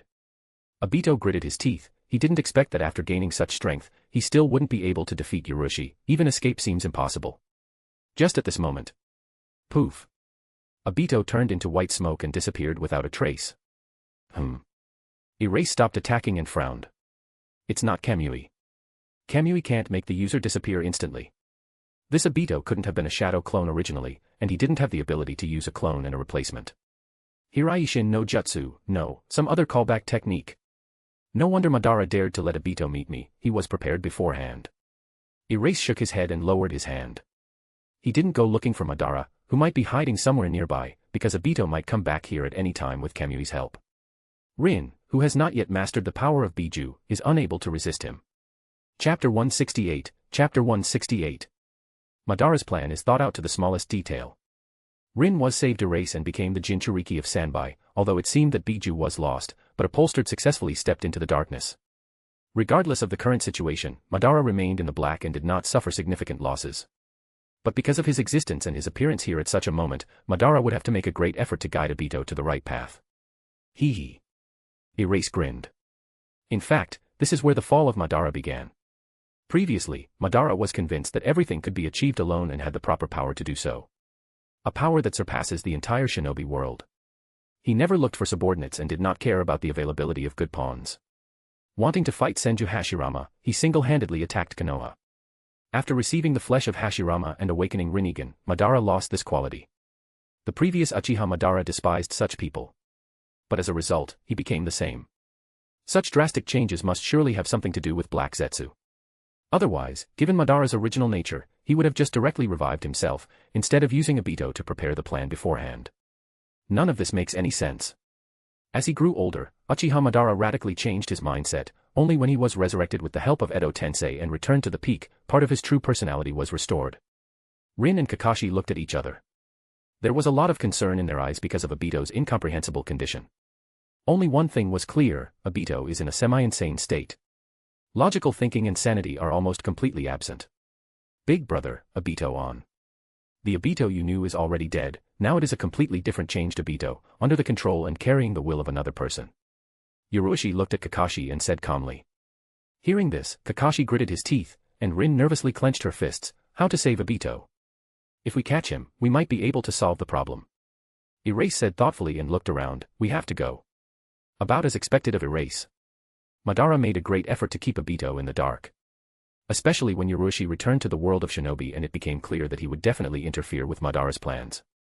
He used all available methods of manipulation, including genjutsu, and also set a seal not only on the heart, but also on Obito's brain. Therefore, Erase felt from the first that the condition is upholstered in too crazy. Poof. Clouds of white smoke erupted, and Obito appeared in front of Madara. At first he was shocked, and then he looked around in disbelief and realized what was happening. Obito lowered his head and after a while coldly looked at Madara. Tell me how to create a perfect world, Madara.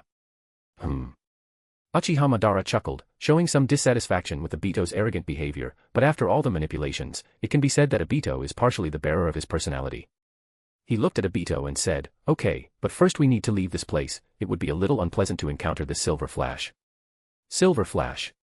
Upholstered looked quite crestfallen. He's just in their own skin felt the power of Erase. As previously said Madara, Erase is a person who belongs to the current era. The battle with him is tantamount to a confrontation of the era. Obito felt a lot of pressure. No one else could make him feel that way. Are you afraid of him? Uchiha Madara looked at Obito. Obito replied indifferently, no. Madara nodded. There is no need to be afraid of the power of the Silver Flash.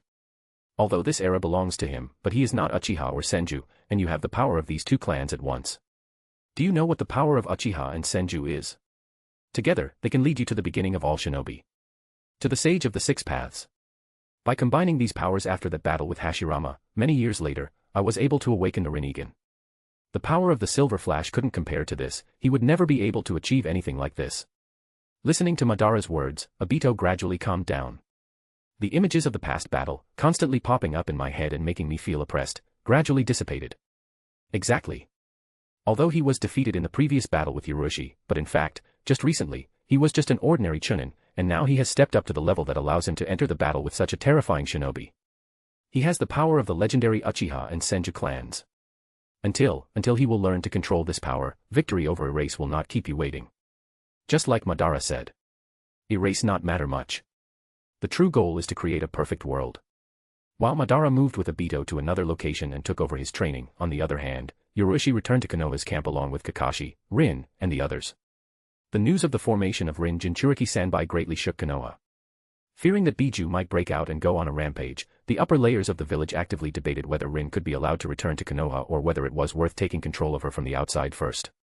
But Erase stopped the dispute only one sentence. All matters related to the Rin should be referred to him. He is fully responsible for this. As the hero of Konoha, who suppressed the perfect Jinchuriki Hachibi and killed the third Rakage, as well as recently crushed Suna, while seriously wounding the fourth Kazekage. Of course, Yurushi had unquestionable authority. In a few days, Erase returned to Konoha, along with Rin and Kakashi. After his meeting with the upper strata of the village, several edicts were immediately issued. First, information about Jinchuriki Sanbai will not be made public until its stability is confirmed. Second, Nohara Rin is excluded from his team and comes under the command of Yurushi, being under his full responsibility. Third, Nohara Rin must be under the constant supervision of Yurushi and cannot act alone, especially inside Konoha, otherwise it will be regarded as a threat and action will be taken immediately. After reading the instructions, just received from Hiruzen, Kakashi looked at Erase and Rin sitting in the living room, and shook his head. You must be very happy. Kakashi. What satisfaction you're talking about? Rin looked at Kakashi a little nervously. Kakashi folded his arms and stared at Rin, who was sitting on the couch. So you're not happy with the fact that you have to constantly be around your older brother now? Ah. This. Rin hesitated, not knowing how to respond. Erase happily looked at his younger brother and waved his hand. Go buy some food, my friend. Kakashi's face darkened. Chapter 169. In a few days. In a spacious tea room on the territory of the Uchiha clan. A few days after returning to Konoha, Erase was invited to the Uchiha clan as a guest. This is my wife Mikoto and my son Itachi. Fugaku friendly unveiled its family of Erase. A woman standing next to him greeted Erase. There was a small boy standing at her side, but he didn't look like an ordinary child, radiating carelessness and curiosity, and he was calm and reserved. The child passed a step forward and bowed politely, is pleased to welcome Senior Erase. It was 4-year-old Uchiha Itachi. Although the current Itachi looks like a cute kid, but in fact, he already visited the battlefield of the Third World War shinobi earlier this year, when it was still in full swing. Yurushi looked at the 4-year-old Itachi and smiled. This child is very good, he will definitely become a great shinobi. Hearing the words of Erase, Fugaku smiled proudly. He was really proud of his son. At the age of 4, whether it's training or character, Itachi has shown superb talent in all aspects, far surpassing any of his peers. Thank you Senior Erase for praise. Itachi bowed again. Although this is his first meeting with Yurushi, but he already knew well from the words of his father that this man is the Silver Flash of Konoha, who shocked the entire shinobi world a couple of years ago. Even a child like him had heard of Silver Flash's exploits, especially recently. Since his return, he had been talked about much more often. Itachi was very respectful of Erase.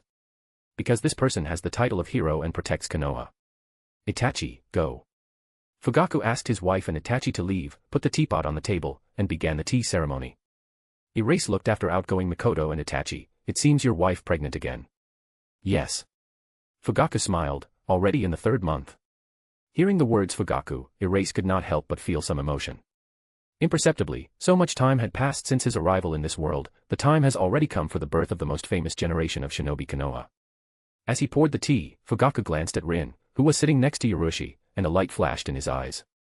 The higher layers of Konoha blocked the spread of news, so he did not know that Rin is a Jinchuriki Sanbai and is under constant supervision. In his opinion, since Yurushi took Rin with him, then their relationship should be far from normal. Sorry. Previously, he was about to choose a talented girl with good character from the ranks of the Uchiha clan and carefully to discipline her, to try to give her a rise and get him on his side, but now it seems to be a very difficult task. The Uchiha are extremely proud and never recognize other clans, but people like Silver Flash and White Fang are all treated with a certain amount of respect and reverence. In the entire world, there are not many shinobi of this level. This is especially true of Orochi who have reached almost absolute peak of the world of shinobi at the age of 13. Fugaku, as the head of the Uchiha clan, there were no conflicts of interest with Orochi, so he sought to establish a relationship with him. Of course, he noticed that differences were brewing between the Orochi and the higher layers of Konoha. As the head of the Uchiha clan, he quickly understood what was going on behind the scenes.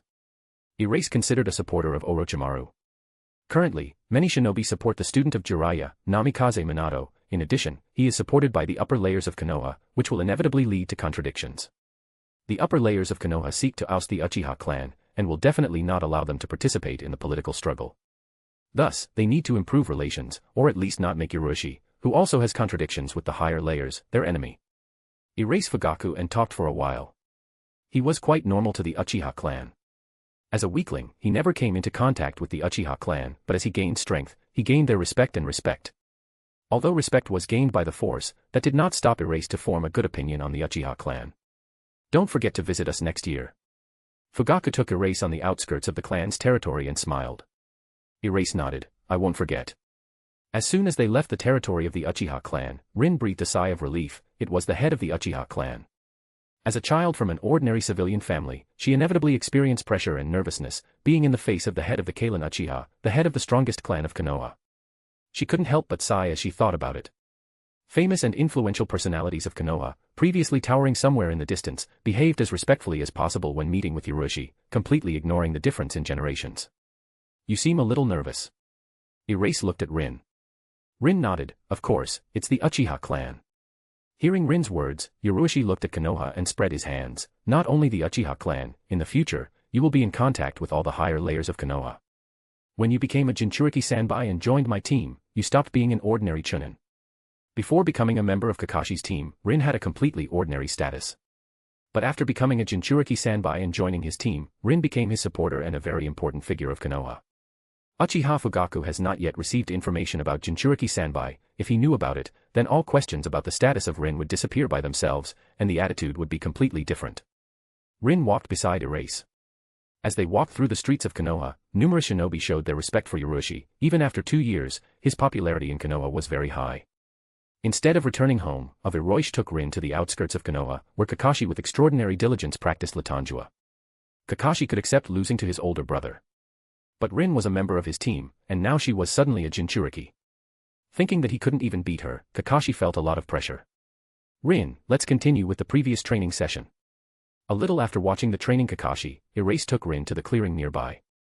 The current Rin can already be considered an ideal Jinchuriki, not forcibly controlling Biju, but fighting alongside him, but she needs to learn how to control and properly use this power. After all, Rin had previously been a mere chunin. Right now, it's more like she's not controlling the Sanbai's power, but just roughly splashing it out. But the instruction of Rin and Kakashi was the only one of the classes of Erase. At the same time, he was also engaged in personal training, trying to master Hiraishin no Jutsu. Chapter 170, Chapter 170. In the office of the Hokage. Which came into contact with the Uchiha clan. Hiruzen whispered heavily as he listened to the Shinobi Umbu report. Like Ryuchi not abandoned the intention to help Orochimaru in the struggle for the post of the 4th Hokage. In addition, coming into contact with the Uchiha clan can be extremely dangerous and deserves close attention. Incredibly strong Erase plus the strongest clan of Konoha. It wouldn't be too difficult for them to pull off a coup and seize power in Konoha, not to mention that Ryuchi is followed by Rin Nohara, who became Jinchuriki Sanbai. Hiruzen felt a severe headache. Everything is as expected. As soon as the war came to an end, any actions of Ryuchi began to cause wariness and anxiety, because he has too much personal power. Hiruzen, we need to do this as soon as possible. Danzo, who was standing to the side, looked at Hiruzen. Contact with the Uchiha clan is a signal. If we ignore this now, it will be much more difficult to solve the problem in the future. At the moment, most representatives of the upper layer of Konoha support Minato's candidacy. At a recent private meeting, they also came to a consensus, deciding that making Minato the next Hokage would be the best choice. Orochimaru is good. But he is inferior to Minato in many aspects. Once they decided to support the candidacy of Minato, you should pay close attention to Erase and Orochimaru, especially in Erase. This guy is much more dangerous than Sannin. You want to control Erase, Danzo? I don't agree. Hiruzen looked at Danzo and said softly. Danzo is too radical. Erase is the hero of Konoha, still not causing any harm to the village. It is too excessive and radical to take it under control just because of future possible threats. In addition, Erase too strong, it won't be so easy to take control. We must act decisively. Danzo stared at Hiruzen and said coldly, unless you want Orochimaru to be the next Hokage. Hiruzen slowly raised the pipe to his mouth, took a deep drag, and exhaled a puff of smoke. Hiruzen. Danzo started to say something, but after looking at Hiruzen's face, he took a deep breath and shook his head. Then we'll see how you handle it. After saying that, Danzo turned around and left the office. After Danzo left, Hiruzen took several deep drags and finally made a decision. He put the phone down on the table and left his office, going to Orochimaru's lab. 2 days later. House of Erase. After listening to Rin, Kakashi, and Ryuchi's account of what had happened, including their meeting with Obito, Minato fell into a reverie and nodded. I get it, thank you Erase. No thanks, Rin and Kakashi are my closest people, I couldn't sit back when they were in danger. Erase shook his head. Minato looked at Kakashi and Rin, then I'll go. Yes. Kakashi stood up and walked Minato to the door. After leaving Minato, Kakashi came to Erase and said seriously, senior brother, soon to be elected as the 4th Hokage. Erase looked at Kakashi. He sat down on the sofa and said, "So, you want me to support Minato?" "No." Kakashi shook his head and said resolutely, "Big brother, you are Orochimaru's student and should support him, but I think teacher Minato is better suited for this." Erase closed his eyes. Rin's gaze darted between Kakashi and Erase, but it did not interfere in the conversation. Rin was well aware that she couldn't easily interfere in this matter, but in her heart, she also felt that Minato's candidacy was more appropriate. In fact, Orochimaru also had good support, especially before the Third World War shinobi, but Minato shone too brightly in the war. Both geniuses and excellent shinobi. But in this clash of geniuses, surely someone will be the loser. In silence, Yurushi slowly opened his eyes and stared at Kakashi. Feeling this gaze on him, Kakashi felt a strong pressure, because at this moment, not only his older brother was looking at him, but also the legendary silver flash of Konoha. "It doesn't matter who you support, Kakashi." Seeing the nervous Kakashi, he suddenly gave a wry smile. "This is not a matter that someone like you can influence, brother." Kakashi breathed a sigh of relief when he heard his older brother's words. In fact, he was a little afraid. Ever since he was a child, he had always tried to catch up with Yurushi, but he had never gone against him. Standing behind Yurushi, he felt light and calm, as if any problem could be solved without much difficulty, but standing in front of him, he felt terribly depressed. Kakashi was first expressed an opinion contrary to Erase. They stand on opposite sides. "You too, it is not necessary." Nervous seeing Kakashi and Rin, of Erase could not help but smile. It looks like his big brother's authority is really great. In fact, Yurushi had already thought about Kakashi's position earlier, but didn't care too much about it, because in this world, his closest person is his younger brother. In addition, it's other people's business. Feeling that the tense atmosphere had suddenly relaxed, Rin let out a sigh of relief and smiled. It was frightening. "You have a brother?" Kakashi hesitantly looked at his brother. Erase took the apple, took a bite and relaxed back on the couch. "I of course will support teachers Orochimaru. Although your position contradicts mine, but it does not matter, different people always have different opinions." "You're right." Kakashi sighed, understanding his older brother's decision. Because of Erase student of Orochimaru. In a couple of weeks, Hiruzen called a high-level meeting. Only elite jounin and the heads of large clans were qualified to attend. This meeting was attended by a fairly large number of shinobi, each of whom had a certain status in Konoha. Among them were the third Hokage Sarutobi Hiruzen, Hokage advisors Mitokato Hamura, Kohara Utatane and Danzo Shimura, Sanina Jiraiya and Orochimaru, as well as Minato Namikaze, Hatake Yurushi, Uchiha Fugaku and many others. Only the shinobi responsible for combat readiness or engaged in performing some important missions did not arrive. Many people guessed the purpose of the upcoming meeting but did not bring this issue out. Soon everyone was there. After a brief summary and discussion of the situation in the shinobi world, Hiruzen moved on to the main issue. "So, what is your opinion about the candidacy of the fourth Hokage?" Chapter 171, Chapter 171. After Hiruzen's words, the conference room fell silent. The choice of the fourth Hokage is an extremely serious and important topic concerning the change of power in Konoha. This is not a simple conversation, every word requires extreme caution and judgment. "I suggest my student Minato, he will be a great Hokage." Jiraiya's voice rang out in the silence. He looked at Orochimaru. Orochimaru indifferently sat on the spot, not reacting at all to Jiraiya's look. Yurushi sat in the corner of the table, sipping his tea in a relaxed manner. He didn't say anything, calmly watching from the sidelines. The conference room was quiet. The clan leaders remained silent, no one whispering. Minato is indeed a suitable candidate for the post of Hokage. Finally, someone decided to express an opinion. It was the advisor to Hokage Hamura. Following Hamura, Koharu also expressed her support for Minato, then the elite jounin present expressed their opinion. But some of them continued to remain silent, looking at Orochimaru and Erase. All participants are well aware of the importance of Erase and Orochimaru, still not saying a single word. Uchiha Fugaku also looked at Hiroshi. The heads of the big clans were in no hurry to express their opinion. Suddenly, Orochimaru slowly stood up, drawing the attention of everyone present, and said with a smile, "I support Minato's candidacy." This suggestion caused the conference room to fall silent again. The heads of the clan stared at Orochimaru, making sure that Sannin was absolutely serious. They looked at each other and began to talk about something quietly. When the heads of the clans began to express their opinions, Hiruzen looked at Orochimaru, and Orochimaru at Hiruzen. Their views crossed. Orochimaru smiled. His smile was very light and indifferent. As if he didn't care about the question at all. A trace of guilt flickered in Hiruzen's eyes, but it was only a faint trace. Then he sighed and stood up. "It looks like we have reached a consensus. Then in the next few days, I will go along with Minato to meet with the daimyo to finally resolve this matter." After Hiruzen's words, Minato stood up and started talking about what would lead Konoha to greatness and so on. Erase didn't listen. He was looking at Orochimaru. In the end, you couldn't go against your master. Erase whispered in the heart. He could guess why Orochimaru had made this decision. In this era, Minato really shone brighter than Orochimaru and was able to get more support, including the support of Hiruzen. Since Hiruzen unconditionally supports Minato, in order to fight for the post of the fourth Hokage, Orochimaru will have to go against his teacher. Orochimaru decided to retreat. He retreated not before the third Hokage, but before his former teacher. The Hokage building. Roof. Orochimaru left the conference room and went up to the roof, looking at Konoha, which began to flourish again after the end of the war. You still decided to give up. Erase appeared behind Orochimaru standing on the edge of the roof. Orochimaru did not turn around, but continued to look at Konoha. Teacher Hiruzen chose Minato, and I respect his choice as much as you respect mine. Hokage, the will of fire.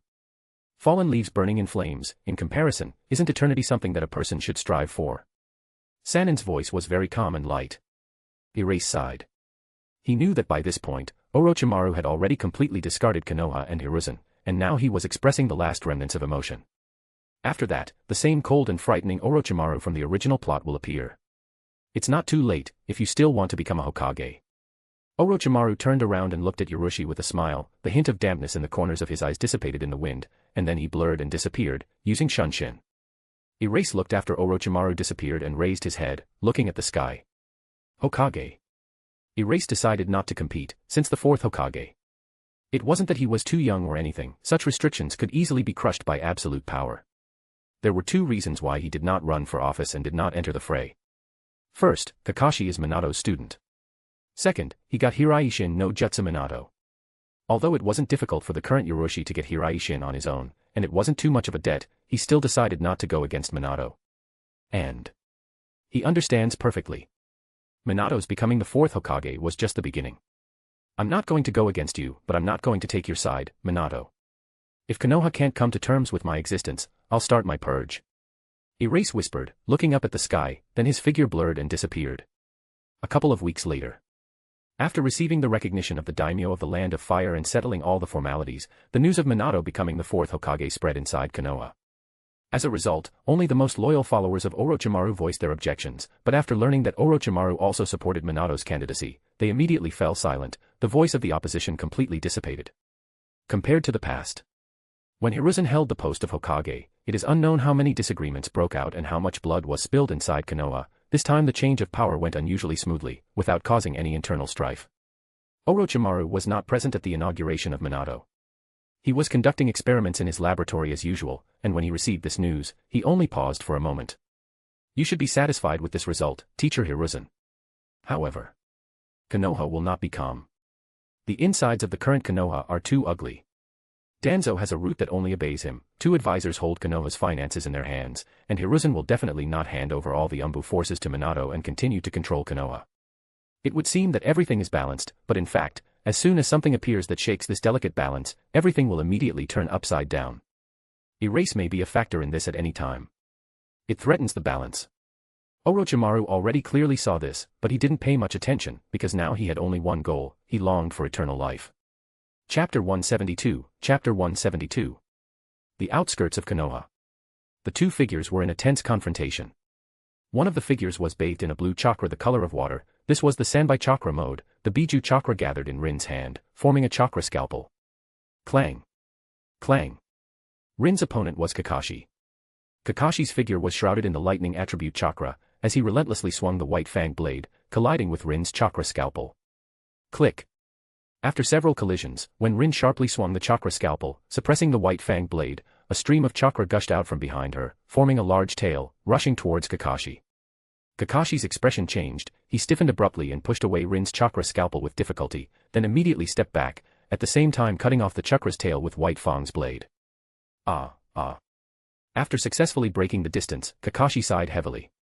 On the other side, sweat stood out on Rin's forehead, her chest was heaving visibly, and the control of the Sanbai chakra was carrying a huge burden for her. This friendly match ended in a draw. In several previous encounters, Kakashi had managed to suppress the Sanbai Rin chakra. But now, Rin was already fighting Kakashi on equal terms and even putting a lot of pressure on him.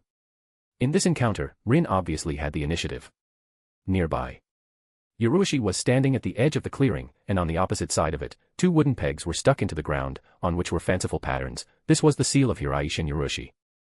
Yurushi stared intently at the pegs, sensing the seals and navigating them through space, then his chakra began to move. Phew! His figure instantly appeared above one of the stakes. But although his erase successfully transported, the other things were still there. After falling on the peg, Yurushi immediately felt a chill all over his body. Without hesitation, he instantly went back, leaving a series of afterimages, and quickly put on his things that had not yet fallen to the ground.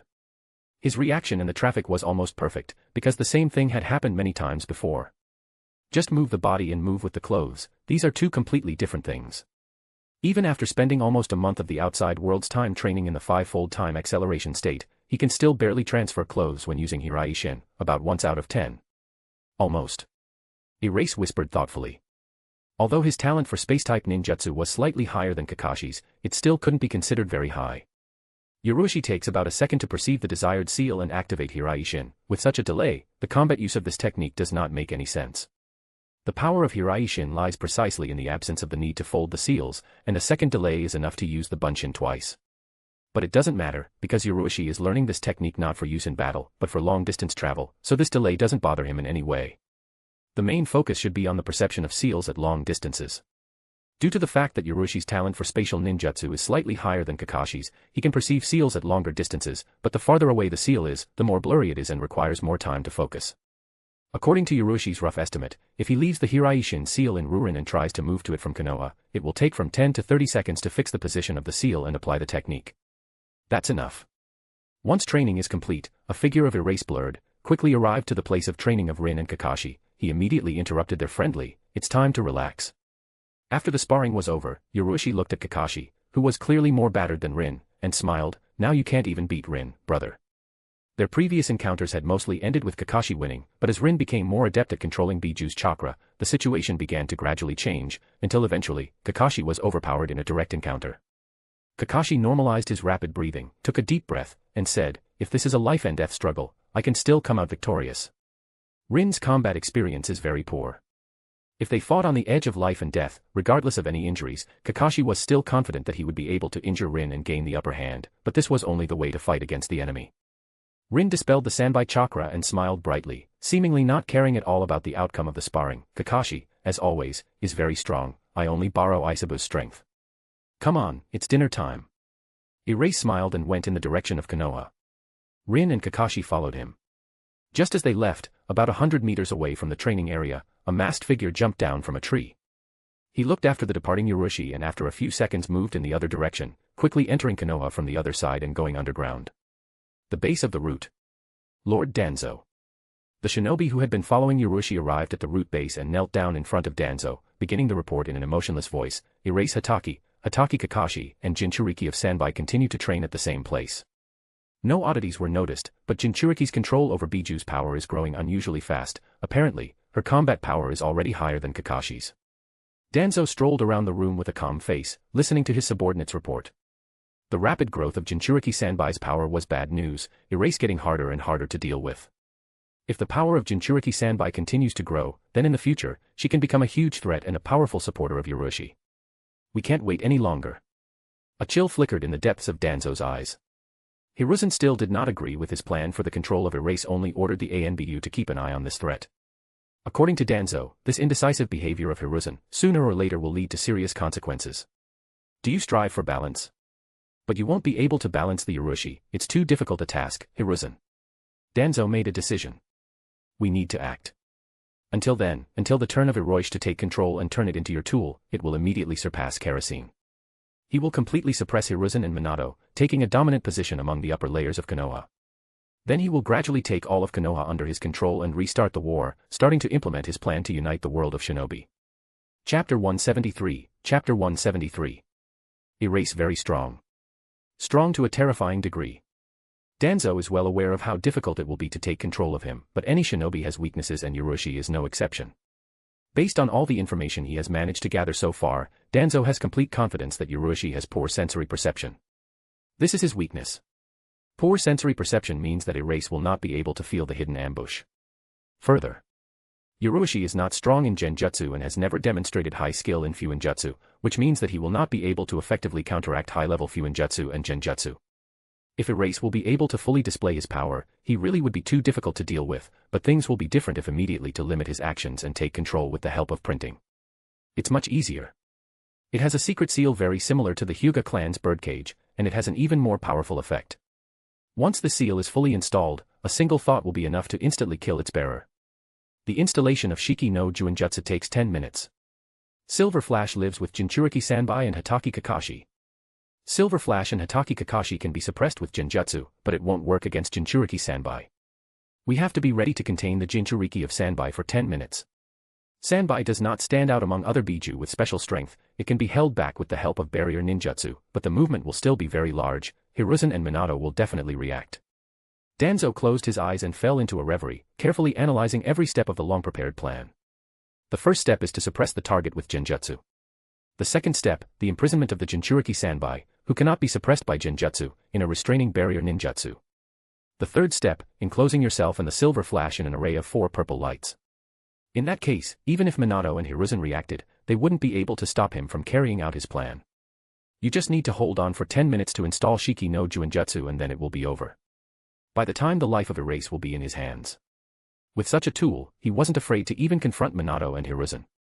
After replaying the plan in his head a few more times and adding a few details, including responding to unforeseen circumstances, Danzo came to the conclusion that there were no weaknesses in his plan, and began to gather his subordinates. On the other hand, House of Erase. The living room had an eerie atmosphere. Kakashi was sitting in front of Erase without saying a word, he only occasionally glanced at his older brother with undisguised glee.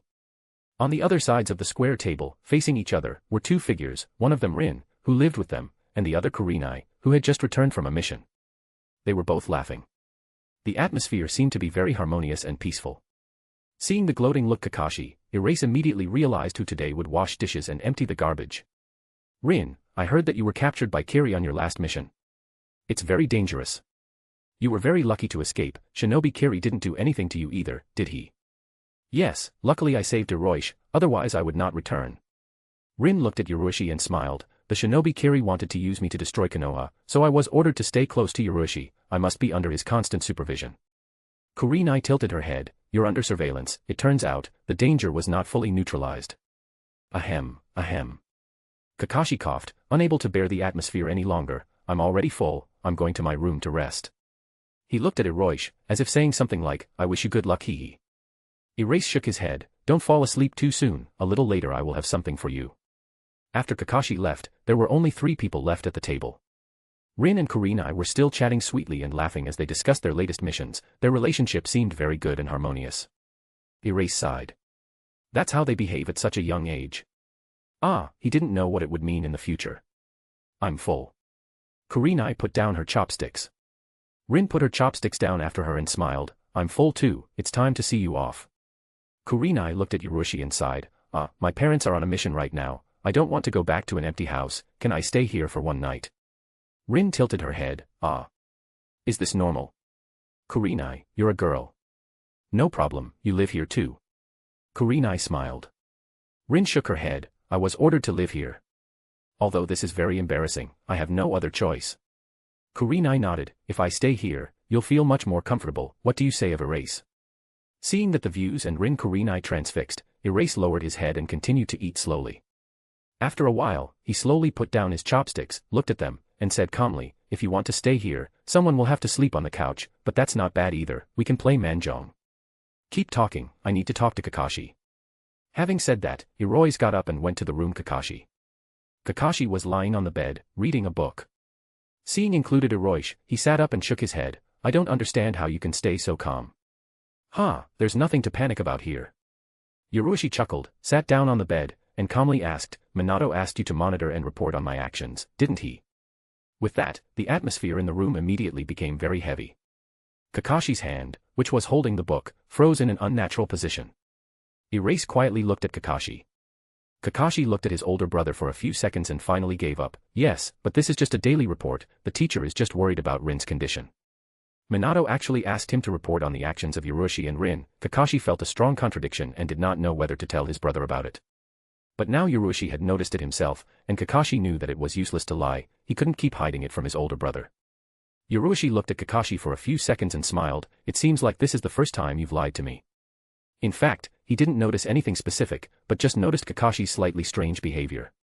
As a person with a deep knowledge of psychology, he is extremely sensitive to any unnatural movements, and it is easiest to notice an anomaly in the behavior of close people. After that, it wasn't too hard to conclude that Kakashi had received some unpleasant order, and it was even easier to deduce its approximate contents. Erase just wasn't sure who exactly came the order from Minato or Kerosene.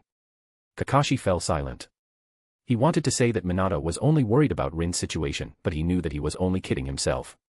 As Hokage, Minato is indeed obliged to fully control the situation in the village, but this behavior, undoubtedly, speaks of distrust. Remember, Kakashi. Erase got up and went to the door. "No matter what happens, I'll always be your older brother." Having said that, Erase left the room. Kakashi paused for a few seconds and whispered, "I know." Outside the room, Kakashi, of Erase saw that Rin Kurenai already started to clear the table. He was going to dump it on Kakashi. But this picture also looks good. Chapter 174, Chapter 174. In the end, Kurenai stayed. No one slept on the couch, 3 bedrooms were enough for them. When everyone fell asleep and night fell, a large number of masked shinobi began to secretly act in the darkness. Soon the house Hiroishi was surrounded by dozens of shinobi root, they were on the pillars, the walls and the roofs nearby. Phew. Phew. Danzo's figure appeared out of the darkness. "Lord Danzo, the surrounding area has been cleared." Shinobi Root made a report to Danzo. Danzo narrowed his eyes and whispered, "Is this confirmed?" "There are 2 members of the Root living nearby and 2 more at some distance. Of the 2 patrol shinobi, 1 is a member of the Root. We have everything under control." Shinobi Root said softly, but there was a small unforeseen situation. "There are now 4 people in the house," another shinobi. "Who?" "Kurenai Yui, daughter of Shinku Yui." It doesn't matter." Danzo replied indifferently, not bothering about it at all, and walked up to the house, immediately starting to fold a series of seals, gushing out a stream of chakra. Several shinobi of the Root nearby also began to fold the seals, but they did not help Danzo in releasing the jutsu, but hid the fluctuations of his chakra, making the process of releasing as inconspicuous as possible. In 5 minutes. Phew. House of Hiroishi was enveloped in darkness and spread around the room, penetrating through walls. If you look from afar, it will look like a black curtain covering this area. The release of this extremely powerful wide-range genjutsu took a full 5 minutes. At the time of activation of this genjutsu, Nohara Rin, who was sleeping peacefully in the room, suddenly raised her eyelids, revealing Sanbai's eyes, then they shook themselves and returned to normal. "What's going on?" Rin was stunned as she looked at her surroundings, and she immediately sensed a large number of shinobi rushing in her direction. Sanbai's voice boomed in her head, "This is genjutsu, I've already helped you get rid of its effects." Boom. Immediately after Suinbi's words, the room shuddered and exploded.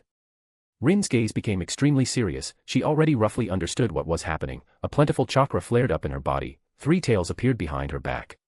At the moment of the eruption of a huge amount of chakra, a powerful impulse belonging to Jinchuriki Sanbai swept in all directions. This huge fluctuation of the chakra could not be hidden and caused alarm to shinobi all over Konoha. The Uchiha clan. Such a chakra, is it Biju? Uchiha Fugaku abruptly stood up, throwing back the blanket, and immediately activated the Sharingan with 3 tomo, looking intently in the direction of the flared chakra. His gaze immediately changed. This is the direction. At the same time, in the territory of the Hyuga clan, Hyuga Hayashi also woke up and quickly jumped out of the window, climbing to the roof. Immediately, the Byakugan was activated, the gaze was directed in the direction of the most powerful flash of the chakra. This, 9 Tails Jinchuriki. What's going on? He was very surprised, watching what was happening. Hayashi's gaze saw a house shrouded in darkness, even he couldn't see what exactly was going on inside, and outside on the streets of Konoha, a large number of masked shinobi fought with a girl whose figure was shrouded in an extremely powerful chakra. As a result, the masked shinobi managed to enclose her in some kind of restraining barrier ninjutsu. Umbu. No, it's not Umbu, these shinobi, this is the direction. Hyuga Hayashi narrowed his eyes, and a lot of thoughts immediately flashed through his mind. Throughout Konoha, the shinobi began to wake up, the eyes of countless people were fixed on the rule of the house of Yurushi. Seeing the masked shinobi fighting with the girl wrapped in the giant Biju chakra, they all felt puzzled, not understanding what exactly was going on. Rin's identity as Jinchuriki Sanbai has been kept a closely guarded secret until now. However, it didn't stop them from understanding other things. Isn't that where the Silver Flash house is located? Why can't I feel his chakras? Although it is not clear what exactly is happening, but it does not seem like an invasion from the outside. This whole situation with a sudden battle seemed quite strange, so the shinobi who paid attention to it so far did not interfere, just watching from the side. There were only 2 shinobi who acted immediately without hesitation. Hiruzen Sarutobi. Namikaze Minato. The kunai with the Hiraishin seal fell onto the street next to Yoroshi's house, then the figure of Minato wearing a Hokage cloak instantly appeared above him. He immediately looked around, assessing the situation. Rin, what's going on? Minato immediately realized that the root shinobi were present, reporting directly to Danzo, and worriedly turned to Rin, who was being held back by them with some sort of barrier ninjutsu. Rin controlled Senbai's power, going all out in an attempt to break through the barrier. Seeing Minato appear nearby, she immediately exclaimed, "Teacher Minato. These shinobi suddenly attacked us." Minato frowned and quickly realized what was going on. At that moment, a figure in a black battle robe landed next to Minato. It was not tall, but it radiated very powerful chakra fluctuations. "What's going on?" Hiruzen asked seriously. As he looked at the dark curtain, a light flashed in his eyes. Master's dark coming technique. "No, there seems to be something else. Danzo, what are you doing?" Hiruzen whispered softly, and after a moment of hesitation, he placed his hand on the ground, after folding a series of seals. A large number of black lines swept across the land, faced with the darkness enveloping the house of Erase. At the same time, Minato threw a large number of kunai with the Hiraishin seal and began to flash down the street, quickly knocking out the root shinobi who were nearby. The darkness shrouding the house of Erase gradually dissipated, revealing the internal situation. The house was almost completely destroyed and partially shrouded in purple light. The construction of 4 purple lights. Seeing this purple light, Hiruzen abruptly froze in place, and Minato looked at him warily and threw a kunai with the Hiraishin seal. When the kunai encountered the purple barrier, it immediately turned to ash. "Danzo. What are you doing?" Hiruzen exclaimed loudly when he saw what was happening inside the 4 purple lights formation. Inside the formation of 4 purple lights, in the middle of one of the ruined rooms, Danzo stood with his hands hanging down, from which a huge number of intertwining black patterns emanated. "I'm setting up Shiki no Juinjutsu. There's only 6 minutes left to complete. You won't be able to break through the 4 purple lights formation in such a short time." Danzo calmly addressed Hiruzen as he continued to set the seal. "Hiruzen, you have to deal with Konoha's reaction. The young and unstable Jinchuriki Sanbai has suddenly gone on a rampage. The Root and Umbu have teamed up for his suppression. This explanation should satisfy the village." Chapter 175, Chapter 175. "You bastard." Hiruzen ground his teeth at Danzo's words. He carefully looked at the formation of the 4 purple lights and quickly realized that this was indeed the case. This barrier can be broken, but it will take time. In addition, Danzo is already in the process of installing a control-type seal. If this process is successful, Erase will be under his control. At the head of Hiruzen immediately flashed impact of Erase control of Danzo. Once Danzo shall possess the power of Erase, no one in Konoha will not be able to cope with it. Is this some kind of Juinjutsu? Minato gripped the kunai with Hiraishin seal tightly, also understanding what was happening. He looked at Danzo, who was inside the 4 purple lights formation, and said, "Please stop this, Danzo. Stop pretending, it doesn't make any sense now." Danzo replied to Minato without raising his head, "We all understand perfectly well that it is impossible to ignore such a dangerous shinobi. In addition, Jinchuriki Sanbai is under his control. Putting him under the old man's control is the best choice, which will be a great boon for Konoha." Looking at the constantly forming intricate black patterns and judging that there were only a few minutes left before the entire process was completed, Danzo involuntarily showed a satisfied smile. This terrifying shinobi was about to become his tool. If he could discern Yoroshi's talent at the very beginning and put it in the root for controlled cultivation, this beautiful tool would fight for it on the battlefields of the Third World War shinobi. Then no one would be able to compete with him in the fight for the post of the 4th Hokage. But it's not too late now. Although he was unable to become the 4th Hokage, but with Yoroshi's strength, he would be able to suppress Hiruzen without much trouble, and then gradually weaken Minato's influence and authority, eventually becoming the 5th Hokage. Watching a continuous stream of complex black characters gathered on the forehead of Erase, Danzo saw himself in the Hokage's hat. But just at this moment, the recumbent Yoroshi slowly raised his eyelids and looked at Danzo with a bored look. What? Danzo's expression changed abruptly. Was he able to get out of Genjutsu so quickly? But everything is under control. The Shiki no Juinjutsu part is already installed and Yoroshi won't be able to move, so even if he regains consciousness, the seal installation will still be complete. Bang. As this thought flashed through Danzo's mind, his figure abruptly bent and flew back like a cannonball, colliding with the formation of 4 purple lights. Half of Danzo's body was instantly burned. He let out a bitter cry and exclaimed in disbelief, "Impossible, my Shiki no Juinjutsu. Yurushi should not be able to move during the Shiki no Juinjutsu installation process. Forced movement will result in soul damage and most likely death. Yurushi stood up, calmly picked up the clothes lying next to the bed, dressed quickly, and said, "After all this time, have you finally decided to make a move?" Hiruzen's face changed dramatically as he watched this scene. Minato's eyes narrowed. Phew. Danzo, who was burning up in the four purple lights formation, gritted his teeth and folded the seal with one hand. His figure shrank and melted dramatically, and then recovered outside of the four purple lights formation. The burned part of the body has partially recovered, but the chakra has noticeably weakened. Danzo's face was extremely grim. Continue to keep up the barrier. In no case do not dispel it. Danzo, who looked grim, quickly gave an order to his subordinates and immediately took to flight. Failure. He had never imagined that such a detailed and elaborate plan would fail. Now he could only run. We need to leave Konoha immediately. Some improved version of the replacement technique, like the one Orochimaru had. Erase shook bare and took a step forward, approaching the construction of four purple lights. He looked thoughtfully at the barrier and touched it with his hand. Phew. Minato and Hiruzen couldn't feel the chakra being released by Yurushi. Nothing seemed to have been done at all, but the formation of the four purple lights began to disintegrate from the place that Yurushi's palm came into contact with. The eyes of the four root shinobi responsible for maintaining the barrier were filled with shock and disbelief. How is this possible? This is the formation of the four purple lights. A barrier ninjutsu that can hold back even Kage. Feeling Yurushi's indifferent gaze on them, the four root shinobi felt a deadly crisis. They jumped back without hesitation, in an attempt to break the distance. But Yurushi only gently waved his right hand. The speed of the root shinobi escaping from the Yurushi suddenly increased dramatically. After a moment, they collided with the boundary of the time domain. The time flow rate of the part of the body that went outside the domain immediately returned to normal, but the part of the body that remained inside the domain was still in a state of five-fold time acceleration. It's not hard to imagine what exactly happened in the next instant. The bodies of the root shinobi continued to strive beyond the domain. Pooh. They were flattened almost instantly. Minato and Hiruzen felt their hearts tremble as they watched. This is bad. Danzo secretly made a move against Yurushi and failed.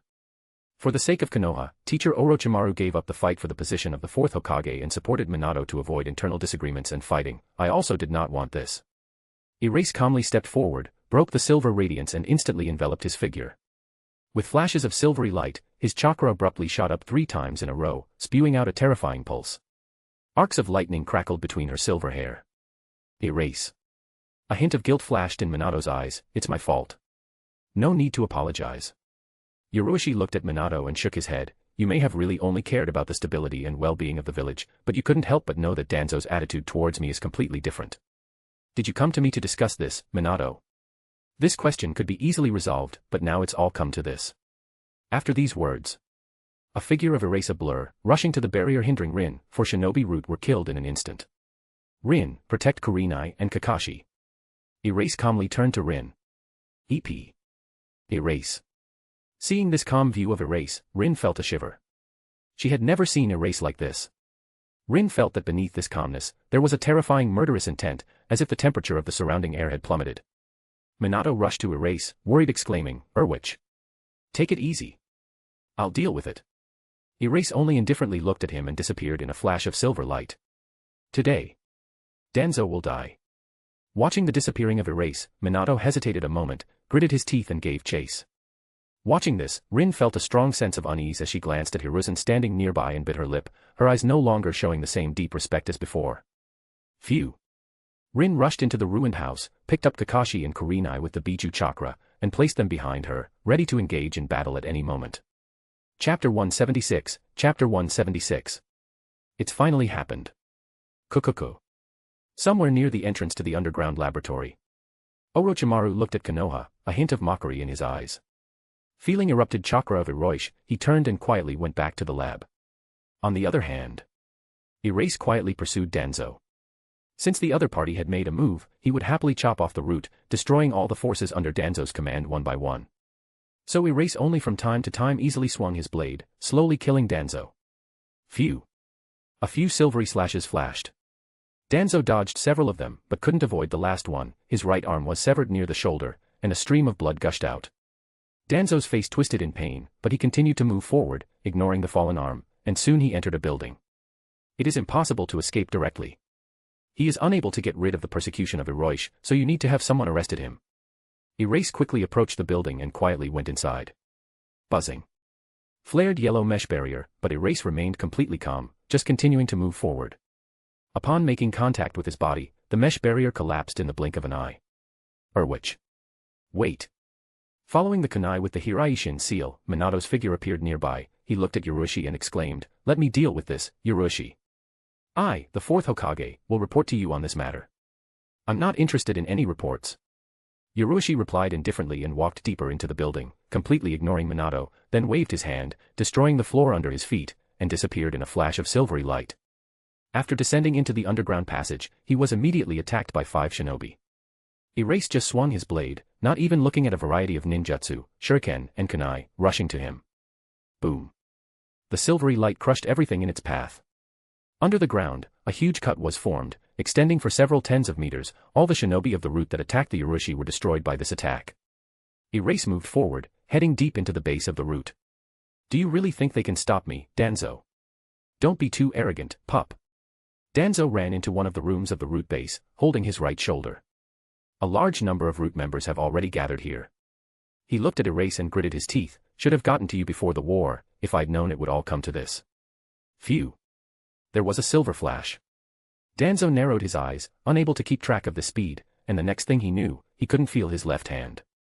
Lowering his head, he found that his left arm was gone, a stream of blood gushing out. This speed. Danzo gritted his teeth. The shock in his heart was even stronger than the feeling of pain. When faced with the speed of Hiroshi, he does not have the ability to react. Phew. Phew. The surrounding route shinobi rushed towards Urushi, while Danzo ran towards the deepest part of the route base. Erase indifferently looked at a huge variety of ninjutsu, rushed to him, and abruptly swung his blade of kusanagi. The surrounding space froze. In the next moment, a silvery light, consisting of countless thin silver threads, swept in all directions. All the released ninjutsu and route members who were in the room collided with a network of thin silver lines and froze in place. Then, a rain of blood poured down. No matter the ninjutsu or the human bodies, it was all cut into many small pieces and fell to the ground, making the route base look like hell. "These are the subordinates that you have carefully cultivated." "No, I think you called them tools." "Well, what can I say, the tools turned out to be not very useful." Erase quietly looked at the bloody rain and stepped forward, quickly descending into the deepest room of the base of the route. Having lost his arms and constantly losing a huge amount of blood, Danzo became extremely pale. At the moment, he was no stronger than an ordinary genin. "Killing the old man won't be so easy. Without being controlled, you will become a disaster sooner or later, in which case, you must die here." Danzo exclaimed madly, the remnants of his chakra surging to his feet and disappearing into the ground. Phew. Under his feet, darkness flared up and spread out in all directions. If you look closely, you can see that this darkness consists of a huge number of strange intertwining patterns. In this deepest room of the root base, Danzo placed his ultimate remedy. This technique is able to absorb the entire root base in the blink of an eye, leaving no trace at all. But now, Danzo forced to use his final trump card against only one of which. Phew. The silvery light once again cut through Danzo's figure, but at that moment, his body turned into darkness and dissolved into the seal. "Is this your last resort?" Erase looked around, watching the darkness rushed in his direction. Whether it's Genjutsu, Juinjutsu, or Fuinjutsu, all of Danzo's forbidden techniques require time to prepare. Danzo is not very strong. In a head-on collision, he cannot even defeat Orochimaru, but if he calculates everything and prepares in advance, even Hiruzen can easily lose his life. But unfortunately, in the face of the time domain, all of Danzo's methods seem as fragile as paper. An ominous darkness consisting of a huge number of complex patterns surged towards Urushi, intending to engulf and seal him forever, but Urushi only waved his index finger. Pooh. A translucent sphere formed from the cohesive energy of time flew forward and fell into the current of raging darkness. The terrifying darkness that seemed to be about to engulf the entire world abruptly froze in place, and in a moment, it collapsed like something extremely fragile. How is this possible? Danzo, who was already leaving the root base at this moment, looked back and exclaimed in disbelief. The fact that Urushi was able to crack Shiki no Juinjutsu and the formation of the 4 purple lights completely went against the information that he was not very good at Fuinjutsu, but the newly activated seal is not susceptible to hacking at all.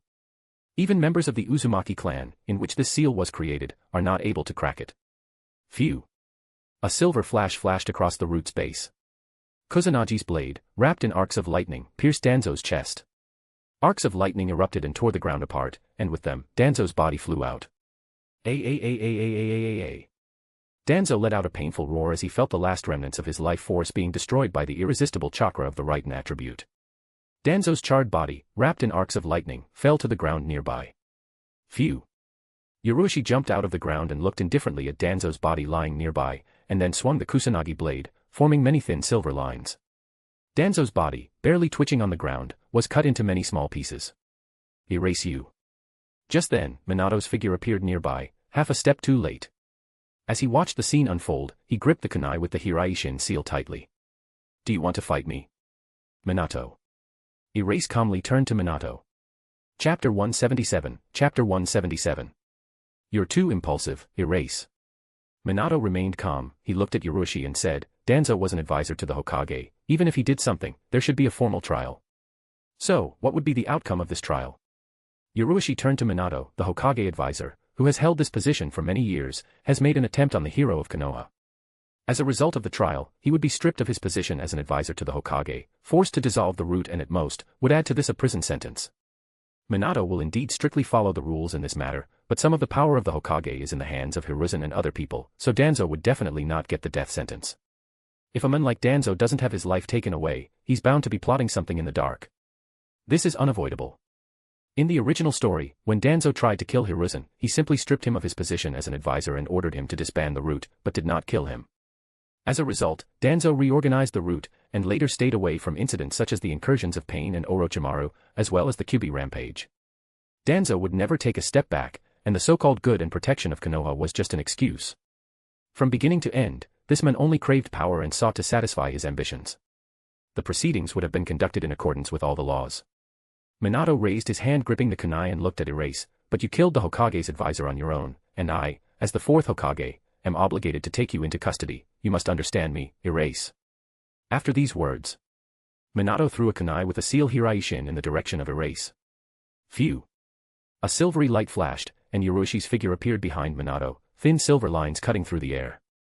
Minato's figure instantly disappeared, appearing in the position of the newly thrown kunai. Although Minato dodged the attack of Hiroshi, but his Hokage cloak was cut. If his reaction had been any slower, he would have been hit by this attack. So fast. Minato was stunned. Although he had heard of Yoroshi's speed, it wasn't until he came face to face with him that Minato realized how terrifying the speed of the silver flash was. Phew. Minato's figure blurred, rushing towards Yoroshi and throwing the Hiraishin sealed kunai at him again, but this time, instead of dodging, Yoroshi swung the Kusanagi blade sharply in front of him. Kacha. The kunai with the Hiraishin seal was destroyed in flight. Minato was stunned again.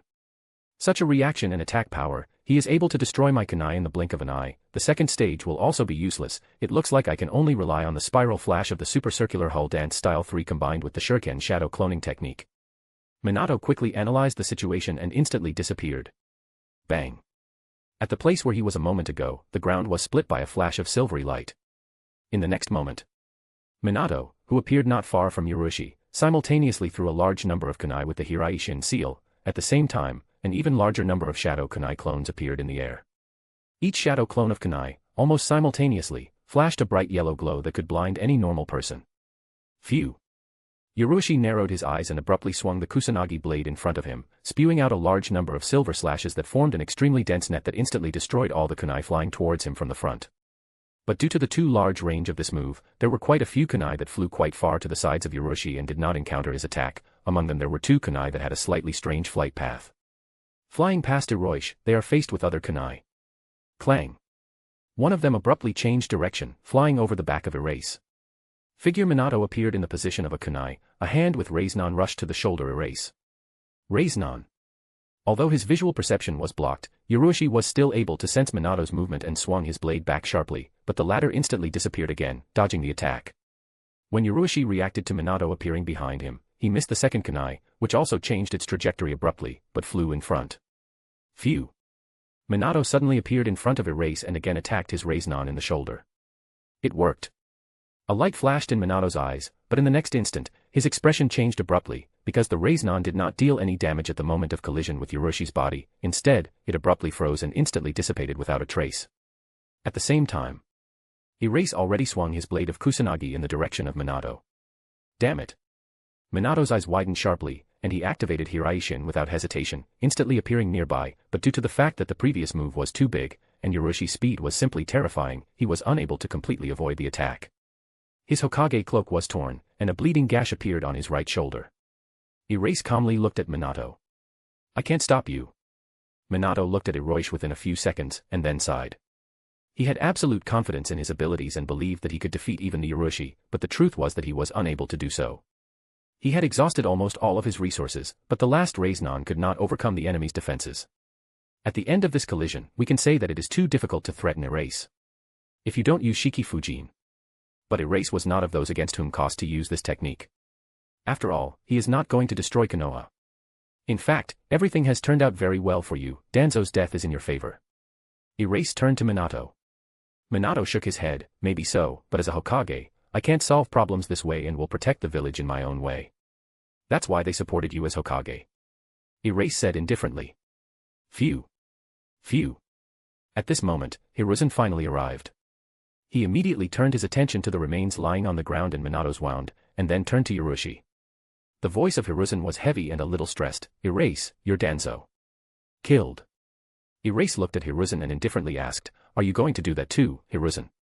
Hiruzen's face darkened, he looked at Minato, and once again looked at the remains of Danzo lying nearby, and then turned to Yurushi, making a decision. Danzo launched a covert attack on the hero of Konoha, and you acted in self-defense. I am announcing the disbandment of the root and the removal of Danzo from his position as Hokage advisor posthumously. This concludes the matter. From Minato's injury, it can be concluded that they had already entered the battle and Minato was most likely defeated. Although Hiruzen was experiencing very difficult emotions because of the death of a comrade with whom he had worked side by side for many years, but he was well aware that he could not allow internal differences to continue to worsen. So be it. Yurushi looked at Hiruzen and Minato. Minato, since you think you can protect Konoha in your own way, I will leave it to you and will not interfere in the village's affairs from now on. Don't ever send people to spy on me again, this is the last warning.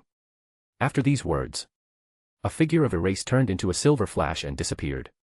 Hiruzen looked at the remains of Danzo, and Minato in the direction where just disappeared of Hiroshi, their eyes were heavy. I'm sorry, Erase. Minato whispered softly. He knew that Danzo was responsible for what had happened, and he could understand Yoroshi's behavior, but as a Hokage, he had a duty to protect the laws of Konoha and could not allow them to be violated. There is no right or wrong here. There are only different views and beliefs. But in Minato's opinion, there was nothing wrong with Erase's refusal to interfere in the affairs of the village, because as Hokage, he is sure that he can protect Konoha himself. Chapter 178, Chapter 178. Phew. Erase returned to his house. By this time, the area had already been detached, the Umbu shinobi were positioned around the perimeter, preventing the approach of the Konoha shinobi, and Rin was still in a state of full combat readiness. But inside the detachment, with the exception of Rin, Kakashi, and Kurenai, there were quite a large number of shinobi wearing the Uchiha clan's clothing, led by Uchiha Fugaku. At this moment, Uchiha Fugaku crouched and leaned over the sleeping Kakashi and Kurenai. 3 tomo spun in his scarlet pupils, a soft stream of chakra gushed out and abruptly flashed twice. After that, Fugaku straightened up and closed his eyes. When the eyes opened again, the 3 tomos had already disappeared, then he turned his head to look at Yurushi, who was standing nearby. I apologize, there were problems with the night patrol, so I decided to personally address this issue. I, as the head of the Konoha military police, am ashamed of this. I helped them dispel the genjutsu. Fugaku turned to Erase. Erase nodded, thank you. The words about the military police were just an excuse. The fact that Fugaku appeared here with a large number of Uchiha clan shinobi, and forced the Umbu shinobi to act only on the perimeter, is an act of marking the position. Fugaku decided to play a game of chance. The Uchiha clan is isolated from Konoha. After Minato becomes the 4th Hokage, the power still remains in the hands of Hiruzen, so the situation does not change for the better. Interfering with this event was a gamble. If Yurushi loses, even if Fugaku uses, acting as the head of the Konoha military police, as an excuse and avoids direct responsibility, Hiruzen and the others will definitely increase the pressure on the Uchiha clan. If Erase wins, their situation must change for the better. Now, the return of Erase supposed to mean victory, he made the right bet in this game of chance. What happened? Fugaku sighed in relief and turned to Erase. Yurushi squatted down next to Kurenai and Kakashi, put his hands on their shoulders, and said, Danzo is dead, and I don't interfere in Konoha's affairs from now on. Fugaku was stunned by the news of Danzo's death, but after hearing the second half of the sentence, he visibly stiffened. Non-interference. Yes, in each other's affairs. After seeing Kakashi and Kurenai, Erase stood up, looked at Fugaku and smiled. This also applies to them. By the way, my house is destroyed, can Senior Fugaku help me with this? Hearing the words of Erase, Fugaku thought for a moment and smiled, understanding the hidden meaning of this request. How can I refuse you? For the Uchiha clan, it will not be difficult, follow me. Yurushi turned to look at Rin, who who was still in Sanbai Chakra mode, and nodded reassuringly. Rin, you can remove the Sanbai Chakra and wake them up. Good. Rin breathed a sigh of relief. Although Hiroshi came back pretty quickly, but for Rin this time lasted forever. At first, she was briefly left alone with Hiruzen and was surrounded by the Umbu shinobi, and then the Uchiha clan shinobi, led by Fugaku, appeared and confronted the Umbu shinobi, pushing them back to the perimeter. The fact is that this time she faced not with enemies, but with representatives of the upper layer of Konoha, which gave a completely different feeling compared to being on the battlefield. Oh! What happened? Kurenai woke up and looked around in confusion. After a few seconds, she exclaimed in a dazed voice, it was Genjutsu. What happened? It's all right. Erase smiled, but the house, unfortunately, was destroyed. To begin with, let's move to another place. A little later I will tell you what happened. Kakashi also came to his senses and looked around. Assessing the surrounding situation, he visibly tensed, roughly understanding what had happened. He looked at Erase and confirmed their guesses, exchanging glances with him. But he did not immediately ask questions, and quietly got up and followed Erase. Only after Fugaku had escorted them all to the Uchiha clan's territory and provided them with not too spacious but clean rooms, did he look at Hiroshi and ask, "This, big brother, have they made a move against you?" "Yes." Erase nodded, "But it's already over." Kakashi asked a little nervously, "Is everything all right?" Erase smiled, sat down and said, "What could be wrong? I just swept away the dust that caught my eye." Kakashi said nothing. He didn't know where this feeling came from, but hearing Hiroshi's words made him want to curse and grab his head. "What's the situation and what about Teacher Minato?" "Danzo is dead and the route is completely destroyed by me. In addition, there was a short battle with Minato, from which I emerged victorious. From now on, I will no longer interfere in the affairs of Konoha, and the Uchiha clan has sided with me." Erase in a few words, briefly described the situation as if it was something insignificant. It seemed like it sounded trivial, but after receiving this information, Kurenai and Kakashi felt a strong shock. Only after a while they hardly calmed down.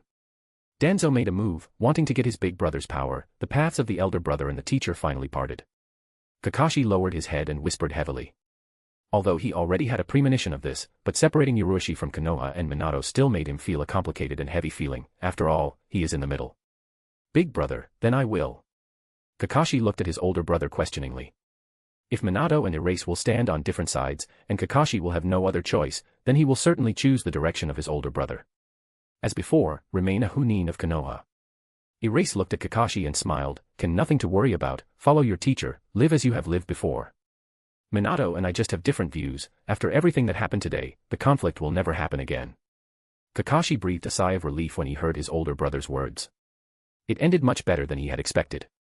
He had already assumed that in the worst-case scenario, due to this conflict with the upper layer of Konoha, Erase would decide to start an active struggle for the post of Hokage, raising a huge wave of internal disagreements.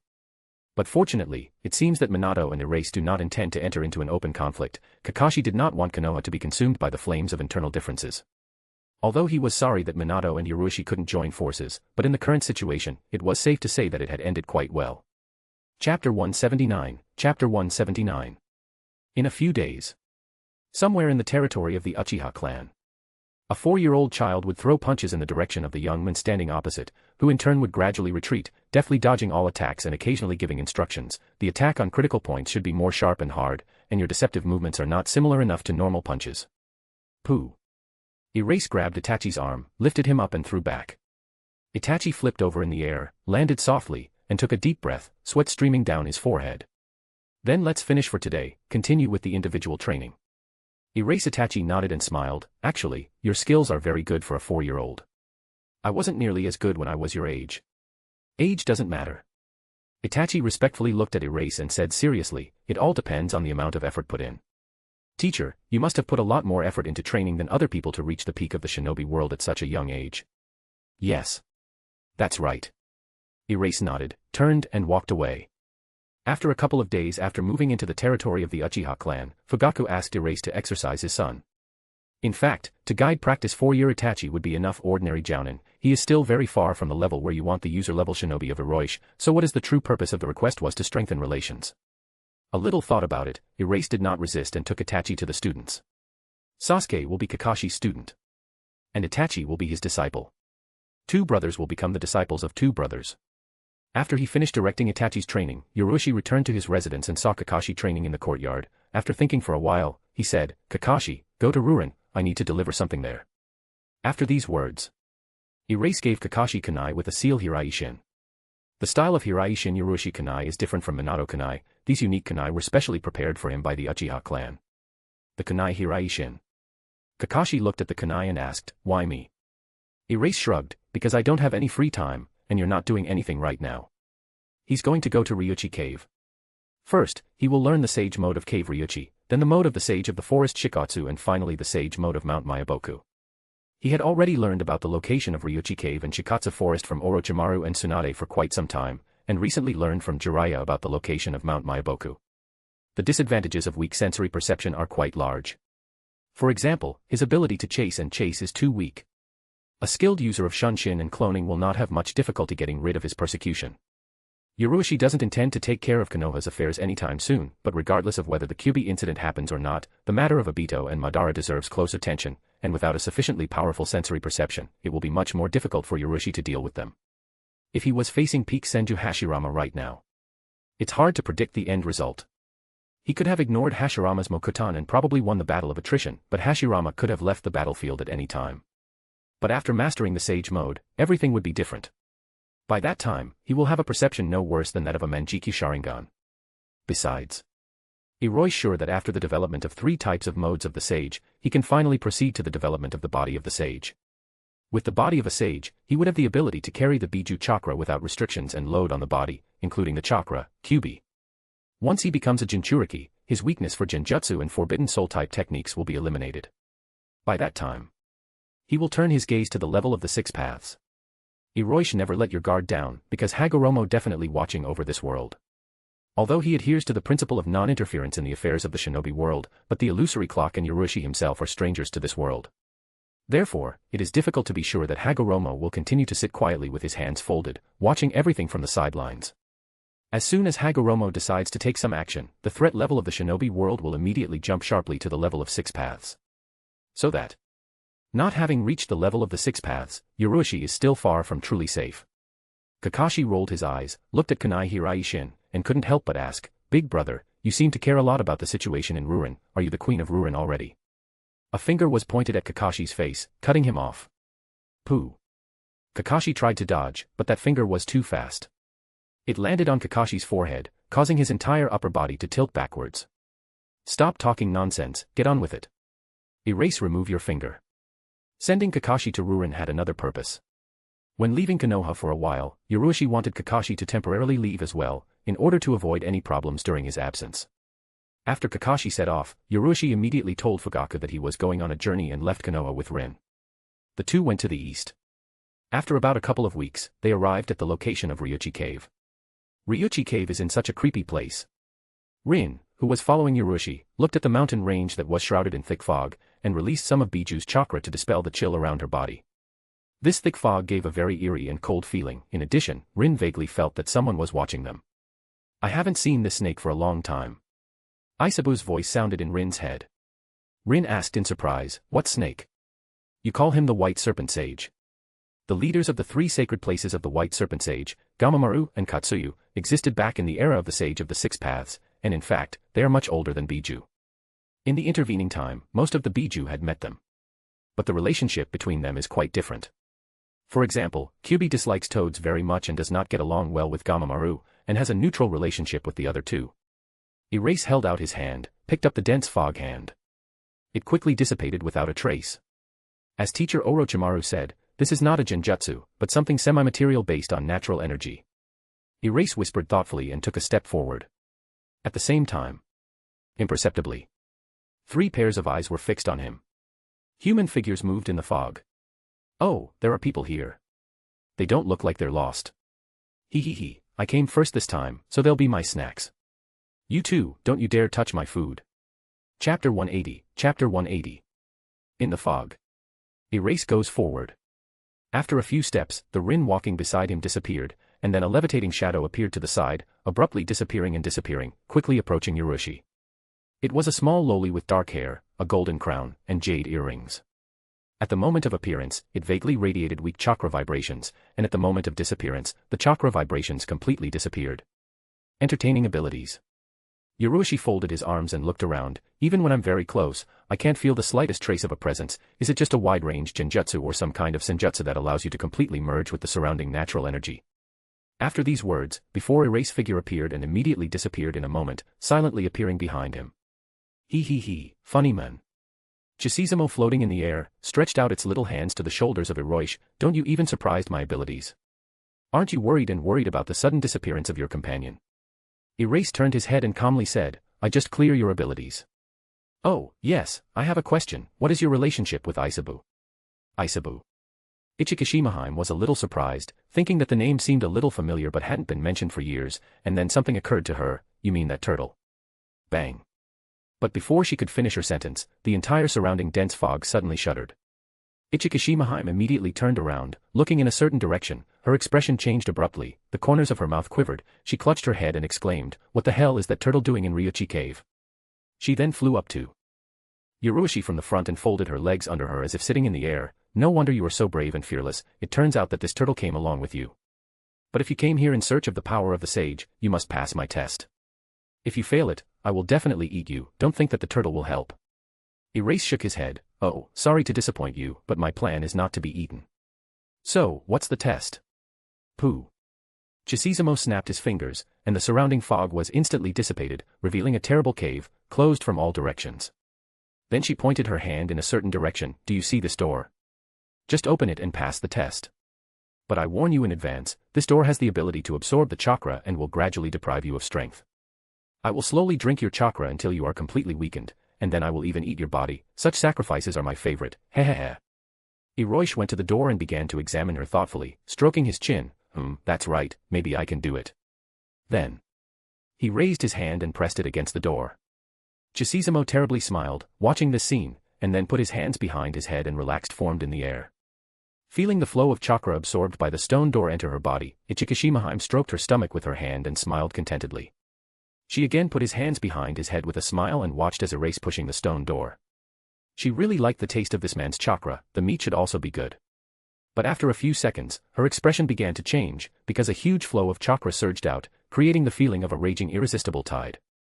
How is this possible? In the eyes of Chisizamo flashed a shock. This amount of chakra completely exceeded what she had previously felt. This person's body definitely can't accommodate such a large amount of chakra. Is he also a Jinchuriki? No. This person is definitely not a Jinchuriki. From the very beginning, there was no change in his chakra. Phew. With an incessant surge of chakra, first the door began to shake, and after a few seconds, this tremor was transmitted to the entire cave. Ichikishimahime's stomach, hovering nearby, began to gradually swell, as if she was pregnant. There were traces of panic in the depths of her eyes. That's enough. Enough. Stop it, now. This cave is not formed from the mist of Ryuchi cave. In fact, it is located in her body, or rather it is an altered stomach. It has some similarities with the ability toads from Mount Mayaboku, but with the most powerful effect of the absorption of the chakras.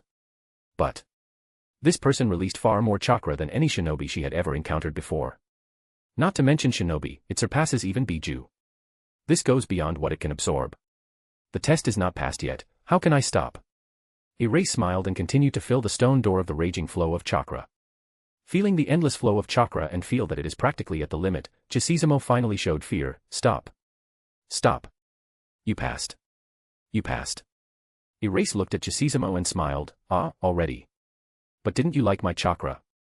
As a guest, I want to show my good intentions and send you even more chakra. Don't, no.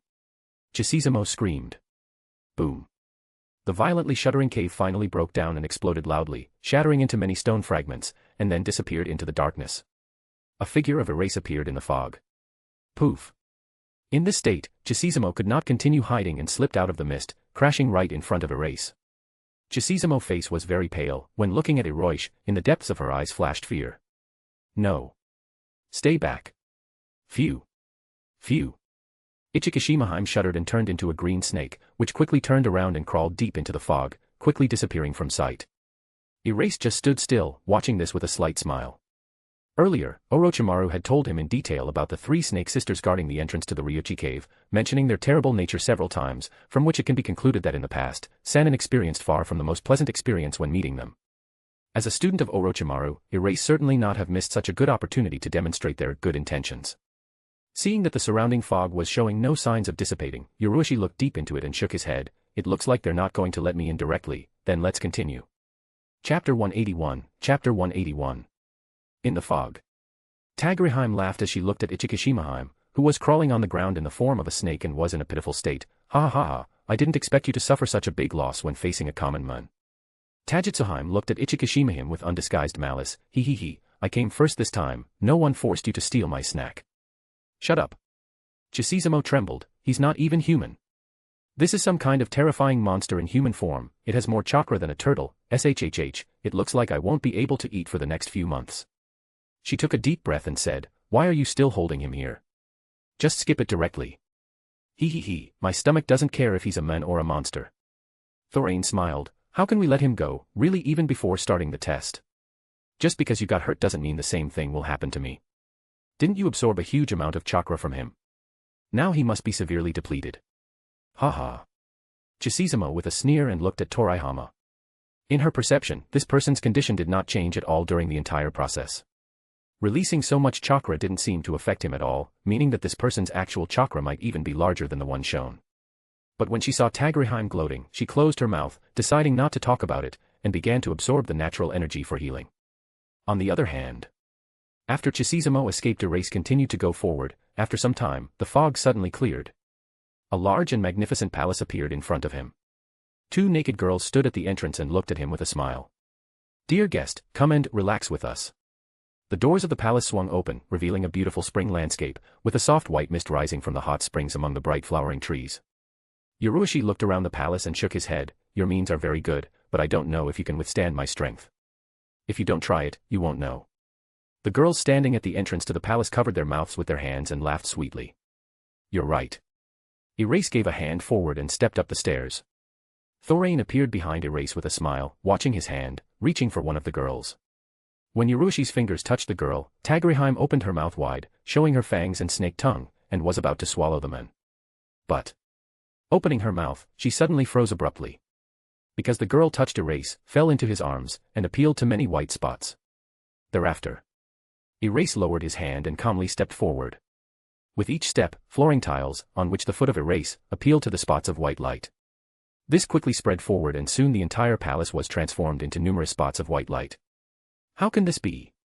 This is not a simple illusion, but my senjutsu. Thoraine shocked watching this scene. In the next moment, she felt the trembling of the heart. Her head had turned into a snake's head, but her body still retained its human form. Suddenly, a hand wrapped around her human neck, bathed in silver light, lifted her body up, lifting her off the ground. Erase, bathed in a silvery light, and looked at Torihama and said quietly, do you want to dance too? Thoraine's eyes abruptly widened, her body beginning to grow rapidly, becoming more and more, trying to ignore Erase. But even turning into a giant snake, Thoraine are unable to get rid of Erase. Human fingers were tightly gripping the scales around her neck, and in the next instant, he moved forward. Boom. Boom. Boom. The silvery light that was in the area of the big snake's neck abruptly moved forward and hit the snake on the rock.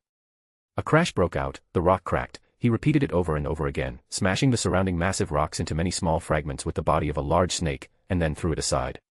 Bang. It crashed into the rock, creating a deep pothole, and crashed down.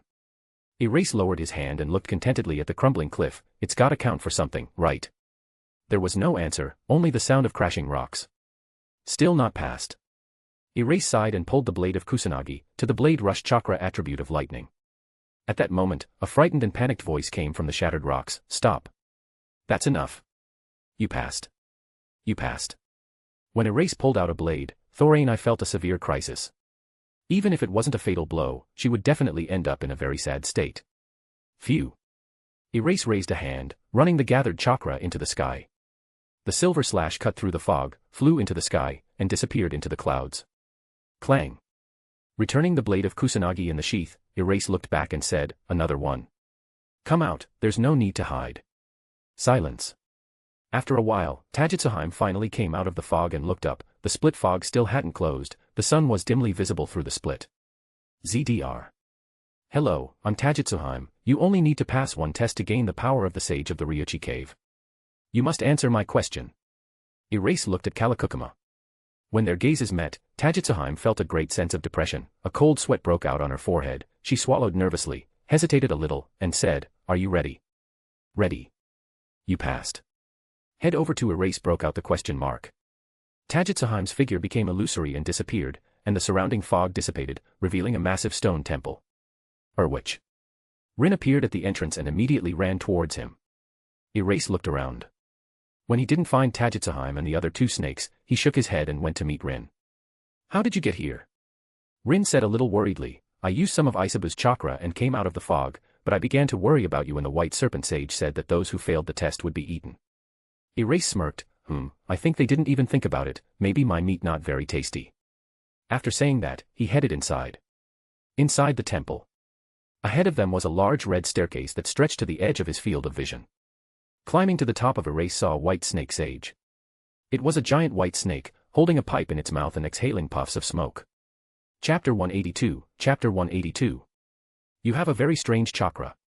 White snake sage exhaled the smoke and stared at Erase. From the outside, it seems that your chakra is no different from a normal shinobi, but in fact, its volume is much higher than normal. Are you a human being, or are you some kind of being in human form? Erase shook his head. Of course I am. I see. The white snake sage stared at Yurushi for a few seconds, then exhaled smoke again and said, even I can't see the nature of this anomaly. It's been quite a while since I've met someone like you, shinobi. Are you here to learn the Ryuchi cave sage mode? Then, come with me. After saying this, the white serpent sage slid down from the stone platform and headed deeper into the temple. Erase followed him. The white snake sage couldn't see the reason for Yurushi's anomaly, but he already knew that it was Orochimaru's disciple, so he didn't hesitate to explain the principles of the Ryuchi cave sage mode to him. But that's all, just an explanation. After explaining the basic points and pointing out the main direction of the practice, the white snake sage slowly returned to the stone platform and once again began to smoke his pipe in a relaxed manner. This is the sage mode of cave Ryuchi. Erase sank into a deep reverie, analyzing and systematizing the information received from the white snake sage. The sage mode of cave Ryuchi radically different from the mode of the sage of the mountain Mayaboku, which Erase most familiar, much stronger focus on flexibility and variability. In comparison, the sage mode of Mount Mayaboku largely focuses on brute force. Simply put, the Ryuchi cave sage mode is pliable and flexible, while the Mayaboku mountain sage mode is rough and straightforward. As for the sage mode of the Shikatsu forest, it can be assumed that it is focused on healing and division. I'm going to practice a little bit here. Rin, your chakra volume does not meet the minimum practice standards of the sage mode, so you should continue to train the Sanbai chakra mode. Erase turned to Rin, found a suitable place to train and sat down. He wasn't going to go too deep into the Ryuchi cave sage mode, but only to master the most basic and necessary points clearly. Rin nodded and also found a place to practice. In 10 days. In the mountains north of Ryuchi cave. The 7 figures were rushing rapidly through the hills and trees. Each of these figures carried a sword with a bizarre shape. Each of these swords has a certain reputation in the shinobi world. These were Kirigakure's strongest elite shinobi, the 7 mist swordsmen. We should be close by now. Fuguki Suikezen, who was carrying a massive sword on his back, stopped in his tracks and looked around. Juzo Biwa, who was carrying a Kubikurabocho on his back, shook his head. I can't feel Sanbai's chakra at all, but he really must be somewhere nearby. Previously, according to the plan, they were supposed to attack unexpectedly and cause huge damage to Konoha when she was in chaos due to the rampage of the Sanbai. The probability of success of this plan was very high. But suddenly, there was a silver flash of Konoha, who was absent for 2 whole years. Not only did he doom their plan to utter failure, in addition, Sanbai fell into the hands of Konoha. This was certainly unacceptable to Kirigakure. There was no way they could let Konoha take possession of their most powerful weapon. But earlier, Nohara Rin stayed in the village all the time. Even if the 7 mist swordsmen had absolute confidence in their abilities, they wouldn't dare to attack Konoha roughly to try to steal a human from there. Some time ago, information was received in Kirigakure that Jinchuriki Sanbai had finally left Konoha. They couldn't miss this opportunity and immediately took action. Since Sanbai has been controlled by Kiri for a long time, they have special methods for tracking him, even if he is sealed in a Jinchuriki. However, there is one problem. According to the information received, Nohara Rin did not leave Konoha alone, but together with the Silver Flash, which makes the situation more difficult. But the 3rd Mizukage still wanted to act, realizing that it was impossible to allow the Sanbai to be in the hands of Konoha. After a little consultation, they decided to go on the attack. They are the 7 mist swordsmen. It's just one person. The 7 mist swordsmen are well aware that none of them alone is an opponent of Konoha's Silver Flash, but if combined, their combat power is comparable to all of Kiri's other forces. It's safe to say that the 7 mist swordsmen represent about half of Kirigakure's fighting power. They are fully confident that they can kill the 3rd Rakage, crush Omega Kure, and deal massive damage to Sunagekure. They were really afraid to act while Silver Flash and Sanbai's Jinchuriki were in Konoha. Because now Konoha has the Sanins, the third Hokage Sarutobi Hiruzen, and the incredibly deadly Yellow Flash. The 7 Mist Swordsmen weren't arrogant enough to act against such a Konoha. But they were not at all afraid of encountering a single Silver Flash. On the contrary, it was a very lucky opportunity. Previously, Minato killed 2 of them. But then they did not act together, but were divided into groups of 2. One of the groups encountered Minato and was destroyed. For the 7 Mist Swordsmen, 2 and 7 are completely different concepts. If they had been in full force, the outcome of this battle would have been completely different. Now, after joining the ranks of Hozuki Mangetsu and Emuri Ringo, the 7 Mist Swordsmen once again have a full roster. Although the newcomers are young, but they are the best geniuses of Kirigakure and wield legendary swords. I repeat again. Silver Flash is a skilled user of Raiden Jutsu and has a high speed, but unlike Yellow Flash, he does not possess that problematic spacetime ninjutsu. As soon as the Silver Flash will be subject to our special equipment, he will not be able to fully display the advantage of speed. Are you all ready to use the tactics we practiced earlier? Fugaku Sunatan turned serious, turning to the rest of the swordsmen of the mist. Silver Flash is different from ordinary opponents. It is not even worth discussing how dangerous this shinobi is. When faced with such an opponent, it is necessary to be as prepared and focused as possible, despite their complete confidence in victory. You can be sure. Hehehe, he's too opinionated, just dare to leave Konoha along with the Jinchuriki of Sanbai.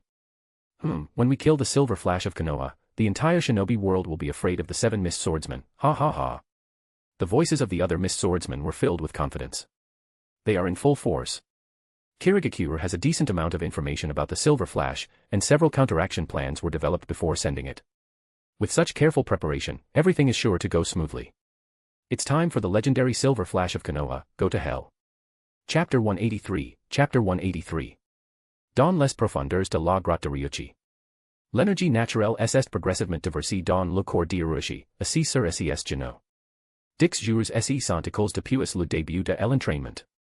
Mais il s'agit du temps du monde extérieur, pour Ryuchi, que s'entraîne dans un état d'accélération quintuple du temps, 50 jours et sont écoles. La pratique du mode sage est vraiment difficile, surtout pour Ryuchi, dont le volume total du chakra vient d'atteindre le niveau de Kage. Il lui a fallu un vingtaine de jours pour sentir l'énergie naturelle environnante, c'est encore un environnement particulièrement favorable, car la grotte de Ryuchi est très riche en énergie naturelle. Crépitement. Le corps de Ryuchi, assis sur ses genoux, a commence à essayer de former à changer radicalement. Le corps rapidement augmente en taille, les vêtements sont attires ont commence à essayer déchirer.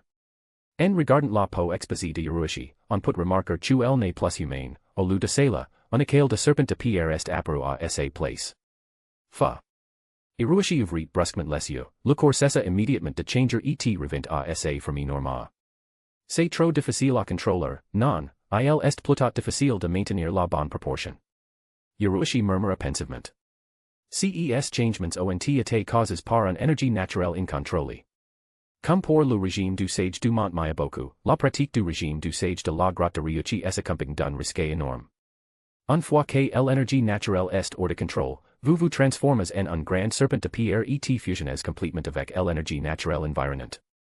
Donc, pratiquer le mode sage de la grotte de Ryuchi n'est pas plus facile que le mode sage du Mont Myaboku.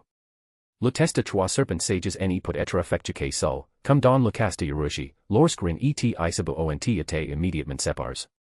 Face à 3 serpents sages, un shinobi normal ne peut guère passer au moins un test. Il sera impossible d'ouvrir la porte de pierre sans avoir le volume du chakra au-delà du niveau du Kage, et en général, vous devez être au niveau du Kage fort pour pouvoir résister au moins aux 3 serpents sages.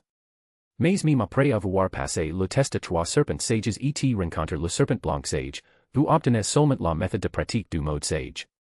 S'entraîner avec les sages à 3 serpents.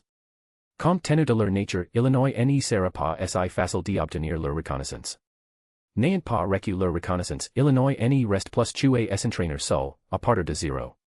Une fois un shinobi normal, que n'a pas la capacité de remonter le temps, à quelque chose que ne va pas au cours de l'entraînement, il y aura instantanément un danger énorme, même la mort ne sera pas un résultat inattendu.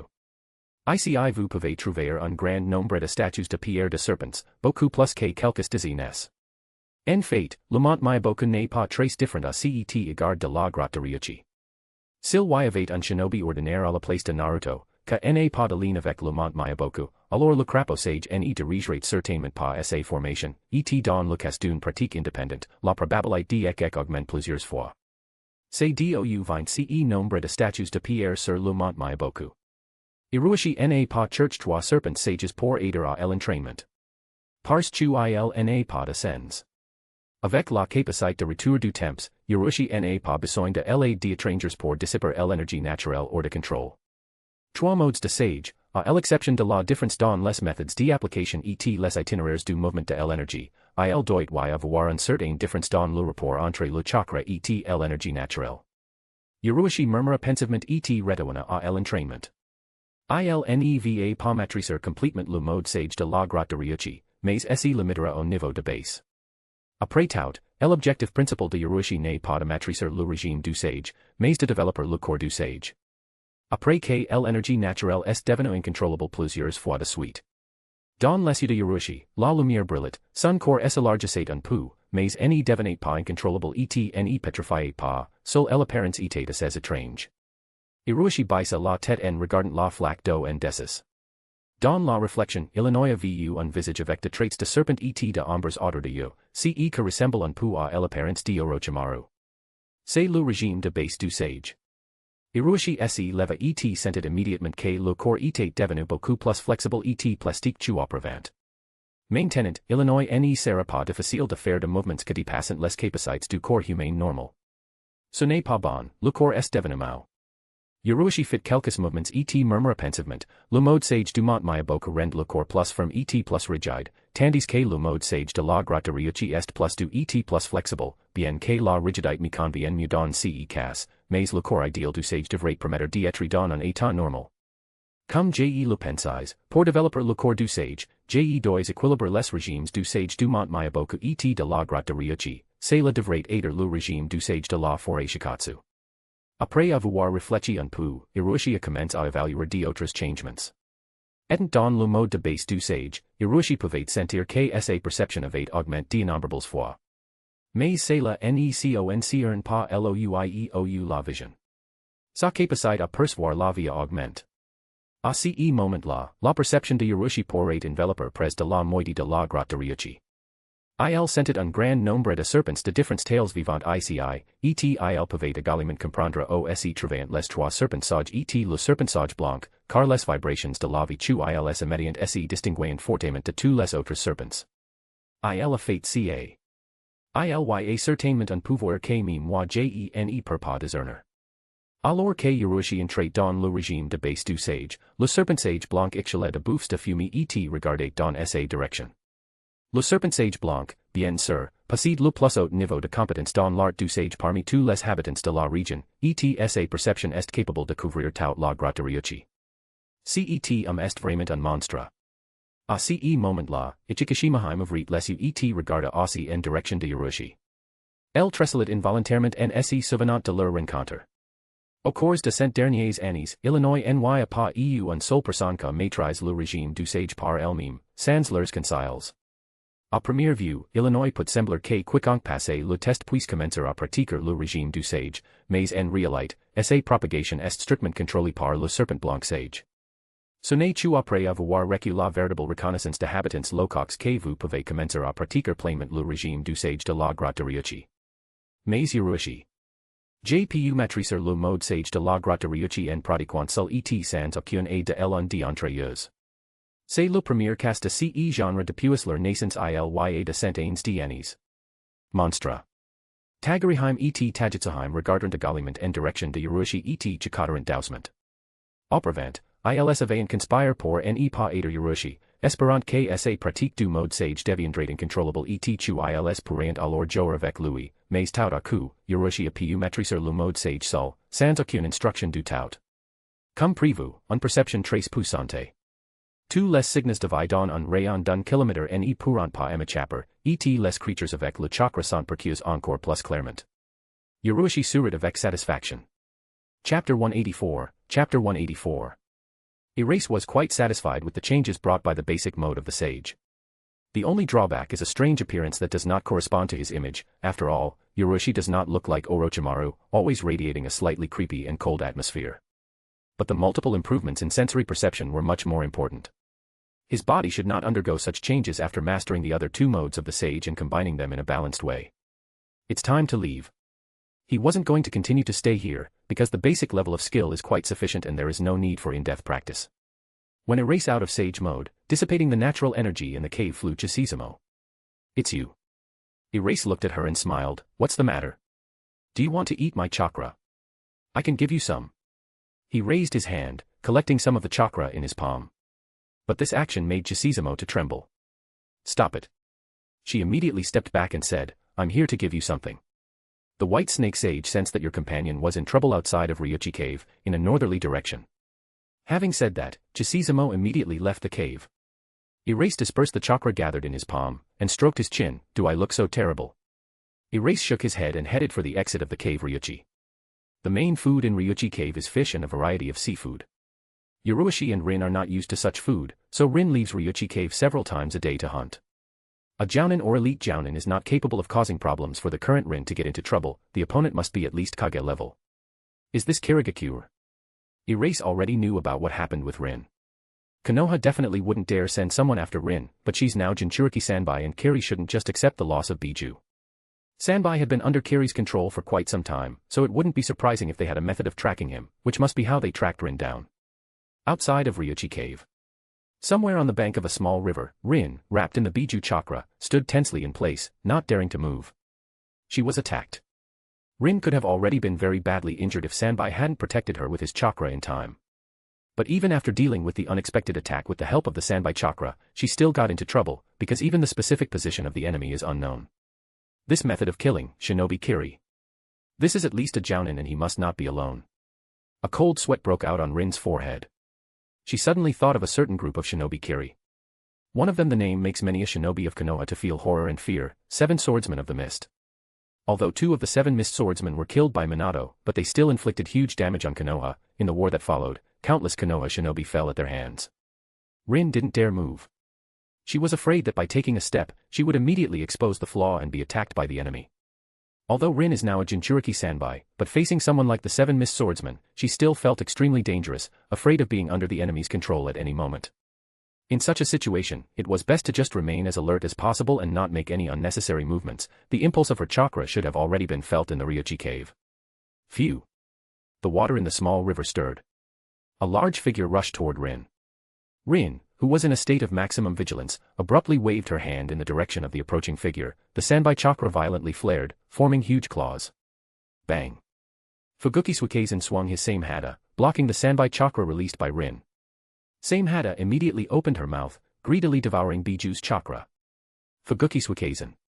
Rin felt a shiver in her heart when she saw her opponent. It was indeed one of the 7 mist swordsmen. As a shinobi who fought on the Kirigakure front in the midst of the Third Shinobi World War, she certainly has a certain understanding of the 7 swordsmen of the mist, and Fuguki Suikezen is one of the most recognizable. I didn't expect you to use the Sanbai chakra so proficiently. It looks like you've become the perfect Jinchuriki, but unfortunately, the entire Biju chakra you release will be nothing more than simple food for my same hata. Suikezen grinned horribly and swung the same hata in Rin's direction again. Same hata. Cold sweat was streaming down Rin's forehead, and she jumped back sharply, trying to avoid same hata. Konoha had information about the abilities of the 7 mist swordsmen's swords, and Rin knows that same hata was a sword that could absorb chakra.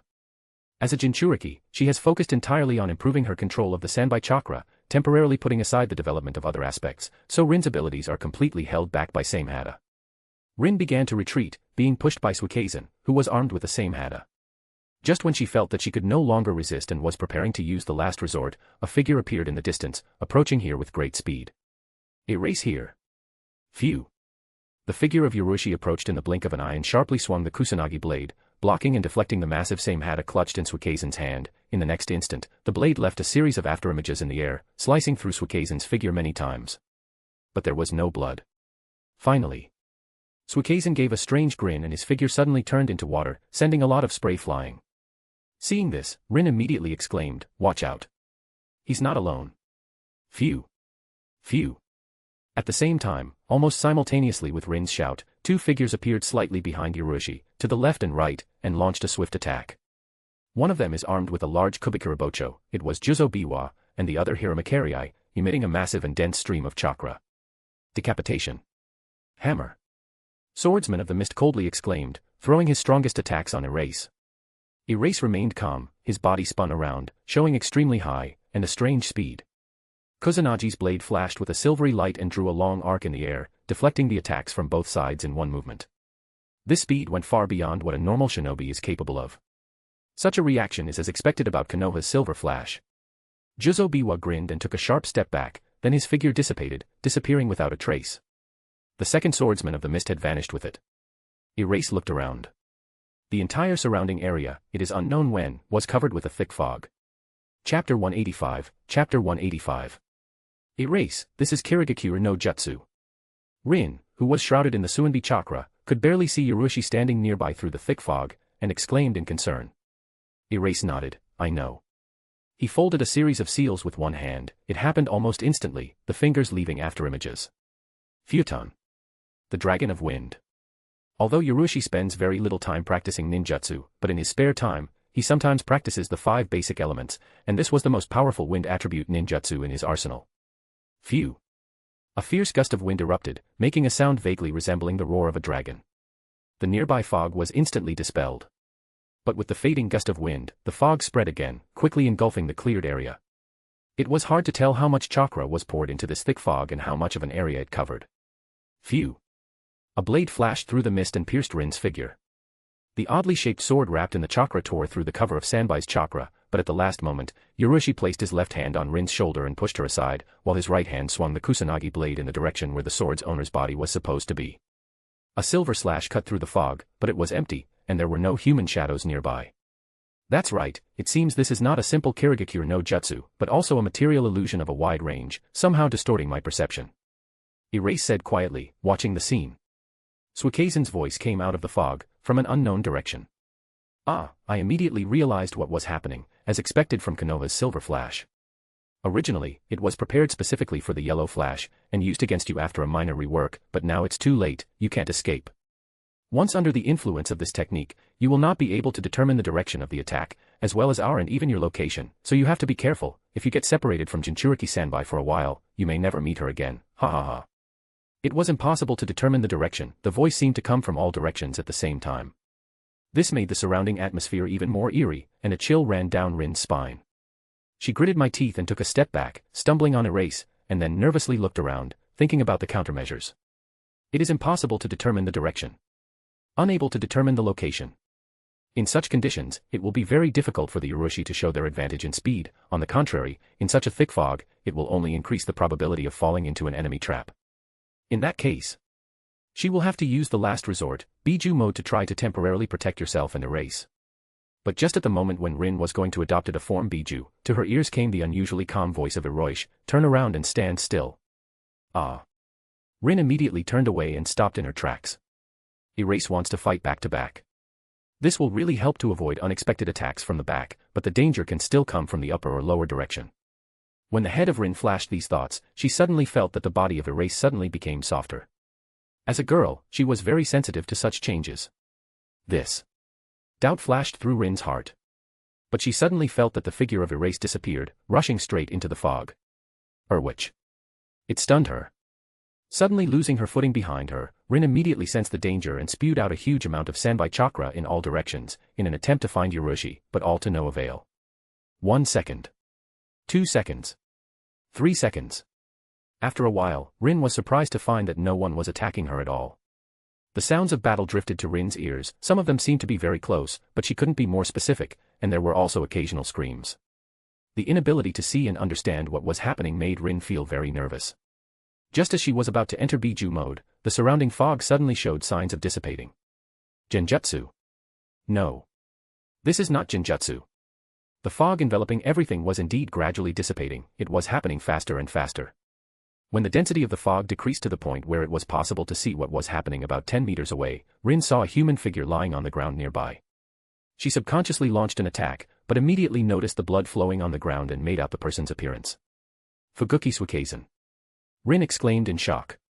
These residual chakra fluctuations really belonged to Suikaizen. Rin could see that Suikaizen's sprawled body was bleeding and his chakra was almost completely gone, the last remnants of life were rapidly leaving his body, and his fat face was contorted in a grimace of horror and disbelief. As if he was about to die, Suikaizen was faced with something extremely terrible. A strong tremor broke out in Rin's heart. As the fog cleared, Rin saw another corpse lying a few dozen meters away. The body was cut into many small pieces, and a huge cube of kabocho was stuck in the ground nearby. Looking more closely, Rin was able to vaguely determine the identity of this corpse. Juzo Biwa. Juzo Biwa is also dead. It is made of erase. But how did he find them? And two at once. Rin felt a strong shock in her heart. At this moment, even she couldn't determine the enemy's location, and Yurushi wasn't very good at sensory perception, but now, in this situation, 2 of the 7 mist swordsmen had already been killed. It turns out, Erase successfully mastered the Sage mode. Rin could only think of such an explanation. The fog continued to clear. Rin heard sounds coming from far away, and saw several more corpses. They were lying several tens of meters away and were cut into pieces. Kushimaru Kuriere. Akabino Jinin. The corpses of the 7 mist swordsmen. The fog continued to clear. It already had a slight effect on my vision. Suddenly, Rin heard the sound of thunder coming from far away. She looked in his direction, hesitated a bit, and rushed towards him at top speed. In a short time, after running about 100 meters away, she saw a human figure nailed to a rock by the blade of Kusanagi Erase. Arcs of lightning intertwined on Kusanagi's blade, making crackling sounds. It would be a bit inappropriate to call it a human figure, because it was a stream of water, with a human shape and face. He fought fiercely with all his might, but he could not overcome the arcs of lightning relentlessly emitted by Kusanagi's blade. This is the Hozuki clan's hydration technique, which allows you to turn your body into water, thereby ignoring almost any attacks, but this technique has a strong weakness in front of Raiden. No. Impossible. How was he able to determine our location inside this technique? Hozuki Mangetsu opened his mouth with difficulty and said through the pain with disbelief. Shinobi with powerful sensory perception are not able to determine their location. Even the Byakugan of the Hyuga clan will be significantly limited, falling under the influence of this material illusion of a wide range. But Yurushi was able to pinpoint their exact location. When Suikezen was discovered by Yurushi, he thought it was just an accident and immediately tried to hide again, but it was useless. It seemed technique is not having any effect on Erase. Suikezen was killed in an instant. And that was just the beginning of the nightmare. Within a few minutes, Fuguki Suikezen, Juzo Biwa, and the others were discovered one by one and killed by the Silver Flash, without even having a chance to launch a counterattack. Chapter 186, Chapter 186. Rin confirmed what was happening after hearing Mangetsu's words. Sunatan was really killed Erwich. Within just a few minutes, 6 of the 7 mist swordsmen were successively killed. Only Hozuki Mangetsu survived, but he had already completely lost his fighting ability, being pinned to the rock by Kusanagi's blade, which emits the lightning attribute chakra. Then what of Erase? A question swirled in Rin's mind. She looked around and soon saw the figure of Yurushi not far away. He walked calmly and nonchalantly in her direction, as if everything that had happened didn't matter at all. The fluctuations of the chakra in his body quickly calmed down, soon returning to normal. "Didn't I ask you to stay put?" Erase walked over to Rin and asked. Rin hesitated. I was worried about you when the fog started to clear, so. Forget it, it doesn't matter. Erase shook his head. In fact, he didn't ask Rin to stay put for safety or anything like that, because after entering Sage mode, Yurushi immediately fixed the position of all the mist swordsmen. He just didn't want Rin to see his distorted appearance in this state. As for the 7 mist swordsmen who saw his appearance, it doesn't matter, because they will all go to the other world. In fact, Erase wouldn't use the basic mode of the Sage unnecessarily, because he can't coexist with Storm Gates. In comparison with the base regime of the Sage, the Thunder Gate certainly provides a more powerful boost. We need to start developing the body of a Sage as soon as possible. Erase whispered thoughtfully. Even a perfectly mastered Sage mode will not be able to coexist with the Thunder Gate. Only the ideal Sage body, which radically changes the very structure of the body, should be able to do this. In addition, with the perfect body of a Sage, he would not suffer from strange changes in appearance. Yurushi looked at Mangetsu, who was pinned to the rock by Kusanagi's blade, and said indifferently, "Is this the famous hydration technique of the Hozuki clan, which gives an almost invulnerable body? But you will still die as soon as the chakra is exhausted." You. Mangetsu opened his mouth with difficulty. At this moment, he felt a genuine fear, but it was not the fear of death, but the fear of the Silver Flash of Konoha. In just a few minutes Hiroshi managed to cast a huge shadow on the hard Mangetsu. All of his abilities had no effect in the face of the Silver Flash. Even the hydration technique that he was so proud of was completely useless. The gap between them was too wide. As if the green genin was facing an experienced jounin, there was no chance of resistance at all. Their previous thoughts about what they are able to cope with the race now seem nothing more than a simple joke. You already are. Have you reached their level?" The level of the legendary Uchiha Madara and the first Hokage of Senju Hashirama. Mangetsu's ragged voice came from the stream of water. Erase held out his hand grasping the hilt of the sword of Kusanagi, and said, I would also like to know the answer to this question. Phew. A stream of lightning attribute chakra surged into the blade. A huge number of lightning arcs abruptly flashed on the blade, they rushed forward and completely engulfed the water figure of Mangetsu. After a few seconds, the water completely disappeared, leaving only a shallow pothole. At this moment, 7 swordsmen of the mist were completely destroyed. Rin, collect their swords and see if you can use one of them. Erase pulled the blade of Kusanagi from the rock and turned to Rin, returning it to its sheath. Rin looked at the place where Hozuki Mangetsu had just completely disappeared and looked around, looking at the corpses lying in the distance. She came to herself only a few seconds after the words of Erase and took a deep breath. Even though Rin had witnessed the terrifying power of Ryuchi during the suppression of the Sanbai, at this moment, she still felt the strongest shock and shock. After all, they were 7 swordsmen of the mist. These 7 shinobi caused horrific damage and brought many troubles to Konoha, on the battlefield of the Third World War shinobi. But now, the 7 mist swordsmen were killed one by the Ryuchi in just a few seconds, even though they had prepared an ambush and were in the best possible position. This gap is too big. The collision of Hiroishi, even opponents like the 7 swordsmen of the mist, look ordinary shinobi, which can be cut like vegetables. Rin couldn't understand the current level of Erase.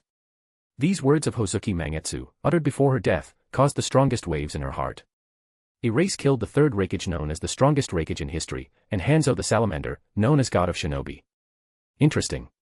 How Hiroishi close to God of Shinobi? Or has he already reached this level? In a short time, Rin collected and sealed the swords in a scroll, leaving the most suitable Nuwabari for a regular use.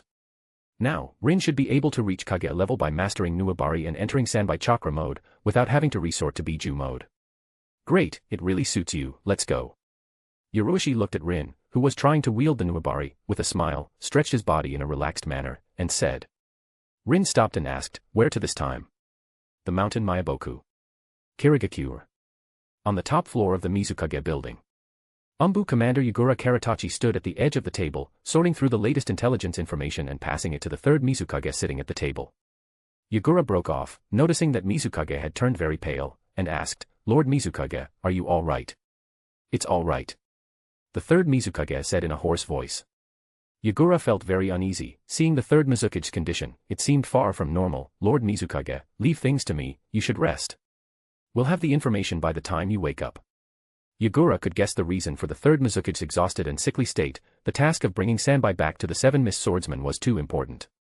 If they can bring back the Sanbai and kill the Silver Flash, the name of the 7 mist swordsmen will shake the entire shinobi world, making the other great villages fear Kirigakure. This can significantly affect the situation in the shinobi world. The 3rd Mizukage looked at the table and said nothing. Yugura sighed and went back to sorting through the documents. In fact, he was also feeling a little anxious right now. But given the strength of the 7 mist swordsmen and the carefully prepared ambush, Konoha's Silver Flash won't be able to escape death even if it turns out to be stronger than they expect. Each of the 7 mist swordsmen is a powerful shinobi who specializes in killing. This is the first time they have been completely combined to fight with just one person. The office was silent. A ripple rippled across the surface of the mirror in the study, then a closed scroll flew out, accompanied by a splash of water. The information has arrived. Yugura immediately rushed to the mirror, catching the scroll, and instantly appeared in front of the 3rd Mizukage, holding out his hand.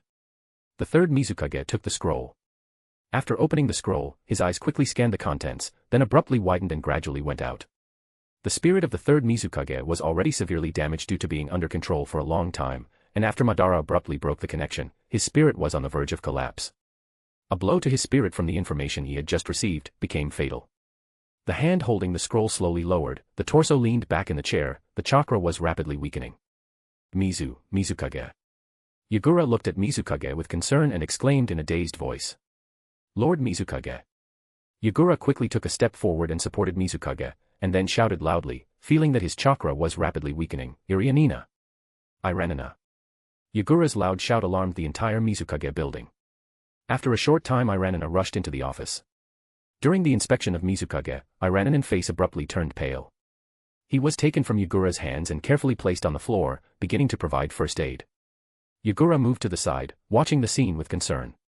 Suddenly, his eyes fell on the open scroll lying on the table. After some hesitation, Yugura reached out and took it. In a few seconds. Knock. The scroll fell out of Yagura's hands and turned over several times, the black text on the paper seeming to symbolize the coming darkness. The 47th year since the founding of Konoha. The 7 mist swordsmen ambushed Konoha's silver flash and suffered a complete collapse. All of them were killed, and the swords were lost. The 3rd Mizukage died right in his office, at the time of receiving this information. The shocking news is said to have exacerbated a long-standing spiritual trauma caused by constant overwork. With the spread of this news, the world of shinobi fell silent. Chapter 187, Chapter 187. On some deserted island in the middle of the sea, Uchiha Madara stood next to Geto Maso, several tubes attached to his back, extending from the statue. He is dressed in a simple loose robe, the edges of the wide sleeves hanging down. In the middle of the clearing in front of him stood Uchiha Obito, wrapped in an abundant blue chakra that took the form of a large skeleton. Ah. Obito clenched his fists tightly and exclaimed fiercely. Manjikyu Sharingan burst into a powerful pulse. The large skeleton that enveloped his figure began to grow in size and overgrown with blue muscles. As the skeleton grew in size and became fully muscled, it was enveloped in massive armor.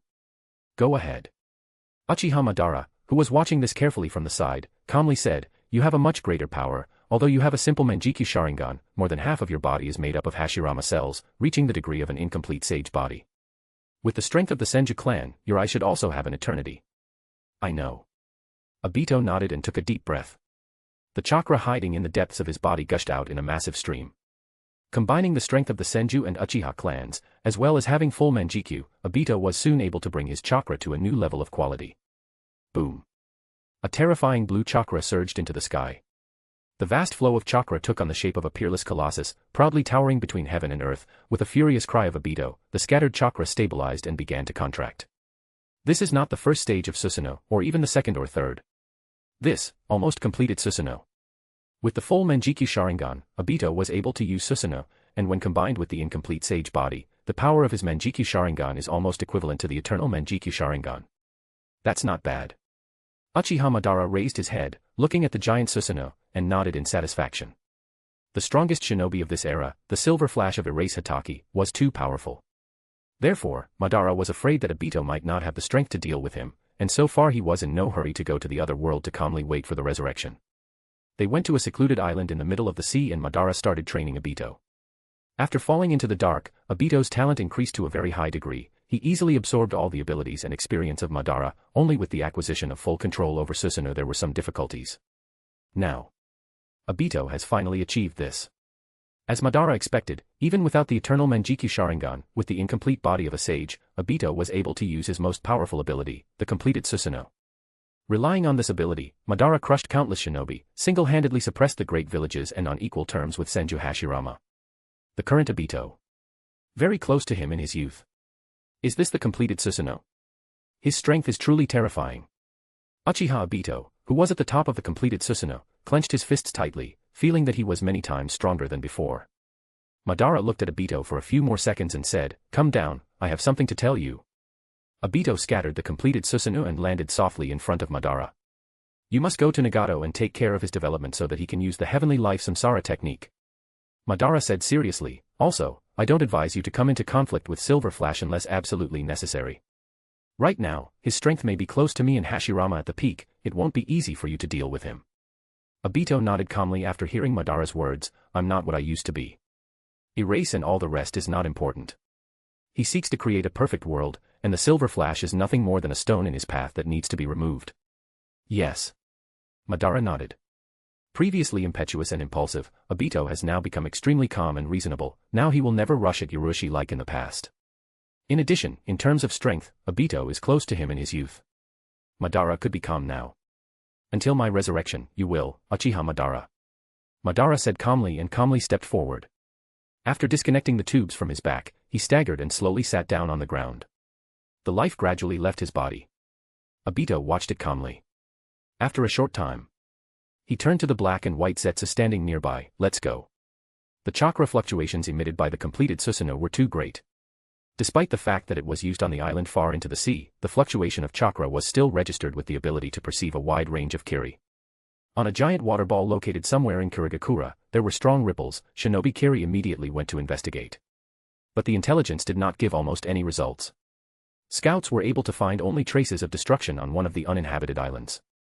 In the end, No one gave it much thought. At the same time, Erase and Rin arrived at the mountain Myaboku. Mountain Myaboku located on the massive mountain ridge, like a maze. A normal person will immediately get lost here and leave this place in a strange way after making a few circles. Even a normal shinobi will find it difficult to pass through this maze and get to Mount Myaboku. This is due to interference generated by natural energy. But this had no effect on Erase, already mastered the sage mode of Cave Ryuchi. He easily found the right path, and then led Rin along with him. As they went deeper, the paths of the maze grew wider and wider, until they could see a large and peaceful valley. All the vegetation here was gigantic in size, and one could also see a huge number of large insects of various species. The entrance to the valley. There was a large stone tablet with the inscription, Myobokuzan. On this sign, a small toad in a black cloak stood and looked at the approaching guests. It seemed that it had been waiting here for a long time. It was Fukasaku, one of the two toads, the sages of the mountain Myaboku. He looked at the approaching of Erase, and said, "The guests are finally here. Ataki Erase, I was waiting at the request of the great toad sage. Follow me." Chapter 188, Chapter 188. I kept you waiting. I apologize to the senior. Erase smile. Mountain Myaboku much more welcoming and friendly, in comparison with the cave Ryuchi. But it wasn't clear if Gamamaru just sensed him coming and asked Fukasaku to meet him, or if he was dreaming some kind of prophecy. Gamamaru is the rarest representative of the Naruto world, able to touch the power of time. At least his prophecies really have a real connection with the future. Do you own the Ryuchi Cave Sage mode? Fukasaku jumped from stone tablets and led Erase depths of the valley, at the same time, turning to him. He was already here when Ryuchi used the Sage mode to find the right path through the maze, and of course he could sense it.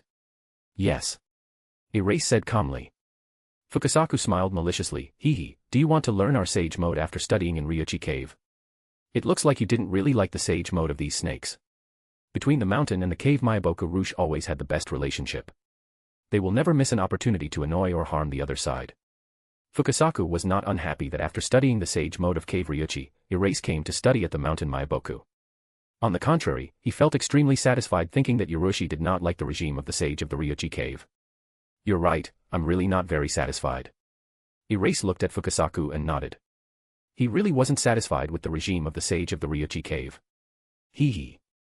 Fukasaku chuckled and said approvingly, the sage mode of these snakes is really very bad, their methods of applying natural energy are inefficient and disorderly. After a short time, the toad sage brought Erase deep into the mountains Myaboku. On a huge stone platform sat Gamamaru, wearing a professor's hat and a necklace around his neck. He slowly opened his eyes when Fukasaku led Erase. You're here. In recent years, the prophecies have consistently failed, all my dreams were shattered and interrupted, something always made it difficult to see the future. Gamamaru looked at Ryuchi with some wariness and said slowly, but I recently learned about you from Jiraiya and felt that you were the one who interfered with my prophecies. Rin looked at Ryuchi in surprise when she heard the words of the great toad sage. Previously, she thought all this talk about prophecies or something like that was utter nonsense, but from the mouth of the great toad sage of Mount Myaboku, it certainly sounded completely different and should not be fake. Ryuchi's ability to interfere with the prophecies of the great toad sage aroused Rin's curiosity. This was the first time she had heard of Ryuchi having any abilities related to prophecies. Am I interfering with your prophecies? Erase bowed his head. He was a little surprised to hear Gamamaru's words, but it wasn't that unexpected, because the great toad sage's ability to predict the future couldn't compare to his illusory clock that could control time. You don't seem to know the exact reason either. The great toad sage said sleepily, there must be some special power hidden in your body that can influence my prophecies or directly the future. In any case, in the last few years, I have completely lost my prophetic power and can no longer predict where this world is going. Although Gamamaru can't understand the specific reason, but he has a clear understanding that Ryuchi is far from an ordinary shinobi.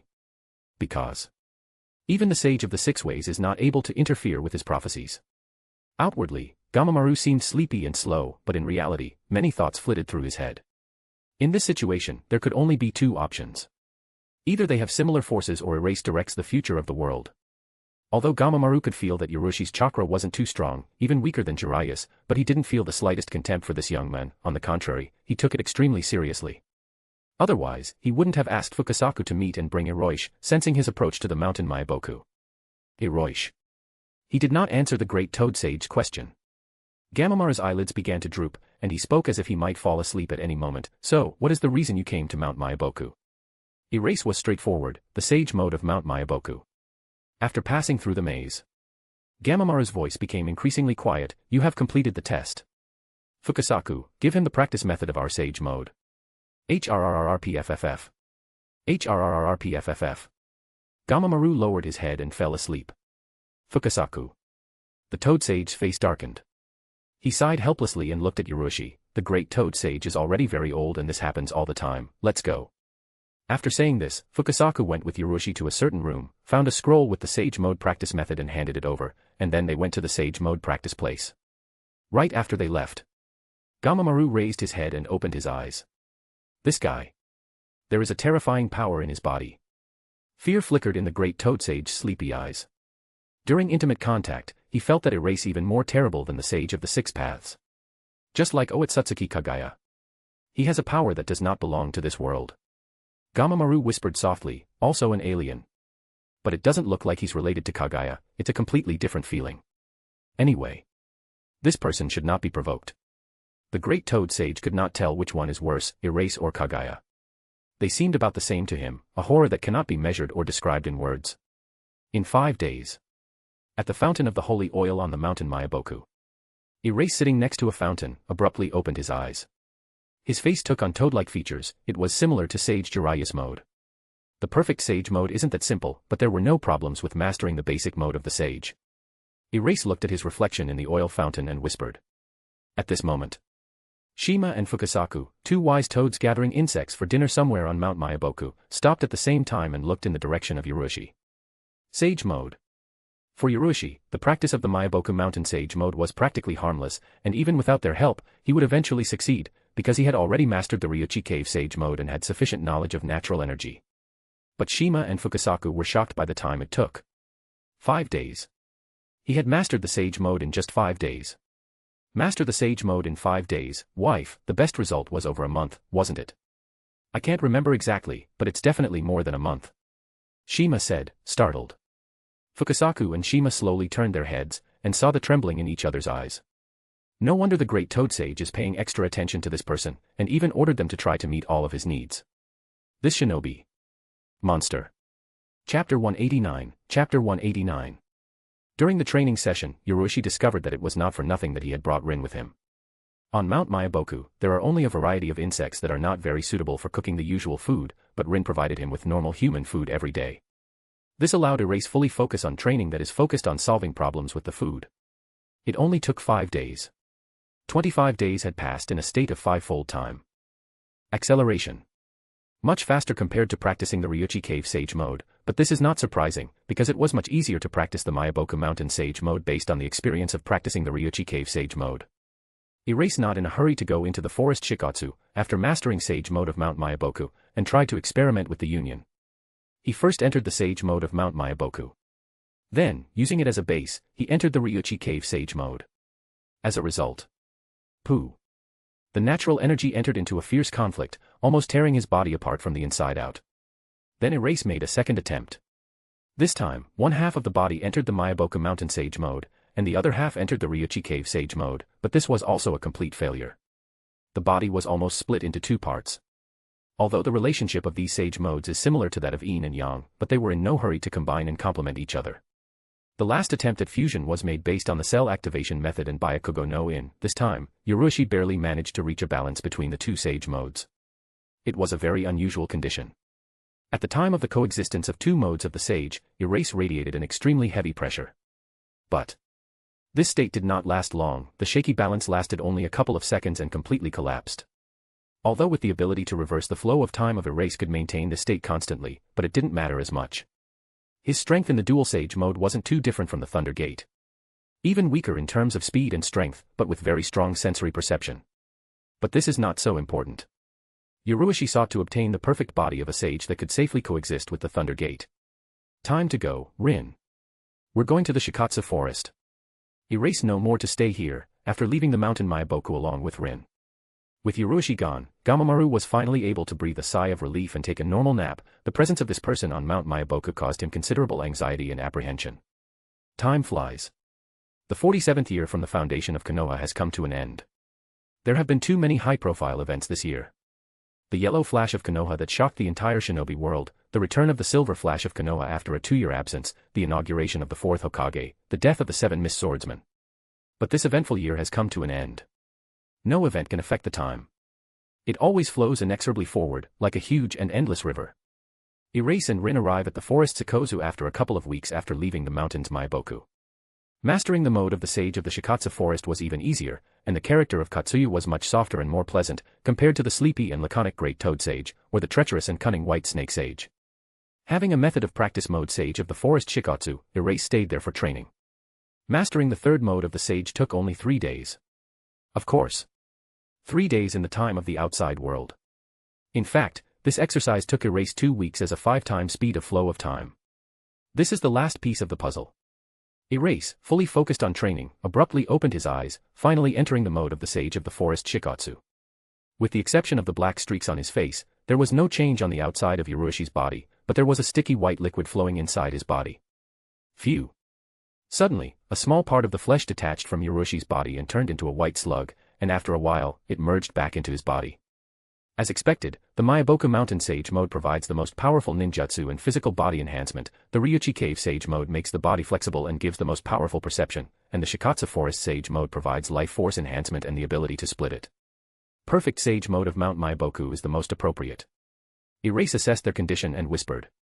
Aside from the matter of changing his appearance, of the 3 Sage modes, the Sage mode of the Shikatsu Forest is the most useless for him, because with the ability to reverse the flow of time, he has no need to rely on splitting to accumulate additional life force. In this state, it can hardly have any role only to become slippery like a slug. So, it's time to start a real workout.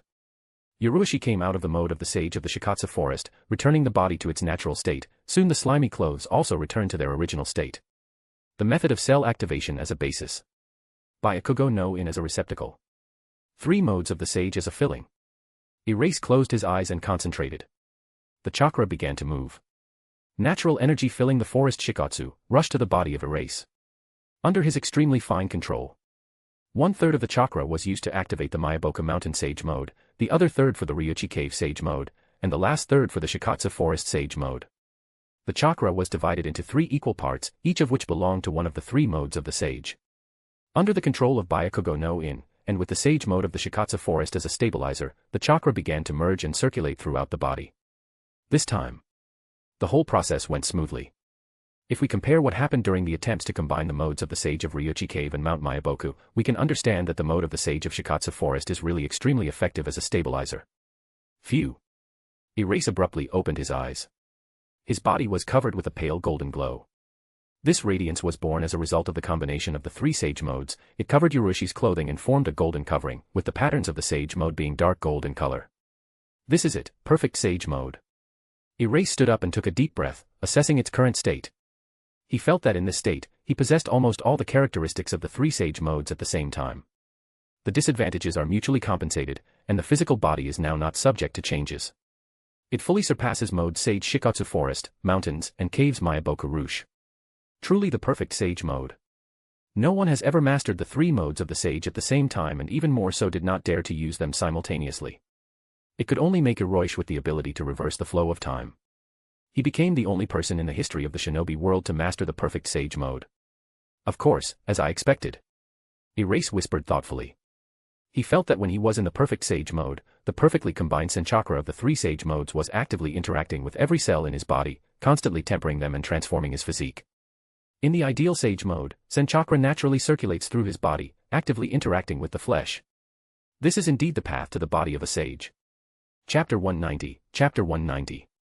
Having acquired the perfect Sage mode and the method of developing the Sage body by combining the 3 Sage modes, Yoroshi's was in no hurry to leave the Shikatsu Forest, remaining here to continue training. He was going to develop the Sage's body at least to the initial stage before leaving the Shikatsu Forest, and he also needed to take the time to open the 6th Thunder Gate. His current strength is not enough.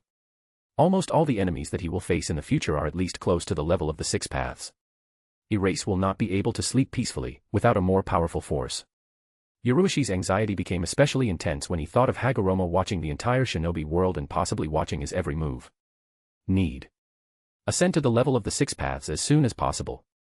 It was precisely because of his unwillingness to attract the attention of the Sage of the 6 paths that Yoroshi's had not yet considered obtaining the Rinnegan. Such a move could put him in an extremely dangerous position. Although now, due to the Thunder Gate and the time reversal ability, he has the power of a Superkage, but this should not affect the Sage of the 6 paths too much. As in the case of Guy, although he was able to fight with the enemies in the level of the 6 paths, using the release build of the 8 gates, but it didn't attract special attention. But things will be different in the future.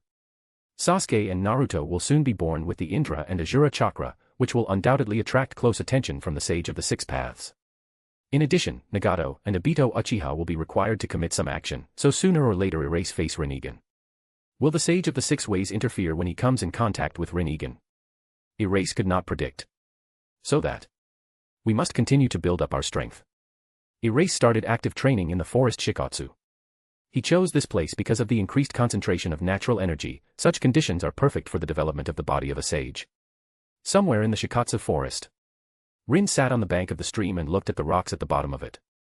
Her delicate feet touched the surface of the water, and from time to time splashes of water flew out. Aisabu, should I take this opportunity to admit Erase, do you think? We spent so much time together this time. Aisabu paused for a few seconds and said, I'm just a turtle. Hearing this, Rin was confused and began to rapidly swing her legs, splashing water. Have you ever met a creature that would cause you to like creatures of the other sex? Well, I like white fish, it tastes very good. Aisabu answered honestly. Rin sighed. She finally managed to leave the village along with Iwashi for such a long time. What else is she waiting for? Unfortunately, Yurushi was always busy training, so Rin hesitated all the time, unable to summon up the courage to approach him to confess. But she still really wanted to try to do it, before returning to the village. Inaction is tantamount to giving Kurenai an advantage, because such an opportunity to leave the village with Yurushi is too rare. Because Erase too attractive. Too many girls are in love with him. On the one hand, Rin felt a strong sense of crisis. On the other hand, it is strongly hesitated, not daring to easily approach Erase and reveal your feelings. Rin thought, looking at the stream. Suddenly, she noticed that the slugs crawling on the stalactites had stopped moving, and she turned her head sharply, looking in a certain direction. This. Rin felt a strange sensation. In this direction, an extremely powerful oscillation of a familiar, but at the same time strange, chakra flashed. It was the chakra of Erase, but it clearly felt something unfamiliar. Phew. Rin sharply jumped up and ran through the wood Shikatsu, soon arriving at the place, practicing Erase. There she saw Erase, the usual simple clothes which were shrouded in a pale golden glow. At this moment, he seemed to merge with the surrounding nature, radiating a warm and sunny feeling. Rin froze in place. She fell into a trance, watching Erase in this state.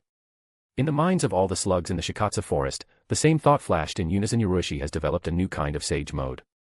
It wasn't the feeling given by their Shikatsu forest sage mode or the other two sage modes, but at the same time, it seemed that the breath of the three sage modes was partially present at once. It turns out, Erase managed to combine three modes of sage. He was even able to create a new sage mode by combining the other three. Sunade-sama, your student is truly a genius. One of the little slugs whispered softly. All slugs are part of the same whole, but the small slugs, equivalent to clones, use a respectful address towards Sunade, and only the largest slug calls her by her first name. At this time, whether it was the little slugs or Katsuyu's main body, they were all amazed to feel the breath being emitted by Yurushi. As an ancient creature that lived on for thousands of years, met with Katsuya instantly understood the meaning of the current state of Erase. This. The rudiments of the Sage of the Six Ways. The Sage mode is able to counter the Six Ways Sage mode and cause damage to the Six Ways body, and Jubi is itself a carrier of infinite natural energy. So, what is the difference between the Sage mode and the Six Way Sage mode? It consists of two things. First, the degree of perfection. Second, the quantitative gap. Whether we are talking about the Sage mode of the Shikatsu forest or the other two Sage modes, they all have certain defects and are far from ideal. Therefore, qualitative changes are impossible even in the case of practice to the limit. But in the case of Yurushi, the level of perfection of his Senchakra is already very close to the regime of the Sage of the Six Paths. Yurushi reached such a perfect degree of fusion with the natural energy that it began to penetrate the cells of the body, merging with his flesh. This process is called the Sage transformation. If Yurushi can control even more massive amounts of Senchakra by combining it with his own flesh, he will continue to evolve, going through quantitative changes that will eventually lead to qualitative changes. Actually, it is not quite correct to call this state the ideal Sage mode, it would be more correct to call it the initial Sage mode of the Six Paths. The shell is already formed. It lacks a sufficiently powerful core. 2 months later, Yurushi went through the initial stage of developing the body of a sage. And in the process, he managed to open the Sixth Thunder Gate. The so-called sage body development is the process of transforming the flesh, while the 8 gates specialize in extracting the hidden power contained in the flesh. There is no conflict between the two directions. It's time to go back. Hiroshi put his hands behind his head and sighed with relief. If earlier, he could create an attack comparable to that of the completed Susanoo only by using the Heavenly Flash, based on the unique characteristics of the Kusanagi blade, then now, he had actually reached this level. The next step should be climb to the level of the 6 paths. Chapter 191, Chapter 191. Rin and Erase left the forest Shikatsu. But Hiroshi left here print Hiraishin. Due to his lack of talent in space-type ninjutsu, Hiroshi may become entangled in too many Hiraishin seals, so out of the 3 legendary sage regions, he left the seal in only 1. Counting the seal assigned to Kakashi in Rurin and the seal left in Konoha, there are only 5 Hiraishin seals, which is quite acceptable for Hiroshi. It is worth mentioning. Rin signed a contract with Katsuyu, making her summoning beast. Shizun, as a student of Sunade, was still unable to sign a contract with Katsuyu, and in turn, Rin, who followed Hiroshi to the Shikatsu forest, got along very well with the slugs over the past 2 months and was eventually able to gain Katsuyu's recognition.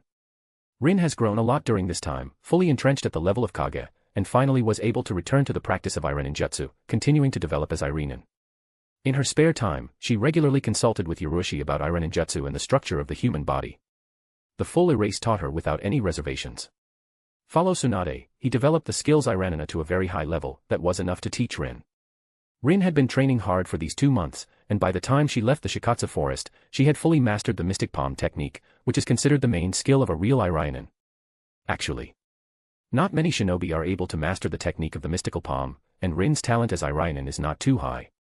Of those 2 months spent in the Shikatsu forest, Rin had been training in the Urushi time domain for about a month and a half, so the training time was very different from the time of the outside world. Now, Rin's age is close to 14. Starting to practice in the domain of time, Rin finally understood why the body of Erase is developing so fast. Obviously, he is only a little older than her, but he already looks 17 or 18 years old, so drastic a change could not have happened just because of the constant exercise and practice of the sage regime. A couple of weeks later, figure Rin and Erase appeared near Konoha. Finally back. Rin tilted her head and said thoughtfully, almost half a year has passed unnoticed, no. If we talk about the actual time, then almost a year. Yes. Erase sighed. Walking with Hiroshi in the direction of Konoha, Rin intertwined her fingers and seemed a little nervous, looking at Hiroshi with obvious hesitation and a glint in her eyes. Through some time, she firmly nodded and stepped forward, standing in front of Erase and preparing to say something. But just at this moment, something caught the attention of Erase. He turned his head, looking in a certain direction. Rin followed his gaze and saw a distant figure on the horizon, walking along the road leading from Konoha.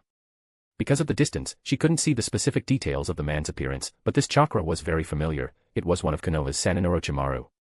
Phew. A figure of Erase eroded and disappeared. Rin lingered a little and followed him. Orochimaru, moving away from Konoha, stopped and looked to the side, seeing the rapidly approaching figure of Erase. I didn't expect to meet you at the point of care, Erase. Orochimaru looked at the student with a barely noticeable smile. Erase stopped near Sanino and said, Master, you, leaving Konoha.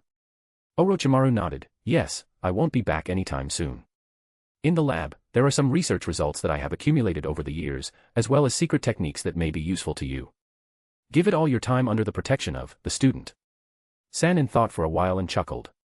Anko Mitarashi is also temporarily left to you, I don't want to take her with me. Erase looked up at the teacher, why did you suddenly decide to leave? It does not seem that Orochimaru is injured and suddenly leaves Konoha, on the contrary, this is a completely calm and normal care. But listening to these words, it becomes clear that this is not an ordinary departure for some business. Sanin intends to leave Konoha for a long time. I want to find something interesting. Orochimaru smiled, by the time we meet again, you'll probably have finished practicing the sage mode. I'm very interested in how far you can go. History has taken a different path. Danzo is dead. And earlier, Orochimaru didn't come into too close contact with him. As a result, Sanin directly began the search and research of immortality, without first conducting experiments on the transplantation of Hashirama cells. He had already done early experiments and research, but given the current situation in the village and the existence of the Urushi, Sanin did not want to do more research in Konoha. Orochimaru turned around and once again began to move away from Konoha. Erase stood in place, staring after the departing teacher. When Orochimaru was already quite far away, he said, in the land of water, there is a surviving owner of the Hayatan, as well as the only owner of the Shikatsu Miyaku. This information is very useful to me. The figure of Orochimaru stopped for a moment, and then disappeared into the mountains and forests. Urushi looked after him for a while longer, then turned to Rin, who was standing nearby, let's go. He went straight to Orochimaru's secret laboratory and asked Rin to wait outside. Upon entering the laboratory, Erase found that all experimental samples and the results of the research do not exist. The lab was completely emptied. Only in the deepest room of the laboratory, securely sealed with a special fuinjutsu, were the various results of research conducted by Orochimaru in recent years, including research concerning the soul, preserved. Erase briefly visited and closed them. Most of the research results had no meaning for him, only soul research can be useful, at least it can contribute to a certain development and strengthening of his soul. Konoha. At home. Kakashi, who had already returned from Rurin, opened the door and saw 3 people sitting in the living room. It was Hiroshi, Rin, and seen here for the first time, Anko Mitarashi. Brought the girl back again, and so small, too. Kakashi looked at Anko, and then back at Hiroshi and whispered softly, looking at him with such eyes, as if he realized some truth. Do erase perverted lolicon. What is that look? Hiroshi noticed Kakashi's strange look, but didn't pay attention to it and immediately moved on to the introduction. This is Anko Mitarashi, a student of teacher Orochimaru, and this is my younger brother Kakashi. You should already know him, Anko. Please take care of me. Anko smiled and bowed to Kakashi. She was extremely depressed when she found out that Orochimaru was leaving Konoha and would not be returning anytime soon, but when she learned that the teacher had asked Hiroshi to take care of her, Anko was immediately very excited. She had long admired Hiroshi, and had heard countless stories about him from Kurenai, but they rarely met in person. Each time, she just stared at him from the side, unable to get any closer. But now. Erase to watch her. Chapter 192, Chapter 192. Kakashi immediately lost interest after learning that Anko is Orochimaru's student. Speaking of Hiroshi about the situation in Lorraine, Kakashi went to his room. He was deliberately talking about certain things in a way that made Rin realize that there was more to Hiroshi and the Queen of Ruin than just a superficial relationship. Thereafter, all the housework fell on Kakashi. Good. You can come to me at any time if you have any questions. After leaving Kakashi, Erase continued to communicate with Anko, but to learn from me, you should be required to follow a few requirements. First, you need to control your diet, do not lean on all sorts of small snacks. Anko's eyes widened. What? Why? Because without a diet, we'll lose you forever sooner or later, oh. Hiroshi secretly sighed in his heart, but outwardly remained completely calm, because the wrong diet can have a negative effect on the growing body. Following a diet is a must for any good shinobi. This. Anko began to hesitate. Erase looked sternly at her. What is it? Is it too difficult? No. Not difficult. Anko exclaimed hurriedly as she felt the pressure from Hiroshi. Rin couldn't help but smile as she saw Anko acting as if she had just parted with something extremely important. Eating too much snacks is really bad, there's nothing wrong with demanding Hiroshi. I see. Anko answered sullenly. Already secretly pondering how to eat discreetly. But at this point, to her ears came the soft voice of Hiroshi, if you dare to challenge me and are caught stealing food, then you will be punished. Pooh. After saying that, Hiroshi waved his finger to the side, a stream of chakra erupted, taking the form of a whip and snapping dangerously in the air. Anko swallowed, nervously and with some fear and looked at Hiroshi. She began to think that he was even more severe than Orochimaru's teacher. Second, spend as much time training as possible. Hiroshi unhurriedly raised his cup and took a sip of tea. Later, I'll ask you to transfer to Kakashi's squad. You will follow him on a mission and receive a reward according to your contribution. In your free time, you should come here every day at noon for training. It's too complicated, I don't want.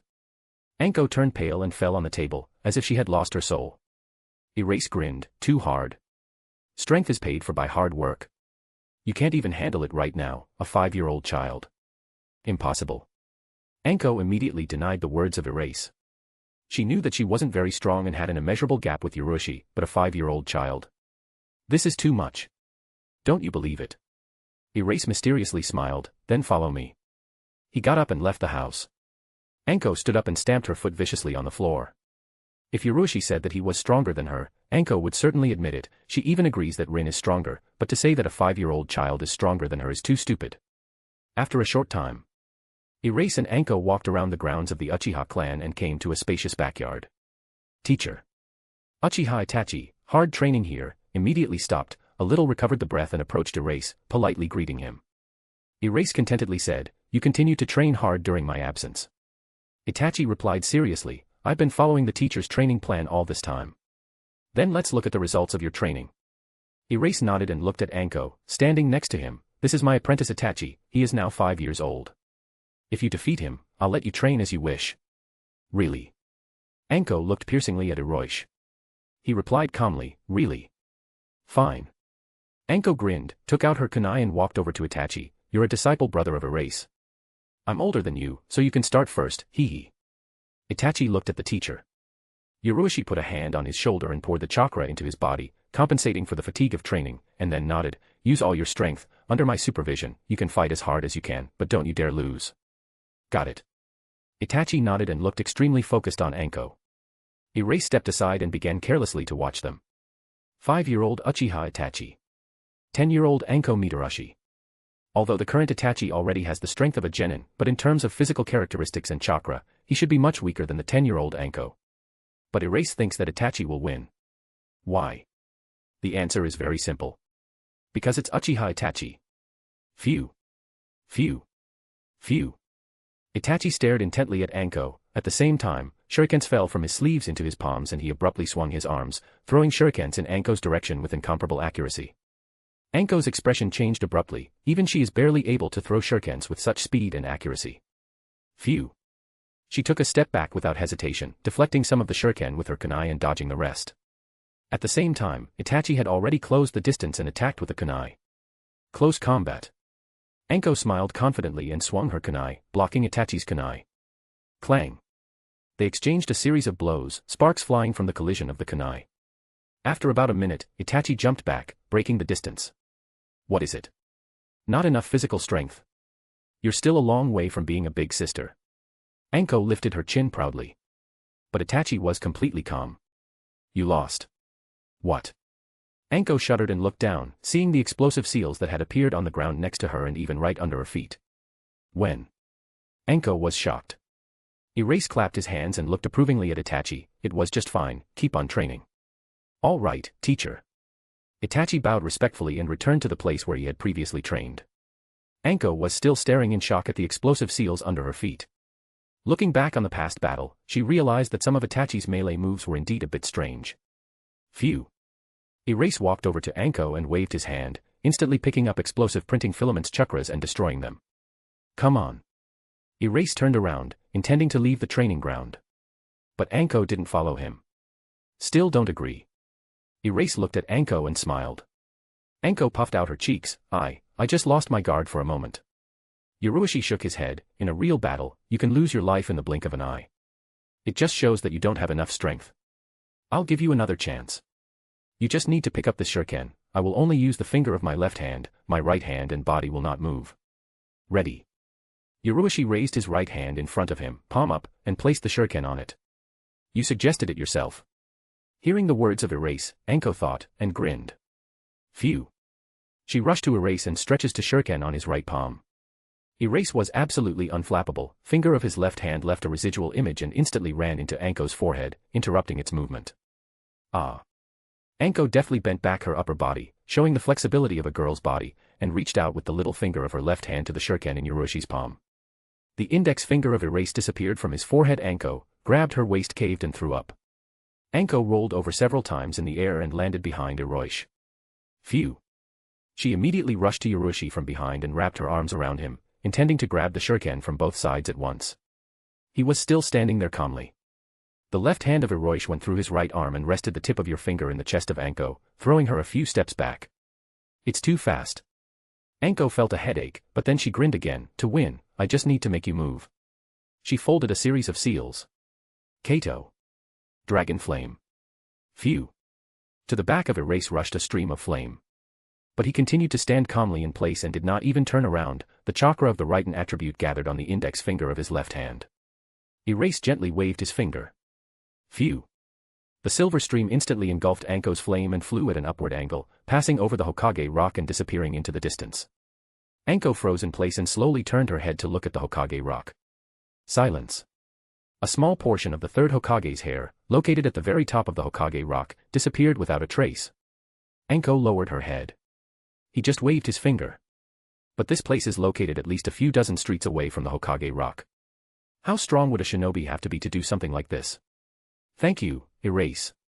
Confidence. Anko disappeared without a trace. She hesitantly turned to Erase. This, Hokage rock. Ah, is that the face of the third Hokage? Don't worry about it, do you want to continue? Erase quietly asked. Anko. Feeling part of the true power of Erase, she immediately admitted defeat. Chapter 193, Chapter 193. Take care of Anko. Erase continued safely and naturally live in Konoha. As promised earlier, he did not interfere in Konoha's affairs, and Hiruzen, in turn, did not send anyone to follow him. Minato did not pay any attention to him at all. So Erase there are very few permanent concerns. Teaching Uchiha Itachi. Training Rin and Anko. The rest of the time, Yurushi was engaged in the development of the sage's body. His sage body is only in its initial stage and has a giant gap with Hashirama. A couple of months later, Uchiha Sasuke was born. Erase tried to explore his body with the perception of sage mode, but he could not feel the chakra of Indra. This did not come as a surprise to Yurushi, because even Uchiha Madara and Rinnegan could not understand that Naruto and Sasuke are reincarnations of Asura and Indra, so he had too little hope of doing so. What do you call it? Erase took Sasuke out of the hands of Mikoto and turned to Fugaku. Fugaku smiled and said, Uchiha Sasuke. Good name. Erase thought it would be funny to change the name Sasuke, but quickly rejected this idea, such can dramatically affect the fate Sasuke. Anyway. With him here, the Uchiha clan cannot be destroyed. In a few months. If Obito still decides to release Kyuubi on Naruto's birthday, and he continues to stay away, then Minato's fate will likely remain the same. By then, he will have taken Konoha into his own hands. The time passed quickly. Several months passed. As far as he can remember, Naruto should be born soon, but Konoha did not notify him of this in any way. Including Kakashi, who was originally responsible for protecting the pregnant Kushina, did not receive any tasks. At home. Yurushi, who was sitting on the sofa, raised his head and looked out the window, the soft moonlight illuminating the night Konoha. You don't intend to notify me? Erase shook his head. Minato and Hiruzen's failure to notify him about the security of the Kyuubi seal was not just a matter of respecting his non-interference in Konoha's affairs, but it was also a sign of the lack of trust in him on the part of the Konoha elders. This event was necessarily discussed by the elders of Konoha, and in the course of this discussion, of course, the issue of notifying him was raised, but this proposal was most likely rejected. In that case, I will really stand aside, Minato. Erase whispered. He turned away from the window and looked at Rin, Anko, and Kurenai sitting on the couch. Stop talking, let's play Mahjong, let's immediately agree that cheating is prohibited. Got it? No problem. The girls nodded gravely. Erase involuntarily felt a sense of guilt, watching their reactions. So is he a good teacher? Looking at the atmosphere in the room, you might think that the official Mahjong competition is about to start here. Now is the time to relax and relax well, not to train hard. Nothing happened that night. Time flew by. The next night, nothing happened either. The third day. The fourth day. On the evening of the fifth day. Yurushi, who was playing Mahjong, stopped abruptly. This action immediately attracted the attention of Rin, Anko, and Kurenai. Hey! It's only the fourth round yet. Anko couldn't help but exclaim, seeing that Erase stopped playing. He had already won 4 times in a row, she wanted to win back. Erase smiled and said after a short pause, Don't worry, we have plenty of time on this, the game is over. After these words, Erase put the dice on the table. Kurenai and Anko gazed at Eroish, not realizing his actions, but then I heard a quiet voice. Rin, protect Kurenai and Anko. Having said that, Erase looked at the room Kakashi and said, Kakashi, come on. What? Kakashi opened the door, stuck his head out, and muttered irritably, all the shops are already closed, I won't be able to buy anything. How can I send you to the store at this time, brother? You must stay in the living room. Don't take any action, no matter what happens outside. Erase seriously looked at the younger brother. Kakashi was shocked at first, and then he exclaimed in a dazed voice, what happened? Yurushi walked to the window, folded his hands behind his back, and looked at the sky slowly darkening with dark clouds, then calmly said, what is going to happen, is going to happen. Somewhere outside of Konoha. Boom. A terrifying chakra surged into the sky, turning the moon red, and 9 giant tails appeared in its wake, the ground violently shaking. It was the Kyuubi. The strongest of the Biju. With only half of his strength, he is able to suppress 5 Biju at the same time, and his full strength is comparable to the combined strength of the other 8 Biju. Kyuubi stands out strongly among the Biju. By partially controlling it, you can reach the peak of the Kage level, and when you reach full control, you can ascend to the Super Kage level. At this moment, there was a man standing on the head of the Kyuubi. He wore a strange mask in the shape of a whirlpool, and a scarlet Sharingan shone in the eye holes. The Kyuubi was brought under almost complete control by the power of those eyes. This is the power of the Kyuubi. But despite his strength, he was under my control. Obito indifferently looked at Konoha, who was nearby. Controlling the Kyuubi, he is almost as good as Madara at the peak, this is the power of the shinobi god. The Kyuubi, which is the hardest to catch, easily fell into my hands. Should I just leave now, or should I do something else? I don't think they want to let me go so easily. As Obito looked down at Konoha haughtily, standing on top of the Kyuubi's head, Minato appeared next to him, wearing a Hokage cloak. At this moment, the fourth Hokage's expression was extremely unsightly. Looking at Obito standing on the head of the Kyuubi, Minato felt a terrifying and oppressive chakra pulse emanating from his figure. This person doesn't just rely on the power of the Kyuubi, it has a terrifying power all by itself. Who are you? Obito's name flashed through his mind, but that terrifying chakra didn't match the image of Obito in his memory. Obito looked at Minato and said indifferently, Uchiha Madara. Chapter 194, Chapter 194. Uchiha Madara. Minato frowned deeply at Obito's words. He certainly couldn't easily believe these words, but this terrifying chakra and the ability to control the Kyuubi really isn't like what a shinobi of this era can possess. In his perception, even Urushi's chakra can't compare to this person's. Just a terrifying chakra. This is the shinobi with the strongest chakra of anyone he has met before. By a wide margin. It seems that Jinchuriki Sanbai is also in Konoha. Obito looked at Konoha and used the Manjikyu Sharingan to register the familiar chakra fluctuations belonging to Rin and Urushi. Controlling the Kyuubi, it won't be difficult for him to take Rin away as well. There is no shinobi in the world that can stop him now. Minato and Urushi. In Obito's perception, the two men's cup was like a dim firefly flying into the hot sun, compared to him controlling the Kyuubi. But as Obito was debating whether to do this, a large number of Hiraishin kunai flew in his direction, and the next moment, Minato's figure appeared next to him. Raiznan. The right hand with the Raiznan swung towards Obito. He must confirm the identity of this person. According to the information provided to him by Urushi and Kakashi in the past, Obito has a space-time ability that allows him to pass through any attacks through his body. Facing Minato, Obito only snorted coldly, blue chakra gushing out of his body. The Raiznan hit the blue chakra, but it had no effect, and Minato's figure was thrown back. Phew. The chakra continued to erupt from Obito's body, forming a blue skeleton around him. This, Susanoo. Hiruzen, who was rushing in that direction, looked at Susanoo and exclaimed in shock, isn't that Madara's ability? In the secret archives of Konoha, there is information about Susanoo left by the second Hokage Senju Tobirama. In the entire Uchiha clan, there were only a small handful of people who had this ability.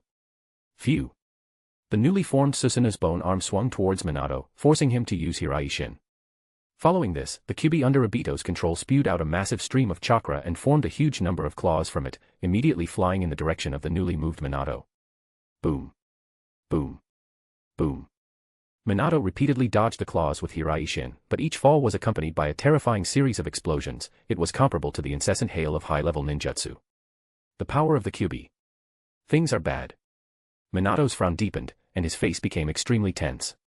Now he is unable to confirm the identity of this person, because it will be too difficult to overcome Susanoo's defenses with the attacks available in his arsenal. In addition, the Kyuubi is a huge problem. In the current situation, not to mention sealing the Kyuubi, even just breaking his connection with this person would be an extremely difficult task. Hiraishin no Jutsu Tobirama. This guy may have caused me some inconvenience, but it looks like all you can do is run.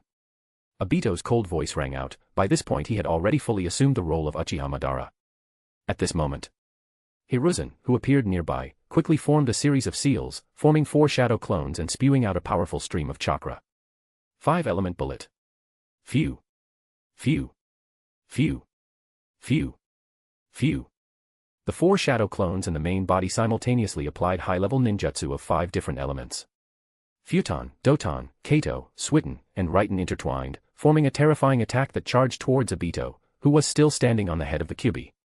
At this time, Hiruzen still had a fighting power close to the peak, and as the most experienced third Hokage, he immediately understood how to most effectively deal with this opponent. First you need to break his contact with the Kyuubi. Then chase it away and seal the Kyuubi. Boom. A powerful attack, containing 5 elements at once, hit Susanoo Obito, causing a monstrous roar. Crack. A crackling sound was heard, and the surface of Susanoo began to be covered with small cracks. However, Obito only snorted coldly and spewed out a massive stream of blue chakra, neutralizing the effect of Hiruzen's ninjutsu in the blink of an eye. A huge amount of chakra enveloped Susanoo. Muscles and skin instantly formed on the blue skeleton, and then a layer of shapeless armor enveloped it, the third stage of Susanoo.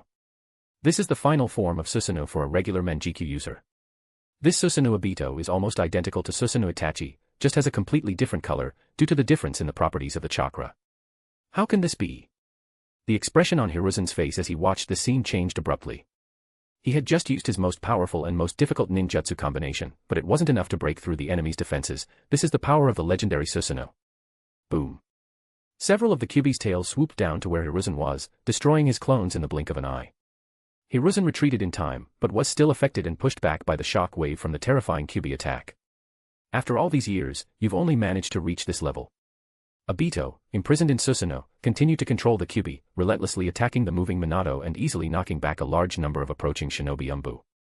Hearing Obito's voice and tone, Hiruzen started violently and said with a hint of horror, "You." "Phew." Minato appeared next to Hiruzen and said, his voice extremely heavy and gloomy, "He calls himself Uchiha Madara, although I don't really believe it, but its power really goes beyond our imagination." Uchiha Madara. Hiruzen and shinobi Umbu, who were nearby, felt a genuine horror. Especially Hiruzen. These Umbu shinobi just knew that Uchiha Madara was an extremely powerful shinobi, able to fight on equal terms with the legendary first Hokage, but Hiruzen really understands how terrifying Uchiha Madara is, because in the distant past, he happened to personally witness the strength of this man. The terrifying power of Madara is impossible to describe in words, it goes too far beyond what a normal shinobi can achieve. Even the Biju, who are considered by the great villages to be their most important strategic weapons, from the point of view of the first Hokage and Uchiha Madara, seem to be nothing more than ordinary animals that can be caught at will. Chapter 195, Chapter 195. Why would Uchiha Madara need a Kyuubi? Hiruzen gritted his teeth, looking at Obito, now in the world of shinobi and so there is no one to stand in your way, there is no need for Kyuubi. Obito replied indifferently, I was seriously injured in the battle with Hashirama, and I need Biju's strength to recover. Hiruzen's face became unsightly. He also does not believe that this person is Uchiha Madara, but Manjikyu Sharingan and Susanoo clearly hint at a certain connection with Madara. Hiruzen could only be completely sure of one thing, they couldn't let this man take the Kyuubi. Minato, it doesn't matter who this person is, what's more important is that he doesn't have Madara's power at the peak. He's probably relying on Biju's chakra to exert such power right now, so we just need to separate him from the Kyuubi. I agree. Minato said seriously, but in the current situation, it won't be so easy to do it. Hiruzen replied firmly, in any case, first we need to detain him and wait for the rest of the forces to arrive. Phew. Phew. Minato carried Hiruzen with him, dodging another Kyuubi attack. Hearing Hiruzen and Minato's words, Obito folded his arms and said, detain me. Interesting, which gives you the illusion that you are capable of it. Roar. After Obito's words, the Kyuubi roared furiously, spewing out a massive stream of chakra that began to rapidly gather and contract in front of his open mouth. Soon, a giant Bijudama was formed, and the chakra contained within it reached a terrifying level. Hiruzen felt a strong tension, he was sure that this Bijudama was able to destroy the entire Konoha behind him at once. Phew.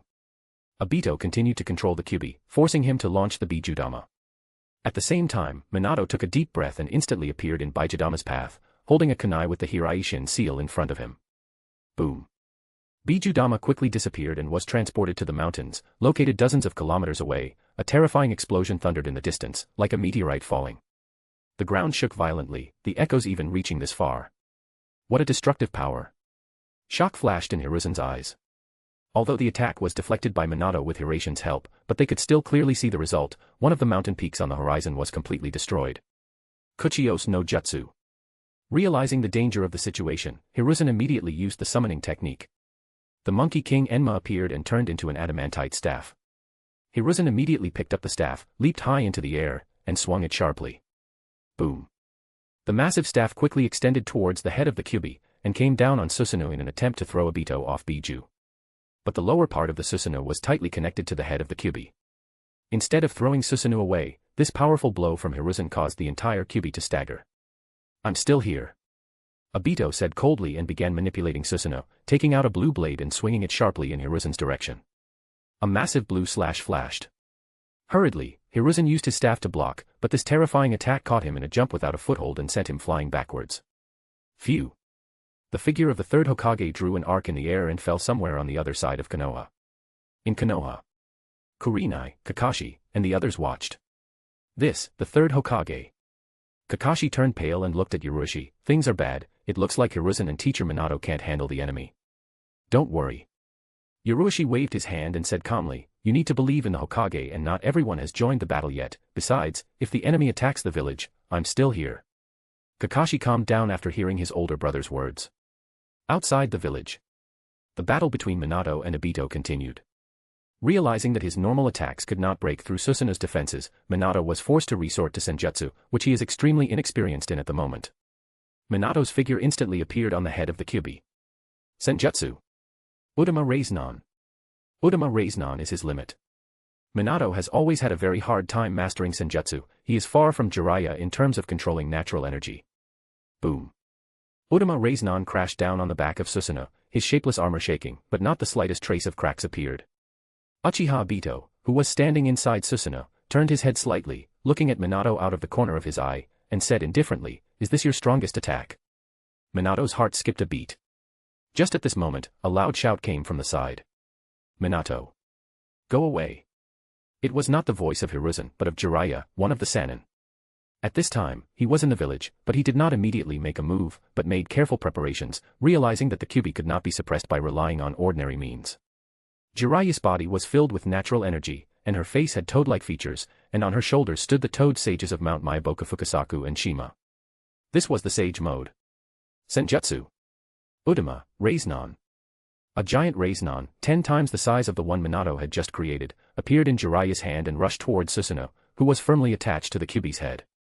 At the same time, the toad sages formed a series of seals and simultaneously unleashed an elemental ninjutsu, and massive streams of futon and kato poured into the huge Raiznan, violently intertwining in it. Phew!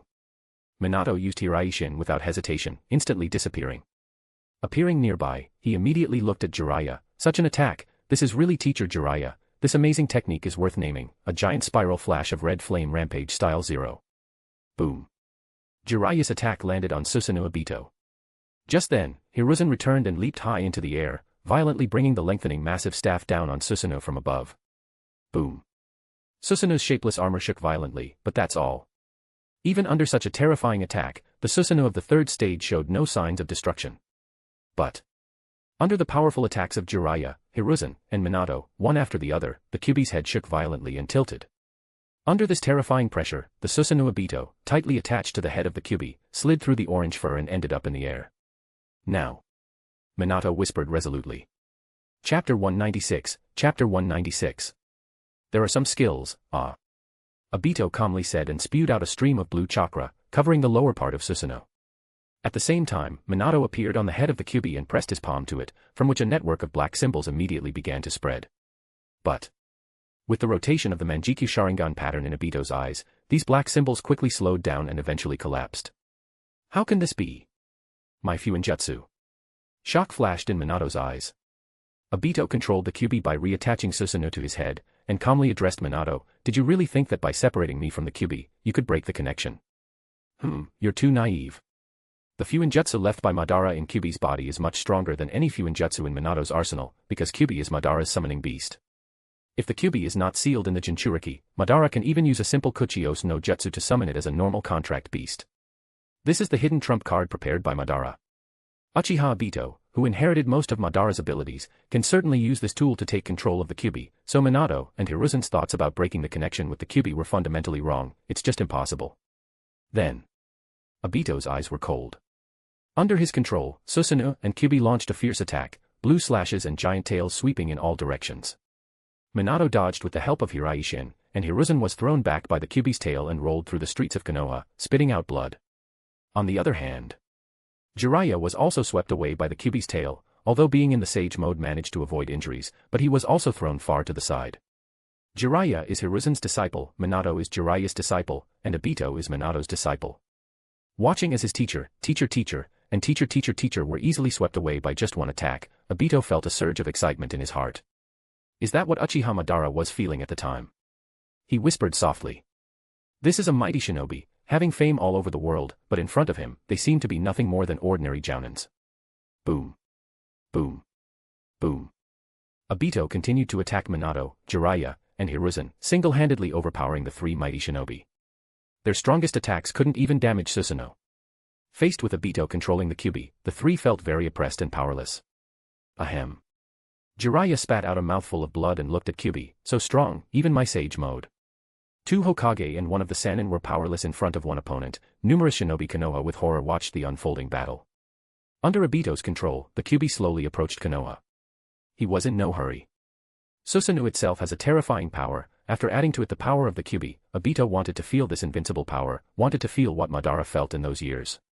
But at that moment, a figure appeared in front of him. It wasn't Ryuchi, Hiruzen, Minato, or Jiraiya, but a clumsy shinobi in a green leotard, the father of Meito Dai. Because in the past, Meito Dai received the rank of Tokubetsu Jounin because of Ryuchi, most of the Konoha shinobi, including Obito, knew him. But Obito wasn't interested in the sudden appearance of Meito Dai at all and only asked in a bored voice, "You want to stop me too? This is not worthy of attention." Obito controlled the Kyuubi, intending to kill Meito Dai with one tail. "Watch out." Minato, Hiruzen, and Jiraiya were nearby. Minato exclaimed in concern, about to use Hiraishin to save Meito Dai. But at this moment, Dai tilted his head and sharply pressed the thumb of his right hand on his chest in the area of the heart. His body spewed out a terrifying pulse and was covered in a blood-red flaming aura. This was the 8-gate release formation. Phew. Meito Dai's figure swooped up, dodging the Kyuubi's tail and striking at Susanoo. Boom. With the impact of Meito Dai's fist bathed in red light, a huge column of compressed air, visible to the naked eye, crashed down on Susanoo Obito. Under the shocked gazes of Hiruzen, Jiraiya, and Minato, the Susanoo Obito that they couldn't break by any means was instantly covered in many cracks under this Meito Dai strike. Boom. This blow instantly crushed Susanoo Obito and crashed down on the giant head of the Kyuubi. The Kyuubi's head twisted violently under the impact, and his massive body, which seemed to have boundless strength, was sent flying backwards with a crash, crashing to the ground in the distance. Silence. Seeing the shinobi shrouded in a red aura, the Konoha shinobi showed disbelieving and stunned looks. This Meito Dai? Unbelievable, just one hit. Meito Dai was still a Tokubetsu Jounin, having never achieved the rank of Jounin. He stood out quite a lot among the Tokubetsu Jounin because he had great strength, even though all the other aspects were just terrible. The highest power previously demonstrated by Dai had allowed him to kill an elite Jounin, but at this moment, he was showing 10 times more power. This was a terrifying enemy that even Jiraiya, Hiruzen, and Minato couldn't shake. They were powerless. But just one hit from Meito Dai. Even the Kyuubi was thrown away with exaggerated ease. This. Minato was greatly shocked as he watched, but quickly recovered and reacted. Now they have a chance. Previously, they couldn't overcome Susanoo's defenses, so all they had to do was try their best to keep the Kyuubi out of the village, but the appearance of a shinobi capable of breaking Susanoo completely changes the situation. They have a chance to win. Chapter 197, Chapter 197. It's very painful. But I've already adjusted. Falling to the ground, Meito Dai squinted and clenched his fists tightly, then slowly relaxed them and shouted, "Lord 3rd Hokage, Lord 4th Hokage, I will take the frontal attack." He is not proficient in Fuin Jutsu, barrier ninjutsu, or anything like that, and can only rely on the power of Hachiman Tonko to break down the enemy's defenses. Noticeably battered, Jiraiya, Hiruzen, and Minato looked at each other, fighting spirit flashing in their eyes. They saw a chance to win. I didn't expect Hachiman Tonko's power to be so terrifying. Hiruzen gave Meito Dai a deep look. But it's a pity. Such power can only be used once in a lifetime. The giant Kyuubi, sprawled on the ground with a deformed head, quickly returned to its perfect state and rose to its feet. At the same time Obito's figure appeared. But there were no injuries on his body at all. Obito stared at Meito Dai. Blood vapor, is that Hachiman Tonko? With the help of the Manjikyu Sharingan, Obito could clearly see the chakra flowing in Meito Dai's body. The attention was immediately attracted by the huge flow of chakra pouring out of the death gate. Obito folded his arms and shook his head. "TSK, it looks like the Konoha Hokage are nothing special, but can only rely on other shinobi." Phew. Meito Dai lunged forward again and slashed at Obito's face, not wanting to listen to any nonsense. A terrifying blast of compressed air hit Obito's figure, but suddenly, he just stood there, watching the attack indifferently. Obito's figure didn't even stir when the attack hit it. My fist passed right through. Meito Dai exclaimed in shock. At the same time, Minato and the others rushing in Obito's direction were also greatly stunned as they watched this strange scene. Minato stared at Obito and said in a heavy voice, "This is a spacetime jutsu, is that you, Obito?" Obito is dead. Obito said indifferently, but his abilities are very good. Hearing these words, Hiruzen ground his teeth and exclaimed, "So you control Obito's body?" Uchiha Madara. Biju is needed to bring the real body back to its peak. Whether it was Minato, Hiruzen, or Jiraiya, at this moment, they all believed that the real Uchiha Madara was really standing in front of them. The reason for this was quite simple. Obito couldn't grow to such an extent, especially in such a short time. Whether it was demeanor, ability, or anything else, including the terrifying chakra, when trying to relate it all to Obito, Madara's body capture was the only reasonable explanation. In this state, Madara shouldn't be able to control the Kyuubi in parallel, then I can break their bond. The moment I appear on the body of the Kyuubi and use the technique, you must immediately attack Madara, just make sure that I and the Kyuubi do not fall into the attack range. Minato looked at Dai and said seriously. Regardless of whether Madara has taken Obito's abilities or simply controls his body, now is not the time to think about it. The most important thing is to break the connection and reseal the Kyuubi, thereby depriving him of the source of power. Got it. Dai nodded and exclaimed loudly. In the next instant, Minato's figure disappeared, appearing on the back of the Kyuubi, while Mato Dai's figure rushed towards Obito, striking again. Phew. A huge stream of compressed air instantly engulfed Obito's figure. This caused Kamui's intangible ability to transfer Obito's body to another space. At this moment, Minato placed his hand on Kyuubi's back, and a network of black symbols quickly appeared, abruptly severing Obito's connection to Kyuubi, allowing him to regain consciousness. Following that, without taking his hand off Kyuubi's back, Minato activated Hiraishin without hesitation or delay, instantly disappearing and appearing with Kyuubi on a remote mountain range. It's a bit of a problem. Obito wanted to stop Minato, but at the moment when Kamui's intangible was activated, he couldn't use the Manjikyu power to interfere with Minato's actions, and only watched from the side as the connection was broken. Obito looked into the distance, feeling the Kyuubi chakra far away in the mountains, and said coldly, are you going to distract me from Konoha and make me retreat? No. Jiraiya looked at Obito and shook his head. Do you still hope to leave after losing the power of the Kyuubi? Hiruzen and Jiraiya had similar intentions. No matter what state Madara is in, they can't let him go. But looking at them, Obito didn't show any panic at all. Instead, there was a hint of mockery in his eyes. Lost the power of the Kyuubi? Ah. In fact, you are very wrong. To maintain the control of the Kyuubi, I had to allocate some of the power of my eyes, which did not allow me to use their true abilities. After these words, a stream of blue chakra gushed out of his body, instantly exceeding the size of the third stage Susanoo and continuing to grow. Mato Dai did not immediately launch an attack, because the two previous blows had been completely ignored by the opponent's strange abilities, and he felt that there was not much strength left in his body, at most for one more blow. This. Hiruzen and Jiraiya froze in shock as they watched the chakra surging high into the sky, their hearts fluttering violently. The terrifying flow of chakra took the form of a colossus, more than 100 meters high, and a blue chakra shone like a flame on its entire surface. He is still able to release such a huge chakra. Jiraiya's face darkened considerably. Following this, under Jiraiya's disbelieving and shocked gaze, Obito, who was in the area of Susanoo's forehead, raised his right hand and squeezed the empty air with his palm. That's not all. Clang. With Obito's movement, the glowing blue chakra began to contract and condense, taking the form of a massive armor covering the giant's body. The flaming mobile chakra took on a firm and stable form. Just standing still, this giant colossus encased in armor was already instilling terror and despair in the surrounding shinobi. It was completed Susanoo. Whether it was Jiraiya, the Chunin, and Umbu shinobi nearby, or the other shinobi watching from Konoha, they all opened their eyes wide, staring in horror and disbelief at this terrifying blue giant towering between heaven and earth. Not only has it released such a huge amount of chakra, but it also keeps it in a stable state. This is it, the power of Uchiha Madara. Jiraiya couldn't believe his eyes as he watched this terrifying giant. Even while in sage mode, he felt absolute despair as he looked at the towering completed Susanoo. Such power. Hiruzen's hands were shaking, and the scene brought back old memories of the terrifying power of Uchiha Madara and Senju Hashirama. Compared to them, this power is on a completely different level. Chapter 198, Chapter 198. The current Obito's Manjikyu power is inferior to Madara's at its peak. Controlling the Kyuubi, its limit is the release of the third stage Susanoo. If the completed Susanoo was released, it would be too difficult for him to control the Kyuubi. After Minato severed his connection with the Kyuubi with Fuinjutsu, Obito was no longer distracted by Bijuu's control and was able to fully exercise his personal power. Completed Susanoo. So, such a chakra. Almost all the shinobi watching from Konoha began to tremble visibly, and a chill ran down their backs. Some even struggled to keep their feet under the pressure of this terrifying chakra.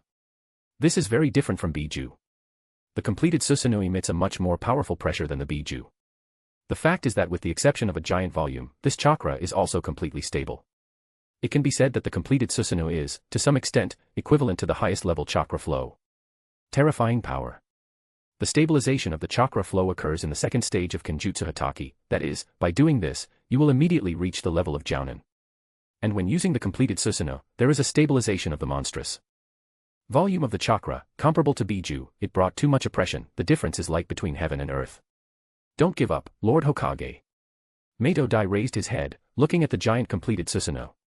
While in the state of building the release of the 8 gates, Dai did not feel too oppressed, but was overwhelmed by the terrifying power that filled his body. Phew. In the next moment, Dai's figure shot into the sky, appearing in front of Obito and striking a fist at the head of the completed Susanoo. Dai put all his strength into this strike, determined to crush the enemy's defenses once again. This is his last strike. But faced with this blow, Obito remained completely calm. He looked at Mato Dai indifferently. The Manjikyu pattern blossomed with a powerful force, starting to spin rapidly. A dark swirl appeared in front of Susanoo's head. Boom. The compressed air stream collided with the dark swirl and was completely absorbed by it before reaching the completed Susanoo. How can this be? Dai felt a tremor in his heart as he watched in disbelief. Building the release of the 8 gates is the culmination of his power. With this power, he can even suppress the Kyuubi, but when faced with the space-time jutsu Obito, it makes absolutely no difference. Mato Dai was confident that he could destroy even a completed Susanoo, but his power had not reached the level of space distortion and was completely useless against Kamui Obito. Mato Dai's body began to fall down. This was his last blow, and Mato Dai felt the power quickly leaving his body and the fierce chakra burning in the area of his heart steadily weakening. I couldn't protect Konoha. Mato Dai whispered softly. Phew. Jiraiya picked up Dai's falling body and lifted his head up, looking in Obito's direction. Obito continued to control the completed Susanoo with absolute indifference, pulling out a giant blade shrouded in flaming blue chakra. Under the gaze of Hiruzen and Jiraiya, the completed Susanoo lowered this blade. Boom. The power of this blade gave the feeling of a collapsing sky. Faced not even with the impact itself, but simply with its echoes, the outer wall of Konoha was covered with numerous cracks and began to fall apart. Hiruzen and Jiraiya, who were very close to the flashing blue slash, felt like small boats in the middle of a terrifying storm. Their bodies were thrown back, even just standing still was not possible. Phew. A giant blue slash sliced through the ground and shot towards the mountains in the distance, neatly severing the tops of 2 mountain peaks. Mountain peaks. Jiraiya and Hiruzen, who had just dealt with the echoes of this attack and were struggling to stand, looked at the severed mountain peaks in the distance in a daze. The distance to these mountains is at least 10 kilometers. It is easy to cut off 2 mountain peaks with one blow from such a distance. What a terrifying power. Did the first Hokage fight such a monster in the past? Jiraiya's voice was trembling. He had not been through that era, but now he had personally witnessed Madara's terrifying power beyond imagination, and wondered just how strong Senju Hashirama was in suppressing this monster. Watching this blow of the completed Susanoo, even Jiraiya felt a huge gap in despair. It was an incomparably more oppressive feeling than when he faced the demigod shinobi Hanzo Salamander during the Second World War shinobi. A space-time jutsu that can completely annul even the most powerful attack of Mato Dai. A terrifying attack of the completed Susanoo, far superior to the S-rank ninjutsu. If that sword had just been aimed at Konoha, the entire village could have been destroyed. The attack and defense had reached a terrifying degree. How to resist such an enemy? Like Jiraiya, Hiruzen also felt helpless and desperate, completely at a loss how to face such an enemy. Hiruzen suddenly remembered about Yurushi. Now he should be in Konoha, but after thinking about it, he quickly came to the conclusion that in such a situation, the speed of Yurushi would not make any sense, because the defense of the completed Susanoo does not have a dead angle, and one of his attacks can destroy the entire Konoha. Besides, there is also a space-time jutsu. Have you felt despair yet? Obito looked at Hiruzen and Jiraiya, who were nearby, and said indifferently, seeing that they were standing with gloomy and lost faces, not taking any action, as if they had already lost the battle. Suddenly, he looked at the mountains in the distance, feeling that the Kyuubi chakra seemed to be in the process of sealing, and chuckled coldly, "Do you want to seal the Kyuubi again? But then you won't be able to protect Konoha." After these words, the giant hands of the completed Susanoo tightly gripped the hilt of the blade and rose steadily up, raising it over Konoha. The shinobi of Konoha, who had just witnessed the power of this blade, was very clear what exactly would happen at the moment of its fall. All of Konoha will be destroyed. At the same time, in the middle of the mountains far from Konoha, the Kyuubi's chakra quickly shrank and disappeared without a trace. The two people were facing each other, and one of them sighed heavily and dropped to one knee. The person who got down on one knee was Minato. At this moment, the fourth Hokage felt his soul being quickly absorbed by the death god summoned when using Shikifujin. He slowly turned his head to look at the giant completed Susanoo standing in front of Konoha. "I'll leave it to you." Minato barely managed to whisper. The person standing opposite Minato nodded confidently. A stream of Kyuubi chakra gushed out of his body, silver and gold radiance intertwined. The figure instantly disappeared. Minato smiled bitterly as he looked at the place where the human figure had just disappeared. He thought he could protect Konoha with his own strength. But as soon as the real threat loomed over Konoha, he was unable to do it. Even to seal the Kyuubi in his own body was impossible, because his physique is unable to carry the huge chakra of the strongest Biju. You could only rely on Shikifuji to seal yourself together with the Kyuubi. Noticing what was happening on Konoha's side, Minato bitterly realized that even if he dealt with the Kyuubi, he would not be able to prevent the destruction of the village. But fortunately, At the last moment, there was an unexpected twist that gave him hope. Be sure to win and protect Konoha with the power of the Kyuubi. Yurushi. Minato whispered the last words and fell to the ground, his consciousness gradually sinking into darkness. Chapter 199, Chapter 199. Previously. Konoha. When Mato Dai opened the 8th gate and crushed Susanoo Obito, forcing him to resort to Kamui's impalpability, which allowed Minato to find an opportunity to sever his connection with Kyuubi. Yurushi, who was still at home, turned his head sharply, looking in the direction of Minato and Kyuubi. Mato Dai used the 8-gate release formation. Obito probably didn't like it that his dance was interrupted halfway through. Yurushi chuckled, then turned to Kakashi and the others, "Stay at home, don't do anything about it." Phew. After these words, Yurushi's figure blurred and instantly left the house. He did not go to the battlefield to face Obito, but instead left Konoha at high speed from the other direction, heading towards the mountains where the Kyuubi chakra fluctuations were coming from. About a month ago. His time flow acceleration ability improved again, reaching a 6-fold acceleration. With the 6-fold acceleration of the time stream, coupled with the sage's body, Yurushi was extremely fast, without even opening the Thunder Gate. He very quickly reached the place where Minato and Kyuubi were. Arriving there, he saw Minato in a desperate situation. Yurushi could clearly sense the fluctuations of an extremely evil and cold spiritual force coming from behind Minato, who was standing directly on the head of the Kyuubi, caused by the application of Shiki Fujin. Shiki Fujin merged into Minato's body and through him, took control of the Kyuubi.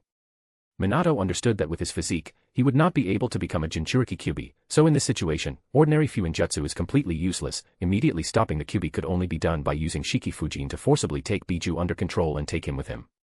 But when he saw the completed Susanoo Obito, he knew that it wouldn't work. Minato thought that the opponent's power was heavily dependent on the Kyuubi, and his ceiling would be enough to ensure the victory of Jiraiya and Hiruzen, but it turned out otherwise. If he uses Shiki Fujin to neutralize the Kyuubi, then there will be no one to stop the Uchiha Madara, and due to the lack of a powerful physique, he does not have the ability to become a Jinchuriki Kyuubi to return and fight the enemy.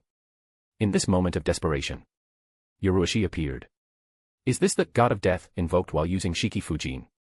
I can't see it, but I can feel it. This is not pure Fuinjutsu power. Yurushi looked behind Minato and narrowed his eyes.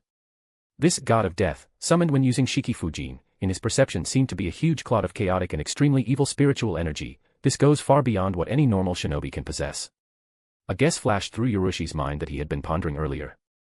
The Sage of the Six Paths divided the Kyuubi chakra into 9 parts, and sealed its outer shell, Geto Maso inside the moon. Then, where did Kagaya's spirit go? Black Zetsu. No. Black Zetsu is just a part of it, a very small part. Kagaya's state of spiritual energy should be similar to that of a Sage of the Six Paths, who possesses immortality and is able to move freely between the illusory and the real world. There is a very high probability that this God of Death, invoked during the use of Shiki Fujin, is part of the spiritual energy of Kagaya, but this part does not have consciousness, because it is in a mutilated and chaotic state. Yurushi. Do you practice Senjutsu? Looking at Yurushi, Minato exclaimed in surprise. He clearly felt that Yurushi's physique was very different from what it was at the time of their last meeting.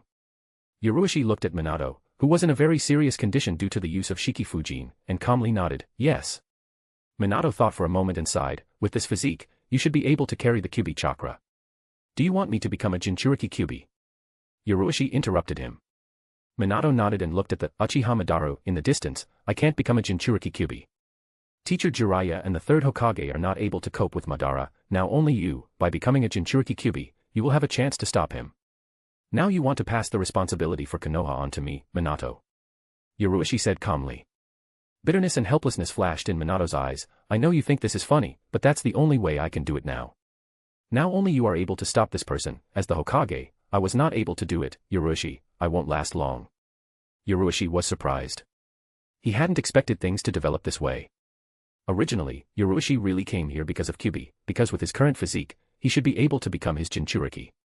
After receiving the Kyuubi chakra, he will get one step closer to the level of the 6 paths, or even partially reach it.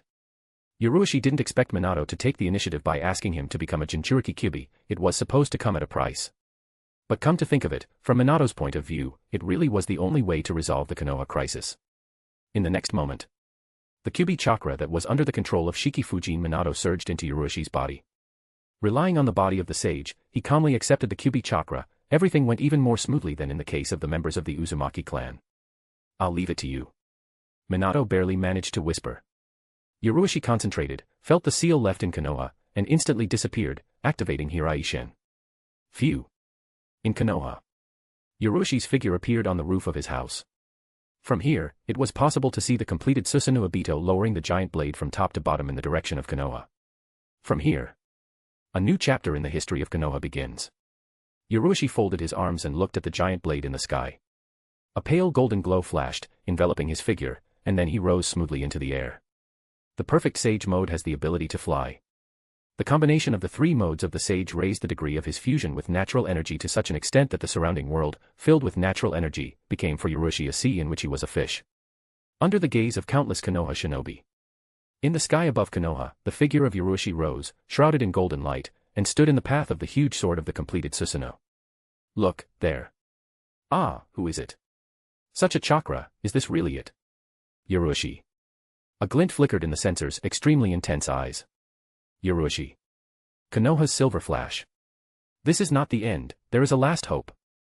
After learning that the person flying towards the giant blade was Yoroshi, countless Konoha shinobi stared at him, feeling extremely tense. The breath of all the people froze and the surrounding atmosphere froze, as if time itself had stopped. Yoroshi. Will he be able to stop such a terrifying enemy? In Konoha, it is impossible to find a shinobi who has never heard of Yoroshi, but few people have ever seen him in action. Especially the killing of the third Rakage, Hanzo Salamander, and the 7 mist swordsmen, almost no one was able to see the Silver Flash's most famous feats with their own eyes. All the civilians and shinobi of Konoha were aware that Yoroshi may be the strongest shinobi in the world, but they did not understand exactly what extent his strength had reached. In this frozen atmosphere, Yoroshi, shrouded in a golden glow, collided with the giant sword of the completed Susanoo. Under the intense gazes of countless people, the tiny figure of Yoroshi, unable to match the size of even the palm of the completed Susanoo, simply raised his palm, placing it in the path of the giant falling sword. Pooh. This sword, which had previously easily cut through mountains at a great distance, abruptly froze in midair when it came into contact with Yoroshi's palm. As Yoroshi's fingers tightened, pressing down on the giant sword, many cracks instantly spread across it. Under the blank and uncomprehending gazes of the surrounding people, the giant sword began to disintegrate into many spots of light. Silence. Konoha sank into silence. Chapter 200, Chapter 200. Phew. The completed Susanoo's sword disintegrated within a radius of about 15 meters from Yoroshi's palm, causing the sword blade to split in two. The part of the blade located outside the time domain was not affected by the backflow of time. Yoroshi lowered his hand and whispered thoughtfully, assessing the result of the collision. With the ability to accelerate the time stream to 6 times faster, the radius of the time domain also expanded, reaching 15 meters, and it was the part of the completed Susanoo blade that entered the time domain that collapsed. Compared to Yoroshi's calm demeanor, Obito felt a huge shock in his heart. This is the attack of the completed Susanoo. But it was easily blocked by Yoroshi. Your ability surpasses the completed Susanoo. Obito stared at Yoroshi, who was floating in the air. Yoroshi's ability is not nearly as simple as normal acceleration. Obito had experienced it personally in their previous battle.